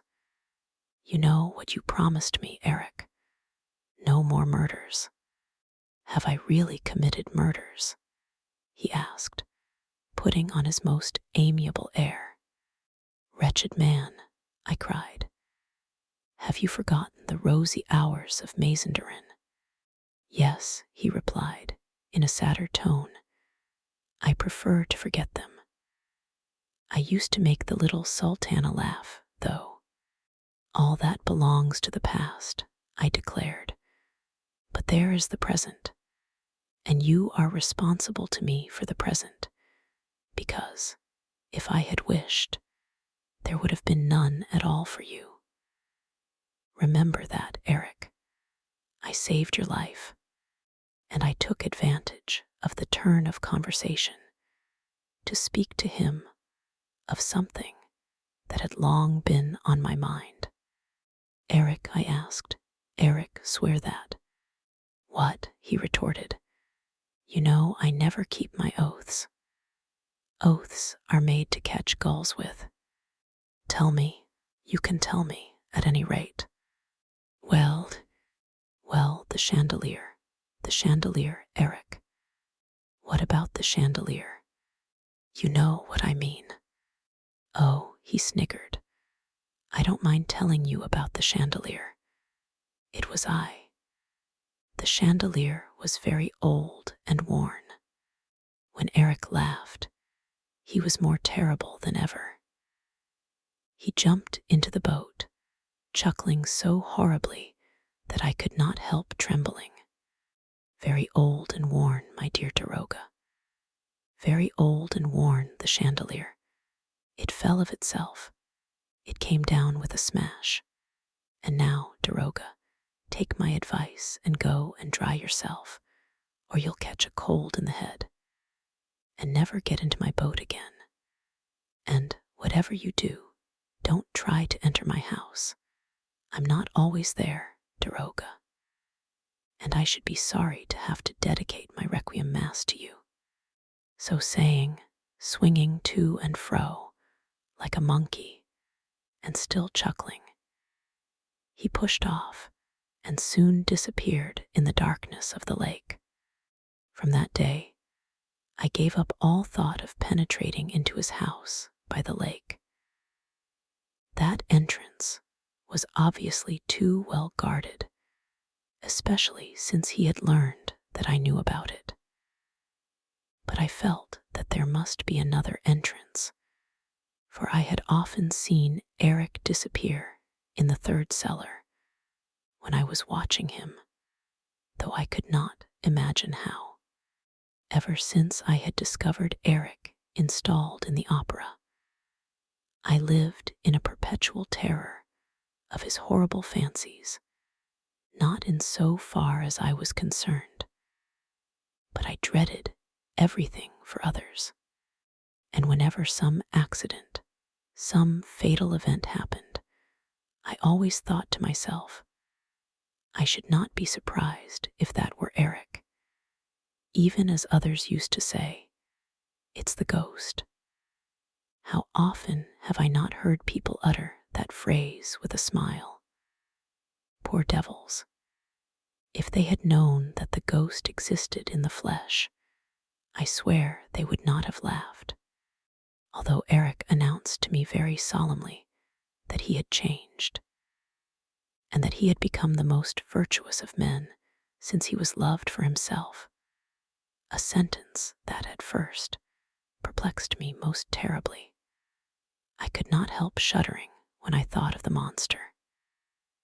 His horrible, unparalleled, and repulsive ugliness put him without the pale of humanity, and it often seemed to me that, for this reason, he no longer believed that he had any duty toward the human race. The way in which he spoke of his love affairs only increased my alarm, for I foresaw the cause of fresh and more hideous tragedies in this event to which he alluded so boastfully. On the other hand, I soon discovered the curious moral traffic established between the monster and Christine Daw. Hiding in the lumber room next to the young prima donna's dressing room, I listened to wonderful musical displays that evidently flung Christine into marvelous ecstasy. But all the same, I would never have thought that Eric's voice, which was loud as thunder or soft as angels' voices, at will, could have made her forget his ugliness. I understood all when I learned that Christine had not yet seen him.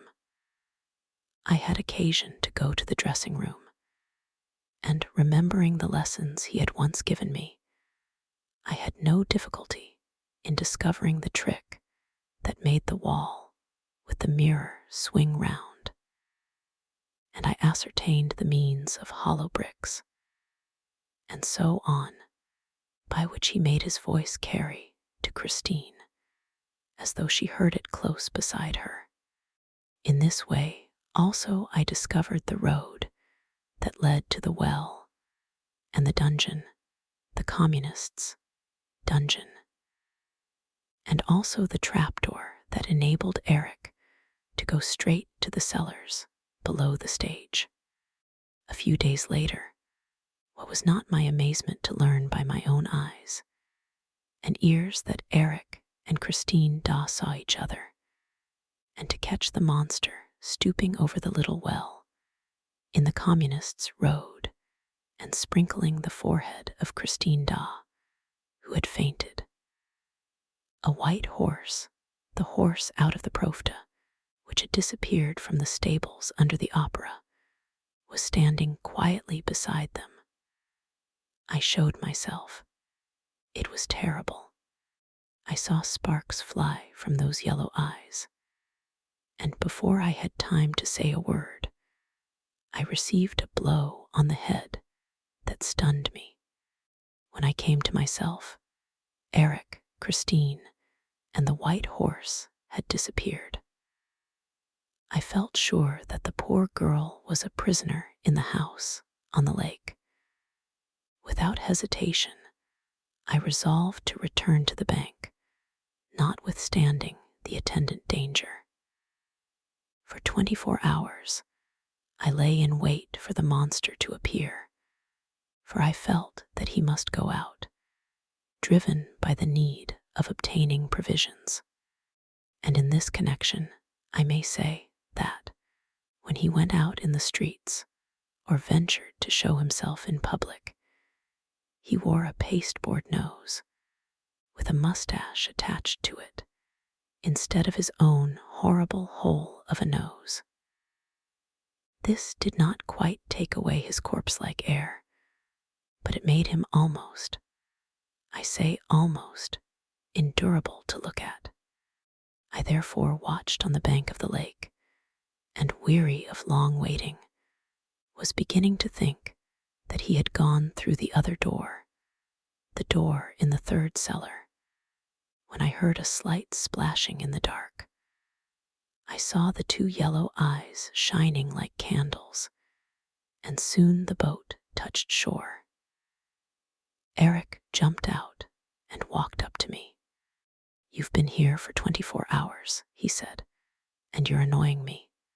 I tell you, all this will end very badly, and you will have brought it upon yourself, for I have been extraordinarily patient with you. You think you are following me, you great booby, whereas it's I who am following you, and I know all that you know about me here. I spared you yesterday in my communist's road, but I warn you, seriously, don't let me catch you there again.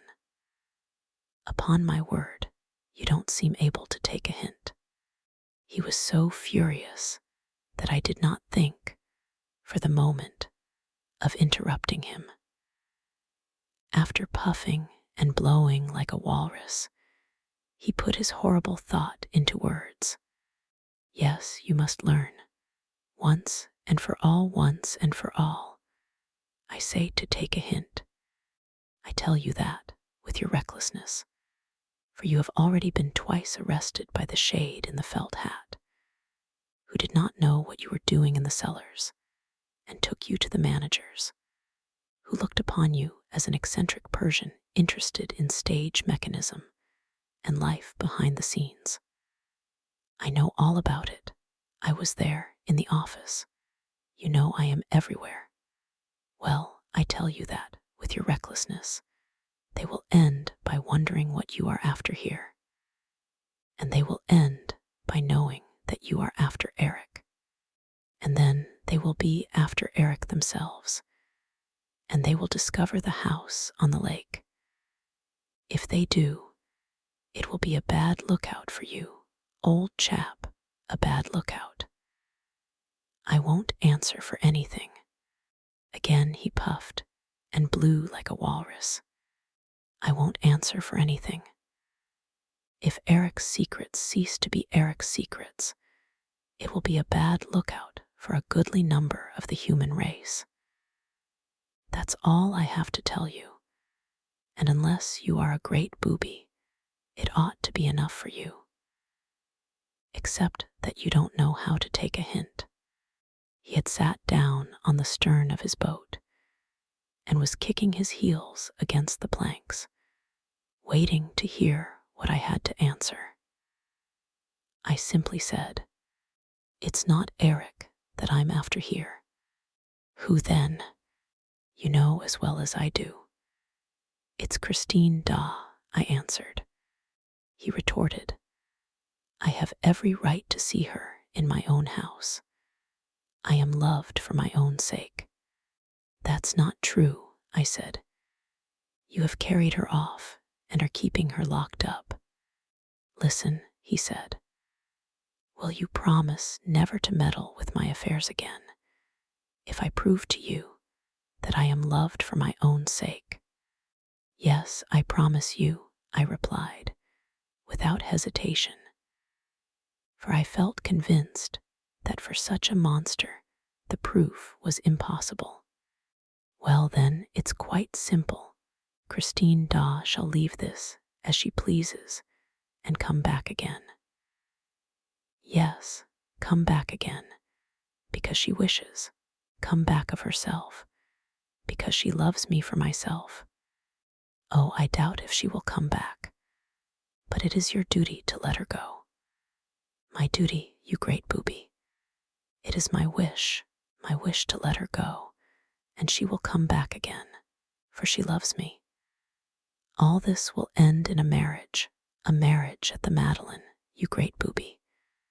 Do you believe me now, when I tell you that my nuptial mass is written? Wait till you hear the Kyrie. He beat time with his heels on the planks of the boat and sang, Kyrie, Kyrie, Kyrie a lesson. Wait till you hear that mass. Look here, I said. I shall believe you if I see Christine Da come out of the house on the lake and go back to it of her own accord. And you won't meddle any more in my affairs. No. Very well, you shall see that tonight. Come to the masked ball. Christine and I will go and have a look round. Then you can hide in the lumber room, and you shall see Christine, who will have gone to her dressing room, delighted to come back by the Communists' road. And now be off, for I must go and do some shopping. To my intense astonishment, things happened as he had announced. Christine Da left the house on the lake and returned to it several times, without, apparently, being forced to do so. It was very difficult for me to clear my mind of Eric. However, I resolved to be extremely prudent and did not make the mistake of returning to the shore of the lake or of going by the Communists' road. But the idea of the secret entrance in the third cellar haunted me, and I repeatedly went and waited for hours behind a scene from the Roi de Lahore, which had been left there for some reason or other. At last my patience was rewarded. One day I saw the monster come toward me on his knees. I was certain that he could not see me. He passed between the scene behind which I stood and a set piece, went to the wall, and pressed on a spring that moved a stone and afforded him an ingress. He passed through this, and the stone closed behind him. I waited for at least 30 minutes, and then pressed the spring in my turn. Everything happened as with Eric, but I was careful not to go through the hole myself, for I knew that Eric was inside. On the other hand, the idea that I might be caught by Eric suddenly made me think of the death of Joseph Buquet. I did not wish to jeopardize the advantages of so great a discovery, which might be useful to many people, to a goodly number of the human race, in Eric's words. And I left the cellars of the opera after carefully replacing the stone. I continued to be greatly interested in the relations between Eric and Christine Da, not from any morbid curiosity, but because of the terrible thought which obsessed my mind that Eric was capable of anything if he once discovered that he was not loved for his own sake, as he imagined. I continued to wander very cautiously about the opera, and soon learned the truth about the monster's dreary love affair. He filled Christine's mind through the terror with which he inspired her, but the dear child's heart belonged wholly to the Vicomte Raoul de Chagny. While they played about, like an innocent engaged couple, on the upper floors of the opera, to avoid the monster, they little suspected that someone was watching over them. I was prepared to do anything, to kill the monster, if necessary, and explain to the police afterward. But Eric did not show himself, and I felt none the more comfortable for that. I must explain my whole plan. I thought that the monster, being driven from his house by jealousy, would thus enable me to enter it without danger through the passage in the third cellar. It was important, for everybody's sake, that I should know exactly what was inside. One day, tired of waiting for an opportunity, I moved the stone and at once heard an astounding music. The monster was working at his Don Juan triumphant, with every door in his house wide open. I knew that this was the work of his life. I was careful not to stir and remained prudently in my dark hole. He stopped playing for a moment and began walking about his place like a madman.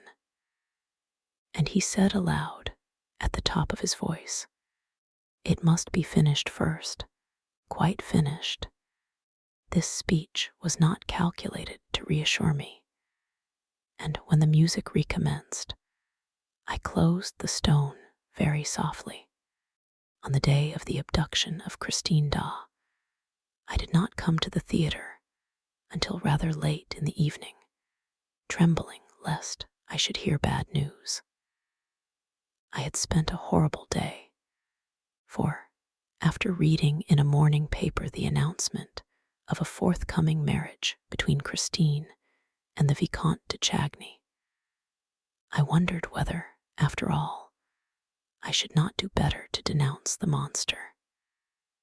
But reason returned to me, and I was persuaded that this action could only precipitate a possible catastrophe. When my cab set me down before the opera, I was really almost astonished to see it still standing. But I am something of a fatalist, like all good Orientals, and I entered ready for anything. Christine Dawes' abduction in the prison act, which naturally surprised everybody, found me prepared. I was quite certain that she had been juggled away by Eric, that prince of conjurers, and I thought positively that this was the end of Christine and perhaps of everybody, so much so that I thought of advising all these people who were staying on at the theater to make good their escape. I felt, however, that they would be sure to look upon me as mad, and I refrained. On the other hand, I resolved to act without further delay, as far as I was concerned. The chances were in my favor that Eric, at that moment, was thinking only of his captive. This was the moment to enter his house through the third cellar, and I resolved to take with me that poor little desperate Viscount, who, at the first suggestion, accepted with an amount of confidence in myself that touched me profoundly. I had sent my servant for my pistols. I gave one to the Viscount and advised him to hold himself ready to fire, for, after all, Eric might be waiting for us behind the wall. We were to go by the Communists' road and through the trapdoor. Seeing my pistols, the little Viscount asked me if we were going to fight a duel. I said, yes, and what a duel. But of course, I had no time to explain anything to him. The little Viscount is a brave fellow, but he knew hardly anything about his adversary, and it was so much the better. My great fear was that he was already somewhere near us, preparing the Punjab lasso. No one knows better than he how to throw the Punjab lasso, for he is the king of stranglers, even as he is the prince of conjurers. When he had finished making the little sultana laugh, at the time of the rosy hours of Mazenderan, she herself used to ask him to amuse her by giving her a thrill. It was then that he introduced the sport of the Punjab lasso. He had lived in India and acquired an incredible skill in the art of strangulation.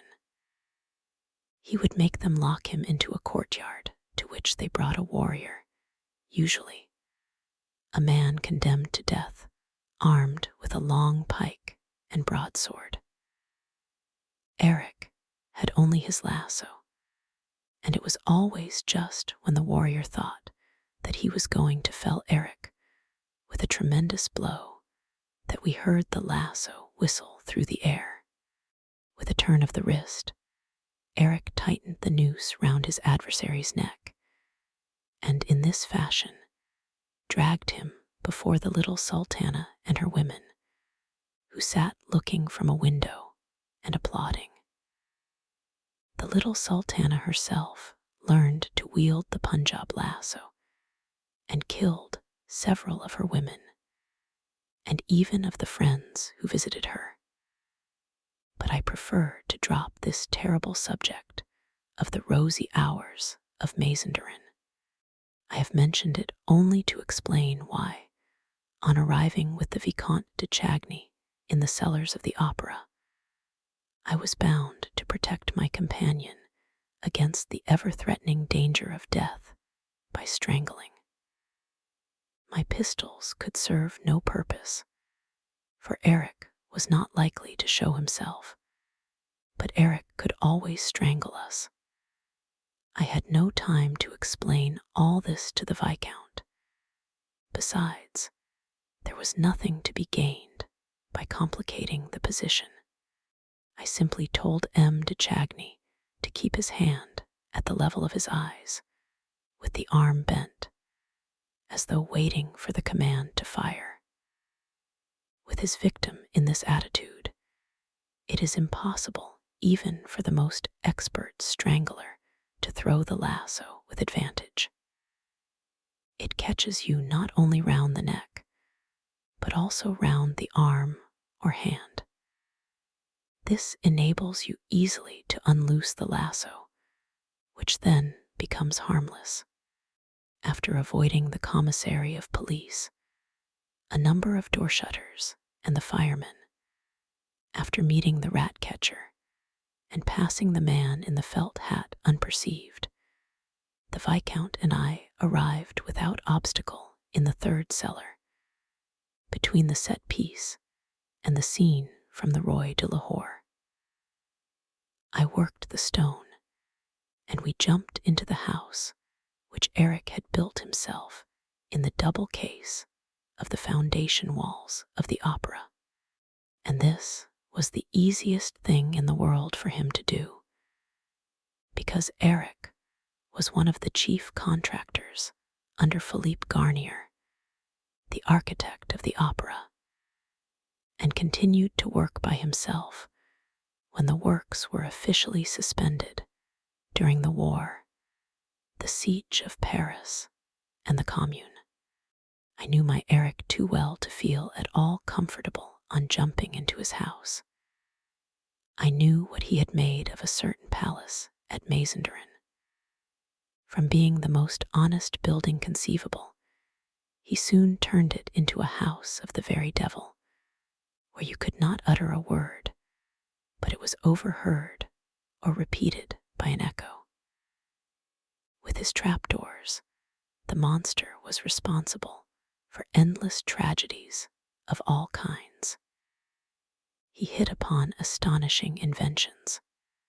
Of these, the most curious, horrible, and dangerous was the so-called torture chamber. Except in special cases, when the little sultana amused herself by inflicting suffering upon some unoffending citizen, no one was let into it but wretches condemned to death. And even then, when these had had enough, they were always at liberty to put an end to themselves with a Punjab lasso or bowstring, left for their use at the foot of an iron tree. My alarm, therefore, was great when I saw that the room into which M. le Vicomte de Chagny and I had dropped was an exact copy of the torture chamber of the rosy hours of Mazenderan.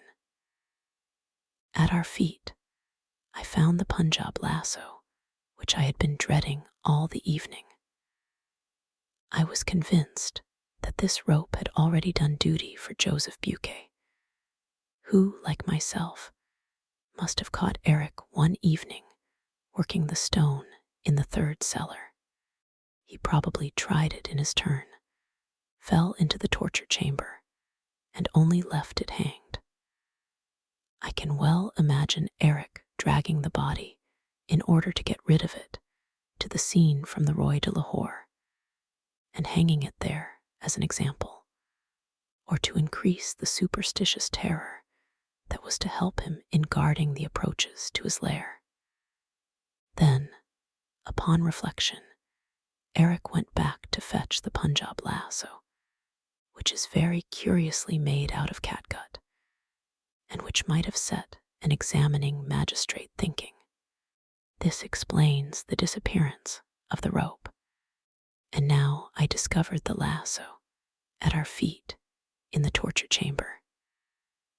I am no coward, but a cold sweat covered my forehead as I moved the little red disc of my lantern over the walls. M. de Chagny noticed it and asked, "What is the matter, sir?"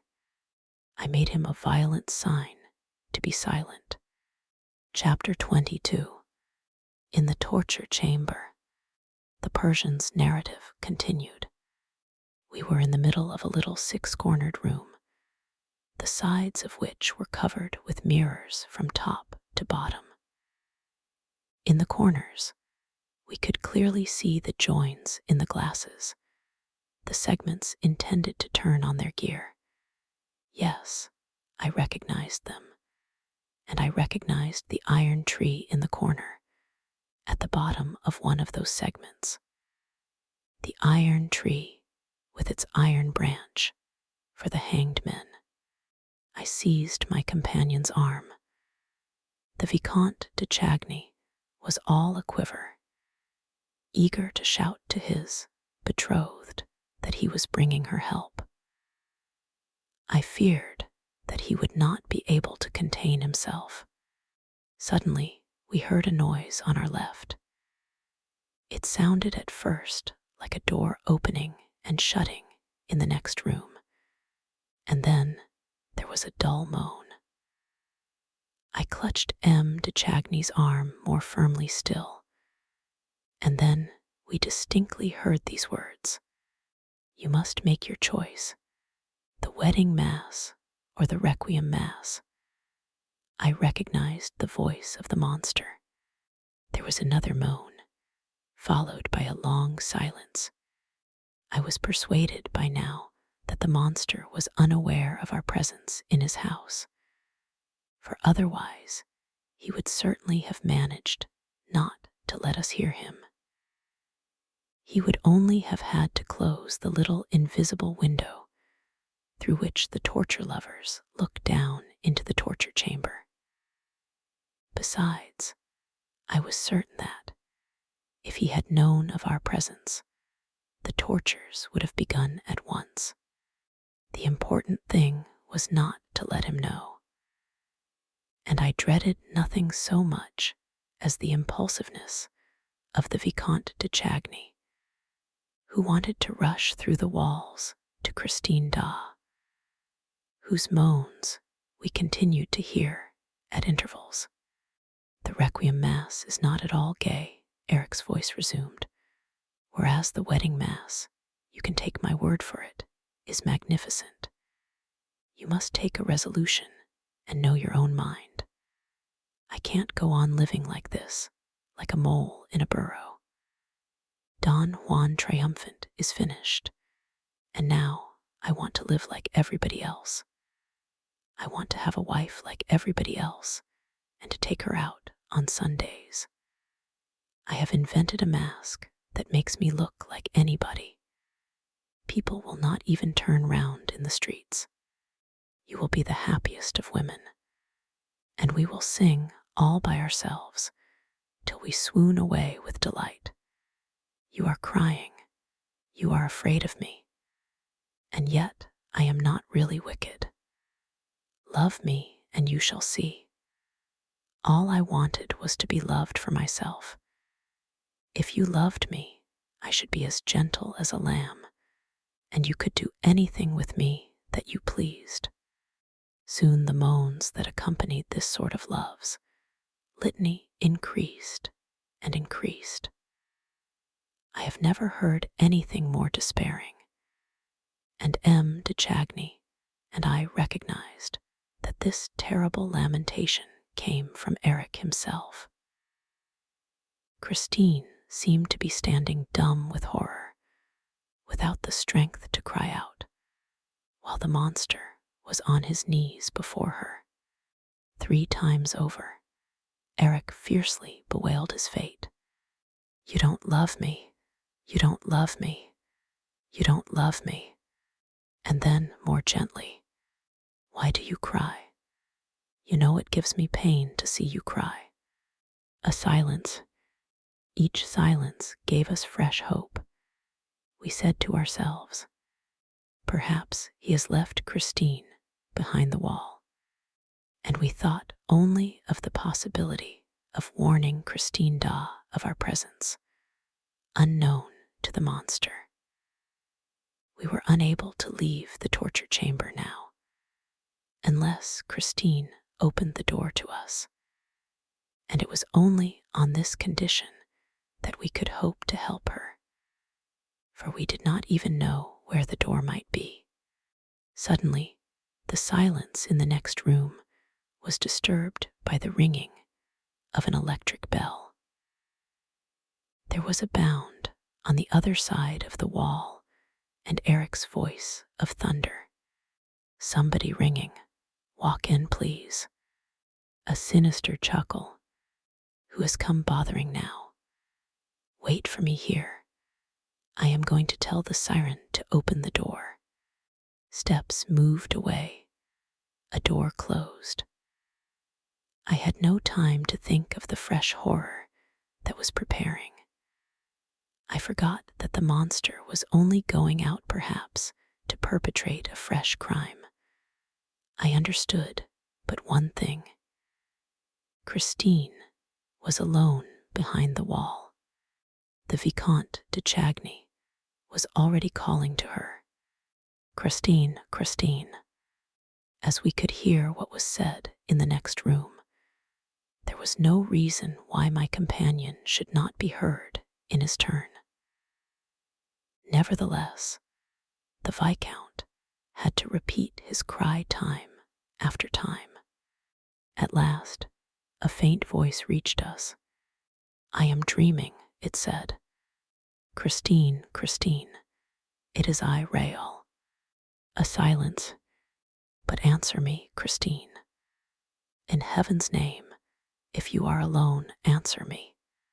Then Christine's voice whispered Rael's name. "Yes, yes, it is I. It is not a dream. Christine, trust me. We are here to save you, but be prudent. When you hear the monster, warn us."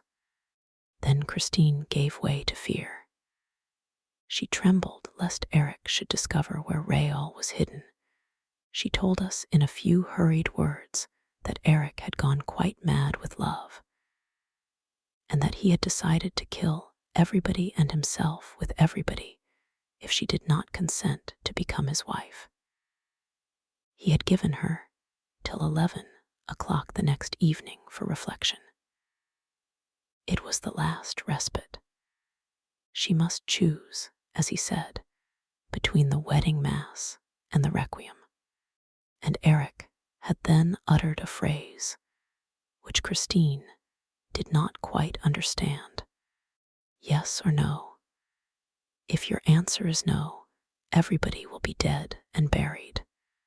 But I understood the sentence perfectly, for it corresponded in a terrible manner with my own dreadful thought. "Can you tell us where Eric is?" I asked. She replied that he must have left the house. "Could you make sure?" "No, I am fastened. I cannot stir a limb." When we heard this, M. de Chagny and I gave a yell of fury. Our safety, the safety of all 3 of us, depended on the girl's liberty of movement. But where are you? Asked Christine. There are only 2 doors in my room, the Louis Philippe room of which I told you, Raoul, a door through which Eric comes and goes, and another which he has never opened before me, and which he has forbidden me ever to go through, because he says it is the most dangerous of the doors, the door of the torture chamber. Christine, that is where we are. You are in the torture chamber. Yes, but we cannot see the door.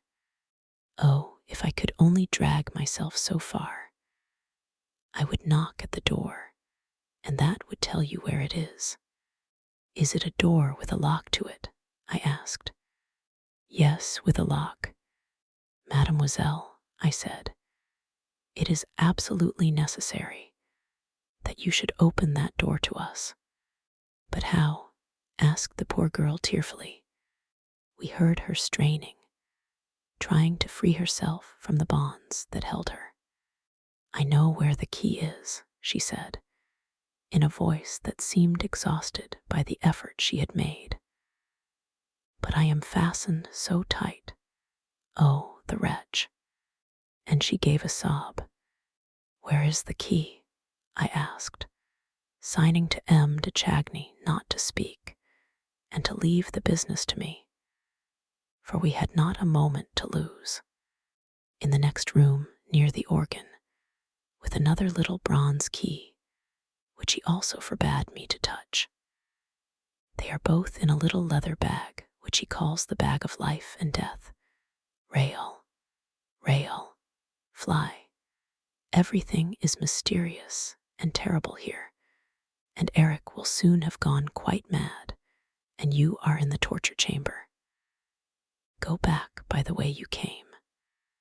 There must be a reason why the room is called by that name. Christine, said the young man, we will go from here together or die together. We must keep cool, I whispered. Why has he fastened you, mademoiselle? You can't escape from his house, and he knows it. I tried to commit suicide. The monster went out last night, after carrying me here fainting and half chloroformed. He was going to his banker, so he said. When he returned, he found me with my face covered with blood. I had tried to kill myself by striking my forehead against the walls. Christine, groaned Raoul, and he began to sob. Then he bound me. I am not allowed to die until 11 o'clock tomorrow evening. Mademoiselle, I declared, the monster bound you, and he shall unbind you. You have only to play the necessary part. Remember that he loves you. Alas, we heard. Am I likely to forget it? Remember it and smile to him. Entreat him. Tell him that your bonds hurt you. But Christine Daw said, Hush, I hear something in the wall on the lake. It is he. Go away, go away, go away. We could not go away, even if we wanted to, I said, as impressively as I could. We cannot leave this, and we are in the torture chamber. Hush, whispered Christine again. Heavy steps sounded slowly behind the wall, then stopped and made the floor creak once more. Next came a tremendous sigh, followed by a cry of horror from Christine, and we heard Eric's voice. I beg your pardon for letting you see a face like this. What a state I am in, am I not? It's the other one's fault. Why did he ring? Do I ask people who pass to tell me the time? He will never ask anybody the time again. It is the siren's fault. Another sigh, deeper, more tremendous still, came from the abysmal depths of a soul. Why did you cry out, Christine? Because I am in pain, Eric. I thought I had frightened you. Eric, unloose my bonds. Am I not your prisoner? You will try to kill yourself again. You have given me till 11 o'clock tomorrow evening, Eric. The footsteps dragged along the floor again. After all, as we are to die together, and I am just as eager as you. Yes, I have had enough of this life, you know. Wait, don't move, I will release you. You have only one word to say, no, and it will at once be over with everybody. You are right, you are right. Why wait till 11 o'clock tomorrow evening? True, it would have been grander, finer, but that is childish nonsense. We should only think of ourselves in this life, of our own death. The rest doesn't matter. You're looking at me because I am all wet.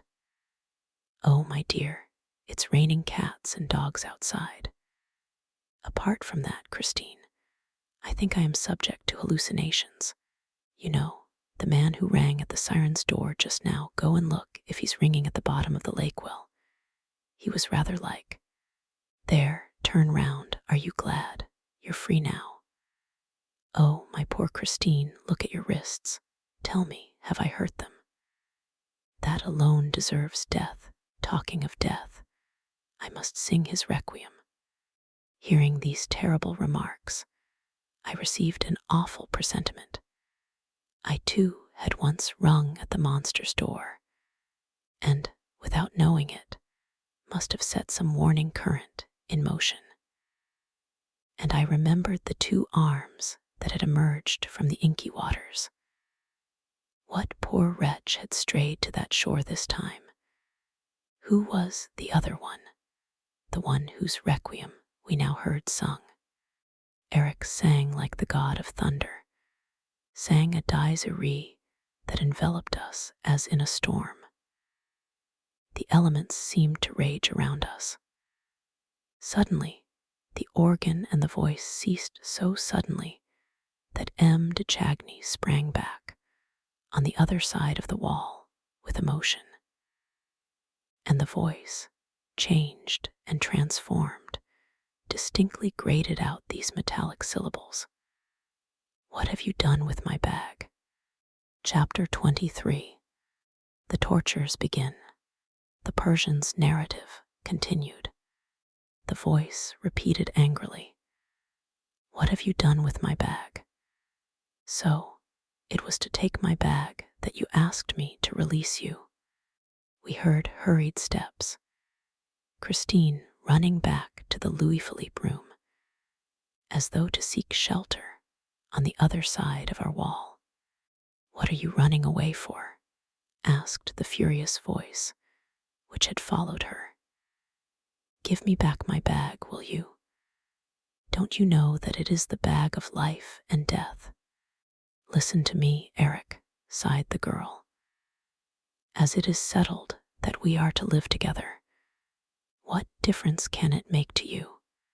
You know there are only 2 keys in it, said the monster. What do you want to do? I want to look at this room which I have never seen, and which you have always kept from me. It's woman's curiosity, she said, in a tone which she tried to render playful. But the trick was too childish for Eric to be taken in by it. I don't like curious women, he retorted, and you had better remember the story of Bluebeard and be careful. Come, give me back my bag. Give me back my bag. Leave the key alone, will you, you inquisitive little thing? And he chuckled, while Christine gave a cry of pain. Eric had evidently recovered the bag from her. At that moment, the Viscount could not help uttering an exclamation of impotent rage. Why, what's that? Said the monster. Did you hear, Christine? No, no, replied the poor girl. I heard nothing. I thought I heard a cry. A cry? Are you going mad, Eric? Whom do you expect to give a cry in this house? I cried out because you hurt me. I heard nothing. I don't like the way you said that. You're trembling. You're quite excited. You're lying. That was a cry. There was a cry. There is someone in the torture chamber. Ah, I understand now. There is no one there, Eric. I understand. No one. The man you want to marry, perhaps. I don't want to marry anybody. You know I don't. Another nasty chuckle. Well, it won't take long to find out. Christine, my love, we need not open the door to see what is happening in the torture chamber. Would you like to see? Would you like to see? Look here. If there is really someone there, you will see the invisible window light up at the top, near the ceiling. We need only draw the black curtain and put out the light in here. There, that's it. Let's put out the light. You're not afraid of the dark when you're with your little husband. Then we heard Christine's voice of anguish. No, I'm frightened. I tell you, I'm afraid of the dark. I don't care about that room now. You're always frightening me, like a child, with your torture chamber. And so I became inquisitive. But I don't care about it now. Not a bit, not a bit. And that which I feared above all things began, automatically. We were suddenly flooded with light. Yes, on our side of the wall, everything seemed to glow. The Vicomte de Chagny was so much taken aback that he staggered. And the angry voice roared. I told you there was someone. Do you see the window now? The lighted window, right up there. The man behind the wall can't see it. But you shall go up the folding steps. That is what they are there for. You have often asked me to tell you, and now you know. They are there to give a peep into the torture chamber. You inquisitive little thing. What tortures? Who is being tortured? Eric, say you are only trying to frighten me. Say it, if you love me, Eric. There are no tortures, are there? Go and look at the little window, dear. I do not know if the Viscount heard the girl's swooning voice, for he was too much occupied by the astounding spectacle that now appeared before his distracted gaze. As for me, I had seen that sight too often, through the little window, at the time of the rosy hours of Mazenderan, and I cared only for what was being said next door, seeking for a hint how to act, what resolution to take. Go and peep through the little window. Tell me what he looks like. We heard the steps being dragged against the wall. Up with you? No, I will go up myself, dear. Oh, very well, I will go up. Let me go. Oh, my darling, how sweet of you. How nice of you to save me the exertion at my age. Tell me what he looks like. At that moment, we distinctly heard these words above our heads. There is no one there, dear. No one? Are you sure there is no one? Why, of course not, no one. Well, that's all right. What's the matter, Christine? You're not going to faint, are you, as there is no one there? Here, come down, there. Pull yourself together, as there is no one there. But how do you like the landscape? Oh, very much. There, that's better. You're better now, are you not? That's all right, you're better. No excitement. And what a funny house, isn't it, with landscapes like that in it? Yes, it's like the Musikreven, but say, Eric, there are no tortures in there. What a fright you gave me. Why, as there is no one there. Did you design that room? It's very handsome. You're a great artist, Eric. Yes, a great artist, in my own line. But tell me, Eric, why did you call that room the torture chamber? Oh, it's very simple. First of all, what did you see? I saw a forest. And what is in a forest? Trees. And what is in a tree? Birds. Did you see any birds? No, I did not see any birds. Well, what did you see? Think. You saw branches, and what are the branches? Asked the terrible voice. There's a gibbet. That is why I call my wood the torture chamber. You see, it's all a joke. I never express myself like other people. But I am very tired of it.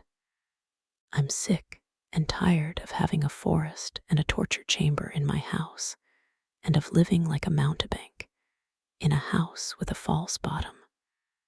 I'm tired of it.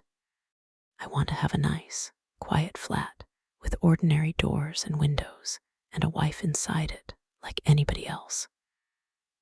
A wife whom I could love and take out on Sundays and keep amused on weekdays. Here, shall I show you some card tricks? That will help us to pass a few minutes while waiting for 11 o'clock tomorrow evening, my dear little Christine. Are you listening to me? Tell me you love me. No, you don't love me, but no matter, you will. Once you could not look at my mask because you knew what was behind. And now you don't mind looking at it, and you forget what is behind. One can get used to everything if one wishes. Plenty of young people who did not care for each other before marriage have adored each other since. Oh, I don't know what I am talking about, but you would have lots of fun with me.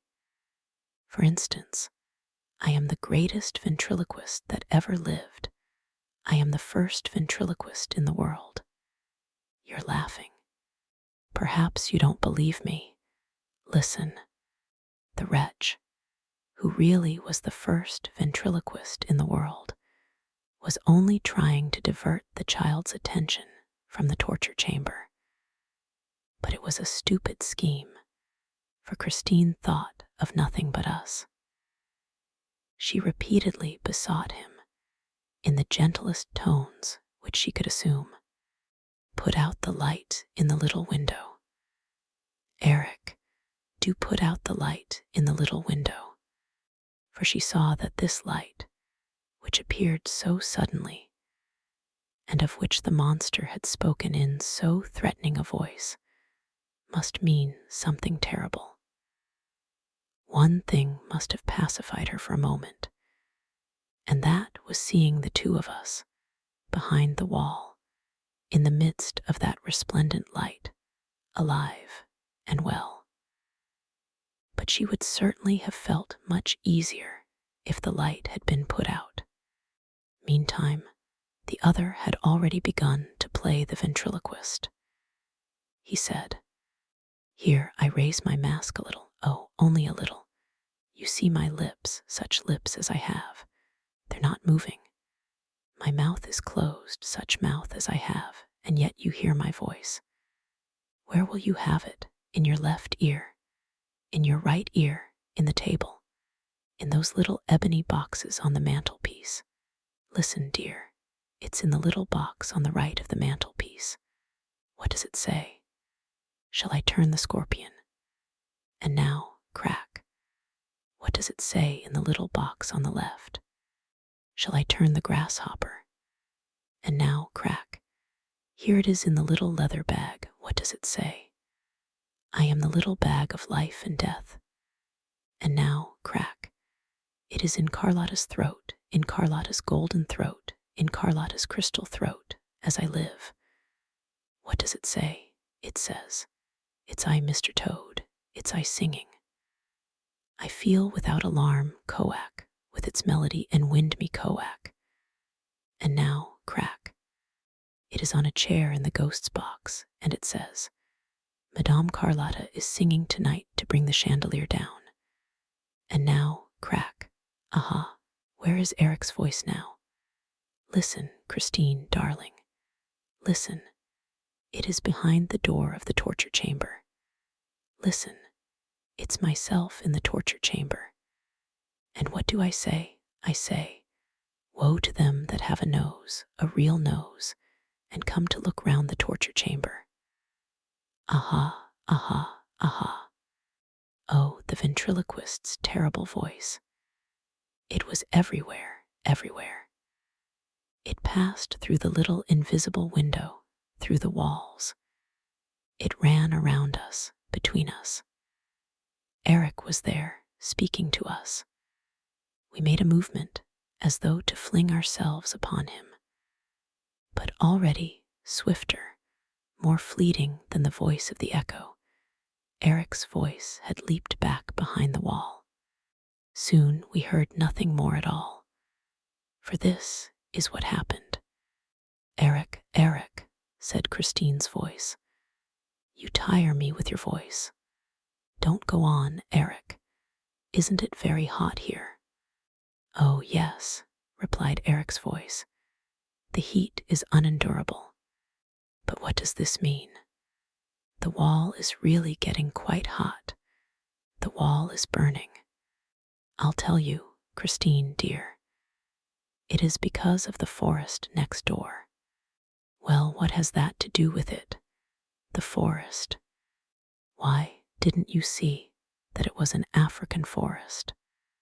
And the monster laughed so loudly and hideously that we could no longer distinguish Christine's supplicating cries. The Vicomte de Chagny shouted and banged against the walls like a madman. I could not restrain him, but we heard nothing except the monster's laughter, and the monster himself can have heard nothing else. And then there was the sound of a body falling on the floor and being dragged along, and a door slammed, and then nothing.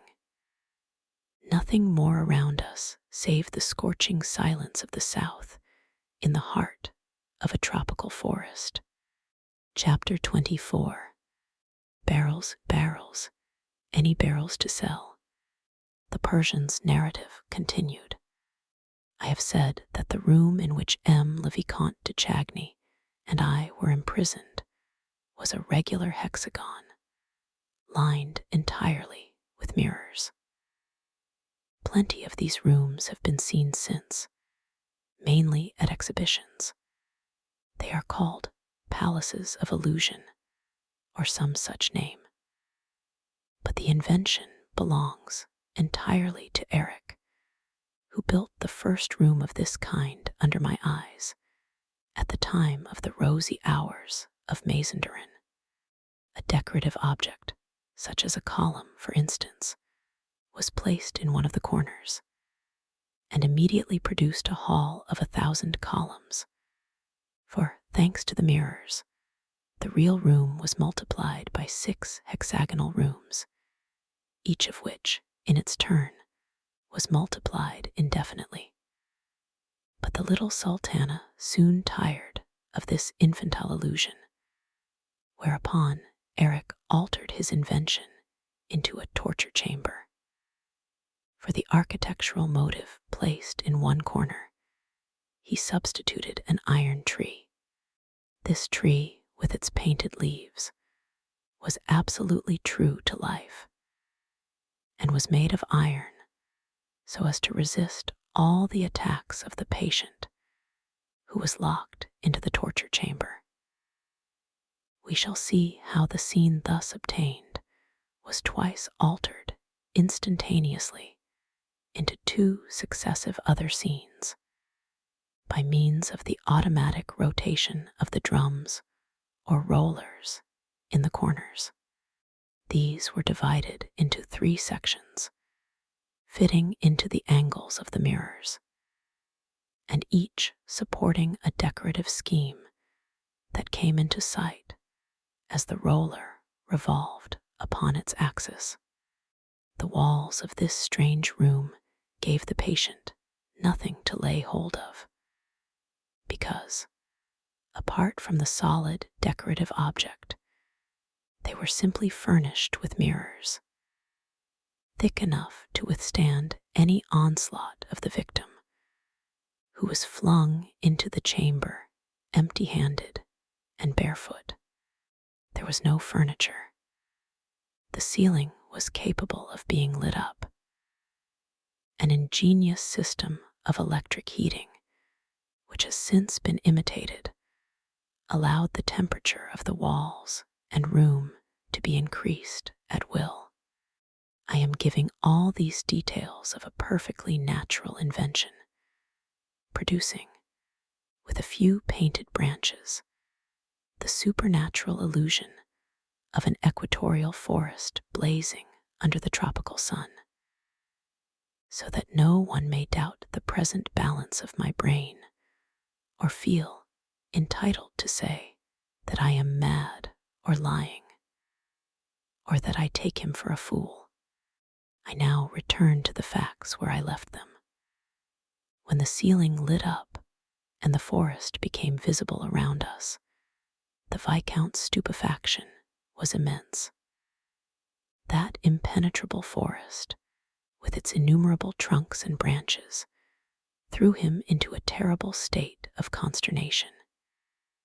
He passed his hands over his forehead, as though to drive away a dream. His eyes blinked, and for a moment he forgot to listen.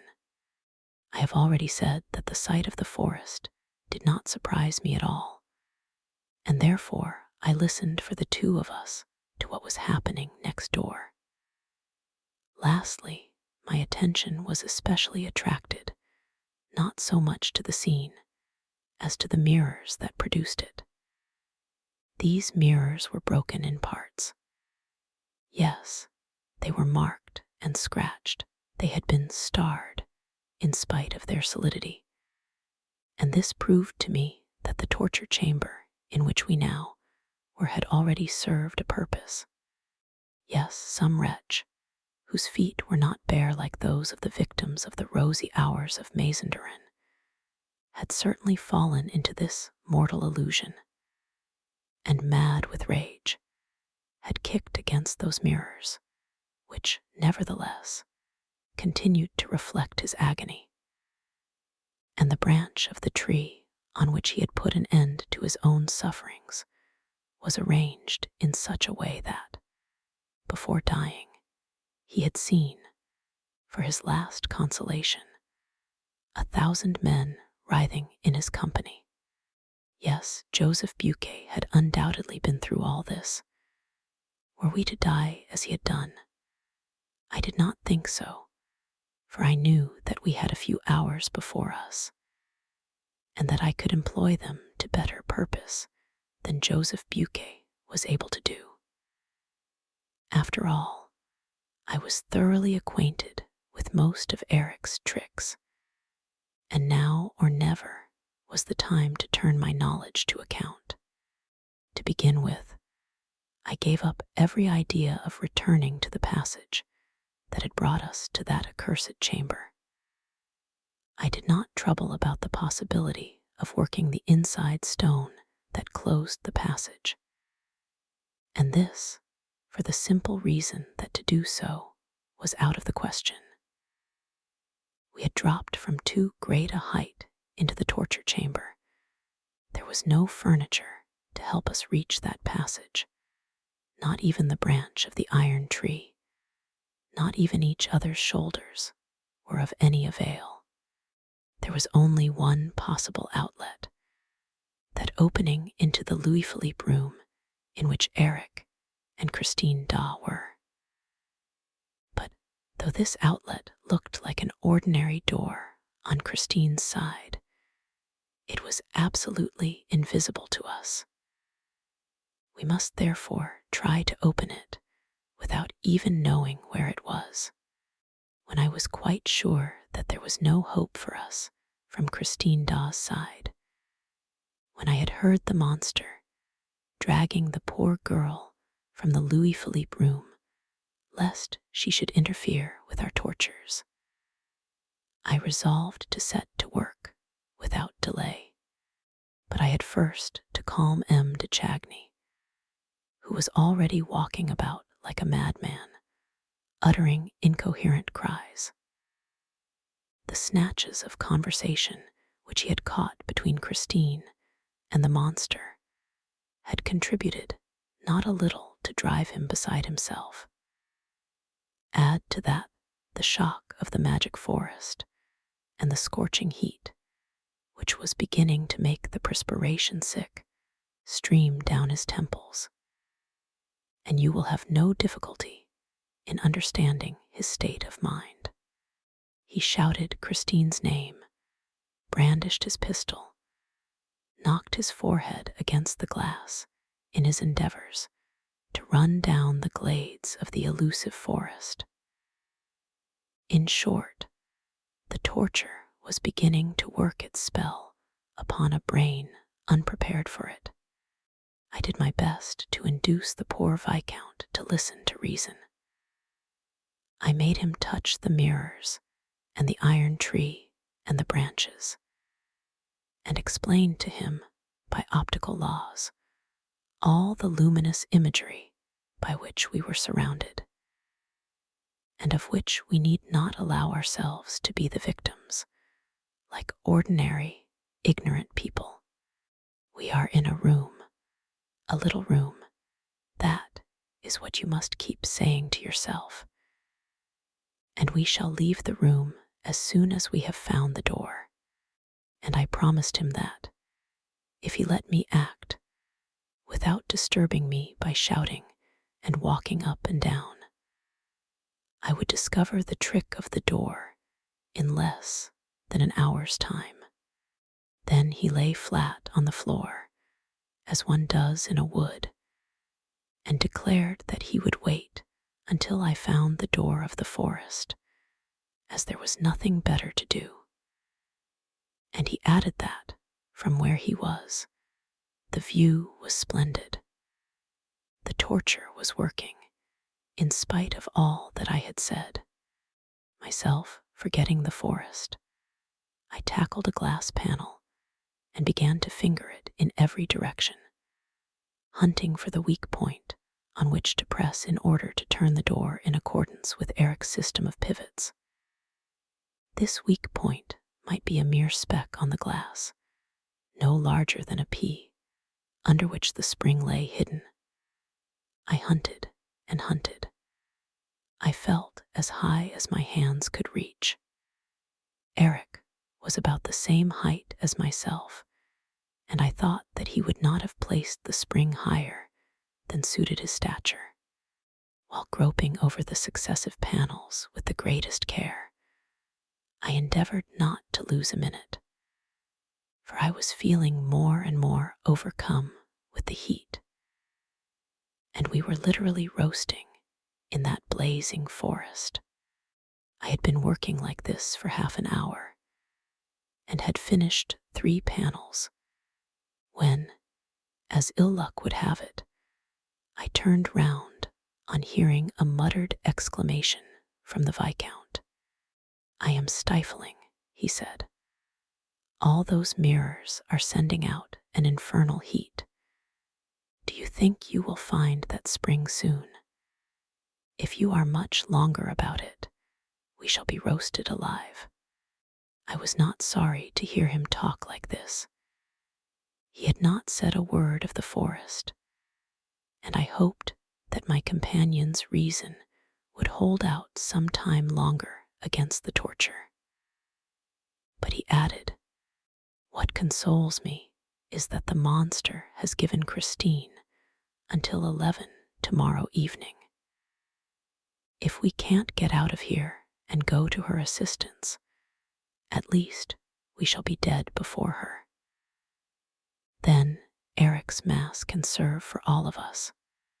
And he gulped down a breath of hot air that nearly made him faint.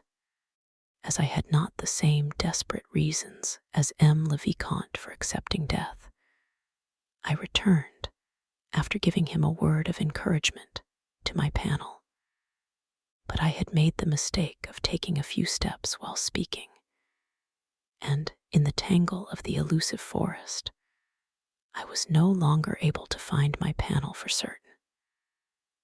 I had to begin all over again, at random, feeling, fumbling, groping. Now the fever laid hold of me in my turn, for I found nothing, absolutely nothing. In the next room, all was silence. We were quite lost in the forest, without an outlet, a compass, a guide, or anything. Oh, I knew what awaited us if nobody came to our aid, or if I did not find the spring.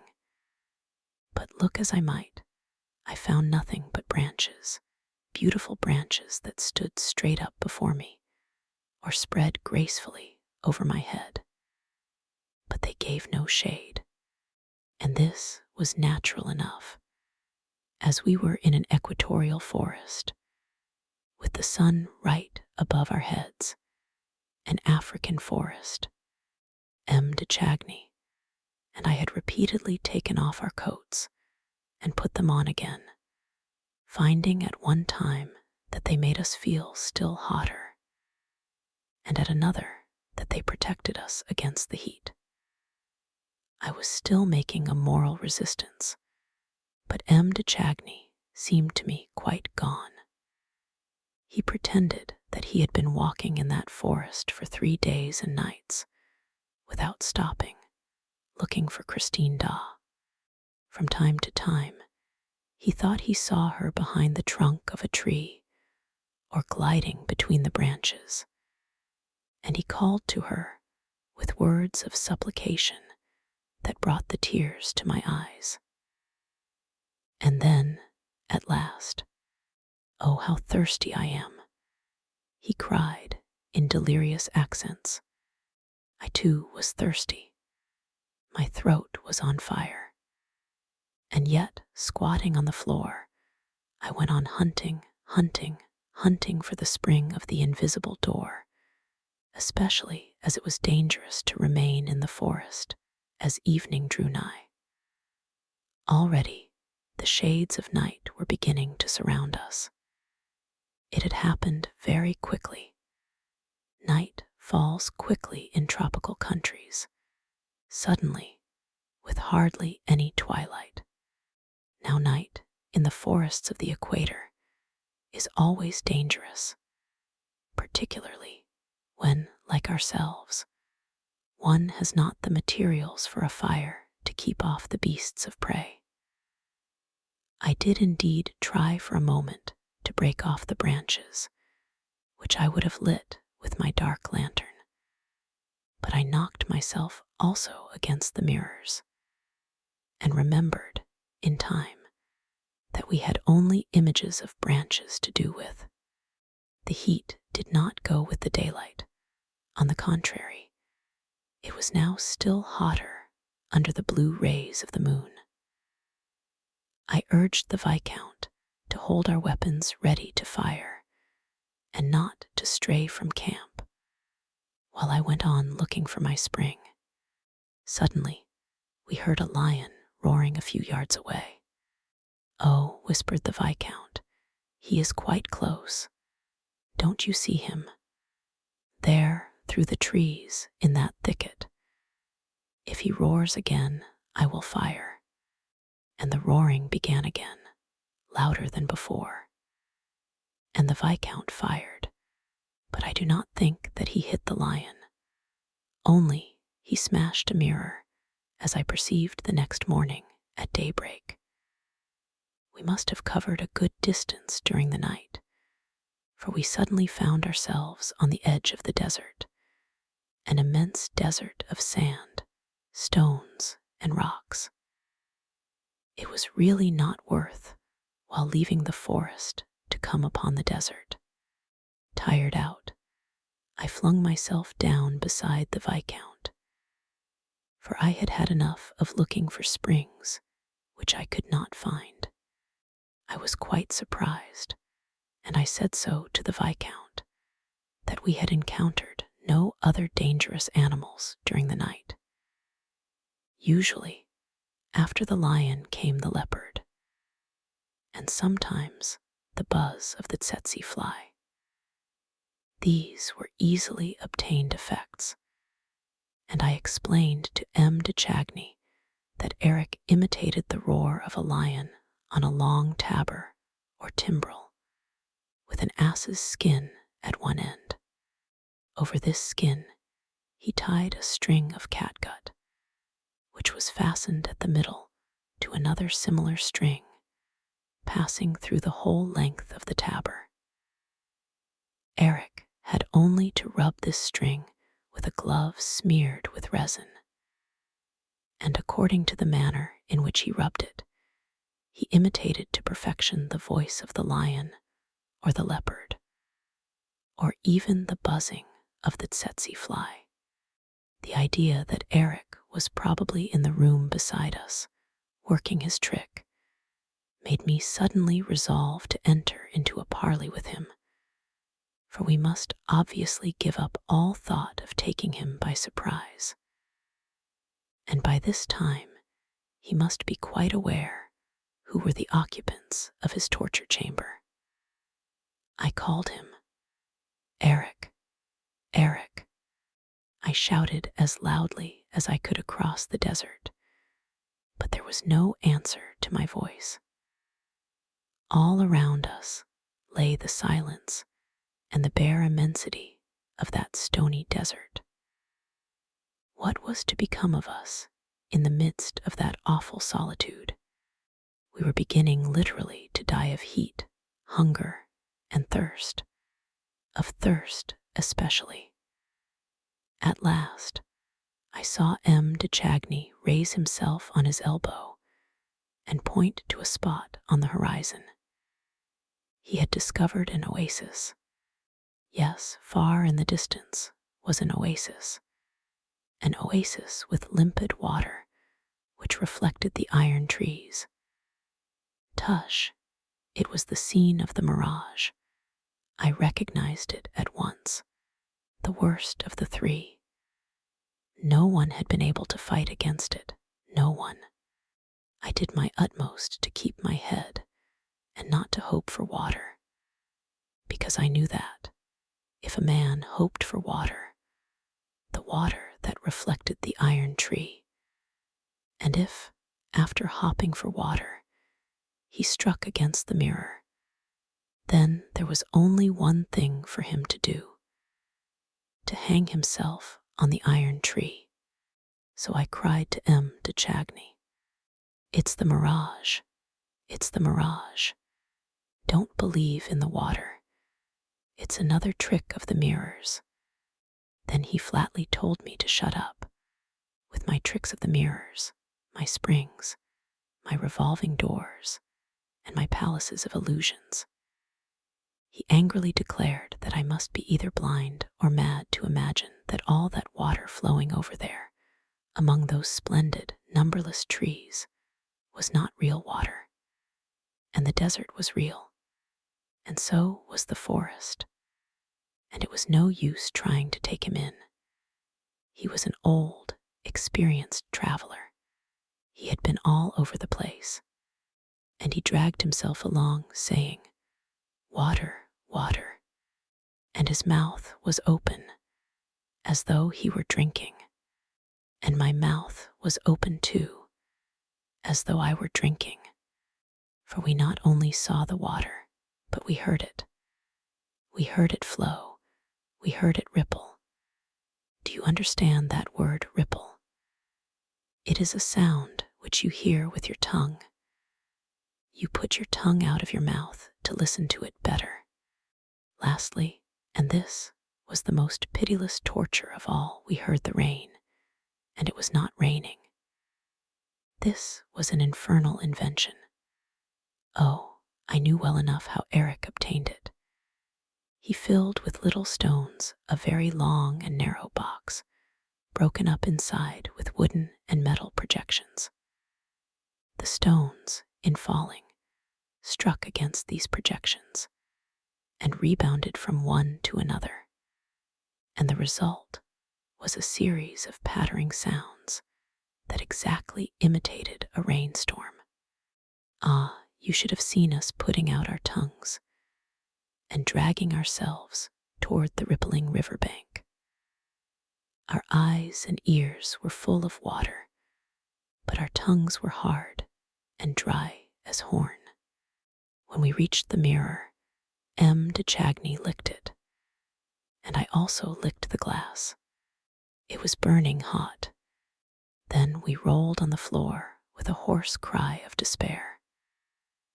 De Chagny put the one pistol that was still loaded to his temple, and I stared at the Punjab lasso at the foot of the iron tree.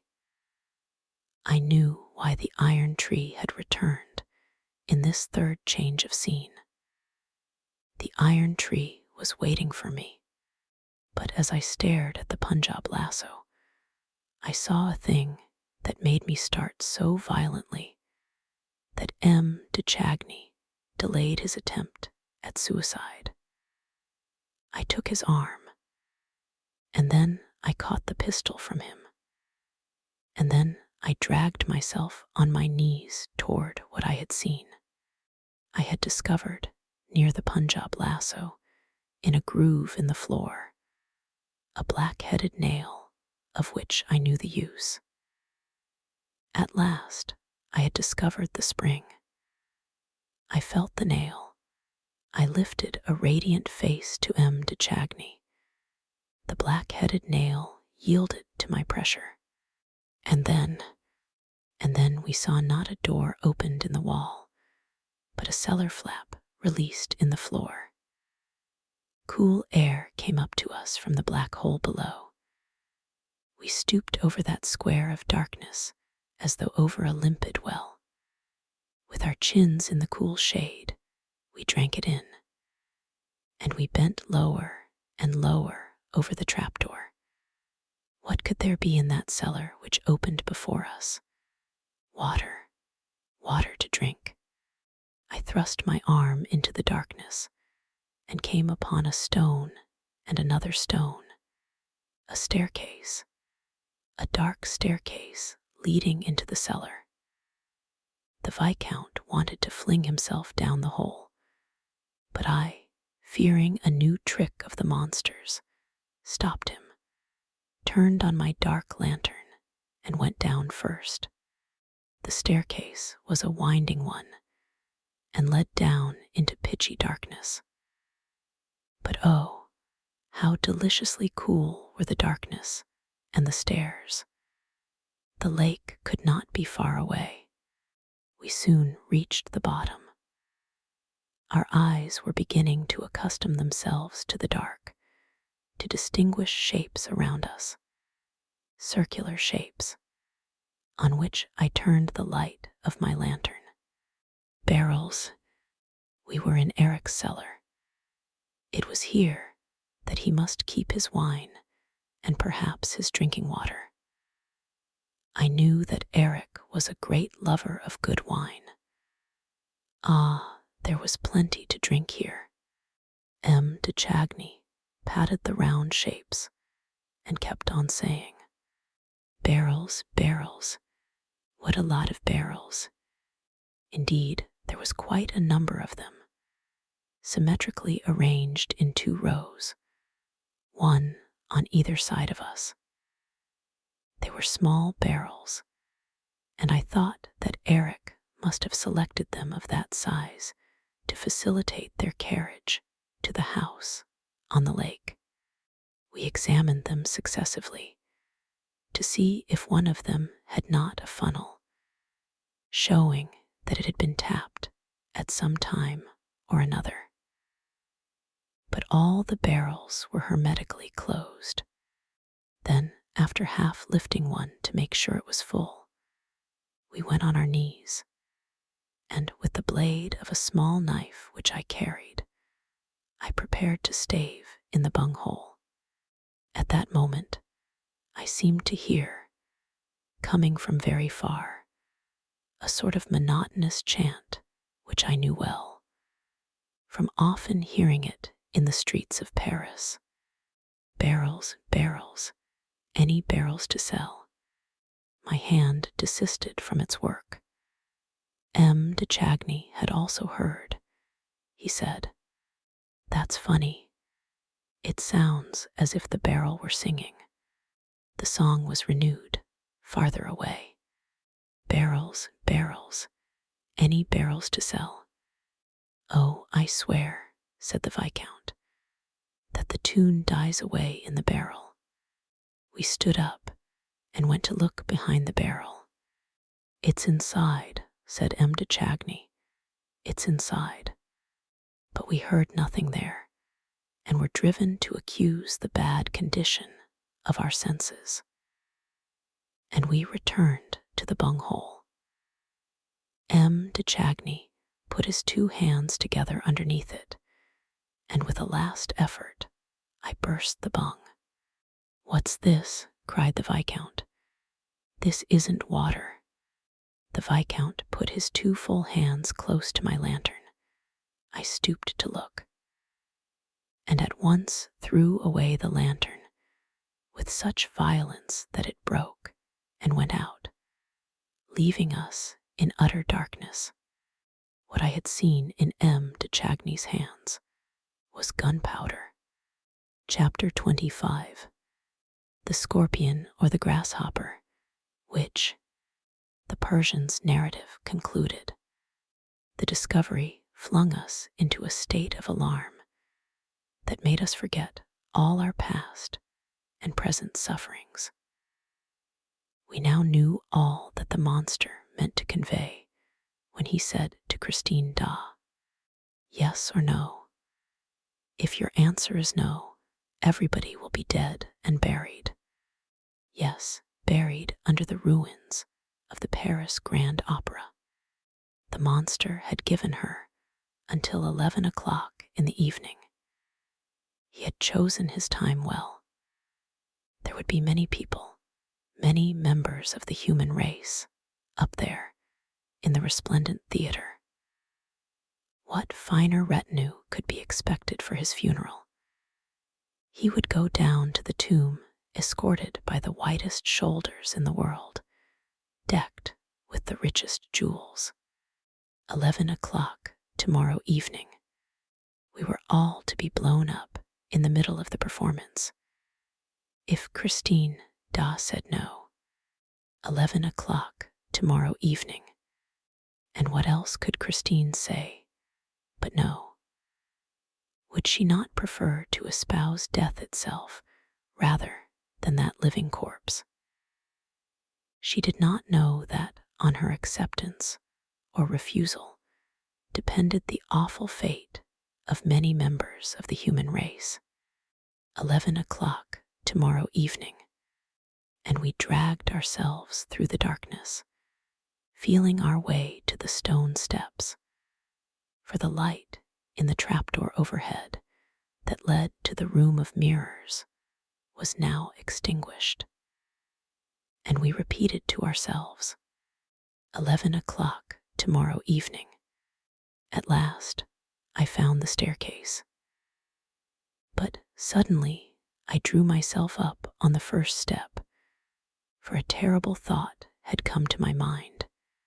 What is the time? Ah, what was the time? For after all, 11 o'clock tomorrow evening might be now, might be this very moment. Who could tell us the time? We seemed to have been imprisoned in that hell for days and days, for years, since the beginning of the world. Perhaps we should be blown up then and there. Ah, a sound, a crack. Did you hear that? There, in the corner, good heavens, like a sound of machinery. Again. Oh, for a light. Perhaps it's the machinery that is to blow everything up. I tell you, a cracking sound. Are you deaf? M. de Chagny, and I began to yell like madmen. Fear spurred us on. We rushed up the treads of the staircase, stumbling as we went, anything to escape the dark, to return to the mortal light of the room of mirrors. We found the trapdoor still open, but it was now as dark in the room of mirrors as in the cellar which we had left. We dragged ourselves along the floor of the torture chamber, the floor that separated us from the powder magazine. What was the time? We shouted, we called.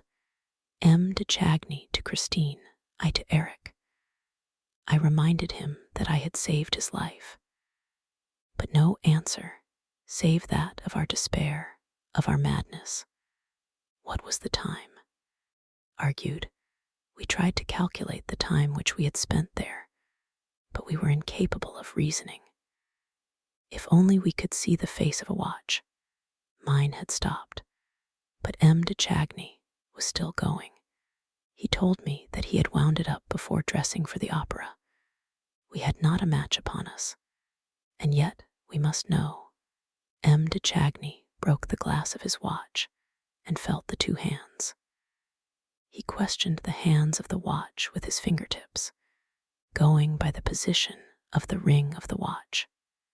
Judging by the space between the hands, he thought it might be just 11 o'clock.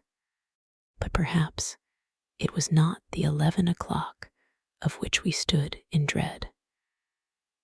Perhaps we had still 12 hours before us. Suddenly I exclaimed, "Hush!" I seemed to hear footsteps in the next room. Someone tapped against the wall. Christine Dawes' voice said, "Rael, Rael." We were now all talking at once, on either side of the wall.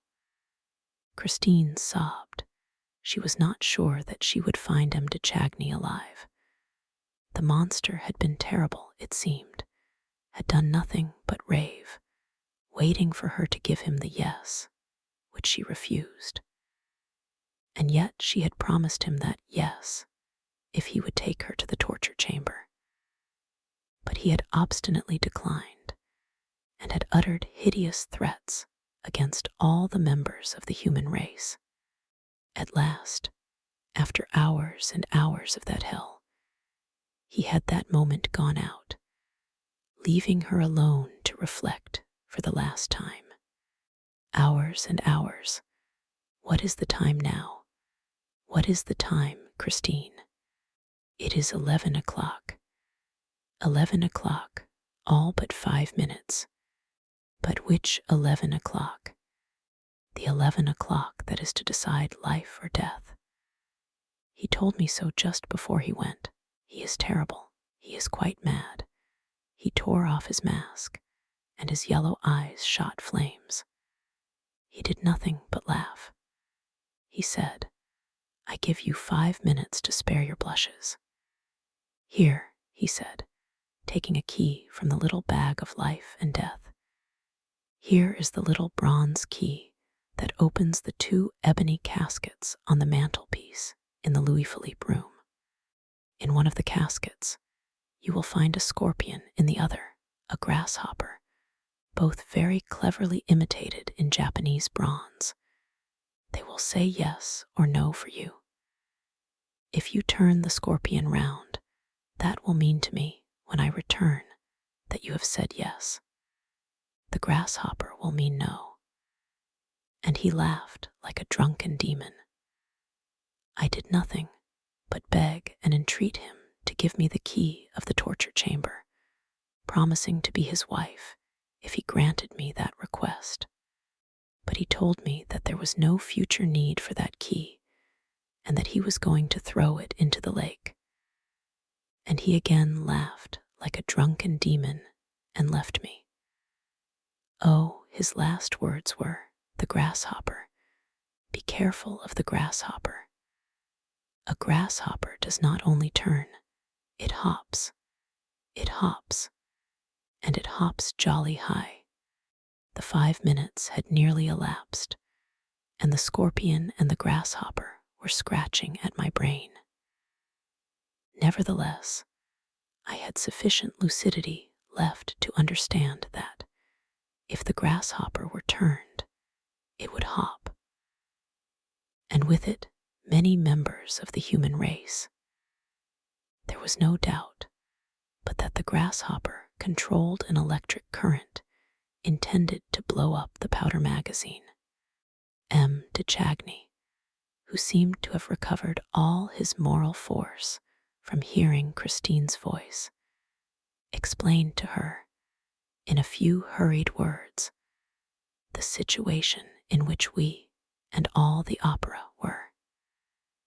He told her to turn the scorpion at once. There was a pause. "Christine," I cried, "where are you?" "By the scorpion. Don't touch it." The idea had come to me, for I knew my Eric, that the monster had perhaps deceived the girl once more. Perhaps it was the scorpion that would blow everything up. After all, why wasn't he there? The 5 minutes were long past, and he was not back. Perhaps he had taken shelter and was waiting for the explosion. Why had he not returned? He could not really expect Christine ever to consent to become his voluntary prey. Why had he not returned? "Don't touch the scorpion," I said. "Here he comes," cried Christine. "I hear him, here he is." We heard his steps approaching the Louis Philippe room. He came up to Christine, but did not speak. Then I raised my voice. "Eric, it is I. Do you know me?" With extraordinary calmness, he at once replied, "So you are not dead in there? Well, then, see that you keep quiet." I tried to speak, but he said coldly, "Not a word, Daroga, or I shall blow everything up." And he added, "The honor rests with Mademoiselle. Mademoiselle has not touched the scorpion. How deliberately he has not touched the grasshopper with that composure. But it is not too late to do the right thing. There, I open the caskets without a key, for I am a trapdoor lover, and I open and shut what I please and as I please. I open the little ebony caskets. Mademoiselle, look at the little dears inside. Aren't they pretty? If you turn the grasshopper, Mademoiselle, we shall all be blown up. There's enough gunpowder under our feet to blow up a whole quarter of Paris. If you turn the scorpion, Mademoiselle, all that powder will be soaked and drowned. Mademoiselle, to celebrate our wedding, you shall make a very handsome present to a few hundred Parisians who are at this moment applauding a poor masterpiece of Meyerbeer. You shall make them a present of their lives, for with your own fair hands you shall turn the scorpion, and merrily, merrily, we will be married." A pause, and then, "If in 2 minutes, Mademoiselle, you have not turned the scorpion, I shall turn the grasshopper. And the grasshopper, I tell you, hops jolly high." The terrible silence began anew. The Vicomte de Chagny, realizing that there was nothing left to do but pray, went down on his knees and prayed. As for me, my blood beat so fiercely that I had to take my heart in both hands, lest it should burst. At last, we heard Eric's voice. "The 2 minutes are past. Goodbye, Mademoiselle. Hop, grasshopper." "Eric," cried Christine, "do you swear to me, monster? Do you swear to me that the scorpion is the one to turn?" "Yes, to hop at our wedding." "Ah, you see, you said to hop. At our wedding, ingenuous child, the scorpion opens the ball. But that will do. You won't have the scorpion. Then I turn the grasshopper." "Eric, enough," I was crying out in concert with Christine. M. de Chagny was still on his knees, praying. "Eric, I have turned the scorpion. Oh, the second through which we passed. Waiting to find ourselves in fragments, amid the roar and the ruins, feeling something crack beneath our feet. hearing an appalling hiss through the open trapdoor. A hiss like the first sound of a rocket. It came softly at first, then louder, then very loud. But it was not the hiss of fire. It was more like the hiss of water. And now it became a gurgling sound. Guggle, guggle. We rushed to the trapdoor. All our thirst, which vanished when the terror came, now returned with the lapping of the water. The water rose in the cellar, above the barrels, the powder barrels, barrels, any barrels to sell. And we went down to it with parched throats. It rose to our chins, to our mouths, and we drank. We stood on the floor of the cellar and drank. And we went up the stairs again in the dark, step by step, went up with the water. The water came out of the cellar with us and spread over the floor of the room. If this went on, the whole house on the lake would be swamped. The floor of the torture chamber had itself become a regular little lake in which our feet splashed.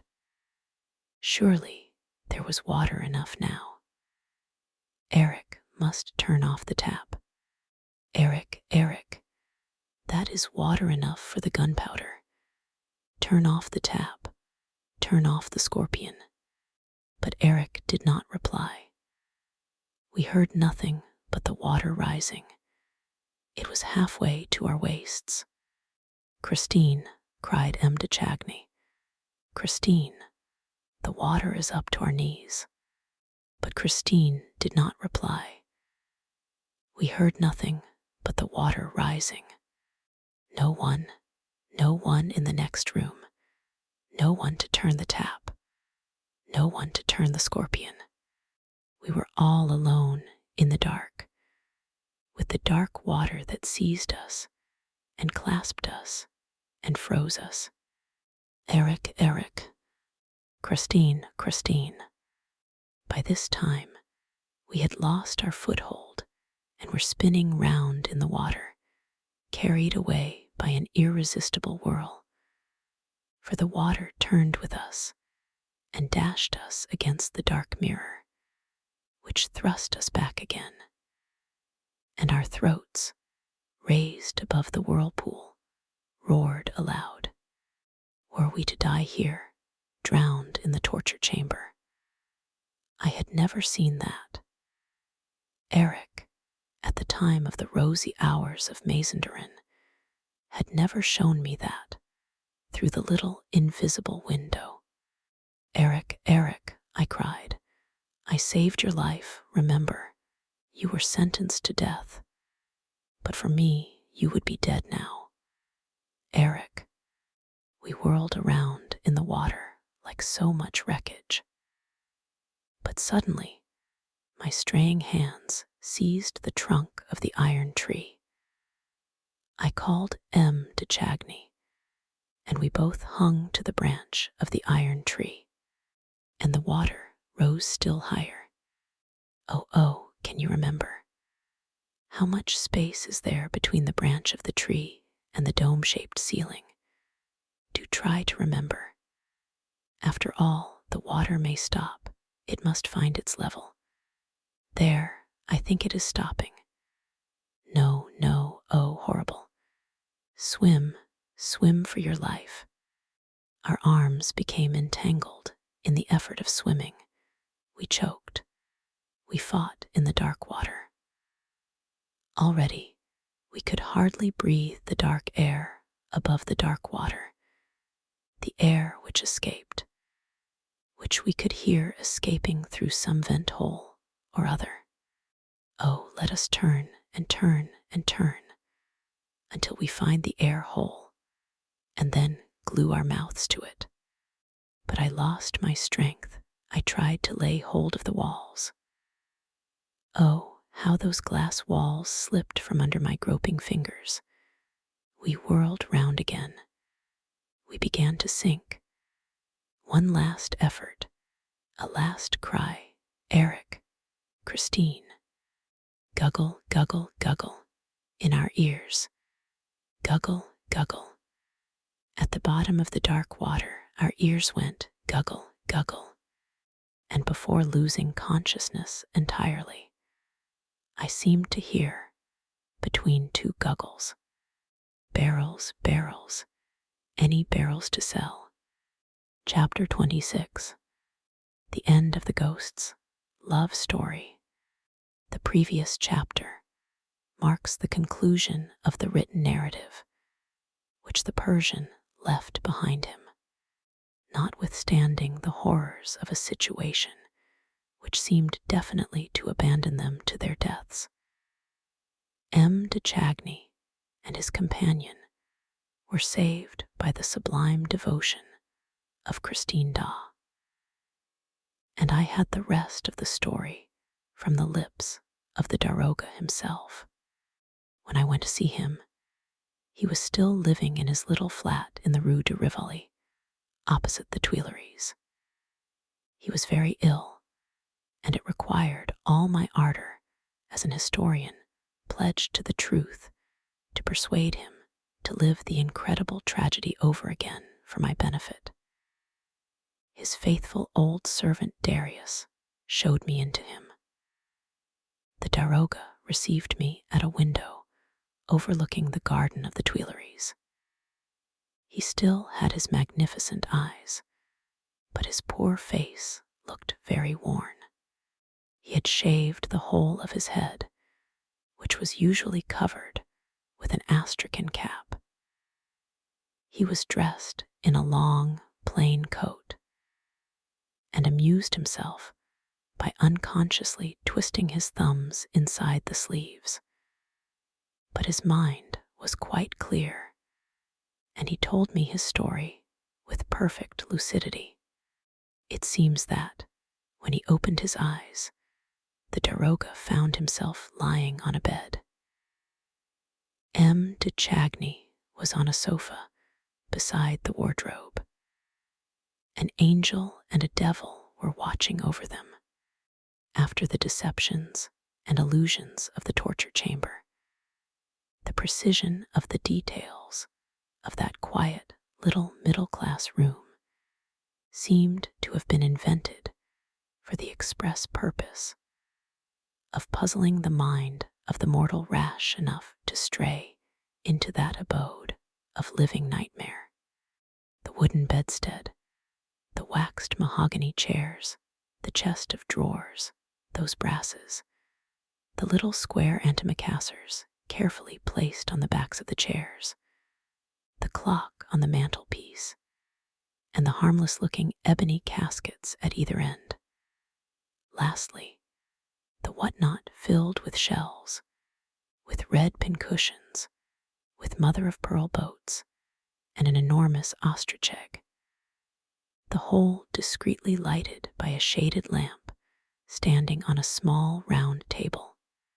This collection of ugly, peaceable, reasonable furniture at the bottom of the opera cellars bewildered the imagination more than all the late fantastic happenings, and the figure of the masked man seemed all the more formidable in this old-fashioned, neat, and trim little frame. It bent down over the Persian and said, in his ear, "Are you better, Daroga? You are looking at my furniture. It is all that I have left of my poor, unhappy mother." Christine Daw did not say a word. She moved about noiselessly, like a sister of charity who had taken a vow of silence. She brought a cup of cordial or of hot tea. He did not remember which. The man in the mask took it from her hands and gave it to the Persian. M. de Chagny was still sleeping. Eric poured a drop of rum into the Daroga's cup, and pointing to the Viscount, said, "He came to himself long before we knew if you were still alive, Daroga. He is quite well. He is asleep. We must not wake him. Eric left the room for a moment, and the Persian raised himself on his elbow, looked around him, and saw Christine sitting by the fireside. He spoke to her, called her, but he was still very weak and fell back on his pillow. Christine came to him, laid her hand on his forehead, and went away again. And the Persian remembered that, as she went, she did not give a glance at M. de Chagny, who, it is true, was sleeping peacefully.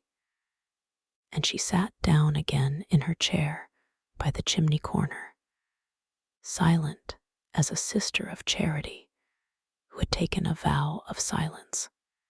Eric returned with some little bottles which he placed on the mantelpiece. And again, in a whisper, so as not to wake M. de Chagny, he said to the Persian, after sitting down and feeling his pulse, "You are now saved, both of you. And soon I shall take you up to the surface of the earth to please my wife." Thereupon he rose, without any further explanation, and disappeared once more. The Persian now looked at Christine's quiet profile under the lamp. She was reading a tiny book with gilt edges, like a religious book. There are editions of the imitation that look like that. The Persian still had in his ears the natural tone in which the other had said, "To please my wife." Very gently he called her again, but Christine was wrapped up in her book and did not hear him.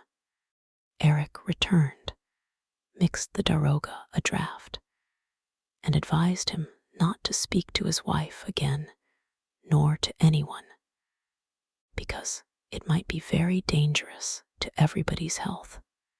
Eventually, the Persian fell asleep, like M. de Chagny, and did not wake until he was in his own room, nursed by his faithful Darius, who told him that, on the night before, he was found propped against the door of his flat, where he had been brought by a stranger, who rang the bell before going away. As soon as the daroga recovered his strength and his wits, he sent to Count Philippe's house to inquire after the Viscount's health. The answer was that the young man had not been seen, and that Count Philippe was dead. His body was found on the bank of the Opera Lake, on the Rue Scribe side. The Persian remembered the Requiem Mass, which he had heard from behind the wall of the torture chamber, and had no doubt concerning the crime and the criminal. Knowing Eric as he did, he easily reconstructed the tragedy, thinking that his brother had run away with Christine Daw. Philippe had dashed in pursuit of him along the Brussels road, where he knew that everything was prepared for the elopement. Failing to find the pair, he hurried back to the opera, remembered Raoul's strange confidence about his fantastic rival, and learned that the Viscount had made every effort to enter the cellars of the theater, and that he had disappeared, leaving his hat in the prima donna's dressing room beside an empty pistol case. And the Count, who no longer entertained any doubt of his brother's madness, in his turn darted into that infernal underground maze. This was enough, in the Persian's eyes, to explain the discovery of the Comte de Chagny's corpse on the shore of the lake, where the siren, Eric's siren, kept watch. The Persian did not hesitate. He determined to inform the police. Now the case was in the hands of an examining magistrate called Fora, an incredulous, commonplace, superficial sort of person. I write as I think, with a mind utterly unprepared to receive a confidence of this kind. M. Fora took down the Daroga's depositions and proceeded to treat him as a madman. Despairing of ever obtaining a hearing, the Persian sat down to write. As the police did not want his evidence, perhaps the press would be glad of it, and he had just written the last line of the narrative I have quoted in the preceding chapters, when Darius announced the visit of a stranger who refused his name, who would not show his face, and declared simply that he did not intend to leave the place until he had spoken to the Daroga. The Persian at once felt who his singular visitor was and ordered him to be shown in. The Daroga was right. It was the ghost. It was Eric. He looked extremely weak and leaned against the wall, as though he were afraid of falling. Taking off his hat, he revealed a forehead white as wax. The rest of the horrible face was hidden by the mask. The Persian rose to his feet as Eric entered. Murderer of Count Philippe, what have you done with his brother and Christine Da? Eric staggered under this direct attack, kept silent for a moment, dragged himself to a chair, and heaved a deep sigh. Then, speaking in short phrases and gasping for breath between the words, Daroga, don't talk to me about Count Philippe. He was dead by the time I left my house. He was dead when the sirens sang. It was an accident, a very sad accident. He fell very awkwardly, but simply and naturally, into the lake. You lie, shouted the Persian. Eric bowed his head and said, I have not come here to talk about Count Philippe, but to tell you that I am going to die. Where are Rael de Chagny and Christine Da? I am going to die. Rael de Chagny and Christine Da. Of love, Daroga. I am dying of love. That is how it is, loved her so. And I love her still, Daroga. And I am dying of love for her, I tell you. If you knew how beautiful she was when she let me kiss her alive, it was the first time, Daroga, the first time I ever kissed a woman, yes, alive. I kissed her alive, and she looked as beautiful as if she had been dead. The Persian shook Eric by the arm. Will you tell me if she is alive or dead? Why do you shake me like that? Asked Eric, making an effort to speak more connectedly. I tell you that I am going to die. Yes, I kissed her alive, and now she is dead. I tell you I kissed her just like that, on her forehead, and she did not draw back her forehead from my lips. Oh, she is a good girl. As to her being dead, I don't think so, but it has nothing to do with me. No, she is not dead, and no one shall touch a hair of her head. She is a good, honest girl, and she saved your life, Daroga, at a moment when I would not have given tuppence for your Persian skin. As a matter of fact, nobody bothered about you. Why were you there with that little chap? You would have died as well as he. My word, how she entreated me for her little chap. But I told her that, as she had turned the scorpion, she had, through that very fact, and of her own free will, become engaged to me, and that she did not need to have two men engaged to her, which was true enough. As for you, you did not exist. You had ceased to exist, I tell you, and you were going to die with the other. Only, mark me, Daroga, when you were yelling like the devil, Because of the water, Christine came to me with her beautiful blue eyes wide open and swore to me, as she hoped to be saved, that she consented to be my living wife. Until then, in the depths of her eyes, Daroga, I had always seen my dead wife. It was the first time I saw my living wife there. She was sincere, as she hoped to be saved. She would not kill herself. It was a bargain.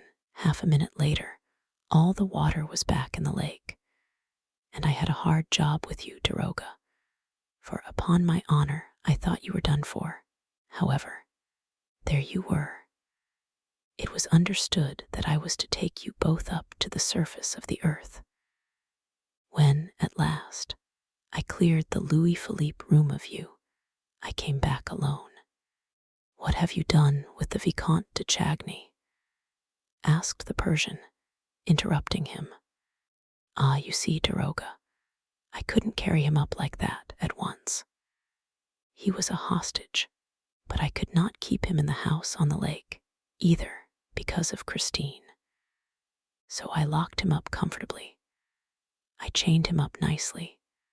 A whiff of the Mazenderan scent had left him as limp as a rag in the communists' dungeon, which is in the most deserted and remote part of the opera, below the fifth cellar, where no one ever comes, and where no one ever hears you. Then I came back to Christine. She was waiting for me. Eric here rose solemnly.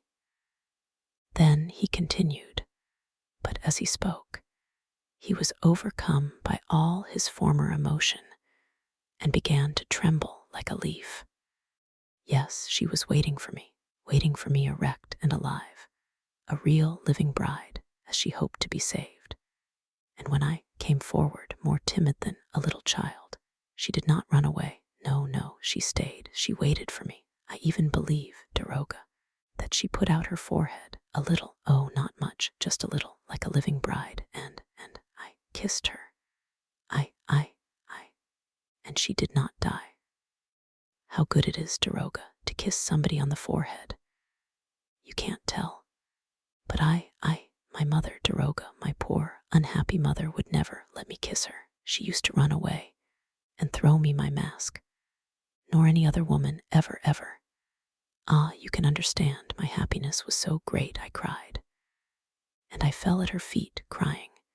And I kissed her feet, her little feet, crying. You're crying too, Daroga. And she cried also, the angel cried. Eric sobbed aloud, and the Persian himself could not retain his tears in the presence of that masked man, who, with his shoulders shaking and his hands clutched at his chest, was moaning with pain and love by turns. Yes, Daroga, I felt her tears flow on my forehead, on mine. They were soft, they were sweet. They trickled under my mask. They mingled with my tears in my eyes. Yes, they flowed between my lips. Listen, Daroga. Listen to what I did. I tore off my mask so as not to lose one of her tears. And she did not run away. And she did not die. She remained alive, weeping over me, with me. We cried together. I have tasted all the happiness the world can offer. And Eric fell into a chair, choking for breath. Ah, I am not going to die yet. Presently I shall, but let me cry. Listen, Daroga, listen to this. While I was at her feet, I heard her say, poor, unhappy Eric, and she took my hand. I had become no more, than a poor dog ready to die for her. I mean it, Daroga. I held in my hand a ring, a plain gold ring which I had given her, which she had lost, and which I had found again. A wedding ring, Slipped it into her little hand and said, there, take it for you and him. It shall be my wedding present, a present from your poor, unhappy Eric. I know you love the boy, don't cry any more. She asked me, in a very soft voice, what I meant. Then I made her understand that, where she was concerned I was only a poor dog ready to die for her, but that she could marry the young man when she pleased, because she had cried with me and mingled her tears with mine. Eric's emotion was so great that he had to tell the Persian not to look at him, for he was choking and must take off his mask. The daroga went to the window and opened it. His heart was full of pity, but he took care to keep his eyes fixed on the trees in the Tuileries gardens, lest he should see the monster's face. I went and released the young man, Eric continued, and told him to come with me to Christine. They kissed before me in the Louis Philippe room. Christine had my ring. I made Christine swear to come back one night when I was dead, crossing the lake from the Rue Scribe side, and bury me in the greatest secrecy with the gold ring, which she was to wear until that moment. I told her where she would find my body and what to do with it. Then Christine kissed me for the first time herself, here on the forehead. Don't look, daroga. Here on the forehead, on my forehead, mine, don't look, daroga. And they went off together. Christine had stopped crying. I alone cried, daroga, daroga. If Christine keeps her promise, she will come back soon. The Persian asked him no questions. He was quite reassured as to the fate of Rael Chagny and Christine Da. No one could have doubted the word of the weeping Eric that night. The monster resumed his mask and collected his strength to leave the daroga. He told him that, when he felt his end to be very near at hand, he would send him, in gratitude for the kindness which the Persian had once shown him, that which he held dearest in the world, all Christine Da's papers, which she had written for Rael's benefit and left with Eric, together with a few objects belonging to her, such as a pair of gloves, a shoe buckle, and 2 pocket handkerchiefs. In reply to the Persian's questions, Eric told him that the 2 young people, as soon as they found themselves free, had resolved to go and look for a priest in some lonely spot where they could hide their happiness, and that, with this object in view, they had started from the northern railway station of the world. Lastly, Eric relied on the Persian, as soon as he received the promised relics and papers, to inform the young couple of his death and to advertise it in the epoch. That was all. The Persian saw Eric to the door of his flat, and Darius helped him down to the street. A cab was waiting for him. Eric stepped in, and the Persian, who had gone back to the window, heard him say to the driver, "Go to the opera," and the cab drove off into the night. The Persian had seen the poor, unfortunate Eric for the last time. 3 weeks later, the Epoch published this advertisement: "Eric is dead. This concludes the serene escape with the Phantom of the Opera" by Gaston Leroux. To stay updated, subscribe to our channel, ring the bell for notifications, and explore more soothing tales like this one. If you enjoyed this tranquil escape, leave a comment sharing your thoughts or story requests, and don't forget to like and share this video with anyone who might need a peaceful bedtime story. Thank you for your support, sweet dreams, and we'll see you in the next story. Sleep well